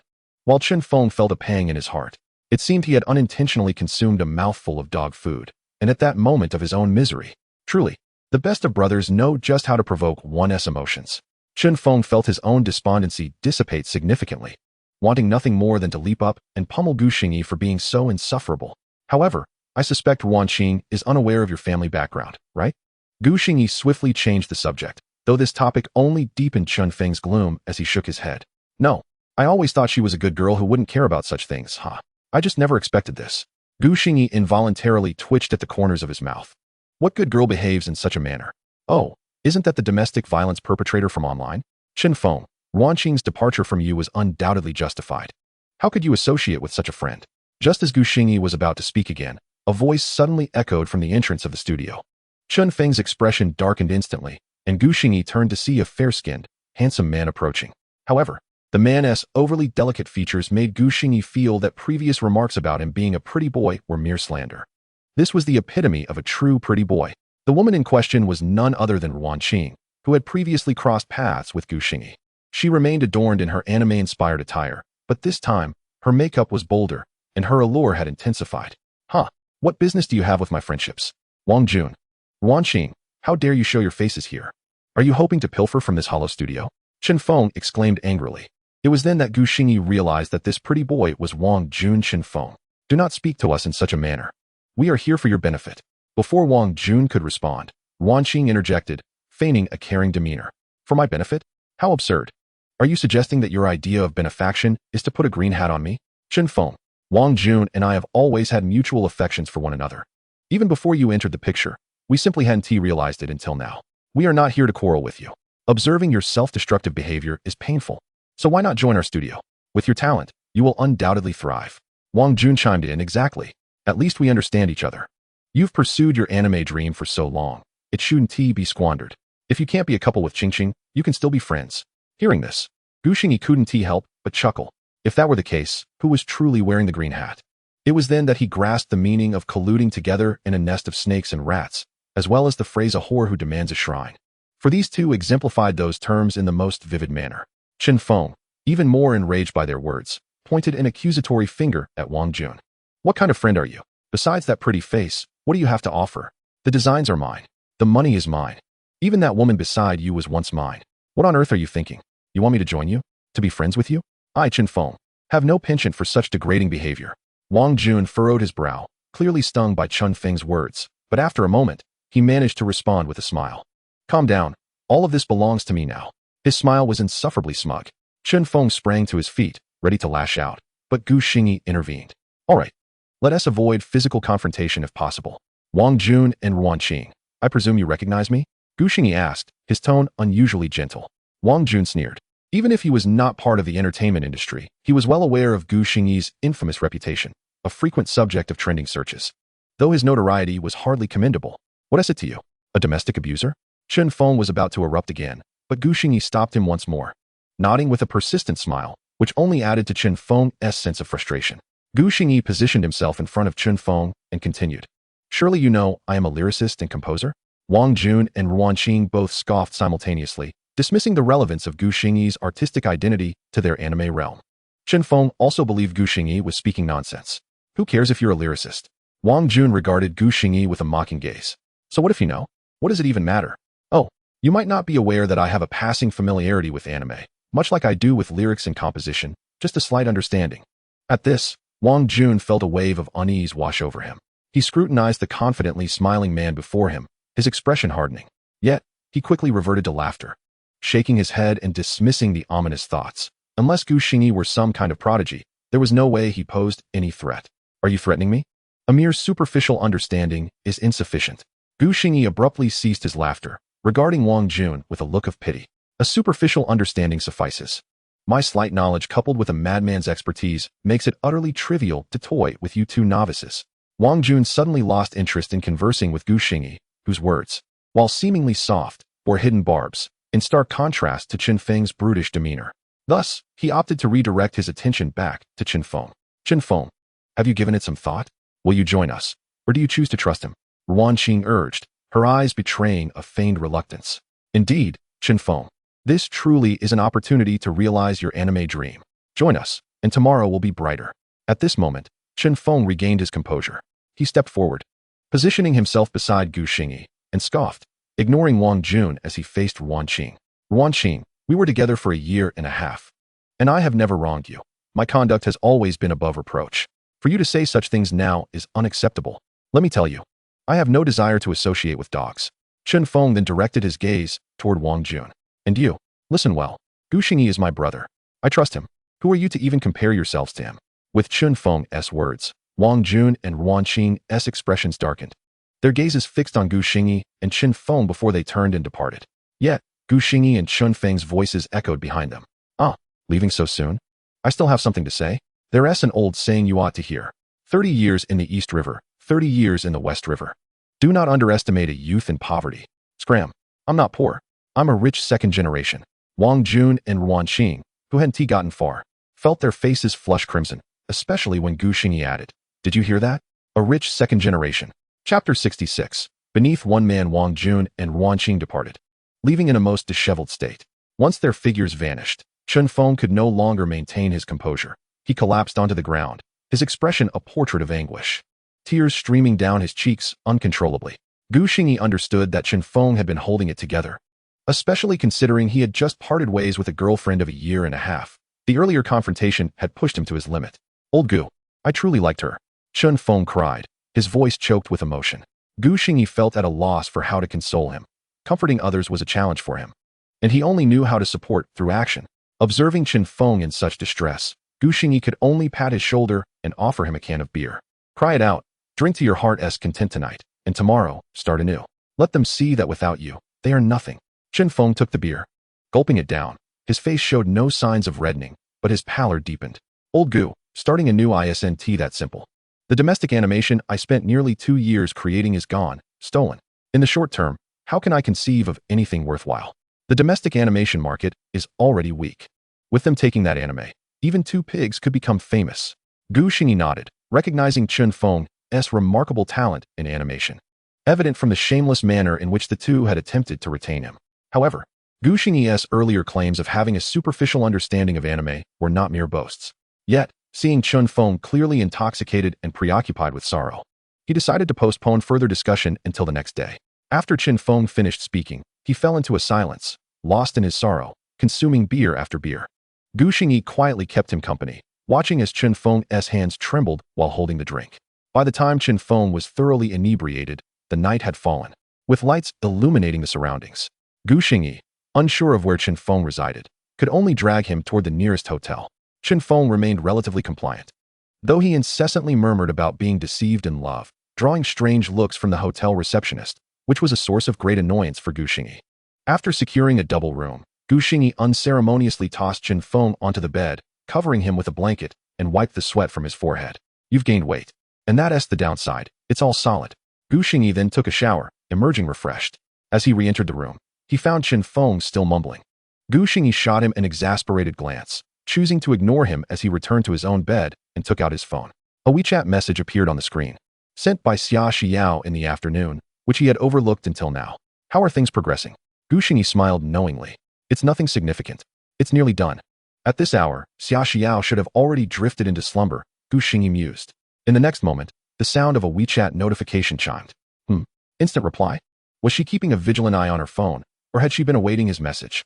In her apartment in the magical city, Xia Xiao held the already slumbering Nainai close, glancing at the message on her phone, her lips curling into a slight pout. "I wonder what Gu Xingyi was occupied with today. He.S. only replying now. Is my dear wife worried that I haven't slept yet?" Gu Xingyi swiftly replied, his smile broadening. "Not at all. I just happened to wake up. I saw your message. Huh. Women. Always so tough on the outside, yet soft in every other aspect." Gu Xingyi chuckled silently. Then, "My dear wife, do take care to sleep early. Unless something unexpected arises, I shall return tomorrow." A smile involuntarily graced Xia Xiao's face as she typed a single word. "By the way, good night." Gu Xingyi's message came through once more, prompting Xia Xiao to blink her beautiful apricot-shaped eyes. "Good night." Setting her phone aside, Xia Xiao contentedly burrowed into her blankets, snuggling with the sweet-scented Nainai as she drifted off into a delightful sleep. Meanwhile, Gu Xingyi also set his phone down, casting a glance at Chen Feng, who was already snoring like a pig, before letting out a sigh and retrieving paper and pen to work through the night. The following morning, after finishing his morning jog and purchasing some steamed buns and fried dough sticks, Gu Xingyi returned just as Chen Feng emerged, his eyes puffy from sleep. Gu Xingyi urged him to freshen up, and the two sat down to breakfast. Chen Feng stuffed his mouth with buns, observing Gu Xingyi's prominent dark circles with confusion. How could his eyes be more swollen than his after a night of drinking? "Did you sneak off for some late-night escapades?" Chen Feng whispered. Gu Xingyi gritted his teeth, casting an unfriendly glare at Chen Feng. "It's all your fault." Chen Feng was taken aback, quickly checking his own body for any abnormalities, feeling somewhat relieved when he found none, then eyeing Gu Xingyi with suspicion, inching back slightly. "Cough, cough, old Gu, I prefer women. Go to hell. I did it all for you. Do you believe I want to tear this comic draft apart right now?" This left Chen Feng even more astonished. His eyes widened as he gazed incredulously at the notebook Gu Xingyi was holding. "What did you say? A comic? Are you saying you wrote a comic draft overnight?" Gu Xingyi's expression remained stern. He had spent the entire night racking his brain for this comic, partly for Chen Feng, and partly because he wanted to return sooner to accompany Xia Xiao and Nainai. "Guess what? What else could I possibly do?" Cough, cough. "Don't be angry. Were your words from yesterday genuine?" Chen Feng continued to stare at Gu Xingyi in astonishment.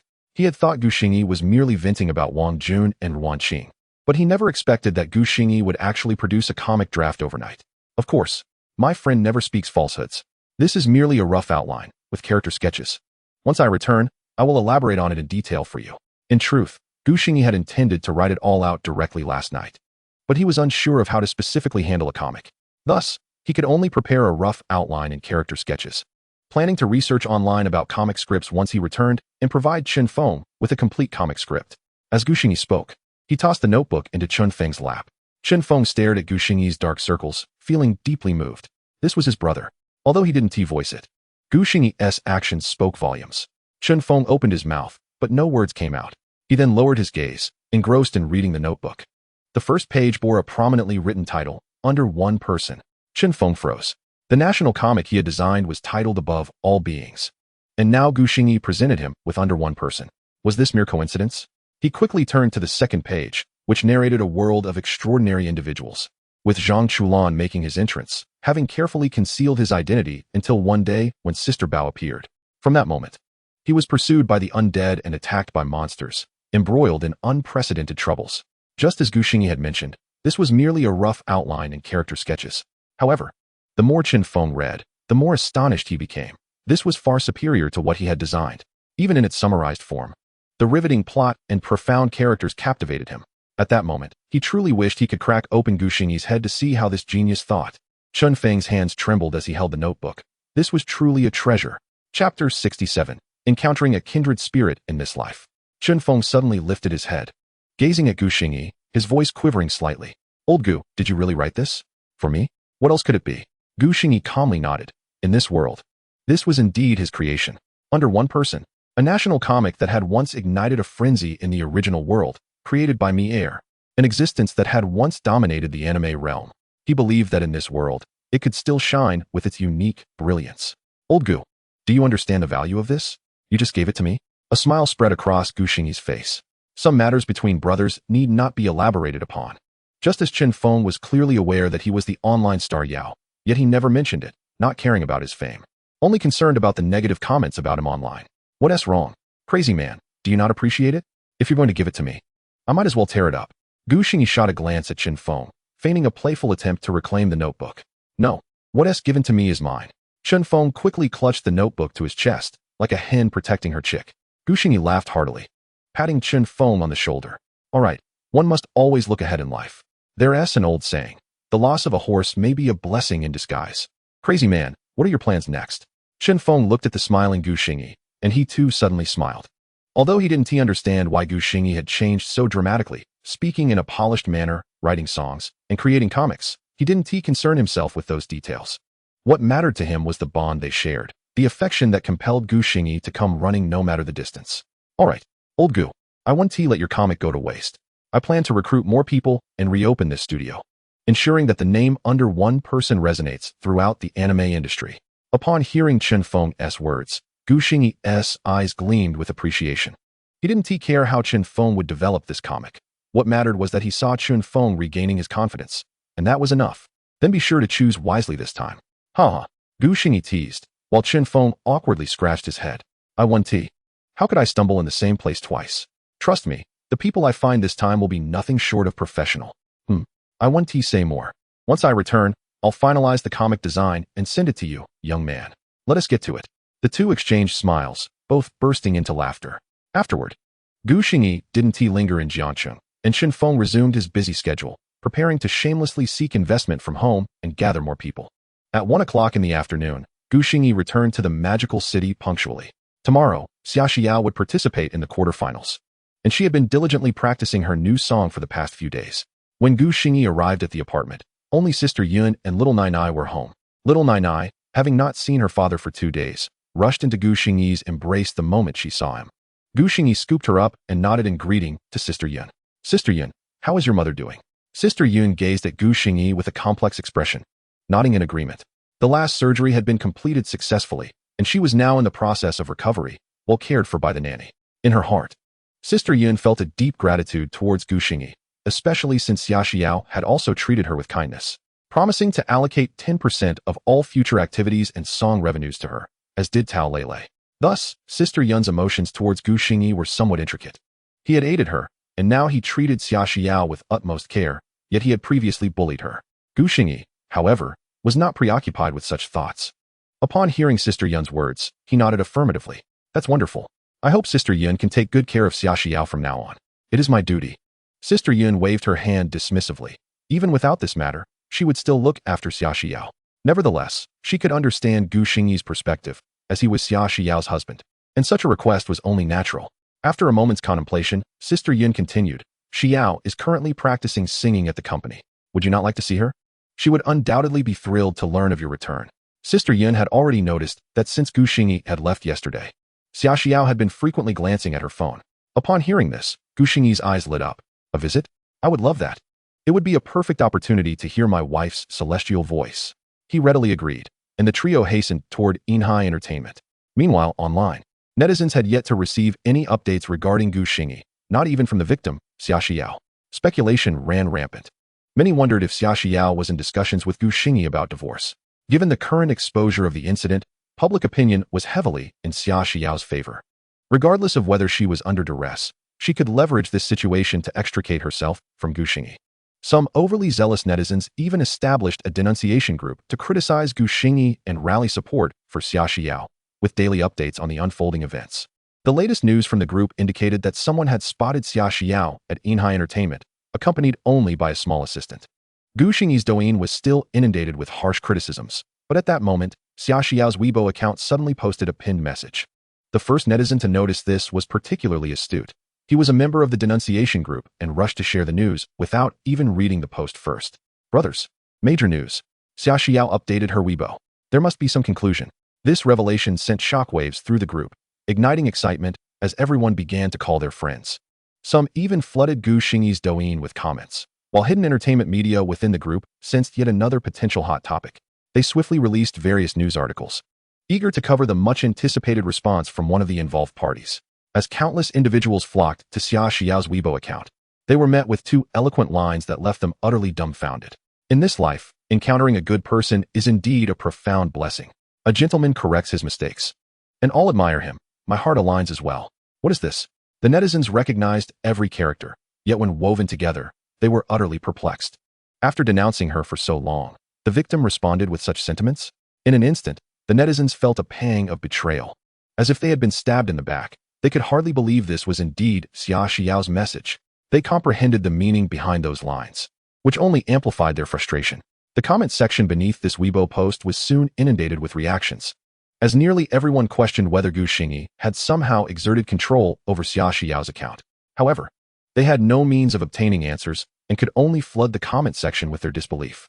With no other recourse, the netizens resolved to wait for tomorrow's star gathering, confident that the truth would soon be unveiled. They yearned to confront Xia Xiao directly and ascertain the veracity of her statements. Chapter 68, A Little Surprise. When Xingyi and Sister Yun arrived at Nainai Entertainment with Nainai, Xia Xiao had just finished posting on Weibo and was diligently practicing in the recording studio. The post had taken her considerable time to compose. She had initially wished to disregard the online frenzy, but upon witnessing the relentless vitriol directed at Xingyi, she felt compelled to defend him.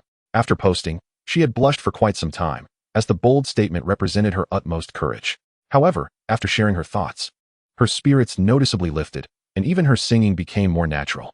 Xingyi cradled little Nainai in his arms while Sister Yun guided him to the elevator, leading directly to the 11th floor, which housed the recording studios where Xia Xiao was most likely situated.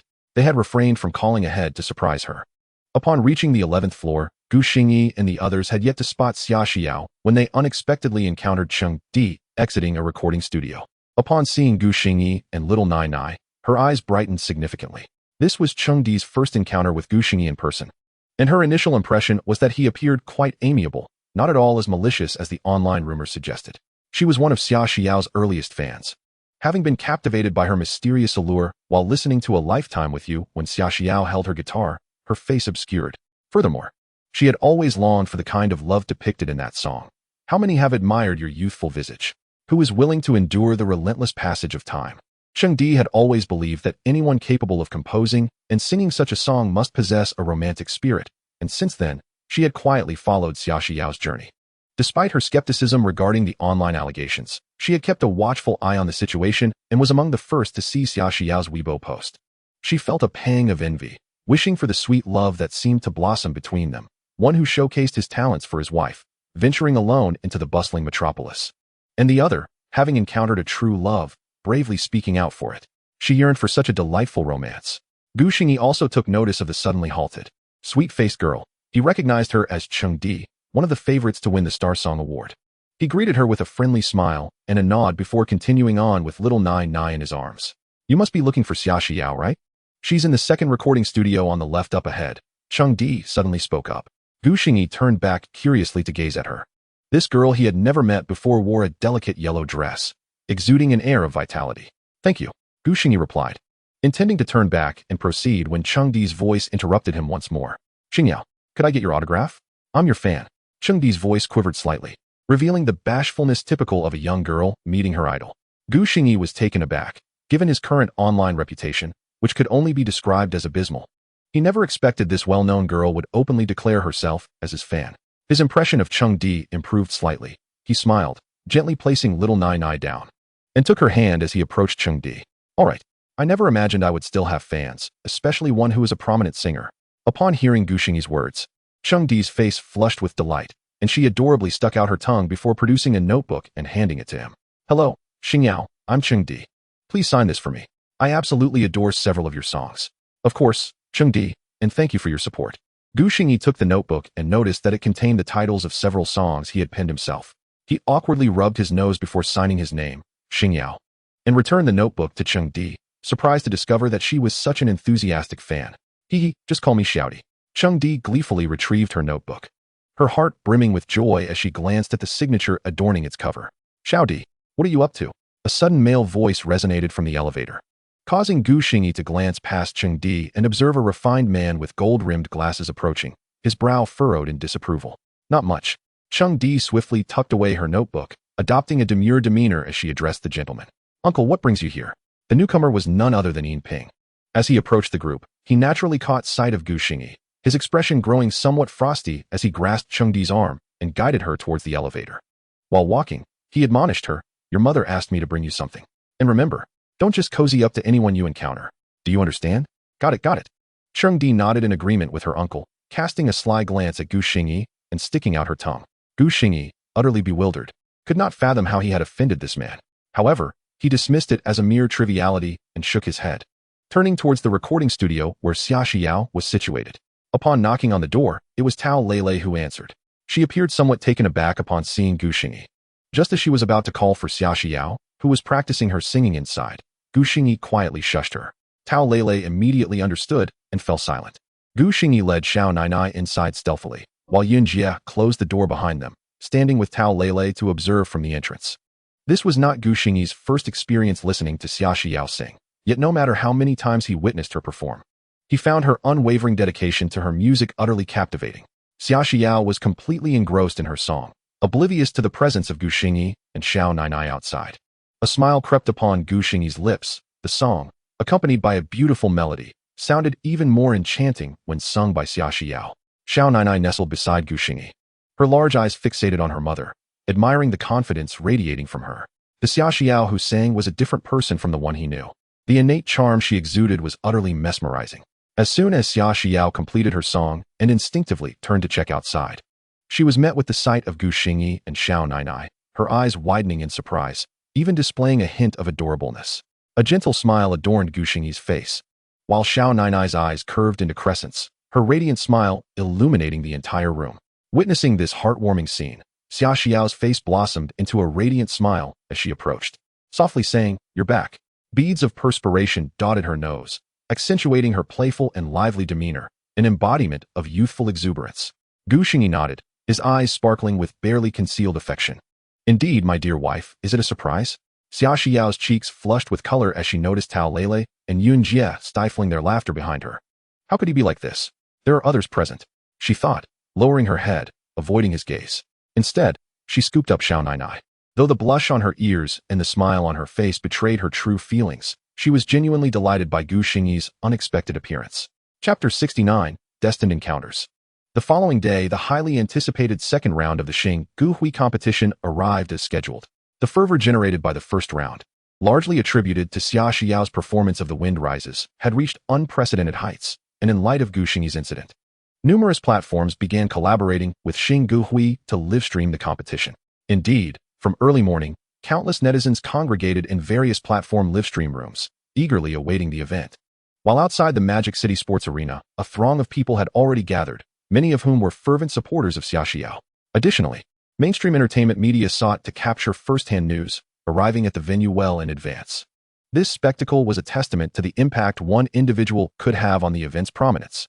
As the clock struck 8, the official livestream room opened, and broadcasts from various platforms commenced simultaneously, inundating the screens with a deluge of comments. The director of Xingyi, Ren Chao, beamed with delight as he observed the overwhelming flood of comments. Regardless of Xingyi's reputation, be it positive or negative, the buzz he generated was unmistakable, and for Ren Chao, this was nothing short of fantastic news. Yet, he fervently hoped that no complications would arise between Xingyi and Xia Xiao, wishing for a harmonious outcome. As long as the two remained untroubled, the future episodes would undoubtedly feature Xia Xiao, and by extension, Xingyi, ensuring a steady flow of viewership. After all, the distinction between merely being satisfied and consistently being satisfied was clear to Ren Chao. leading him to sincerely wish for the well-being of both Xia Xiao and Gu Xingyi. Inside the Magic City Sports Arena, the atmosphere was significantly more grandiose than the previous event, as the production team had invested generously in the venue's decor. Gu Xingyi and Xiao Nainai donned masks, blending into the crowd as they quietly entered the arena. The ceiling inside the venue had transformed into a starry expanse, with a shimmering galaxy cascading down, gracefully illuminating the stage, reminiscent of a deep summer night sky, imbued with an alluring mystery. The host for this occasion was the renowned Chen Shuer, who, adorned in elegant attire, gracefully ascended the stage. Welcome to Xingyi. I am your host, Chen Shuer. It brings me immense joy to join you in this grand spectacle. Our competition has now reached its second round, and out of the original 16 contestants, only 8 remain on stage.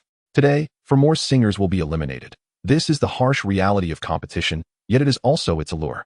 At this moment, I believe everyone present, both in the audience and watching online, is filled with trepidation, eagerly anticipating the success of their favored contestants. Without further ado, let us take a look at the profiles of our 8 contestants on the big screen. As Chen Shuer concluded her introduction, she gracefully turned, her gaze fixed on the large display, where the profiles of the 8 contestants appeared sequentially. Only after the final contestant's profile was revealed did she pivot back to address the audience. All right, we have now viewed the profiles of our 8 contestants. Next, let us welcome our 4 esteemed mentors to the stage. Suddenly, the galaxy on stage parted into 4 streams, with each mentor emerging amidst the shimmering backdrop, each singing their signature song upon arrival. As the final mentor concluded their performance, they collectively waved to the audience, eliciting thunderous applause and cheers. Amidst the audience's exuberance, the 4 mentors approached the judging panel, taking their seats. Chen Shuer beamed at the mentors and then raised her microphone once more. Meanwhile, backstage, Xia Xiao had already taken her position, having quietly entered through the staff passage while wearing a mask. The crowd was overwhelming, many waving her banners, causing her to feel a twinge of anxiety. Particularly distressing were the signs denouncing Gu Xingyi and opposing domestic violence. Seeing them pained her heart. She worried whether Gu Xingyi could see them, fearing it would upset him as well. Of course, Gu Xingyi noticed the signs. They were impossible to miss. However, he felt indifferent. It mattered little to him. As long as it did not involve Xia Xiao or Nainai, no one could penetrate his defenses. Besides, those were actions from his past. They held no relevance to the current Gu Xingyi. After reconciling his issues with Xia Xiao, he had long since moved on. Gu Xingyi's gaze shifted to the stage, where the competitors had been randomly assigned by the audience for today's match. Xia Xiao was set to perform in the second round, facing off against Xiao Feibai from Shengshi Entertainment, a frontrunner in the competition. It seems as though fate has meticulously orchestrated that Xia Xiao must surmount 5 formidable challenges to seize the championship, facing 2 consecutive opponents of remarkable strength. In her previous match against Lu Qian, had it not been for her shattered resolve, where she could only exhibit a mere 40% of her full prowess, the outcome would not have been so devastating. Meanwhile, in the backstage, Xiao Feibai received the news, his complexion pale and his heart unexpectedly heavy. Among all the competitors, he most dreaded facing Xia Xiao, for she was backed by an undeniable advantage, a man who naturally draws public attention. Fortunately, this time, that man's image had faltered, and it remained uncertain how Xia Xiao and Gu Xingyi were faring, or whether the song was indeed penned by Gu Xingyi. This thought brought a certain comfort to Xiao Feibai. He acknowledged Xia Xiao's vocal prowess, yet he was unafraid of her talent. Unless Gu Xingyi intervened once more to craft a treasure of a song, Xiao Feibai believed he could still contend fiercely. The first match featured Xingyi, pitted against the last remaining singer from Tianmei Entertainment. Xingyi's voice was distinctly different from Xia Xiao's. Her sweet timbre, combined with her petite stature and doll-like visage, enchanted the audience as she sang delightful, sugary melodies. This was Gu Xingyi's first time hearing her sing, as he had departed the venue right after Xia Xiao's initial performance in the last competition. This time, however, he was captivated by Xingyi's song, nodding in approval. It was indeed well suited for her, and this little fan certainly possessed remarkable vocal skills. Truly a contender for the championship. Her opponent, lacking the strength of Lu Qian, naturally succumbed to Xingyi in this match. In the second round, Xia Xiao was once again the first to take the stage. Today, she donned a pristine white shirt paired with a floral skirt, exuding simplicity and elegance. Her hair was styled in an adorable bun, and in contrast to her previous appearance, she radiated even more youthful vibrancy. As she stood confidently on stage, everyone seemed to witness a spirited young girl brimming with life. Xia Xiao immediately scanned the audience for Gu Xingyi and Xiao Nainai, and upon seeing their waving hands, a smile graced her lips. The spotlight illuminated her face, her smile enchanting and breathtaking, leaving Gu Xingyi momentarily entranced. Before the music commenced, shouts erupted from the audience. Xiaoxiao, is that post you shared really yours? Xiaoxiao, do you truly like Gu Xingyi, or is he coercing you? Instantaneously, the venue became a cacophony. Xiaoxiao tightened her grip on the microphone, gazing at Gu Xingyi, and was suddenly reminded of the purity and clarity she had seen in his eyes the first time they met, filled with affection. As this memory washed over her, her almond-shaped eyes sparkled even brighter. With a smile in her gaze, she lifted the microphone and declared loudly to the audience both present and watching online, I like him. I like Gu Xingyi. He is wonderful. Some feelings, some loves, are destined. In the brilliance of the galaxy, her eyes traversed the crowd, intertwining with Gu Xingyi's gaze. He felt somewhat dazed, as if he were gazing upon a celestial being from the heavens, separated only by the vastness of the stars. Destiny, was it not indeed destiny? This sentiment resonated deeply with Gu Xingyi, who felt that it was fated for him to traverse this journey, to meet her, to love her. The atmosphere in the venue, upon hearing Xiaoxiao's words, fell silent as if a pin could be heard dropping. She spoke of destiny. The joy and happiness radiating from her eyes were undeniably genuine. She truly cherished him and felt happiness, which compelled her to express such sentiments. The audience within the venue and those online fell into a profound silence. This exuberance, overflowing from the screen, could not possibly be feigned by someone who had long endured domestic strife. At that moment, the music began to play softly, and on the large screen behind the stage, the title of a song named Courage gradually appeared. Lyrics by Gu Xingyi, composed by Xiaoxiao, performed by Xiaoxiao. Was this a song they had created together? Courage? As the prelude resonated, people found themselves subconsciously immersed in the music, gradually savoring its melody. Xiaoxiao then raised the microphone, her gaze still locked with Gu Xingyi's, as if she were conveying to him, I now possess the courage to love you. As the prelude concluded, Xiaoxiao's voice emerged gently, as if recounting a seemingly inconsequential tale. I have finally made this decision. I disregard what others say. As long as you share the same affirmation, I am willing to follow you to the ends of the earth. I know everything is not easy. My heart has continuously rehearsed and persuaded itself, fearing that you might suddenly express a desire to give up. At that moment, both the audience in the venue and those online were utterly captivated. Was this not a blatant confession? Were they not being showered with affection? How could this be? How could she claim to be unhappy or to have endured abuse? If this was what misfortune looked like, then I, a single soul, would gladly experience such misery. At this instant, Gao Cheng and Su Bin were also watching the live stream, their faces ashen, akin to having swallowed 100 dead mice. Why? They simply wished to understand why. Gu Xingyi had treated her so well, and yet she was not angry? Instead, she was publicly professing her feelings? Thankfully, Lu Qian had already been eliminated. Had she witnessed this scene, her heart would have shattered, and she would have ascended to the heavens on the spot. The next moment, an even more shocking revelation followed. Love indeed requires courage to face the rumors and whispers. As long as you offer a confirming glance, my love becomes meaningful. Listen, is this even coherent? The netizens collectively spewed in disbelief. So we are all the creators of rumors, right? Yes, you possess great courage. We concede. No longer will we criticize. All it takes is a glance for you to affirm your love. The original parties have come forth to unwaveringly support Gu Xingyi. What concern should we, the spectators, have? Are we to be more anxious than the emperor himself? They have no such inclination. In the backstage control room, Rin Chao's grin stretched from ear to ear. Yet another classic song. Most importantly, Xiaoxiao and Gu Xingyi's relationship remained as intimate as ever. Rin Chao felt assured and elated. In his heart, Xiaoxiao was a treasure imbued with an undeniable advantage. On stage, Xiaoxiao's voice continued to resonate, her steadfast courage within her song illuminating her true intentions for all to comprehend. We all need courage to believe that we will be together. Amidst the throng, I can feel you, resting within my palm, your sincerity. They understood. They understood. No more displays of affection. We were wrong. Oh, how we longed for today to be a day of reckoning. Instead, it became a night of indulgent romance. Yet, this song was truly delightful. I have completely fallen in love. What should I do? I wish to forgive Xing Yao. Without his songs, how could I possibly endure? Forgiveness. It must be granted. Xiaoxiao has stood up to voice her feelings. What are we still entangled in? You would forgive such a person? Surely not. What is going on? Why are you still prancing around at this moment? You are the original party? Who granted you such courage? Xiaoxiao? Ha! I am amused. The courage bestowed by Xiaoxiao. However, this song is genuinely beautiful. It reminds me of the past. What a pity. If only I had possessed the courage of Xiaoxiao back then, the outcome might have been different. Love is difficult to express. Possessing such courage is a rare treasure. May those who bravely pursue love find everlasting happiness. As Xia Xiao sang this song, the barrage of comments gradually calmed, though the netizens still felt a twinge of discomfort. How could they contest when the original party was so deeply in love, even showering them with affection? Should they, mere spectators, be more concerned than the emperor himself?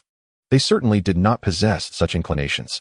Xia Xiao's declaration of love, accompanied by the song Courage, utterly captivated the audience. It was not merely the beauty of the song that enthralled them, but also her fearless spirit. In the background, Xiao Feibai appeared pallid, devoid of any courage at that moment. Truly, what one fears often comes to pass. He had originally hoped that Gu Xingyi had not written a song for her. But now, they had collaborated on one. If it were solely a good song, he could have accepted it. That would have meant he still had a chance to win. But the current dilemma was that not only was the song exceptional, it was also perfectly tailored to the situation, entirely reflective of Xia Xiao's current emotions.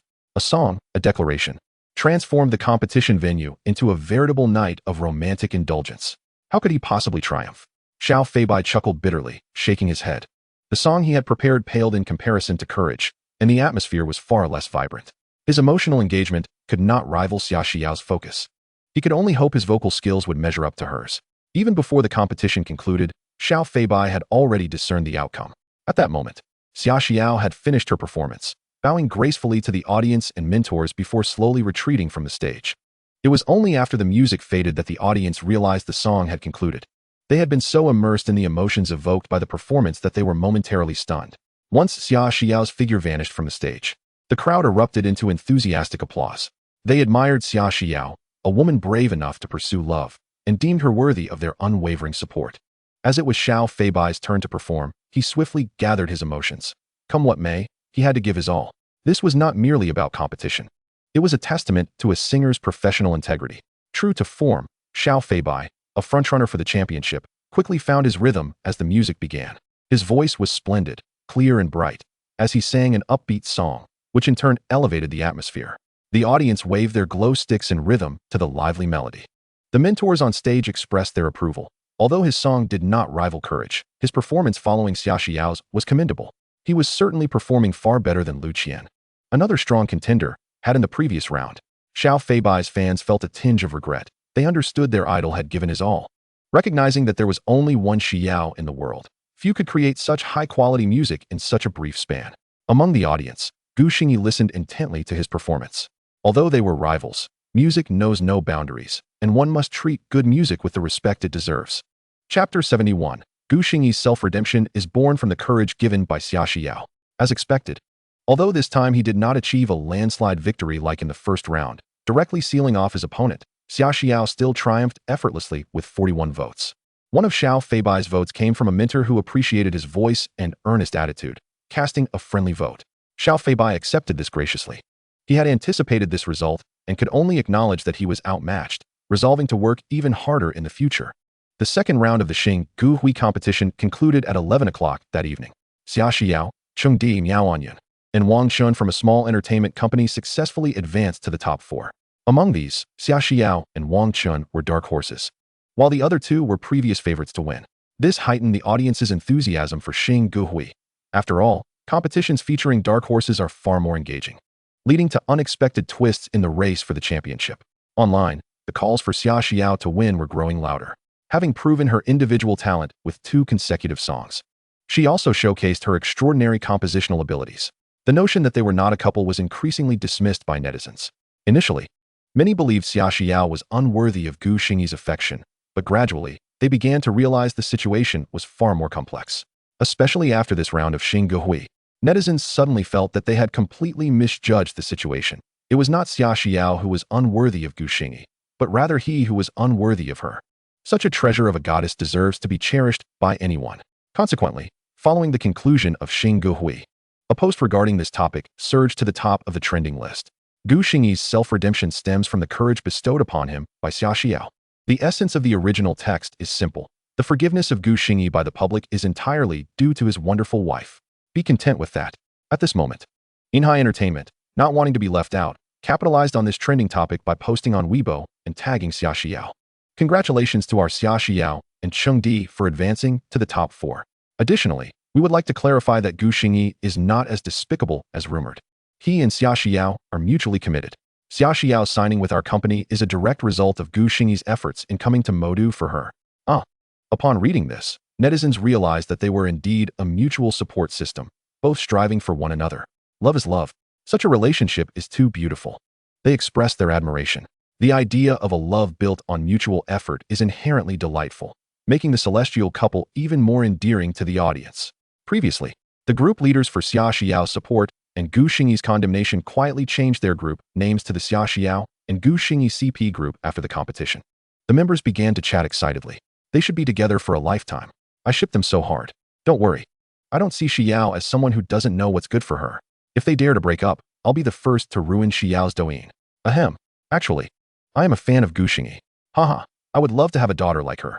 Oh, by the way, I almost forgot. Her name is Gu Xingyi. Xiao is our beloved little princess. Uft. You fake fan. Just now, you said you forgot. The group leaders silently observed the enthusiastic conversations of the group members and then suddenly had an epiphany, changing the group name once more to Xia Xiao, Gu Xingyi. Gu Xingyi's family group. Don't ask why Gu Xingyi is listed last. It's simply because, among this family, he is the least attractive. Oh, and there's also his past transgressions. When Xia Xiao emerged from backstage, the only person remaining outside was Gu Xingyi, who awaited her. Xia Xiao blinked, puzzled as to where Lei and the others had gone. Even Nainai had been taken away. Gu Xingyi's unwavering gaze made her feel a bit flushed. The boldness she had displayed on stage was now replaced by shyness.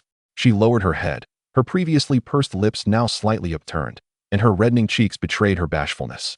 Xia Xiao fixated on her toes, too shy to meet his eyes. How could a man stare so unabashedly at a girl in the middle of the street? Gu Xingyi remained blissfully unaware of any impropriety. He was simply gazing at his wife, and not even the gods could intervene. He felt that Xia Xiao's words about destiny resonated deeply with him, as if it were fated for him to traverse time and space to love her. Unable to withstand Gu Xingyi's intense gaze any longer, Xia Xiao lifted her head and shot him a glance. Just that fleeting look made Gu Xingyi hurriedly step back, awkwardly rubbing his nose. This version of Xia Xiao was simply unbeatable.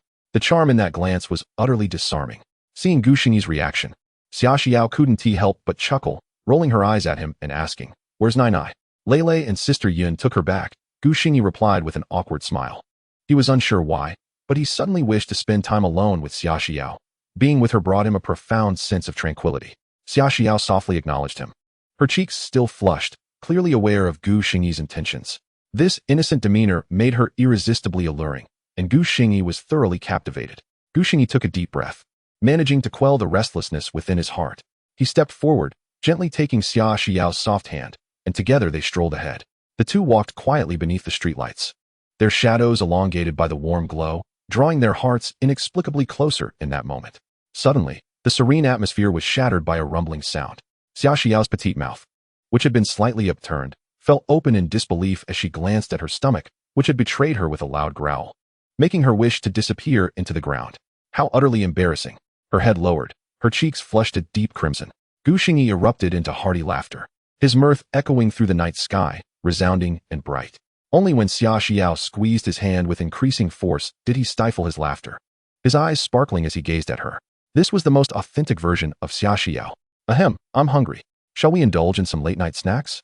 Xia Xiao remained silent, merely nodding gently, and was led by Gu Xingyi towards the nearby street food market. The night market at the end of summer was bustling, especially the food street, which was packed with people. The enticing aromas of various snacks wafted through the air, stirring both of their appetites. Xia Xiao had hardly eaten anything during the day, and now, at nearly 11:40, her hunger was palpable. The delightful sense of the street food made it impossible for her to resist swallowing hard. Gu Xingyi noticed this moment and chuckled to himself, realizing that Xia Xiao was quite the foodie. How long had it been since she had tasted these delights? Following the crowd, they entered the food market. In that moment, they resembled an ordinary couple, with Gu Xingyi purchasing an array of snacks to delight this little gourmet beside him. In both their previous lives and this one, Gu Xingyi seldom indulged in shopping, while Xia Xiao's outings were even rarer. As an orphan, she had worked tirelessly during her school years and, after graduation, immediately pursued a career as a singer, leaving her with even less time for leisure. She couldn't even recall the last time she had visited such a night market. Yet now, she found herself utterly enamored with the vibrant food street, primarily due to the mouth-watering aromas. For instance, without a word from her, the moment her almond-shaped eyes lit up at a stall selling roasted chicken legs, Gu Xingyi would stride over, returning with two perfectly grilled, aromatic legs in hand. Such a simple act made her realize that true happiness had indeed arrived at her side. This feeling kept a smile perpetually dancing on her lips, warming her heart. Gu Xingyi relished this time as well. This must be what love felt like. To outsiders, they appeared as a married couple of many years, perhaps even with children. Yet, in truth, they were like a pair of young lovers, experiencing many things for the first time. As they leisurely meandered through the food street, it was undoubtedly the time Xia Xiao had eaten the most, sampling a variety of treats. Whatever she couldn't finish found its way into Gu Xingyi's stomach. Xia Xiao, Gu Xingyi, where are you? Suddenly, amidst the previously noisy food street, a voice rang out, prompting those nearby to inquire, causing half the crowd to look around in curiosity. Upon recognizing the familiar faces, they were struck dumb. Oh my, it's truly Xia Xiao and Gu Xingyi. She is just as beautiful as on television. What a stunning face. How much fortune must Gu Xingyi have accumulated in his past life? In an instant, most of the people recognized them. Even those unaware of their identities began asking questions. The entire food street erupted into a frenzy, with many rushing toward the couple.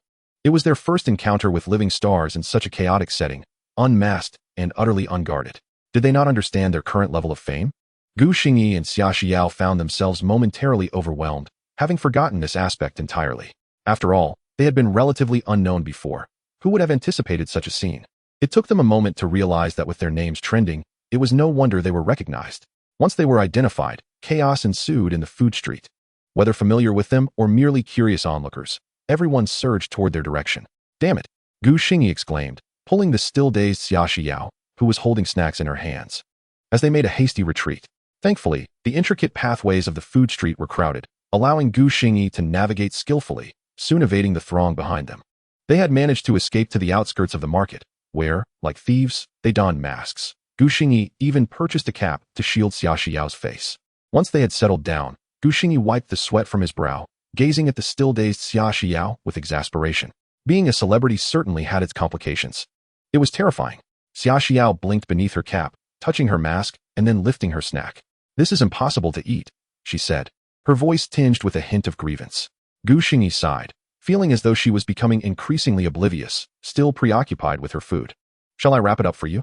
Let us find a quiet place to enjoy it. Xia Xiao glanced at her snack, contemplating before reluctantly handing it to Gu Xingyi. Her gaze fixed on it, as if fearing he might sneak a bite when she wasn't looking. Gu Xingyi chuckled softly, wrapping up the remaining snacks and pulling out some napkins from his pocket. He naturally took Xia Xiao's delicate hand, gently wiping the grease from her fingers. Don't worry, it's all yours, he reassured her, his voice tender. Xia Xiao stared at Gu Xingyi's gentle demeanor, her eyes glistening with unshed tears. Yet a spark of joy flickered within her depths. Let us go, Gu Xingyi said, observing that her dainty hand was now clean before withdrawing his own. A smile blooming on his face. With her head bowed, Xia Xiao followed Gu Xingyi as they made their way to a plaza in front of a shopping mall, where Gu Xingyi seated her on a bench and handed her the still-warm snacks. Now we can eat in peace. Xia Xiao nodded, accepting the food and removing her mask. Taking small bites, Gu Xingyi leaned back, his hands behind his head, gazing at the starry sky.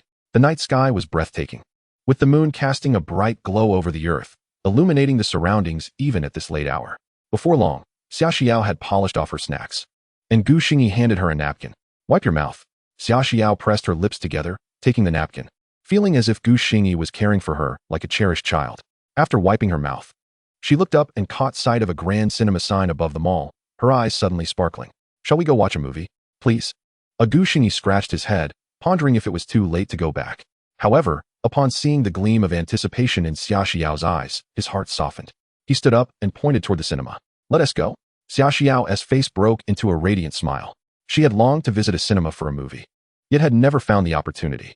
Now, finally, she could go, and with him at that. When they arrived at the cinema, they were just in time for the last showing, which made Xia Xiao feel relieved. Had they arrived any later, they would have missed it. They quickly bought their tickets and entered the theater. Perhaps due to the late hour, the cinema was sparsely populated, with only a few couples seated in the more secluded areas. Gu Xingyi and Xia Xiao naturally chose seats directly facing the screen, comfortably positioned in the middle section. With the theater sparsely populated, they effortlessly removed their masks, just as the lights dimmed and the film commenced. This was a youthful romance, a genre that Gu Xingyi found rather tedious, as he had seldom indulged in such films. In contrast, Xia Xiao was intently absorbed in the unfolding narrative. while Gu Xingyi found himself more captivated by the earnest profile of Xia Xiao, particularly during the midpoint of the film, as the plot thickened with the protagonist's flirtation. He could clearly see her delicate face gradually flush, her lashes fluttering with unbidden emotion. Suddenly, she turned to him, catching him in the act of stealing glances. In an instant, panic flickered across her features, her cheeks brightening further. Why was this man, instead of focusing on the movie, gazing at her? Gu Xingyi chuckled softly. Indeed, such films seemed to resonate more with women, and Xia Xiao was no exception. In domestic youth-centric romance films, the endings rarely unfolded as blissful and true enough. The protagonists parted ways by the conclusion. As the credits rolled and the lights illuminated the theater once more, Gu Xingyi noticed the slight redness in Xia Xiao's eyes. Truly, women were inherently emotional. For Gu Xingyi, the impact of this film paled in comparison to a mere glance from Xia Xiao. As they rose to leave, hand in hand, they spotted a couple nestled in a corner, entwined in each other's arms. Witnessing this scene, Xia Xiao's face flushed instantly, while Gu Xingyi unabashedly stole another glance, secretly envious of the youthful couple's fervor. Exiting the cinema, he could feel the warmth of Xia Xiao's hand, slightly clammy with nervousness. Observing her profile discreetly, he noted that even her ears had turned crimson. They strolled beneath the moonlight in silence, neither daring to break the tranquility.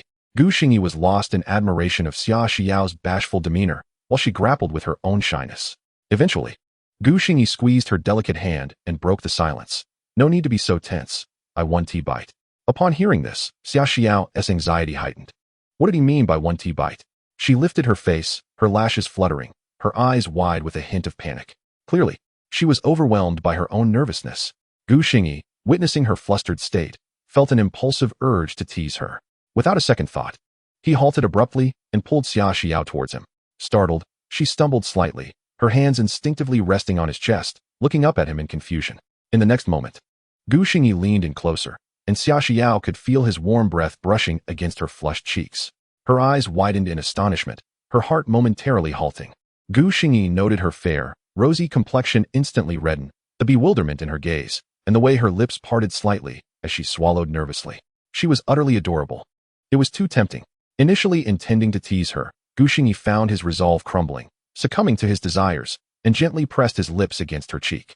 At that moment, Xia Xiao had already closed her eyes, feeling the warmth of his kiss upon her skin. Yet, after what felt like an eternity of stillness, she cautiously opened her eyes. Gu Xingyi wore a mischievous grin. Infuriated, she pushed him away with force, her cheeks aflame, and turned to stride ahead. Gu Xingyi stumbled back slightly, scratching his head before hastily following her. Xia Xiao, taking swift, tiny steps, forced Gu Xingyi to lengthen his stride just to keep pace. Are you angry? He ventured. Teasing my wife is a fleeting joy, but chasing her is a trial by fire. Xia Xiao ignored him, her pace quickening. I truly couldn't help myself. It was unintentional, Gu Xingyi hastily explained, insisting it was not deliberate. Yet Xia Xiao continued to disregard him, her steps growing even brisker. Gu Xingyi could only maintain a forlorn expression as he trailed behind her. After a considerable distance, Xia Xiao realized he had not caught up to her, and her irritation flared. How had she not noticed his utter foolishness before? He was simply insufferable. They walked all the way to the parking lot outside the gym, where Xia Xiao opened the car door and climbed in. Gu Xingyi hurriedly followed suit, taking the passenger seat. Xia Xiao's expression remained cool as she engaged the handbrake, ignited the engine, and smoothly drove off. 20 minutes later, they arrived at the apartment. Gu Xingyi watched as Xia Xiao entered, leaving him standing at the door, while Tao Lele emerged, puzzled at the sight of Gu Xingyi's distressed face. Did you bully Xia Xiao again? She questioned, her brow furrowing. Gu Xingyi evaded her gaze. No. Tao Lele, sensing his guilty demeanor, became even more certain. How could you? Xia Xiao just confessed her feelings for you in front of everyone. And you treat her so poorly. Are you even human? Clearly upset, she lamented how Xia Xiao had defended him so fiercely, yet he still mistreated her. It's not what you think. Gu Xingyi waved his hands in protest, scratching his head as he recounted the events. Tao Lele's eyes widened in disbelief. Yet Gu Xingyi's expression seemed genuine. Remembering Xia Xiao's rosy cheeks, she began to believe him. However, she looked at Gu Xingyi with a mixture of exasperation and pity. Given the opportunity, you're utterly inept. You don't even know what angers Xia Xiao. There's no hope for you. Realizing the truth, she decided not to engage further with the foolish man and turned to close the door behind her. Gu Xingyi sighed, glancing at the closed door. Had he known better, he wouldn't have teased her. Now he felt miserable, with his head hung low. He was about to leave when suddenly, the door swung open again, and a set of car keys were thrust into his hand, warm to the touch. Turning around, he saw Xia Xiao pouting adorably. "You fool, are you planning to walk back?" Gu Xingyi smiled, relief washing over him. At least she was willing to talk to him. Tentatively, he asked, "Are you no longer upset?" Seeing him like this, Xia Xiao could no longer contain her laughter, a giggle escaping her lips. He was adorably foolish, albeit a bit tone-deaf. "I wasn't angry to begin with," she retorted, pouting at him. Were women truly so capricious? Was the one who had just been upset a ghost? Gu Xingyi, though not the sharpest, was wise enough not to voice such thoughts. He nodded earnestly. Right. Not upset. I must have misread the situation." Xia Xiao shot him a glance before retreating back into the apartment. Gu Xingyi chuckled to himself, swaggering away with the car keys in hand. Later that evening, after a refreshing shower, he lay on his bed when a message from Xia Xiao pinged on his phone. "Good night." A smile crept onto his lips as he replied, "Good night, my dear wife." The night passed in silence. The following morning, Gu Xingyi drove to the apartment, eager to take Xiao Nainai back to Jiangcheng.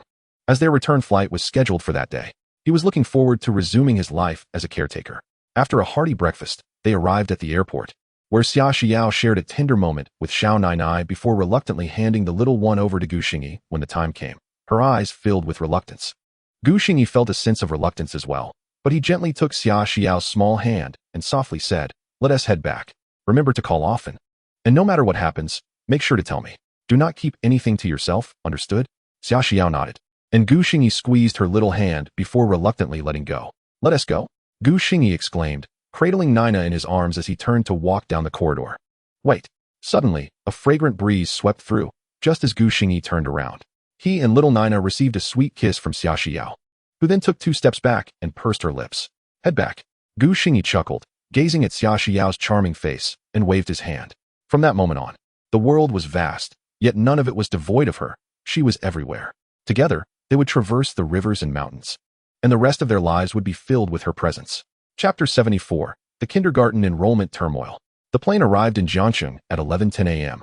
Upon returning to his long-missed home, Gu Xingyi first tidied up the house thoroughly and then prepared lunch before finally taking a moment to rest.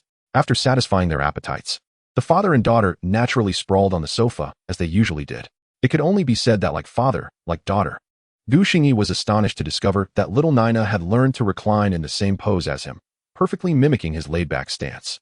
Observing his little one imitating him, Gu Xingyi straightened up, suddenly reminded of something crucial.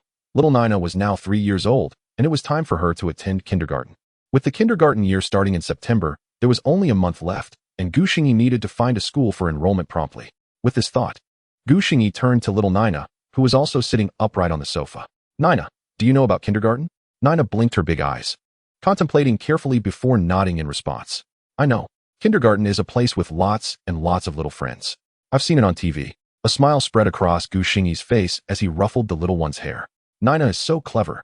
So, do you want to go to kindergarten?" This time, Naina took a while to respond, furrowing her little brows as she gazed intently at Gu Xingyi. Just when Gu Xingyi thought she might be resistant to the idea of kindergarten, she finally spoke. "I want to go, but I don't want to leave Daddy." Gu Xingyi looked earnestly at little Naina and pulled her into his embrace. "Even if you go to kindergarten, you can still see Daddy every day. Daddy will take you to school in the morning and pick you up in the afternoon. There will be many children to play with, and teachers will teach you songs. If you behave well, you can even earn little red flowers." Gu Xingyi explained patiently. Much of Naina's current personality and habits stemmed from the teachings of both him and Xia Xiao. However, he understood that, lacking formal educational training, he could not compare himself to the school-s teachers. Upon hearing Gu Xingyi's words, Naina finally nodded her little head. "Then Naina wants to go to kindergarten. Great. Daddy will help Naina find a wonderful kindergarten." Gu Xingyi beamed and gently placed little Naina back on the sofa before picking up his phone to search for nearby kindergartens. However, he soon discovered that enrollment for kindergartens had already closed. Registration had ended in July, and Gu Xingyi scratched his head, pondering what to do. After all, he hadn't even been in this world back then, and the previous owner had never considered such matters. With no other options, Gu Xingyi continued searching online for reputable kindergartens in the vicinity. Eventually, he settled on one named Jianghua Kindergarten, which had excellent reviews and a stellar reputation, especially among parents. With a mixture of trepidation and hope, Gu Xingyi gathered the necessary documents and, with Naina in tow, made his way to Jianghua Kindergarten. The location was quite close to their home, taking merely a 10-minute drive. Upon arrival, Gu Xingyi promptly inquired with the security guard and successfully reached the enrollment office. Inside, 2 female staff members, both around 40 years of age, were engaged in conversation. Xingyi knocked on the door, and both turned to face him. One of them immediately stood up and politely asked, "Hello, how can I assist you?" The other scrutinized Xingyi's face, a slight frown creasing her brow, as if she found him vaguely familiar yet could not place him. Little Nainai, feeling shy, hid behind Xingyi's leg. Xingyi responded courteously, his expression tinged with embarrassment. "Hello, I regret to inform you that I overlooked the enrollment for my child in June. She is already 3 years old this year. Might there still be spots available at your school?" The standing female shook her head, having encountered many careless parents before. "I'm afraid we are fully enrolled at Jianghua Kindergarten. In fact, even most ordinary kindergartens are likely at capacity now, while every kindergarten reserves a few spots for emergencies. It's clear that you do not fall into that category. I'm sorry, sir. Our slots are completely filled," she expressed with a hint of regret. Upon hearing this, Xingyi felt a wave of disappointment wash over him. Little Nainai, peeking out from behind him, curiously surveyed her surroundings, having only seen the place on television and filled with wonder. "Xingyao, are you the little princess Xingyao?" One of the seated staff members suddenly exclaimed upon seeing Nainai, her excitement palpable. She had recognized Nainai as soon as she laid eyes on her.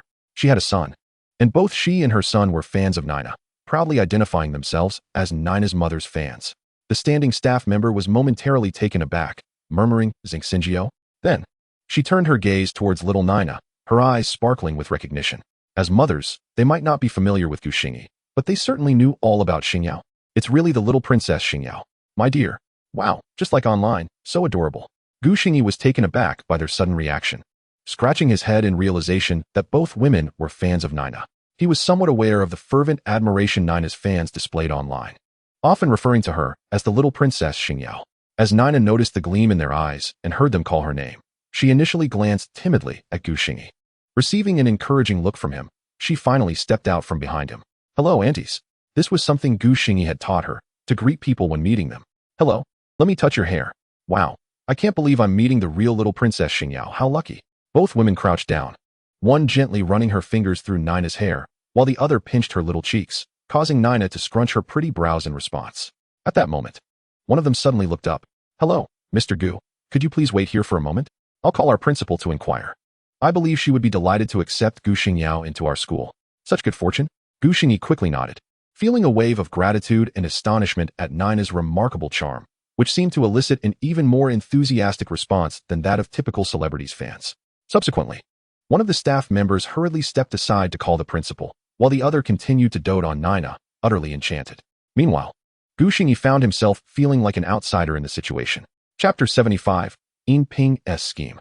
Moments later, the staff member returned after her phone call, her face alight with joy. "Mr. Gu, do you have all the necessary documents? I will assist you in securing a spot right away. Thank you. I appreciate your help." Xingyi nodded busily, expressing his gratitude as he handed over all the documents he had gathered from his online research prior to his visit. The enrollment was swiftly processed, and the staff returned the documents to Xingyi, gently ruffling the hair of little Nainai while saying, "Congratulations, Mr. Gu, your registration is successful. Please ensure your phone remains accessible, as our teacher will schedule a home visit to meet your child and gather insights about her situation. Kindly await our communication." Furthermore, she reminded him, "Our school term commences on September 1st, so please mark your calendar, Mr. Gu." Xingyi accepted the documents, shaking her hand with enthusiasm. "Thank you. Thank you so much. I will certainly keep that in mind." With everything in order, Xingyi departed with Nainai, leaving the two staff members watching them with a hint of reluctance. Upon exiting the kindergarten gate, Xingyi let out a long sigh of relief. His intention had merely been to give it a try, but to his surprise, it had truly succeeded. Moreover, he was unaware that a home visit was a prerequisite before kindergarten enrollment. The thought of this made Xingyi a bit anxious. As a new father, he felt a flutter of nerves at the prospect of his child's first teacher visiting their home. Yet, he knew this was a rite of passage for all parents and forced himself to quell his unease as he returned home with Nainai.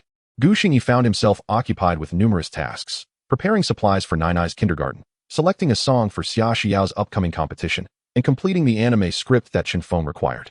Even though Xingyi had experienced a different life before, the workload still felt overwhelming. He was busy to the point of fervor, yet everything seemed to be progressing smoothly. Meanwhile, in the bustling metropolis, a light drizzle fell from the sky. Inside the Moonlight Hotel, Ping was dining with a fashionably dressed woman. She had cascading waves of long hair and, in a moment of grace, swirled her glass of red wine, taking delicate sips before placing it gently back on the table. "Minister Yin, My rise to fame is largely due to your support. However, the matter you mentioned is rather complicated. Though she was in her 30s, her voice possessed a sweetness that bordered on cloying. Yet, Yin Ping clearly relished her melodious tone, gazing at her with admiration. Xiao Xiao, fret not. I have already spoken with Wang Bing. If Xia Xiao's next competitor is indeed Chengdi, he will cast his vote for Chengdi, with your vote added. Our victory is assured. Yin Ping spoke with confidence, harboring a sense of pride. After all, those who toil would always remain in the realm of labor, unable to compete with his level of capital. The Star Song event featured 4 judges, and he had already convinced 2. Now, he merely needed Ran Xiaoxiao's agreement to ensure Xia Xiao's impending defeat. Ran Xiaoxiao narrowed her eyes at Yin Ping's demeanor. Oh, even if you have persuaded Wang Bing, with just 2 votes, how can you claim victory is certain? Yin Ping maintained his smile, adjusting his gold-rimmed glasses. What if we also secure Xue Xiaoqian's vote? Xue Xiaoqian?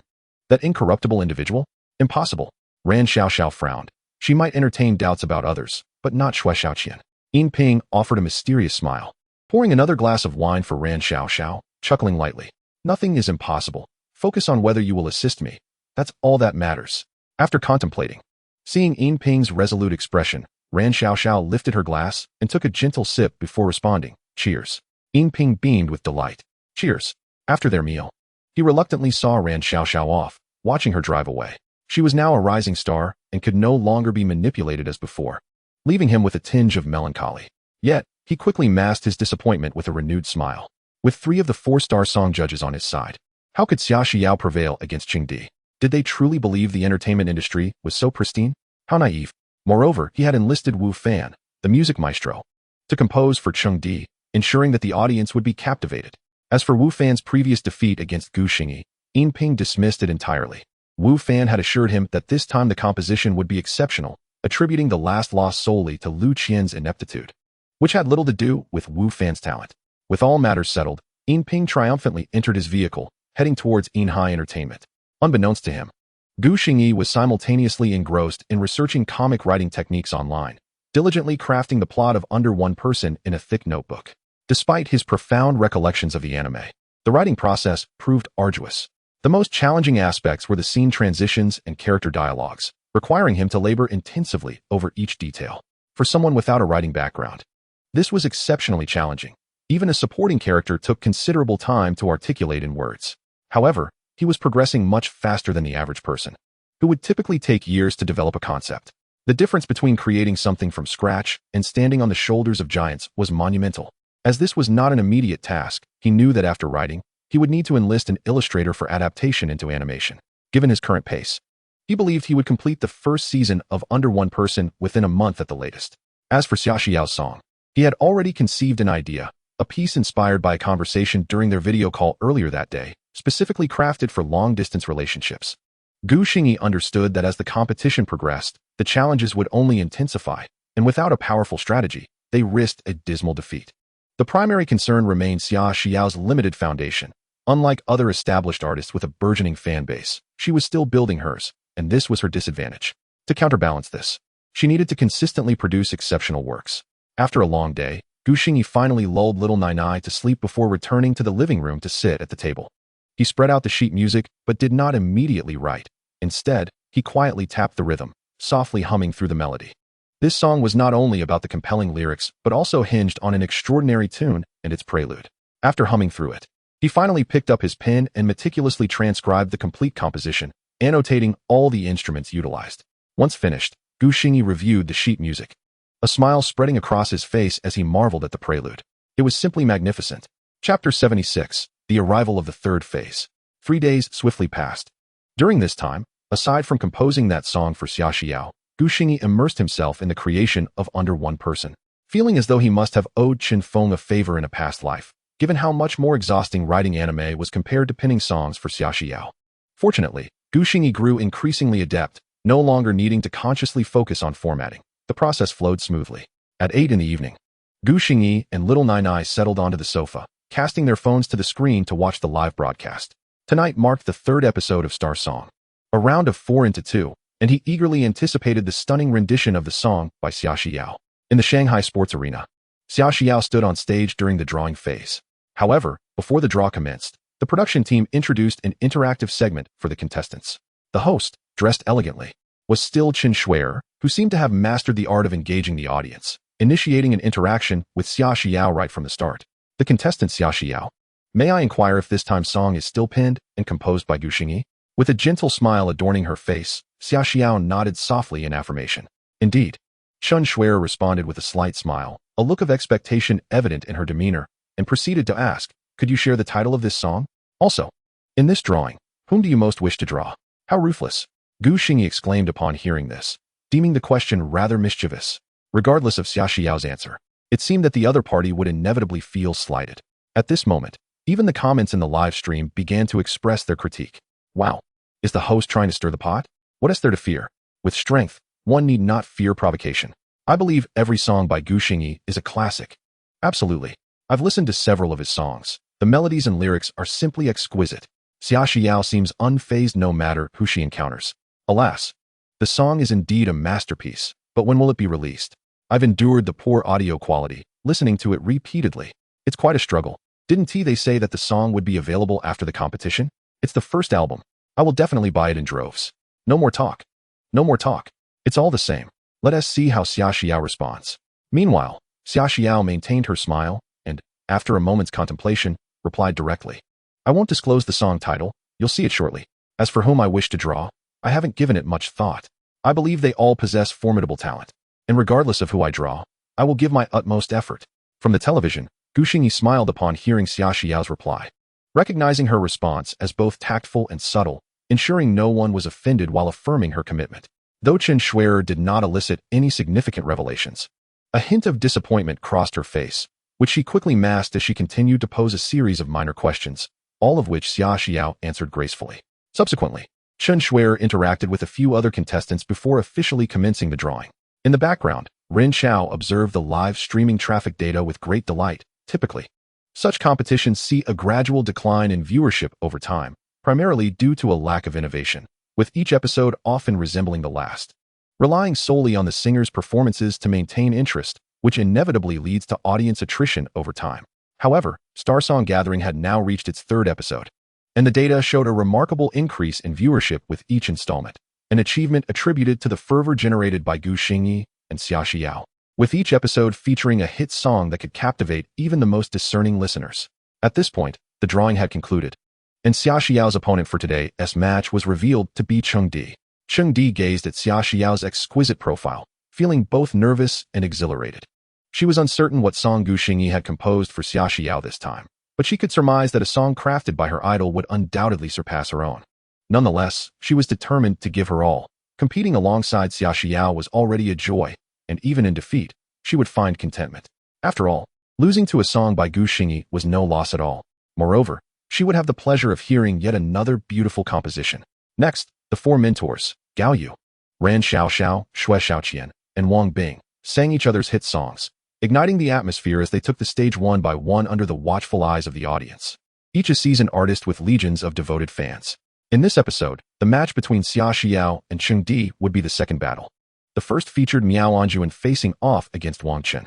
Miao Anjuan performed a passionate love song, singing and dancing with fervor, immediately captivating the audience. Indeed, she was a rising star of her generation, with talent that even Gu Xingyi could not help but admire. The four contestants who emerged from the competition were all formidable in their own right.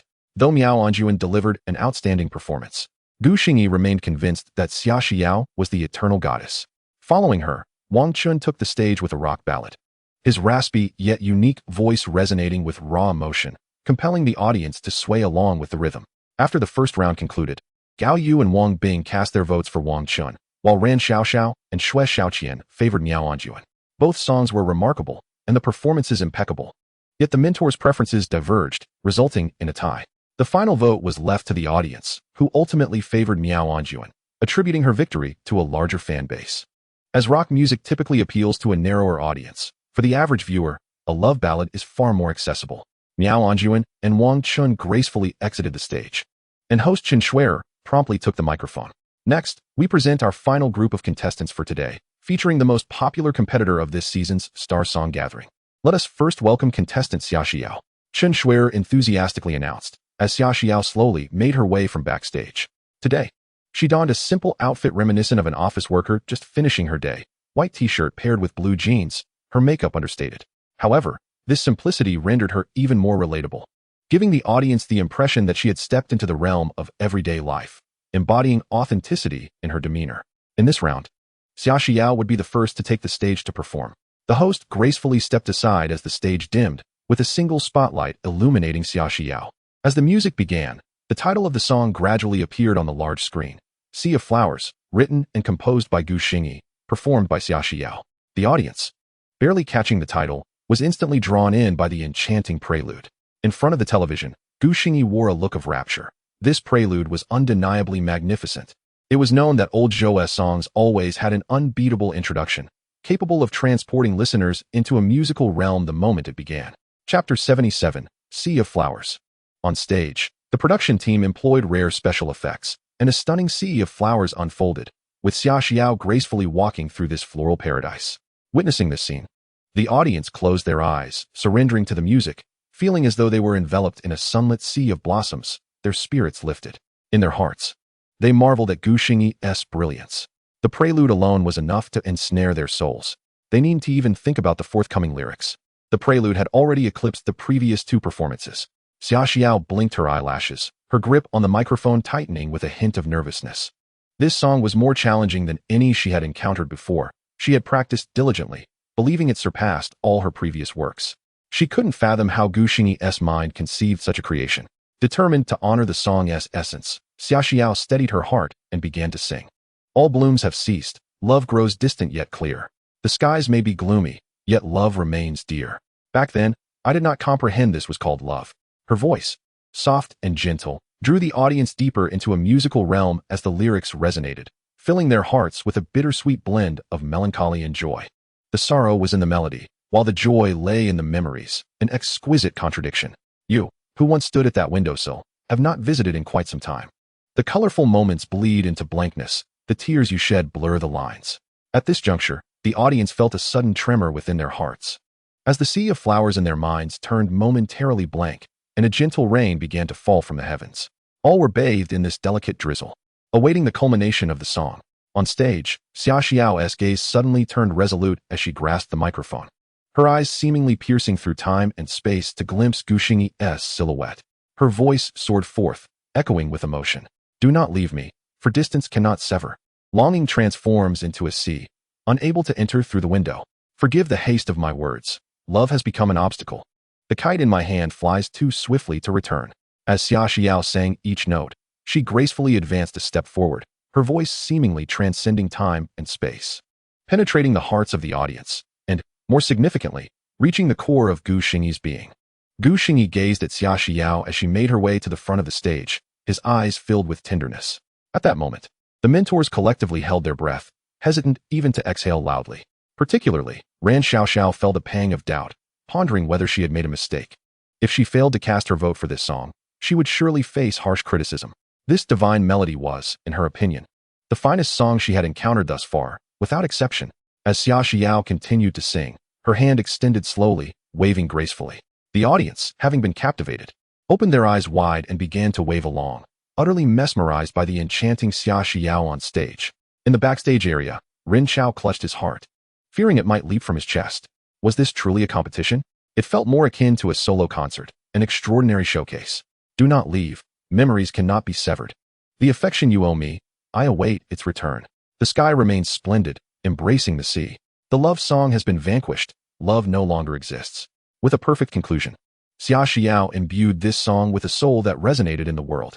Xingyi instinctively lifted his small palm to applaud. Xia Xiao's performance was nothing short of magnificent. Surely, old Zhou could find solace in knowing that his song would not be buried in obscurity. As the accompaniment and vocals gradually faded, Xia Xiao exhaled gently, a hint of color gracing her cheeks. She had unknowingly been swept away by the song, even waving her hands in delight. It was quite a shy moment. The audience erupted into fervent applause, a continuous wave of appreciation that surpassed any previous performance in both intensity and duration. This was the audience's affirmation of Flower Sea. In the live broadcast room, Xingyi contemplated closing the comments, yet he hesitated. The viewers were showering praise upon him and his beloved wife. I have never heard such a beautiful song, especially the prelude. It's legendary. The moment the prelude played, I was drawn in. I've never felt such a sensation before. It's simply extraordinary. The lyrics are magnificent as well. But alas, will we have to endure another round of subpar recordings? When will the copyright be registered? This is outrageous. Xia Xiao's songs captivate the soul, each one more enchanting than the last. I am in awe. I can hardly wait for her album to be released after the Star Song Conference concludes. Hurry up and finish the Star Song Conference. Hold on. Just think about how many more songs Xia Xiao will present. We must be patient. The mentors on stage, particularly Shui Xiaoqian, were also clutching their hearts. Unable to cast their vote for this song, they felt a pang of regret. Unfortunately, he had come with a mission. How could he partake in such a morally ambiguous act? It was unbearable. He felt like crying. Meanwhile, in the backstage area, Xingyi had transformed into a wide-eyed, starry-eyed fan. Indeed, Xingyi had outdone himself. The song was simply splendid. And Xia Xiao, too, had performed exceptionally. With a song, Xia Xiao had successfully conquered Xingyi's ears. Xingyi had always admired Xingyi's music, and now she found herself enamored with Xia Xiao's singing as well. She felt her own song paled in comparison to Flower Sea. How could anyone still call themselves the godfather of music? Xingyi had never been particularly fond of Wu Fan's music. Had it not been for Yin Ping's strong insistence, she would not have chosen this song at all. At this point, Xia Xiao had already descended the stage and was heading towards Xingyi. The two exchanged friendly nods, and Xia Xiao even raised her little fist in a gesture of encouragement. Xingyi's fondness for Xia Xiao deepened instantly. They exchanged smiles, and the host's voice resonated once more, signaling that it was Xingyi's turn to perform. Xingyi sang yet another sweet song, her sugary voice dissipating the faint melancholy left by Xia Xiao's previous performance. This sweet-hearted girl endeared herself to a wide array of male fans. As her song concluded, the audience applauded enthusiastically, though the applause was markedly less fervent than during Xia Xiao's rendition of Flower Sea. To the audience, this song felt somewhat ordinary, primarily because Xingyi had elevated their standards of appreciation, raising the entire landscape of the Chinese music scene to unprecedented heights. Had this song been released in the past, it could have swept the nation. Alas, now it was merely mediocre. As the voting segment commenced, the first mentor to cast their vote was Gao Yu, who first evaluated both songs and, unsurprisingly, voted for Xia Xiao. Next came Shui Xiaoqian, who wore a conflicted expression. He praised Xia Xiao's song openly. Yet when it came to voting, he cast his lot with Xingyi. The audience shared a knowing smile. This was clearly a friendship vote. Just like last time, Xiao Feibai had also received a friendship vote. However, what happened next took everyone by surprise, including Shui Xiaoqian and Xingyi. No one anticipated that Wang Bing would also vote for Xingyi. Shui Xiaoqian's face grew increasingly pale, and Xingyi's eyes widened in disbelief. In that instant, the venue fell silent, all eyes turning to the final mentor, Ran Xiaoxiao. Her vote became critically important. Ran Xiaoxiao found herself the center of attention, internally cursing Yin Ping 1,000 times over. If the songs were indeed on par, she could have justified her choice, but in this situation, it felt as though she was being pushed onto a pyre. For a moment, she hesitated, her mind wrestling with the consequences. If she made the wrong choice, she could face a tarnished reputation and numerous controversies. She rapidly weighed the pros and cons in her mind. The audience held their breath, the atmosphere thick with tension, as if even a pin drop would shatter the stillness. No one anticipated the events unfolding before them. In the live stream, viewers were unfazed, their comments flooding the screen. What is happening? I could understand Shui Xiaoqian's friendship vote, but what is Wang Bing thinking? Is he blind? Or deaf? How could he not recognize the brilliance? And he is supposed to be a top-tier singer? This is a scandal. A travesty. Are the judges out of their minds? Do they think we're fools? This vote clearly has issues. Just wait. Don't panic. There's still one vote left. If it ties, the audience vote will surely go to Xia Xiao, and she can still win. I feel like I could judge better than these mentors. If Xia Xiao is eliminated, I'll turn into a keyboard warrior. Damn. I'm looking forward to Xia Xiao's subsequent songs. Not only had the online community erupted, but Xingyi, seated before the television, squinted his eyes. He was no longer concerned about the vote tally. Even a fool could see something was amiss. His sole focus was on Xia Xiao. At that moment, the camera captured both Xingyi and Xia Xiao. Xingyi's eyes were wide with incredulity. As for Xia Xiao, Xingyi observed that she did not appear disheartened by the judges' votes, which relieved him. Internally, Xia Xiao felt a tinge of disappointment. But it stemmed from her belief that Xingyi's Flower Sea was truly exceptional, and she feared she might let the song down. Meanwhile, in the backstage control room, director Ren Xiao slammed the table in frustration. What did they mean by this? How dared they? He questioned his assistant, who merely offered a rueful smile. Uncertain how to respond, Ren Xiao's eyes glinted with anger. Someone was threatening his livelihood. How could such an irregularity occur in the show without his knowledge? The audience would not perceive it that way. They would assume it was a scheme orchestrated by the production team. In that case, he would undoubtedly be ridiculed as a fool. Ren Xiaoyue was seething with anger. He was determined to unearth the puppeteer behind the chaos orchestrated during his show. How audacious! Yet at this moment, he could only place his hopes on Ran Xiaoxiao. The entire audience's gaze was fixed upon her. And it was precisely at this moment that she felt as if she had returned to her glorious past, with spectators both on and off the stage looking at her in the same way. Witnessing this scene stirred her emotions, and she had already made up her mind. If this incident could catapult her back into the limelight, even if it meant gaining notoriety, it would still translate into attention. After all, when the truth eventually surfaced, she could easily shift the blame onto Yin Ping, and she was not alone in this. Xue Xiaoqian and Wang Bing had also cast their votes. Resolute. Ran Xiaoxiao parted her lips slightly, her voice soft yet resounding.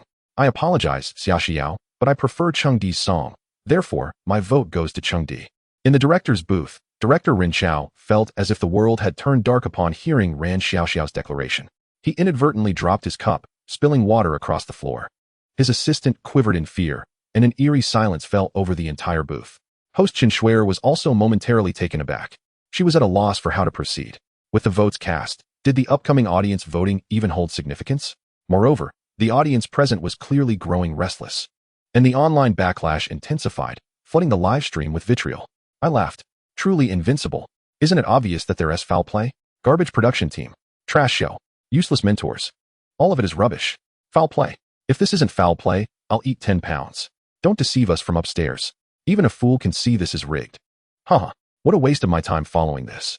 This voting is just absurd. I used to like Ran Xiaoxiao, but who would have thought? What a surprise. Why single out our Xiaoxiao? Xue Xiaoqian and Wang Bing voted too, right? This is truly exhilarating. My heart felt like it was on a roller coaster. Only to plummet at the end. The online uproar erupted, filled with both condemnation and skepticism.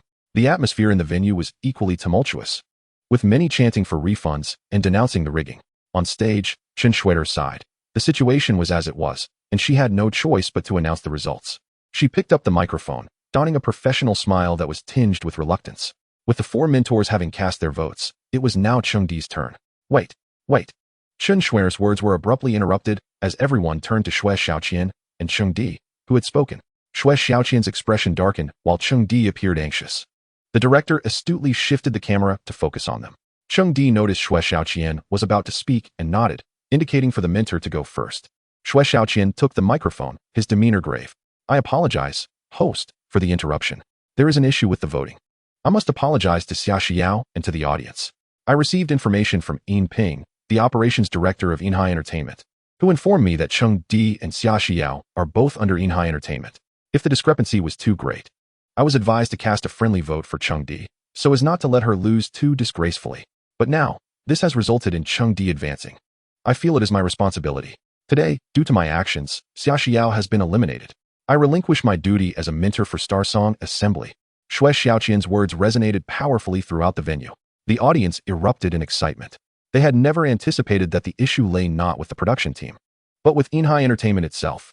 They were astounded that Xue Xiaoqian would boldly expose such a scandal. Meanwhile, Gu Xingyi, watching this familiar scene unfold, raised an eyebrow. This Xue Xiaoqian is rather intriguing. His character rivals that of the original Xue.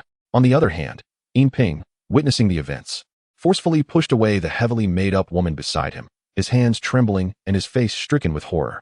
He could hardly believe Xue Xiaoqian had the audacity. Did he not fear the backlash? But at that moment, he could not dwell on Xue Xiaoqian. He realized that he was finished. The woman beside him, now aware of the gravity of the situation, spoke with a quiver in her voice. Yin, get lost. This is all your fault. If you hadn't been whispering about how Xia Xiao stole your spot and how you wanted to teach her a lesson, would any of this have happened? It's over. Everything is over. Yin Ping roared, placing the blame squarely on her. He still could not believe that, with the results announced, Xue Xiaoqian would come forward to admit such a scandal. No, I cannot sit idly by. Yin Ping still sought to fight back, but just then, his phone rang. Displaying the name of Chairman Yang Xian, Yin Ping's eyes went blank as he shakily answered the call. On the other end, Yang Xian's furious voice boomed. Yin Ping, you need to come over here immediately and explain this. Chapter 79, The Results. Cheng Di stood on stage, bewildered. Although she was unaware of the specifics, she could sense that something was amiss with the voting. She had intended to announce her abstention, but Xue Xiaoqian's statement left her utterly speechless. She had never imagined that her own uncle was the mastermind behind this debacle. Her lips trembled. She could not utter a word. At this point, the facts were irrelevant. The actions of her uncle and her own actions were indistinguishable, and even if she attempted to explain, no one would likely believe her. The online community was in an uproar. Following Xue Xiaoqian's revelation, the topic exploded across social media platforms. Ren Xiao could not have anticipated that the explosive viewership he anticipated would manifest in such a manner, as throngs of people surged into various live streams, primarily drawn by the trending topic. In an instant, the barrage of comments in the live stream multiplied exponentially. People came looking for the trending news. Did you hear their foul play? Xue Xiaoqian's character is still intact. Who knows what those two are made of? Xiaoxiao, let us not compete anymore. Let Xingyi write you a few more songs. We'll just have fun ourselves. We'll buy out the album, under the watchful eyes of all. Who dares to pull such a stunt? Do they think we, the audience, are fools? Just to say, Xingyi sings quite well. No one is denying her talent. The key is to compare. Without comparison, there's no harm. Understand? I just want to know if Xingyi knows about this. I used to really like her. Sweet girl. How could she not know?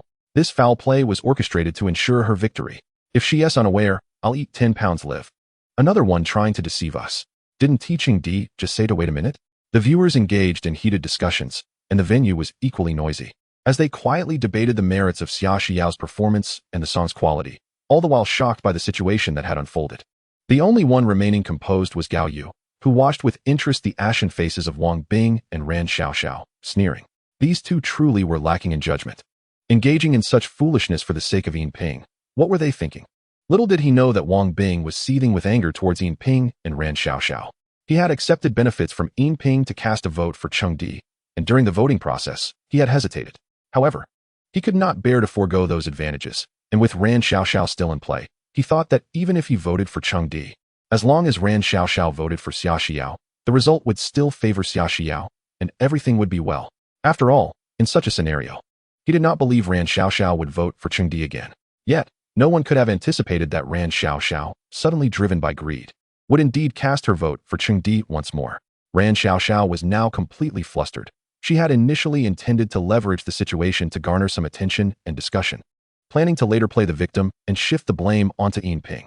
However, after Xue Xiaoqian's meddling, she became the final voter, and not only did the popularity vanish, but her reputation was utterly tarnished. Xue Xiaoqian could still claim that her vote was cast out of friendship, but there was no way to redeem herself for this final vote. Ran Xiaoxiao's mental state completely collapsed. Host Chen Schweder stood awkwardly in place. Despite her years of experience, she had never encountered such a situation and was at a loss for how to navigate the awkwardness. Ren Xiao was equally troubled, pondering how to address the situation now that the votes were cast. Was it possible to disregard the previous votes and start anew? It seemed that this was the only option left. Such broadcasting mishaps were truly overwhelming. If Yinping were present, Ren Xiao would have eagerly wished to strangle him. Feeling helpless, Ren Xiao could only sigh and prepare to personally resolve the matter. Unexpectedly, Xingyi suddenly spoke up, microphone in hand, her eyes devoid of focus, yet her voice resonating loudly. I abstain. She understood that the production team was likely in disarray, and her stepping forward was the best course of action. Regardless of Xiaoxiao's performance or the song Flower Sea, they surpassed her by leaps and bounds. I too am dissatisfied with the voting results. Therefore, I choose to abstain. Xiaoxiao deserves to advance. She is truly worthy. Xingyi articulated her thoughts without delving into Yinping's issues.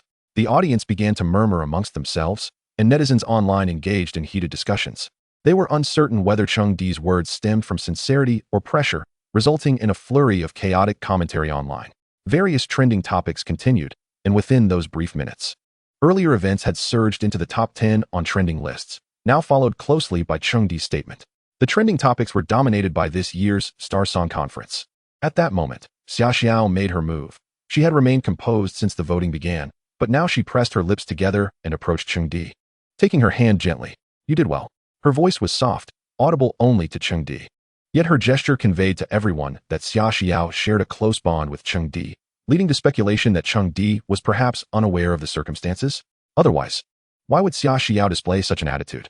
Upon reflection, netizens began to agree. After the voting concluded, Xingyi had stood alongside Xue Xiaoqian, but before she could speak, Xue Xiaoqian had taken the floor first.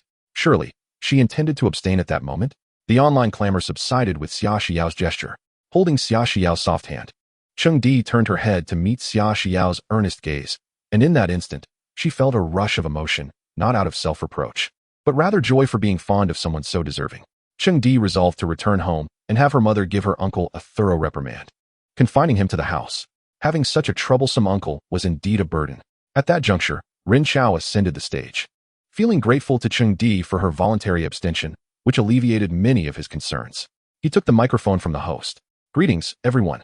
I am Ren Xiao, the chief director of the Star Song Conference. I am deeply pained and remorseful about the events that transpired on our stage. Xia Xiao's talent is evident, and I will not allow her to be forced off the stage due to such matters. Fortunately, mentor Shui Xiaoqian and contestant Cheng Di stepped forward to unveil the truth.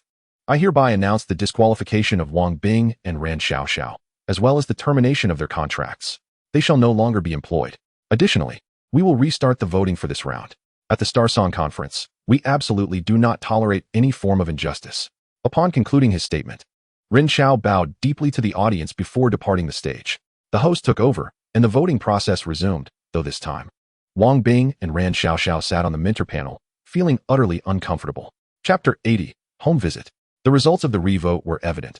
Xia Xiao successfully advanced. Ren Xiao let out a sigh of relief. He still needed to invite 2 more mentors, but fortunately, Wang Bing and Ran Xiaoxiao had breached their contracts, so he didn't have to expend further effort on that matter. The tumultuous competition had concluded, yet the online backlash was just beginning. Outraged netizens directly confronted the entertainment company of Ran Xiaoxiao and Wang Bing, questioning how such unethical artists would be dealt with. As for the instigator, Ping, the social media accounts of Nainai Entertainment had already been bombarded. Not long after the competition ended, Nainai Entertainment's official social media account issued a formal response to the incident, along with an apology statement. An apology letter to the vast netizens and Xia Xiao. Due to issues within our management system, our former operations department head, Ping, abused his position, resulting in severe unfair treatment towards our artist Xia Xiao during the Star Song Conference, which also led to a poor viewing experience for the audience. Following a board meeting, we have decided to terminate Ping's position, and he is permanently barred from re-employment. Lastly, we affirm that Nainai Entertainment has always upheld principles of fairness and justice and will not be lenient towards any deceitful individuals. We urge the netizens to supervise us and to continue their support in fostering a harmonious and stable entertainment environment. Shortly after this statement was released, the company representing Ran Xiaoxiao and Wang Bing also issued a series of statements. The outcome for the two was public apologies to netizens and Xia Xiao, along with assurances that similar incidents would not occur in the future. With the release of these statements, it became evident to all that their careers had effectively come to an end. The heat of the incident gradually subsided due to these apologies, as netizens simply sought resolution. Now that everyone was content, they dispersed. However, following these events, Flower Sea became an undeniable sensation, even catching the attention of those who previously paid little heed to the Star Song Conference. In just one night, Flower Sea surpassed all previous songs in streaming numbers, with The Wind Rises relegated to second place.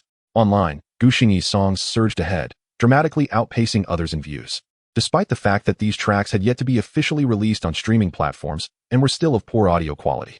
One could only imagine the fervor that would accompany the release of Xia Xiao's album once the Star Song Conference concluded. Currently, Xingyi had only one song, As Long as It's Ordinary, available on Huayin, which topped the new song charts, leaving other artists far behind. They all marveled at how someone outside the entertainment industry managed to elevate Huagua's entertainment scene to unprecedented heights. Amidst the online uproar, Xingyi remained unfazed, for he was preoccupied with a matter of greater significance to him. Little Nainai's kindergarten teacher was coming for a home visit. Early the next morning, Xingyi rose early, tidying up his home and arranging fresh fruit on the coffee table. For the next 3 years, little Nainai would be taught by these 2 teachers, so Xingyi placed great importance on this visit. At 9 o'clock in the morning, Xingyi and little Nainai arrived downstairs promptly, awaiting the teacher's arrival. Before long, 2 female teachers in matching attire approached, immediately recognizing little Nainai waiting below. Xingyi smiled and quickly walked over to shake their hands. Hello. Thank you for your hard work. One teacher appeared young, around 20 years old, while the other was slightly older, approximately 40. Both exhibited graceful demeanor and wore gentle smiles, evoking a sense of warmth and familiarity. Hello, Mr. Gu. I am Su Ling, the teacher of Class 3 at Jianghua Kindergarten, and I must say, I am a fan of yours. Su Ling, being relatively young, revealed 2 adorable dimples as she smiled, joyfully introducing herself to Xingyi. An older teacher, after Su Ling finished speaking, added, Hello, my name is Lu Dan, and I am also a teacher in Class 3 at Jianghua Kindergarten. Unlike Su Ling, I am a fan of Xiao Nainai. Upon finishing her words, Lu Dan crouched down to ruffle Xiao Nainai's hair with a tender expression. Surprisingly, Xiao Nainai, usually shy, looked up at the amiable teacher with curiosity. Gu Xingyi scratched his head, grinning foolishly, remarking, "This feels like a fan meeting. Ladies, it's quite warm here. Let us step inside," he suggested, leading Xiao Nainai ahead to guide the two teachers into the house. After inviting them to sit on the sofa, Su Ling and Lu Dan retrieved their notebooks and pens, beginning to inquire about some basic information regarding Xiao Nainai. Gu Xingyi sat opposite them, responding to every question as if he were a diligent student. "Mr. Gu, may I ask who usually takes care of the child? And who is responsible for pickup and drop-off?" Su Ling observed Gu Xingyi's somewhat reserved demeanor and couldn't help but smile secretly, pleasantly surprised that the renowned Gu Xingyi was so down-to-earth. For the past 2 years, Nainai was taken care of by her mother, but recently, due to her mother's busy work schedule, I have been the one taking care of her.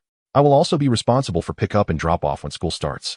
Gu Xingyi replied, feeling a bit shy about how the two teachers perceived him as a full-time dad. Su Ling nodded, jotting down notes while continuing her inquiries. A multitude of questions followed. What does the child enjoy eating? Is she allergic to anything? What is her favorite cartoon? What toys does she adore? What is her daily routine and personality like? Gu Xingyi answered each question in detail, increasingly admiring the teachers for their thoroughness in considering every possible aspect and meticulously documenting it. It was truly remarkable how they managed to care for so many children. After completing their questions, the two teachers magically produced small gifts from their pockets for Nainai. Nainai glanced at Gu Xingyi, and after receiving his nod of approval, she gratefully accepted the presents. Su Ling and Lu Dan clearly adored Xiao Nainai, crouching down to converse with her. To them, Nainai appeared exceptionally well-behaved, polite, and beautiful, utterly melting their hearts. After a delightful interaction, Su Ling and Lu Dan returned to the sofa, their faces aglow with smiles. "Mr. Gu, may I inquire about Nainai's interests and hobbies?" After their chat with Nainai, they had learned her nickname. She loves to sing, just like her mother. She has a talent for music. Gu Xingyi replied without hesitation. He had long since noticed Nainai's affinity for singing and her keen sense of melody. Upon hearing his words, Su Ling and Lu Dan exchanged glances of delight, knowing well that Nainai sang beautifully, and it was a pleasant surprise to learn that her interest aligned with her talent. Could Nainai sing a song for her teachers? Su Ling inquired, crouching down to gaze at Xiao Nainai with a warm smile. Hum. Having grown familiar with the two teachers after their interaction, Nainai eagerly nodded upon hearing their request. She adored singing, whether it was her father or mother. Their singing always captivated her, and she wished to be just as enchanting. Then, under the watchful eyes of the three adults, Nainai began to sing the Little White Rabbit song, a tune Gu Xingyi had taught her, in her tender, childlike voice. The three adults swayed in unison, providing a rhythm for her performance. Nainai's singing was delightful, and the fresh children's song captivated Su Ling and Lu Dan's attention. As kindergarten teachers, they possessed a keen sense for evaluating nursery rhymes. While Nainai's previous song, The Explosion of Courage, may not have been suitable for a 3-year-old, the Little White Rabbit song undoubtedly offered children a memorable experience. The song was brief, and Nainai swiftly finished her performance. All three applauded her, and her bright eyes sparkled with joy, narrowing into crescent shapes. She found herself enjoying kindergarten even more now. Teacher Su and Teacher Lu are incredibly warm-hearted. Afterward, Su Ling and Lu Dan engaged in further conversation with Gu Xingyi, introducing him to Zhonghua Kindergarten's educational philosophy and curriculum, which he listened to attentively, nodding occasionally.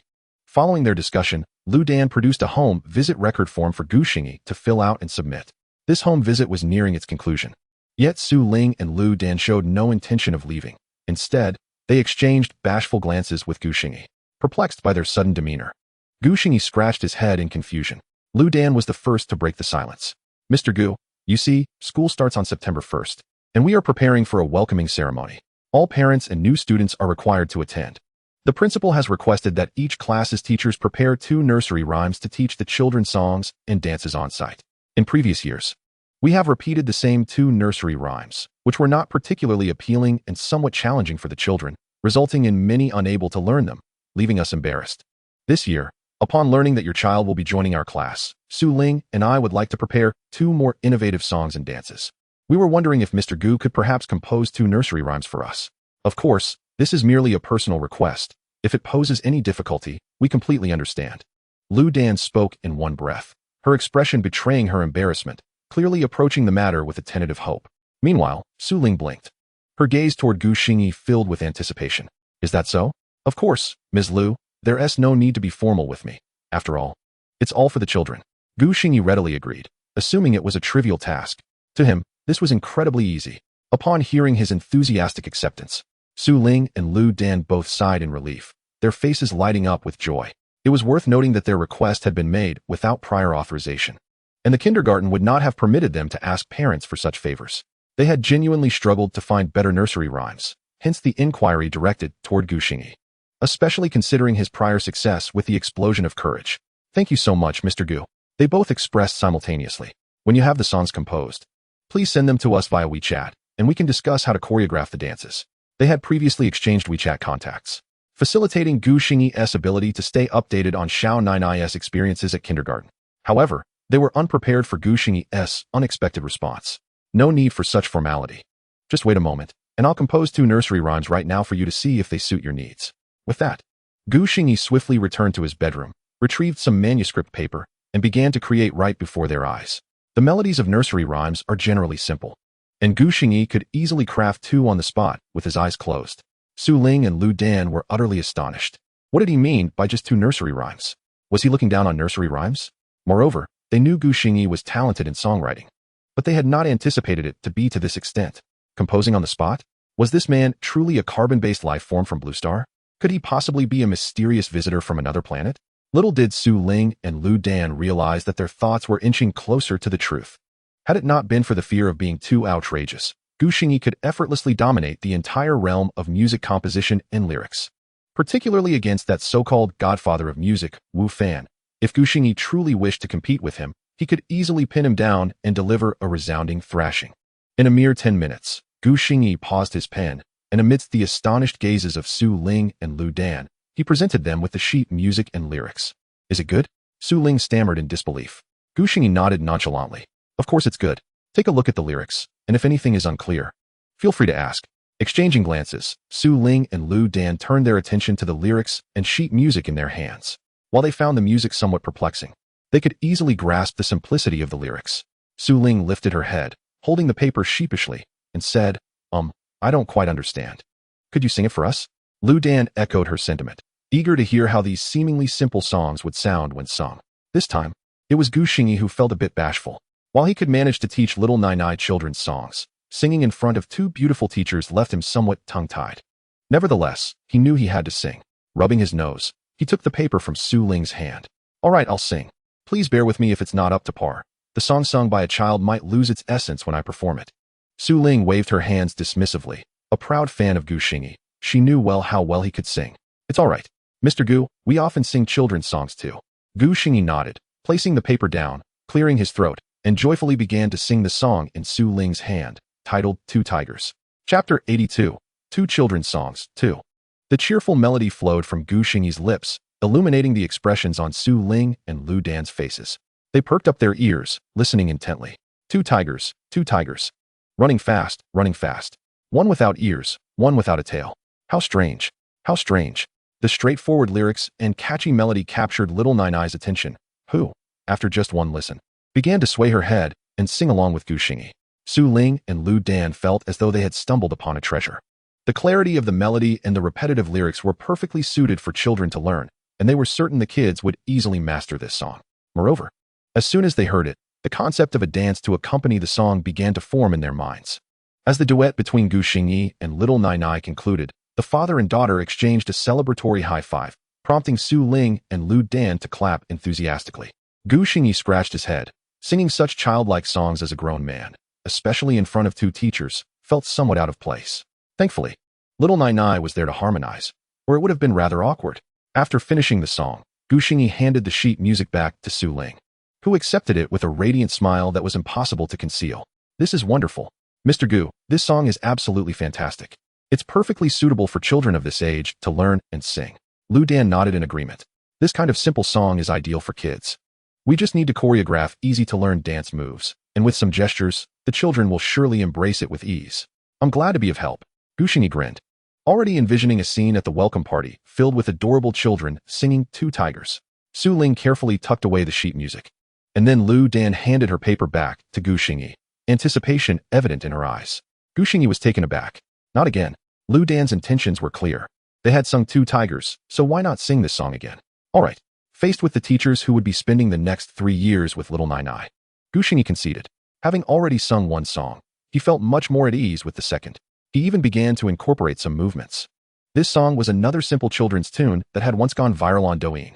Its title was Planting Flowers in the Garden. Clearing his throat, Gu Xingyi raised his hands, oblivious to the fact that the door behind him had just swung open.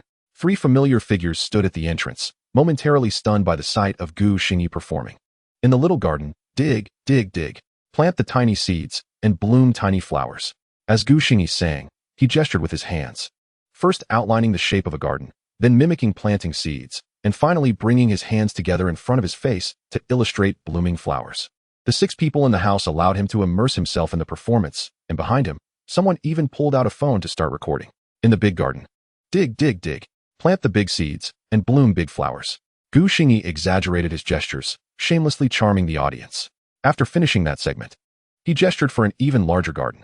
In the particularly big garden, dig, dig, dig, plant the especially big seeds, and bloom especially big flowers. A burst of laughter erupted from behind him, causing Gu Xingyi to freeze and mechanically turn around. Summer Xiao, Sister Yun, and Taleli stood before him, their presence unmistakable. The ringleader of the laughter was Taleli, who was still covering her mouth while suppressing giggles, her other hand discreetly hiding her phone. Gu Xingyi was flabbergasted. When did they come back? Had he just experienced social death? After a moment of silence, he gazed at Summer Xiao's stunning face and blinked. Why are you back? Summer Xiao, who had been smiling, suddenly lost her grin upon hearing Gu Xingyi's words. What did he mean? Did he not want her back? She had planned to surprise him. Now she felt quite irritated. She pursed her lips, declaring, this is also my home. After a moment, she added, I miss Nainai. With that, Summer Xiao stepped into the room, followed by Sister Yun and Taleli, who couldn't help but chuckle. Serves you right, Gu Xingyi. They knew full well how eagerly Summer Xiao had anticipated her return. In fact, she had roused them all early that morning. Upon seeing her mother, little Nainai joyfully leaped into her embrace. Gu Xingyi rubbed his nose and quickly stood up to introduce. By the way, these 2 are Nainai's kindergarten teachers, Ms. Su and Ms. Lu, here for a home visit. Su Ling and Lu Dan had already risen with bright smiles, having recognized the stunning young woman before them, Summer Xiao, a sensational singer trending online. Moreover, they were somewhat aware of the previous allegations concerning Gu Xingyi. Yet, seeing the scene before them, it was hard to believe he could be a violent person. Clearly, one glance from Summer Xiao could keep him in check. Upon hearing Gu Xingyi's introduction, Summer Xiao's smile returned as she shook hands with Su Ling and Lu Dan. Hello, thank you for your hard work, teachers. Su Ling and Lu Dan quickly waved their hands. It's no trouble. This is our duty. In fact, Mr. Gu has been a tremendous help to us. Without the 2 children's songs he provided, we would have been quite troubled. Summer Xiao shot Gu Xingyi a glance. So, the children's songs he had just sung were for the kindergarten? Yet, he hadn't mentioned anything about Nainai starting school or the teacher's home visit. Did this man intend to monopolize household affairs? Once again meeting with the disapproving gaze of Xia Xiao, Gu Xingyi blinked, feeling a wave of injustice wash over him. Wasn't it agreed that he would be a full-time house husband? Wasn't it promised that the sweetness of relying on his partner would prevail? Wasn't it said that she would manage the home while he took care of the outside world? Truly, women are as capricious as they are whimsical. The subtle exchange of glances between the 2 did not escape the notice of Tao Lele and Sister Yun, who could hardly bear to witness it. With Tao Lele rolling her eyes adorably. Hey, there are so many people around. Displaying such intimacy in public. How unbecoming. At that moment, Su Ling and Lu Dan also gathered their sheets of music from the table and smiled at Gu Xingyi. Mr. Gu, today's home visit has concluded successfully. We shall take our leave now. Gu Xingyi hastily urged. Why don't the 2 of you stay for lunch before you go? Su Ling and Lu Dan quickly waved their hands, moving toward the door. No, we have already delayed here for quite some time. Other parents are waiting for us for home visits. Please, Mr. Gu, do not see us off. You should return home. After saying this, Su Ling and Lu Dan departed with Gu Xingyi, and Xia Xiao seeing them off from the community. This home visit was indeed a delightful affair, and Gu Xingyi finally breathed a sigh of relief. Being a full-time house husband is no easy task.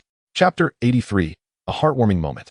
Upon returning home, Gu Xingyi observed Xia Xiao seated on the sofa, cradling Nainai, and he could not shake the feeling that she seemed slightly plumper than a few days prior. Additionally, her delicate face had unexpectedly taken on a radiant, youthful glow. Gu Xingyi vaguely recalled that when he first arrived in this world and opened his eyes, the sight of this mother-daughter pair had been one of pale helplessness.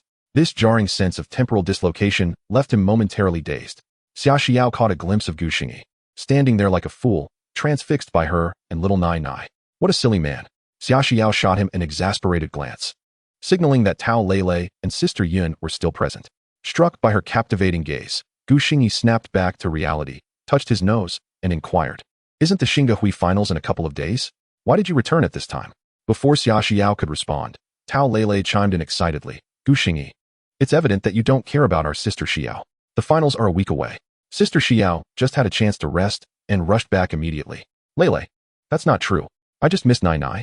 Hearing Tao Lei's words, Xia Xiao's cheeks flushed red, and she quickly clarified.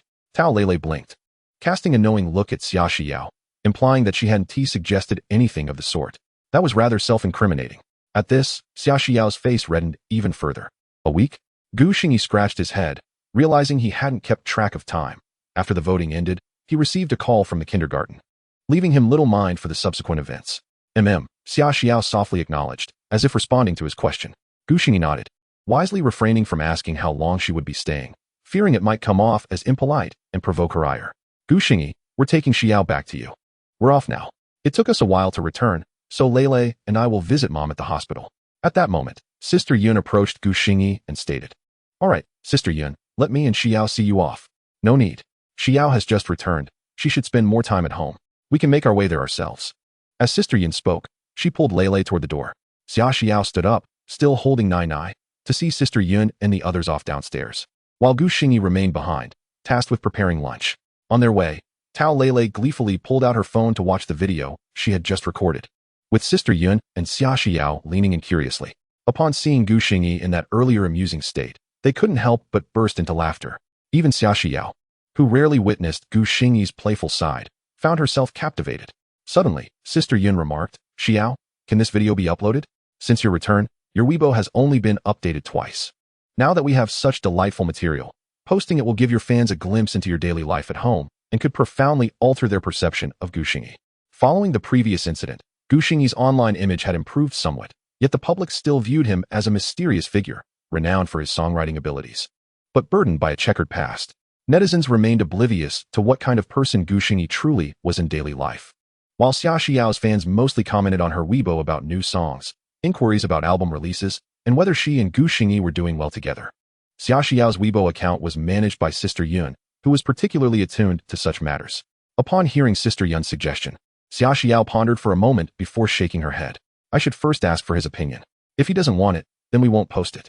Tao Lei, upon hearing this, put her phone away, puzzled by the current state of affairs between Xia Xiao and Gu Xingyi. Logically speaking, as a married couple, shouldn't these decisions be made together? Yet, Xia Xiao seemed overly cautious, as if every action required his approval. Unbeknownst to Tao Lei, Xia Xiao had made significant strides compared to her past self. She had developed her own temperament and often made her own decisions. When Xia Xiao returned home, she found Gu Xingyi busily working in the kitchen. The aroma of the food wafted into the living room as Xia Xiao placed Nainai on the sofa and leaned against the kitchen doorframe, quietly observing his silhouette.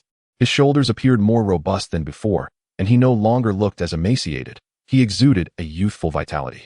What had changed the most, however, was his temperament. He had grown exceedingly patient, adopting a calm demeanor and displaying exceptional kindness towards both her and Nainai, especially in the minutiae of daily life, where his attentiveness enveloped her in a cocoon of warmth. This man was indeed her treasure.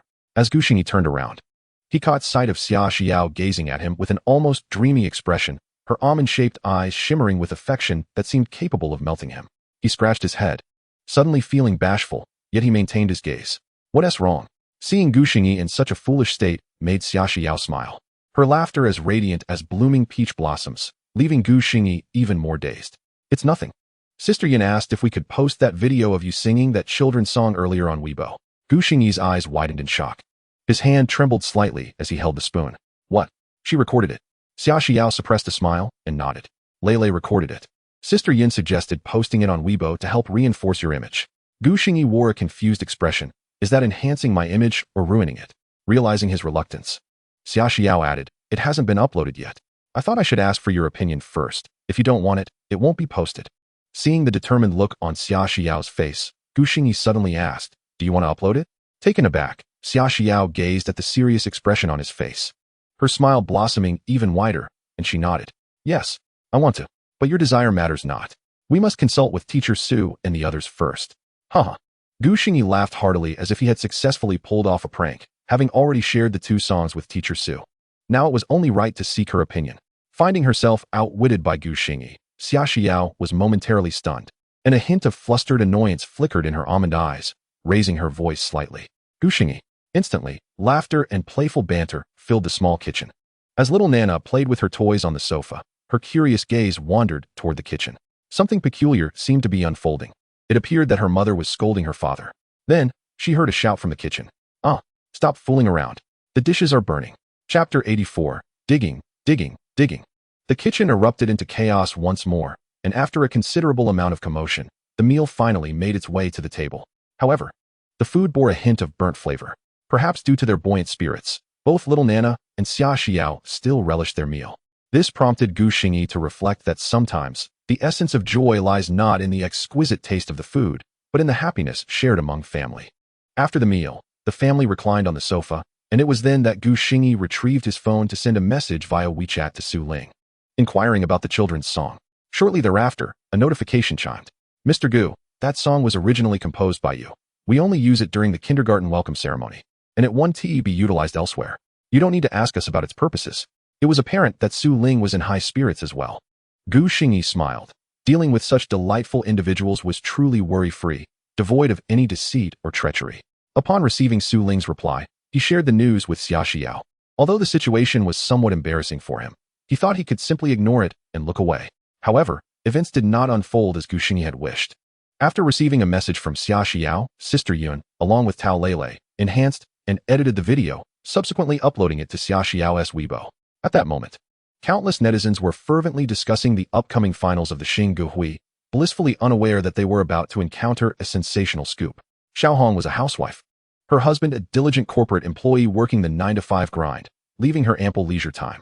At that moment, she reclined on the sofa, cradling half a watermelon while scrolling through her phone. She also held another title, the group leader of Xia Xiao and Gu Xingyi's family group. A longtime fan of Xia Xiao, she had amassed a collection of her songs on her phone, spanning not only those penned by Gu Xingyi after her return, but also those from 3 years prior. 3 years ago, when Xia Xiao withdrew from the spotlight, she had transitioned from a youthful girl into someone's wife. Yet upon witnessing Xia Xiao's return, her admiration remained unwavering. Xiaohong gently swiped her finger across her phone. The group was abuzz with discussions about Xia Xiao's recent activities, all of which she had already seen. Feeling a tinge of disappointment, she switched her screen to Weibo, and suddenly, her eyes sparkled. Today, the usually reticent Xia Xiao had updated her Weibo. She hurriedly clicked on the notification, revealing a video that already had numerous comments below. With a joyful expression, Xiaohong thought to herself, finally, this woman has shared a video. Her fingers swiftly tapped to open the video, only to find herself let down when she saw Gu Xingyi instead. Why is it him? Xiaohong muttered, yet she continued to watch, having become a fan of Xia Xiao's whole family. In the video, Gu Xingyi performed childish gestures, his hands moving animatedly as he sang a refreshing children's song. His antics and melody elicited uncontrollable laughter from Xiaohong, who had never imagined that the enigmatic Gu Xingyi could be so playful in everyday life. How delightful and adorable. Surely, Xia Xiao must be blissful in such a family. After watching once, she replayed the video and realized the song was becoming increasingly catchy. In a rush, she dashed to the group and crafted a message to share the news. Everyone, hurry to Xia Xiao's Weibo. There is something wonderful to see. The group fell momentarily silent before erupting with excitement. The usually quiet group leader had spoken up. What could be this good thing? Is it a photo shoot of Xia Xiao? You must be joking. Since her debut, she hasn't even posted a casual snapshot. Curiosity piqued. Off to check it out. What could this good thing be? Only a fool would remain silent at this moment. Haven't you noticed that most people in the group have stopped chatting? Who are you? While the excitement in the group was just a fraction of the online frenzy that was beginning, many sharp-eyed individuals had already spotted the video. After listening to it repeatedly, they frantically recommended it to their family and friends. Quick, look at Xia Xiao's Weibo. Gu Xingyi is online, demonstrating what it means to dig, dig, dig. Wow, I can't stop. The news rippled outward, and after an afternoon of fermenting, everyone was aware that Xia Xiao had posted on Weibo, featuring a performance by Gu Xingyi. Children's song. A children's song once more. Many jubilantly rushed to Xia Xiao's Weibo to witness the spectacle, eager to know if it was the same song as before. The exuberance was truly delightful. By 8 o'clock that evening, Xia Xiao's post had successfully ascended to the trending topics.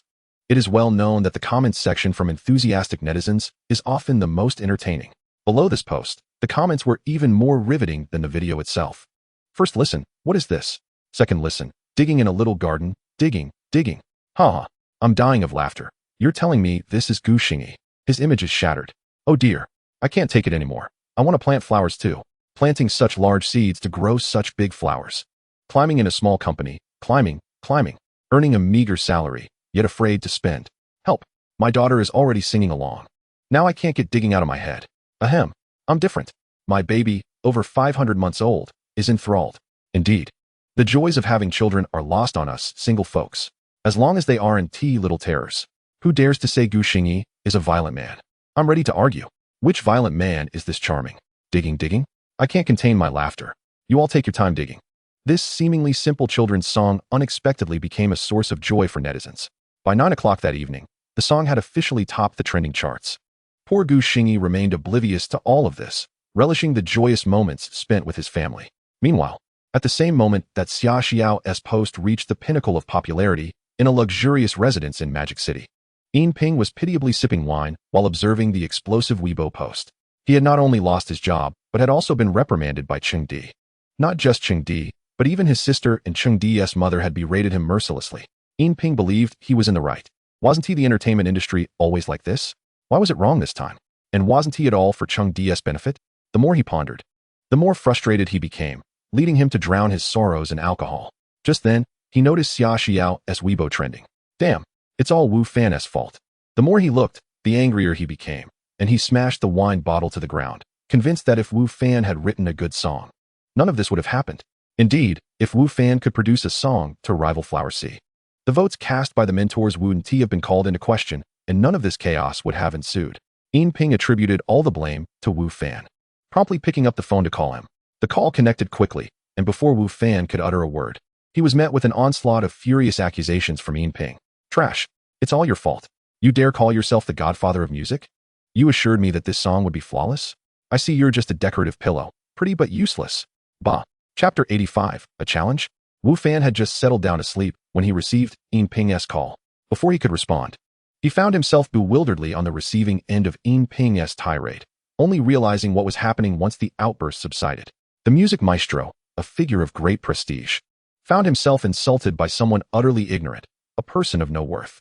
Wu Fan could not help but laugh in fury, decisively hanging up and blocking Ping's number without uttering a word of explanation. Engaging in dialogue with such a person was merely a waste of his breath. Reclining on his bed, Wu Fan fixated on his phone, unable to find solace in sleep. The more he pondered, the more his ire grew, not merely from the insult, but from the bitter realization that ever since Xingyi emerged, his songs had suffered 2 consecutive defeats at his hands. Now, even the number of individuals reaching out to him for collaborations had dwindled significantly, with many singers associating Wu Fan's name with Xingyi first. This predicament gnawed at Wu Fan, intensifying his resentment towards Xingyi. He did not deny that Xingyi penned exceptional songs, yet he believed his own compositions were equally commendable. He considered their talents to be on par, attributing his failures solely to the singers involved. In a fit of agitation, Wu Fan opened his phone to check the latest entertainment trends, only to stumble upon the top trending topic, a post by Xia Xiao. Narrowing his eyes, he muttered, "Not her again." It was as if the entertainment industry he once knew had vanished, replaced by a relentless stream of news concerning Xingyi and Xia Xiao. Fuming, he clicked on the post. It featured a video showcasing the very source of his pent-up frustration, Xingyi. Wu Fan listened silently as Xingyi sang a children's song, his frown deepening with each passing moment. After listening twice, he angrily tossed his phone onto the bed. What a farce. All for the sake of attention. How dare he release such a simplistic children's song? Wu Fan felt personally affronted. Such a trivial composition had ascended to the pinnacle of trending topics. He could compose something similar with his eyes closed. Especially troubling was the growing sentiment online that after hearing Xingyi's songs, listeners could no longer enjoy any others, an insult he found most intolerable. As despair clouded his thoughts, Wu Fan suddenly had an epiphany. He picked up his phone again and posted a message, tagging Xia Xiao. "Is this it? You dare to share this? They claim your songs are exceptional, but I see them as nothing more than a gimmick." After sending the post, Wu Fan felt a wave of relief wash over him, particularly as he noticed his fans rallying in support. Indeed, there were still individuals in this world who understood music. Reading through their comments felt like discovering kindred spirits. But his amusement was short-lived. Many netizens monitoring Xia Xiao's post quickly discovered his message, causing an uproar. Fans of both Gu Xingyi and Xia Xiao, previously enjoying their day, were now incensed by the unexpected attack.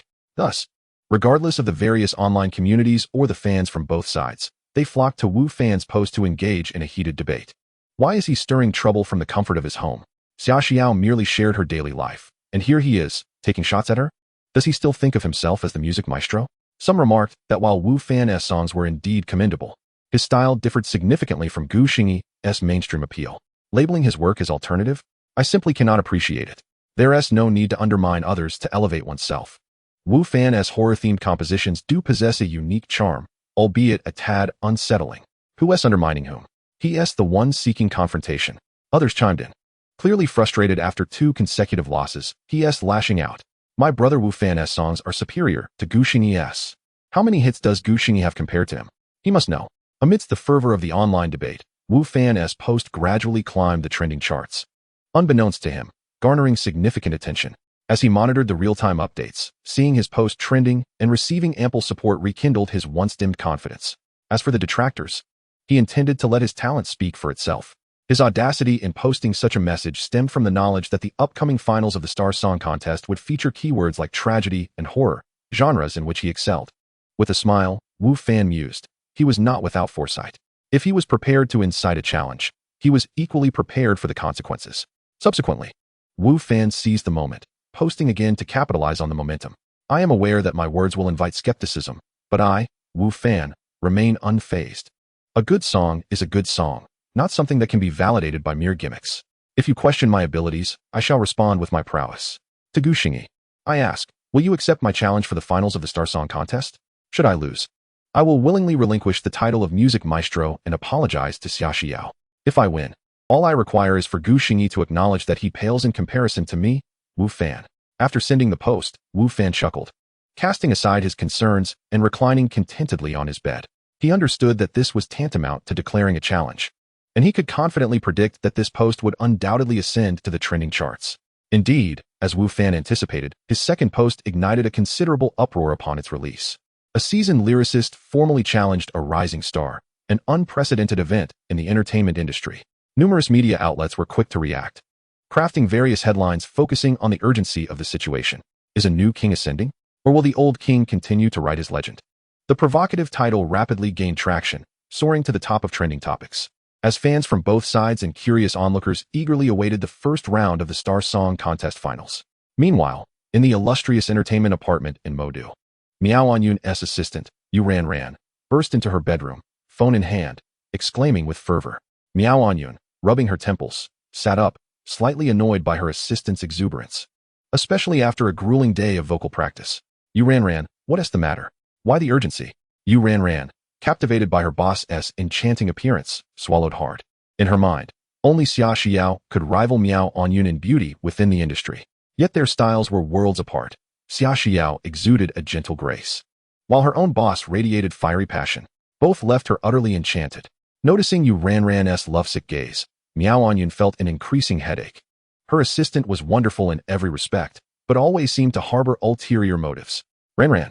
Miao Anyun raised her voice slightly, jolting Yu Ran back to reality, reminding her of the pressing matter at hand. Sister Junjun, it's a major event. Look at this. With that, Yu Ran thrust her phone screen before Miao Anyun.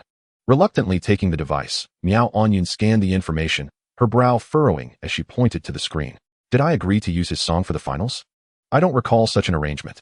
Chapter 86. A surprise attack the following morning. Gu Xingyi awoke feeling a pervasive soreness throughout his body, particularly in his arms, which seemed to have lost all sensation. Blinking groggily, he realized that Xia Xiao had once again nestled into his embrace, her limbs sprawled over him like an octopus. Meanwhile, Nainai lay sprawled at the foot of the bed, completely oblivious to the unfolding scene. Gu Xingyi could only shake his head in bemusement at the sleeping positions of the two. They were strikingly similar and far from ideal.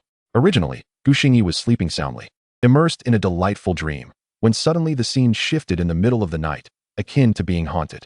Upon witnessing the current situation, the mystery was finally unraveled. Gu Xingyi, using his only free hand, scratched his head and gently shifted his body to sit up halfway, finding a modicum of comfort in his stiff, numbed limbs. This movement seemed to provoke dissatisfaction in Xiaoxiao. Her delicate, fair face contorted slightly, and her small lips pouted as she let out a soft whimper. Instinctively snuggling closer to Gu Xingyi, embracing him tightly once more, Gu Xingyi immediately froze. It was early morning. Was this a deliberate act? Unbearable. He simply could not endure it. Gu Xingyi felt utterly overwhelmed. He glanced at the peacefully sleeping Nainai at the foot of the bed, donning a mask of anguish. He touched his nose, pondering that Nainai was already 3 years old, not a child anymore. It was high time for her to have her own room. With this thought, Gu Xingyi gently extracted the arm that Xiaoxiao had rested upon, feeling as though this arm was not even his own, requiring the assistance of his other hand to pull it free. Perhaps sensing the sudden absence of her pillow, Xiaoxiao's eyelashes fluttered lightly, and the next moment, she slowly opened her eyes, her head rising in a daze, a hint of confusion evident as she looked at Gu Xingyi, her demeanor adorably innocent. Upon locking eyes, Xiaoxiao immediately awoke. Gu Xingyi remained motionless, while Xiaoxiao froze, her legs and arms draped over him, the position causing her cheeks to bloom with a rapid flush, transforming her into a shrimp freshly plunged in a hot oil. Gu Xingyi blinked in surprise, and Xiaoxiao, flustered, scrambled away from him, turning her back to him. Too shy to meet his gaze, her heart racing. This was a disaster. He mustn't think she did this on purpose, right? Xiaoxiao bit her lip, curling up like an ostrich, and she even heard the sound of Gu Xingyi swallowing nervously behind her. Gu Xingyi found himself in a predicament, desperately needing cold water to wash his face and regain composure. Who could possibly remain unaffected upon encountering such a delicate beauty this early in the morning? With no opportunity for action, Gu Xingyi quickly leapt from the bed, bending over as he dashed out of the bedroom. The sound of the bedroom door closing brought Xiaoxiao a sigh of relief. She gently patted her flushed face, her expression one of confusion. It seemed that ever since Gu Xingyi had moved into the master bedroom, she would unconsciously nestle into his embrace while asleep, despite clearly recalling that she had been diligently sleeping on the other side before dozing off. Not to mention, Nainai was also in the mix. Suddenly, recalling Nainai, Xiaoxiao froze, hastily sitting up to find the little one sprawled alone in the corner of the bed. Xiaoxiao pressed her lips together, cautiously lifting Nainai into her arms and placing her back in her rightful spot. Planting a kiss on Nainai's cherubic face, Xiaoxiao smiled, realizing it was indeed time for Nainai to have her own little room. Remarkably, the couple's thoughts aligned perfectly on this matter. When Gu Xingyi emerged from his morning routine, Xiaoxiao had just stepped out of the bedroom, her loose sleepwear concealing her alluring figure entirely. Gu Xingyi touched his nose, feeling a twinge of regret. After all, as her husband, shouldn't he have indulged in a few more lingering glances? However, he quickly dismissed such lecherous thoughts from his mind, resolving to observe her openly on another day. Noticing Gu Xingyi's peculiar gaze, Xiaoxiao cast him a sidelong glance before quietly proceeding to wash up. The hour was still early. Typically, this would be Gu Xingyi's time for a morning run, but today he had no intention of going out. Xiaoxiao had finally returned, and he wished to spend more time with her. Plopping down on the sofa, Gu Xingyi pulled out his phone, eager to check the keywords for the first round of the Xingyi finals. Xiaoxiao would never proactively share such information, so he had to take the initiative. However, upon discovering the keywords for the first round, he was immediately thrown into disarray. What was this? Tragic? Horrific atmosphere? Was this a joke? Were these truly the keywords for a serious program? Gu Xingyi's lips curled in disbelief. He had never anticipated such terms for the finals. Just then, Xiaoxiao emerged from the bathroom, and Gu Xingyi looked up, perplexed. The keywords for your Xingyi finals are tragic? Horrific atmosphere. Who came up with that? Upon hearing Gu Xingyi, Xiaoxiao approached the sofa and nodded. Yes, the keywords for each round of the finals are determined by the director. No one knows what they will be. Gu Xingyi frowned, feeling that the director must have a peculiar mindset. If Ren Xiao were to learn of Gu Xingyi's thoughts, he would likely be devastated. He intended it this way. He was struggling as well. Yet, his teacher had insisted on these keywords. His teacher was an experienced horror film director.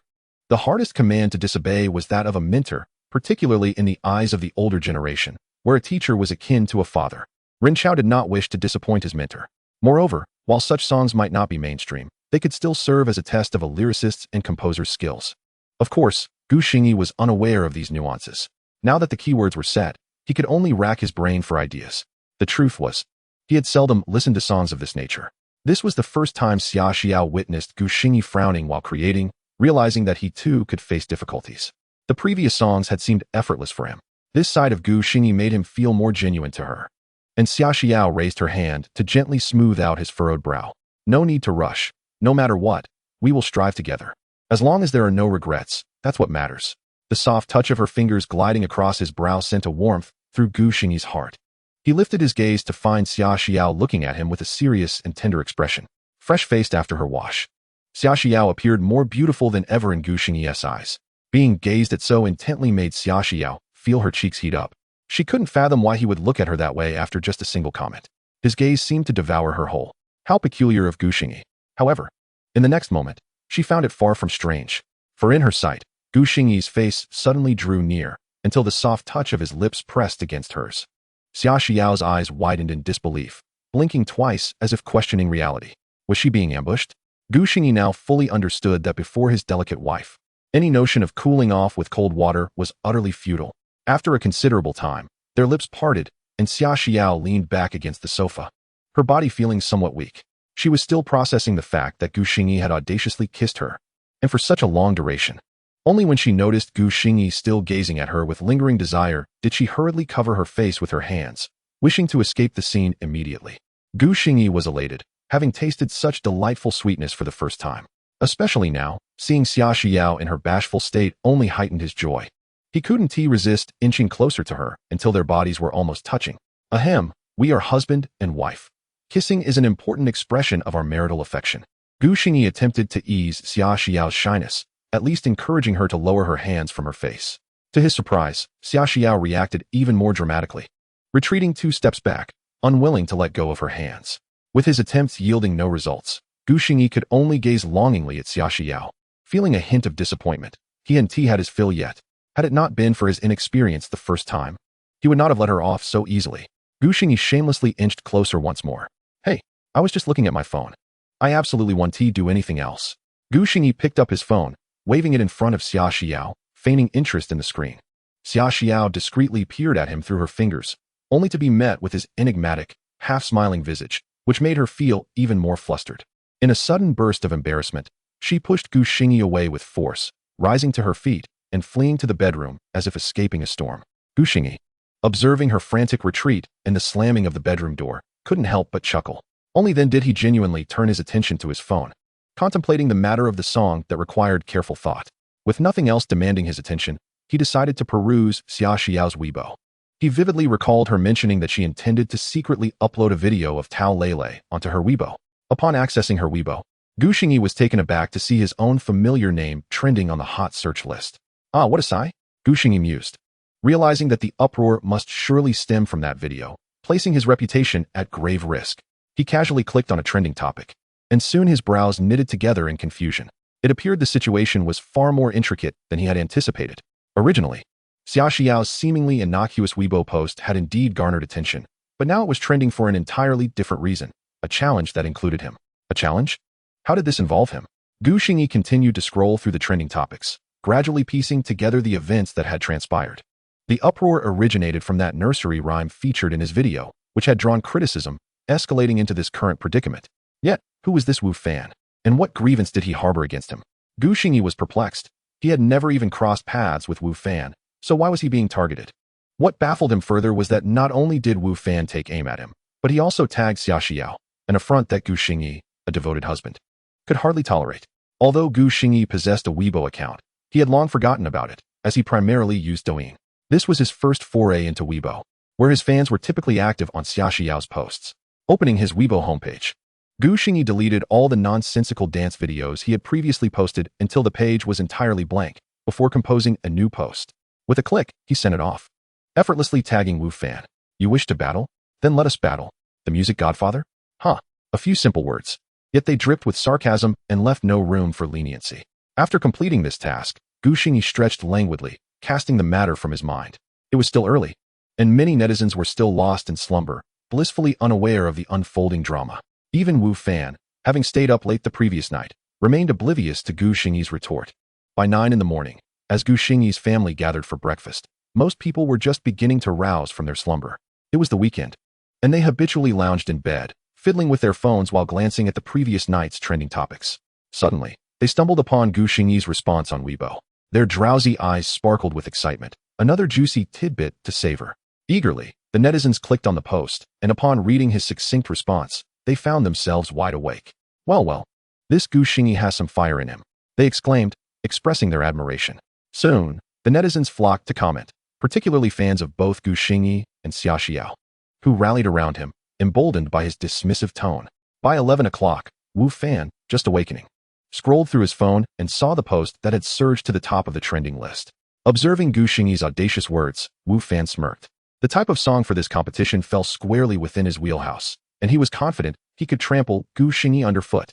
The mere thought filled him with glee. Fortunately, Gu Xingyi had accepted the challenge. Had he declined, Wu Fan would have faced a dilemma. Now, after this encounter, Gu Xingyi's popularity would be entirely usurped by him, and soon he would reclaim his status as the illustrious music godfather. In high spirits, Wu Fan hastily made calls to mobilize his plans, fully confident that Shengshi Entertainment would readily agree to his proposal. After all, his talent was undeniable. Previously, entertainment companies had sought him out for songs, and now he was offering his own familiar compositions. How could they possibly refuse? If Gu Xingyi were privy to Wu Fan's thoughts, he would surely find it amusing. This poor soul remained clueless about the formidable challenge he faced. At 1 o'clock in the afternoon, Shengshi Entertainment responded, indeed agreeing to Wu Fan's self-recommendation. After all, who would turn down a song from a former musical virtuoso? Naturally, this was contingent upon Gu Xingyi's unwillingness to compose for Miao Anjuan. If Gu Xingyi were to offer his talents, they would not hesitate to dismiss Wu Fan. For no one was foolish enough to overlook Gu Xingyi's meteoric rise in popularity. After all, every song he produced had become a sensation. When Miao Anjuan received the company's notification, she was busy rehearsing for her upcoming showdown against Xia Xiao, feeling the weight of the world on her shoulders. Upon hearing that the company had accepted Wu Fan's song, she furrowed her brow in concern. She already had a song and had practiced it extensively the day before. Irritated, Miao Anjuan approached the company, demanding an explanation, as they had unilaterally altered her song without her consent, a situation she found unacceptable. However, the company's reasoning left her with no counterarguments. Firstly, Wu Fan's song was indeed superior to the one she was currently rehearsing. Secondly, the online buzz was explosive. This competition was not merely between Xia Xiao and Miao Anjuan, but also a battle between the songwriters Wu Fan and Gu Xingyi. The finals of Xingyi could only be described as a spectacle drawing the attention of the masses. Shengshi Entertainment would not let such an opportunity slip by. By taking Wu Fan's song, they stood to gain significantly. Consequently, Miao Anjuan's personal opinion became inconsequential. Miao Anjuan understood this, yet she still felt a pang of disappointment. It wasn't that she looked down on Wu Fan's music. She simply did not wish to be a pawn in someone else's game. This made her envy Xia Xiao even more. It seemed that since Xia Xiao's return, she had consistently performed with songs composed by Gu Xingyi, never once encountering pressure from Nainai Entertainment. After a moment of contemplation, Miao Anjuan realized the truth. This was the advantage of having a powerful backing. How fortunate. Chapter 88, Horror Film. What? You challenged Wu Fan? It wasn't until evening that Xia Xiao discovered the trending topic on Weibo. She rarely paid attention to such matters, but this time, a phone call with Sister Yun alerted her to the fact that someone had issued a challenge to Gu Xingyi. Seeing Xia Xiao's anxious demeanor, Gu Xingyi remained nonchalant. Indeed, they've come knocking. It would be rude not to respond, wouldn't it? But you haven't even written a song yet. What are we going to do? In stark contrast to Gu Xingyi's relaxed attitude, Xia Xiao was filled with trepidation. She was well aware of Wu Fan's prowess in songwriting, and just that afternoon, Gu Xingyi had been furrowing his brow over the song, pausing his work on the script for under one person. Gu Xingyi halted and waved his hand reassuringly at Xia Xiao. It's all right. Do you not trust your husband? Even with Gu Xingyi's assurances, Xia Xiao remained troubled. If it were merely her own competition, she could brush off the outcome. However, the current uproar online placed Gu Xingyi's reputation squarely on the line. Xia Xiao pondered for a moment, her lips pursed in contemplation, when suddenly her eyes sparkled with the brilliance of a newfound idea. Upon noticing that Xia Xiao had settled down, Gu Xingyi resumed his writing. Yet he too was mired in worry about which song could possibly secure victory in the upcoming competition. As the clock struck 9 in the evening, little Nainai succumbed to slumber, lulled by Gu Xingyi's enchanting fairy tales. Just as Gu Xingyi intended to lie down, he observed Xia Xiao cautiously rising from her side of the bed, beckoning him with a subtle finger gesture as if she were a thief, before stealthily making her way out of the bedroom. After a moment of bewilderment, Gu Xingyi's eyes widened with excitement. Could it be? He dared not dwell on the thought further, yet the surprise etched on his face was inescapable. Swiftly, he extricated himself from the warmth of the covers, tiptoeing like a mischievous pup as he followed her. Gently closing the bedroom door behind him, Gu Xingyi found Xia Xiao already seated on the sofa, waving him over. He hurriedly made his way to her side, his heart racing, and boldly wrapped his arms around her slender waist. Xia Xiao was momentarily taken aback. What was he doing?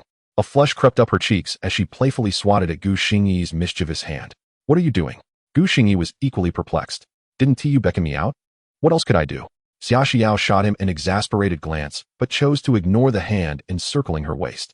In a hushed tone, she remarked, I called you out to inspire you. What were you thinking? Inspiration? Gu Xingyi felt an overwhelming sense of embarrassment. It seemed he had entirely misunderstood her intentions. He noticed Xia Xiao searching for a horror movie on her phone, preparing to cast it onto the television. Oh, so she wanted him to watch a horror film with her. Gu Xingyi's spirits plummeted. He had thought a romantic opportunity had presented itself. As Xia Xiao lowered the volume, she caught sight of Gu Xingyi's crestfallen expression and couldn't help but chuckle, pinching his side playfully, yet she nestled closer into his embrace. Gu Xingyi scratched his head.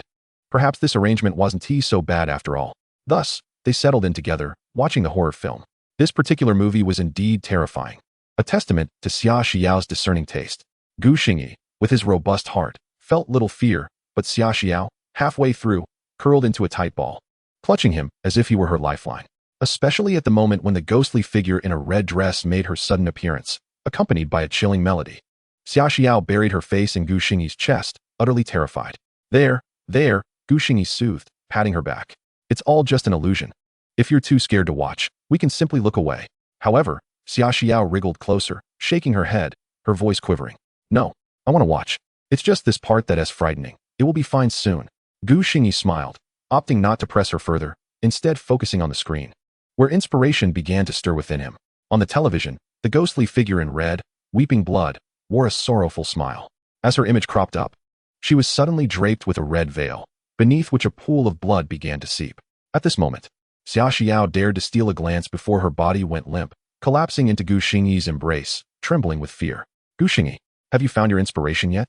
Her voice was barely a whisper, trembling with anxiety. Gu Xingyi felt warmth swell within him as he tightened his hold on her delicate form, casually turning off the television. The room fell silent. I've thought of something. No need to be afraid. I've turned off the TV. Gently patting Xia Xiao's back, he spoke softly, as if wary of startling his delicate companion. Have you truly found inspiration? Don't deceive me. Gu Xingyi chuckled, running his fingers through Xia Xiao's tousled hair. Indeed. To deceive you would be akin to betraying a puppy. Finally lifting her head, Xia Xiao's eyes glistened with unshed tears, a clear indication of her fright. Gazing into Gu Xingyi's handsome face, she asked again, Really? Gu Xingyi nodded, his gaze fixated on her rosy lips, his heart momentarily still. Absolutely. By tomorrow morning, my dear wife shall be greeted with a complete new song. It shall encompass both horror and tragic elements. Sensing the warmth and determination in Gu Xingyi's eyes, Xia Xiao felt reassured, murmuring her agreement before burying her face in his embrace once more. Eventually, she wriggled out of his arms. Gu Xingyi gazed at the damp patch on his chest, feeling at a loss, realizing that this woman was increasingly resembling a child. All right. It's time to sleep. I shall change into my pajamas. He tousled Xia Xiao's hair again, his tone tinged with exasperation. The moment Xia Xiao heard him mention leaving, she immediately scooted closer, wrapping her arms around his. No. Her eyes shimmered with a mix of anxiety, fear, and shyness, causing Gu Xingyi to be momentarily stunned. But the most overwhelming sensation was the softness of her touch against his arm, making his heart race uncontrollably. Clearing his throat softly, Gu Xingyi remarked, I must change into my pajamas. It won't take long. Before Xia Xiao departed for Modu, they had developed an unspoken understanding to change clothes privately in the bathroom, and this time was no different. Although her cheeks burned crimson, she stubbornly held her ground, gazing at Gu Xingyi with determination. Very well. Gu Xingyi hesitated, leading Xia Xiao back to the bedroom. This time, Gu Xingyi changed into his pajamas in the bedroom, and in the dim glow of the night, he caught sight of Xia Xiao's sparkling eyes. That night, he fell asleep with Xia Xiao nestled in his arms, and they both enjoyed a sound slumber. Chapter 89. The finals approaches. When Xia Xiao awoke, the day had already dawned. Gu Xingyi had risen at some point, leaving only the soft little Nainai in her embrace. She distinctly remembered falling asleep in Gu Xingyi's arms the previous night, surmising that he had moved Nainai to her side after waking. Recalling the events of last night, a rosy hue crept onto Xia Xiao's cheeks. She could hardly believe that the clingy person from yesterday was indeed her. When had she become so audacious? A smile crept onto her lips. Such feelings were quite delightful. Planting a kiss on Nainai's cherubic face, Xia Xiao gingerly rose from the bed, her steps light as she exited the bedroom. As she pushed open the door, the enticing aroma of food wafted from the kitchen. Xia Xiao inhaled deeply, recognizing the scent of steamed eggs. Awake at last, Go wash your face. I'll call Nainai for breakfast shortly, Gu Xingyi said. Emerging from the kitchen with a tray of dishes, a smile brightening his face upon seeing Xia Xiao. Xia Xiao nodded, her eyes sparkling. The simplicity of this warm daily routine filled her with a profound sense of fulfillment. Breakfast indeed featured Nainai's favorite steamed eggs, armed with her special little spoon. Nainai devoured the dish with gusto, her eyes gleaming with joy as they transformed into crescent moons. Xia Xiao vividly remembered Nainai's exuberance during her first taste of Gu Xingyi's steamed eggs, an uncontainable joy that brought tears to her eyes. The thought brought a swell of emotion, and she glanced at Gu Xingyi, who was gently feeding Nainai, her heart brimming with quiet happiness. After breakfast, in the kitchen, Gu Xingyi was diligently washing the dishes while Xia Xiao assisted him, her gaze lingering on him. She felt that Gu Xingyi was increasingly resembling a devoted house husband. Suddenly, she remembered her purpose for being there. Just as Gu Xingyi placed the dishes back in their rightful places, he looked up and met Xia Xiao's infatuated stare. Abruptly, he spoke. Xia Xiao's thoughts were drawn back by his words as she watched him dash into the side room, which he had transformed into a study. When Gu Xingyi emerged again, he held 2 sheets of manuscript paper, a broad smile illuminating his face. Here, this is what I promised you last night. He approached the kitchen, handing the sheets to Xia Xiao. The horror movie we watched last night wasn't in vain. Your efforts, my dear wife, have borne fruit. This song was inspired by that very film. Xia Xiao felt a flush creep across her cheeks as Gu Xingyi's words rekindled memories of the previous evening. She took the manuscript and looked down, noticing the lyrics on the first page. The title was a single character sheet, double happiness. Xia Xiao was momentarily taken aback. She couldn't comprehend how such a title could be intertwined with tragic elements and a horror ambience.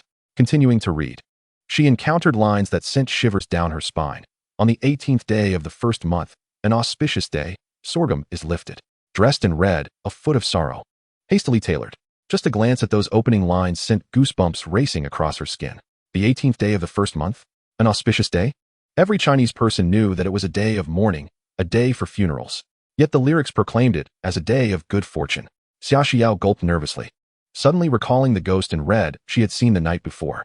So, this was a ghost marriage. Skimming past the lyrics, she turned her attention to the musical score. After only a brief moment, her body trembled, and she looked up at Gu Xingyi. I fear I may not be able to sing this, she said, her voice tinged with a hint of grievance. Gu Xingyi cleared his throat and quickly reassured her. It's all right. If you truly cannot, we need not perform this song. It's perfectly fine. To him, nothing was more precious than Xia Xiao and little Nainai, and even a competition could take a back seat. Seeing Gu Xingyi's comforting response, Xia Xiao calmed her racing heart and softly replied, That's not what I meant. I'm just a bit frightened. However, having you by my side makes it much better. At that moment, Gu Xingyi realized that it wasn't that Xia Xiao couldn't handle such a song, but rather that she was still affected by the horror film they had watched. It seemed she truly was terrified of horror films. This thought made him feel even more touched, despite her fear. She had suggested watching it just to inspire him to write a song. He affectionately ruffled her hair. Then I shall stay by your side until this competition is over. Xia Xiao responded quietly, a smile gracing her face. Gu Xingyi suddenly pondered if this woman was intentionally saying such things just to have him accompany her. That afternoon, the family packed their luggage and, after coordinating with Sister Yun and Taleli, set off for the bustling metropolis. Once they arrived, Gu Xingyi began to doubt his decision, as Xia Xiao seemed to vanish from his sight, spending virtually all her time in the recording studio of Nainai Entertainment.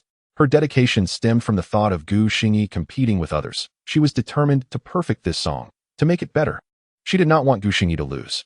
Meanwhile, Gu Xingyi continued to work on the script for one person below. Time flew by, and before they knew it, the first round of the Star Song competition finals had arrived.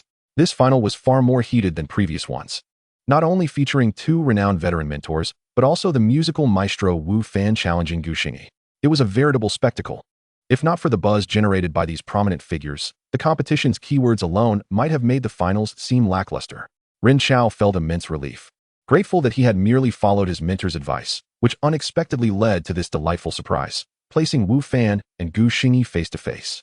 As for whom he favored, he certainly hoped for Gu Xingyi's victory, though he harbored some concerns, primarily because Gu Xingyi had never composed a song of this genre before.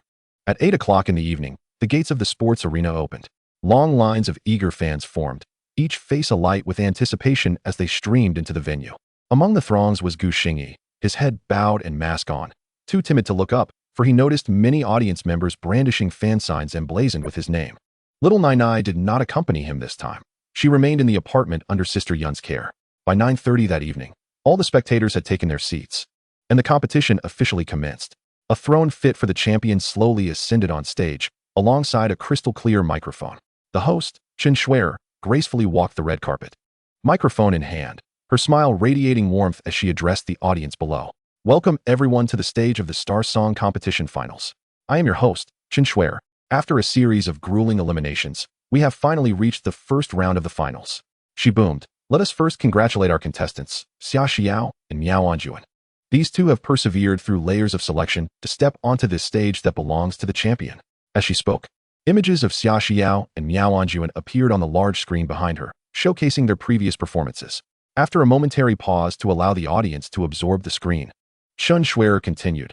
However, the competition is fierce, and only one champion can claim the throne. Will it be Xia Xiao or Miao Anjuan? Let us await the outcome. Next, let us welcome the mentors to the stage with a round of applause. As her words fell, the four mentors rose from below the stage amidst a dazzling light display. Gu Xingyi lifted his head to observe the introductions of the mentors. Two familiar faces remained, Gao Yu and Xue Shaoqian, while the new additions were Chun Yixuan and Lu Ruoying. Gu Xingyi couldn't help but marvel at the wealth of the Star Song competition. They had managed to invite such legendary singers. Truly impressive. Chapter 90. The finals begin. As the mentors made their entrance, the audience erupted in cheers, their excitement palpable for the long-awaited finals. This match promised to be a spectacle, with two prominent female vocalists competing, and the rivalry between their respective songwriters was equally intense. The atmosphere was charged with anticipation as the audience sections were clearly divided.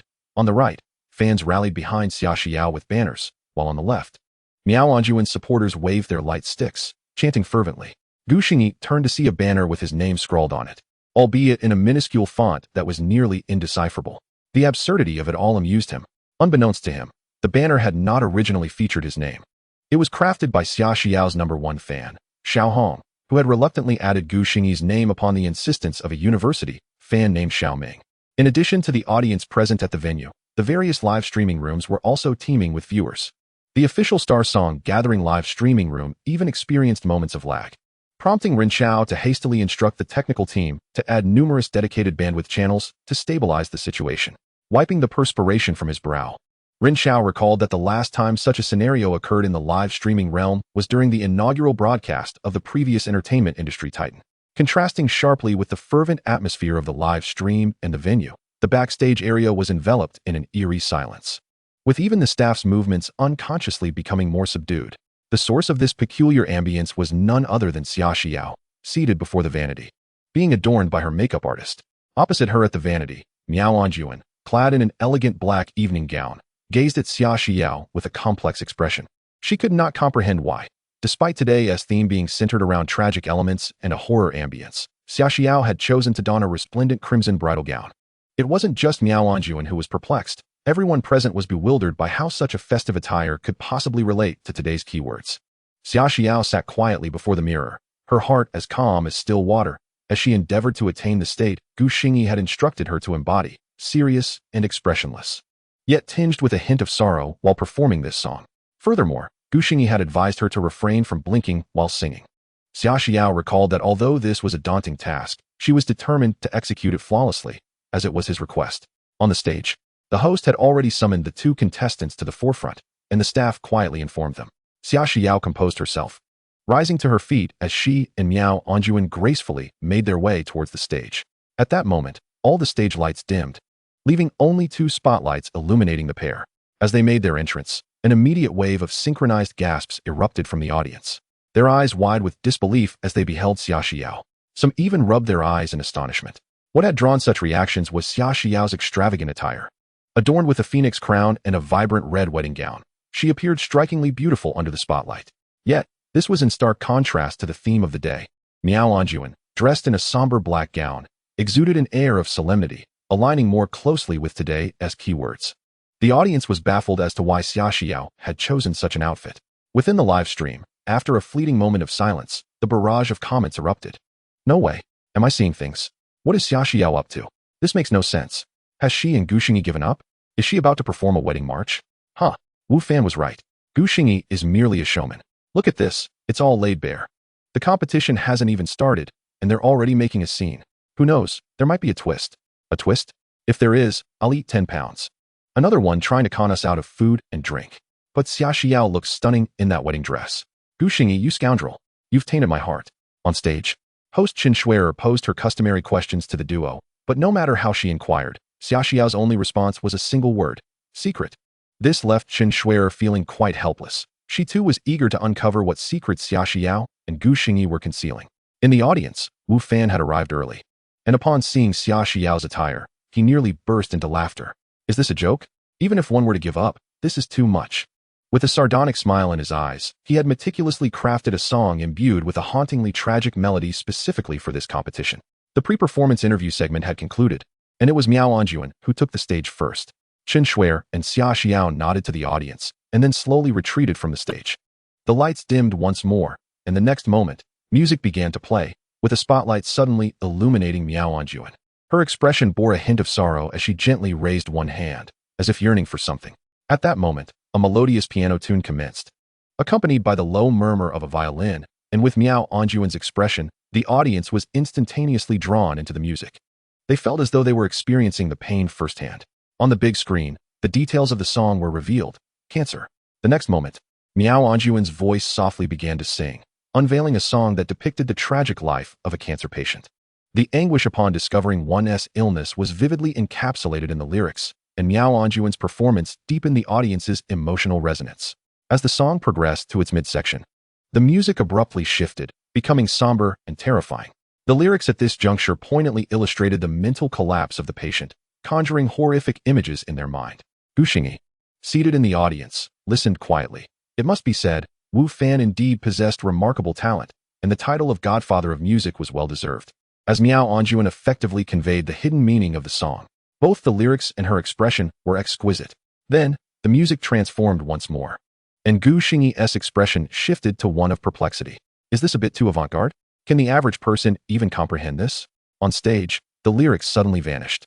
And with the progression of the Western music, the entire composition grew increasingly oppressive, as if silently narrating a tale. The song lost its lyrics, leaving only Miao Anjuan's interpretation. In the audience, many began to furrow their brows. With the lyrics absent, they suddenly found themselves at a loss.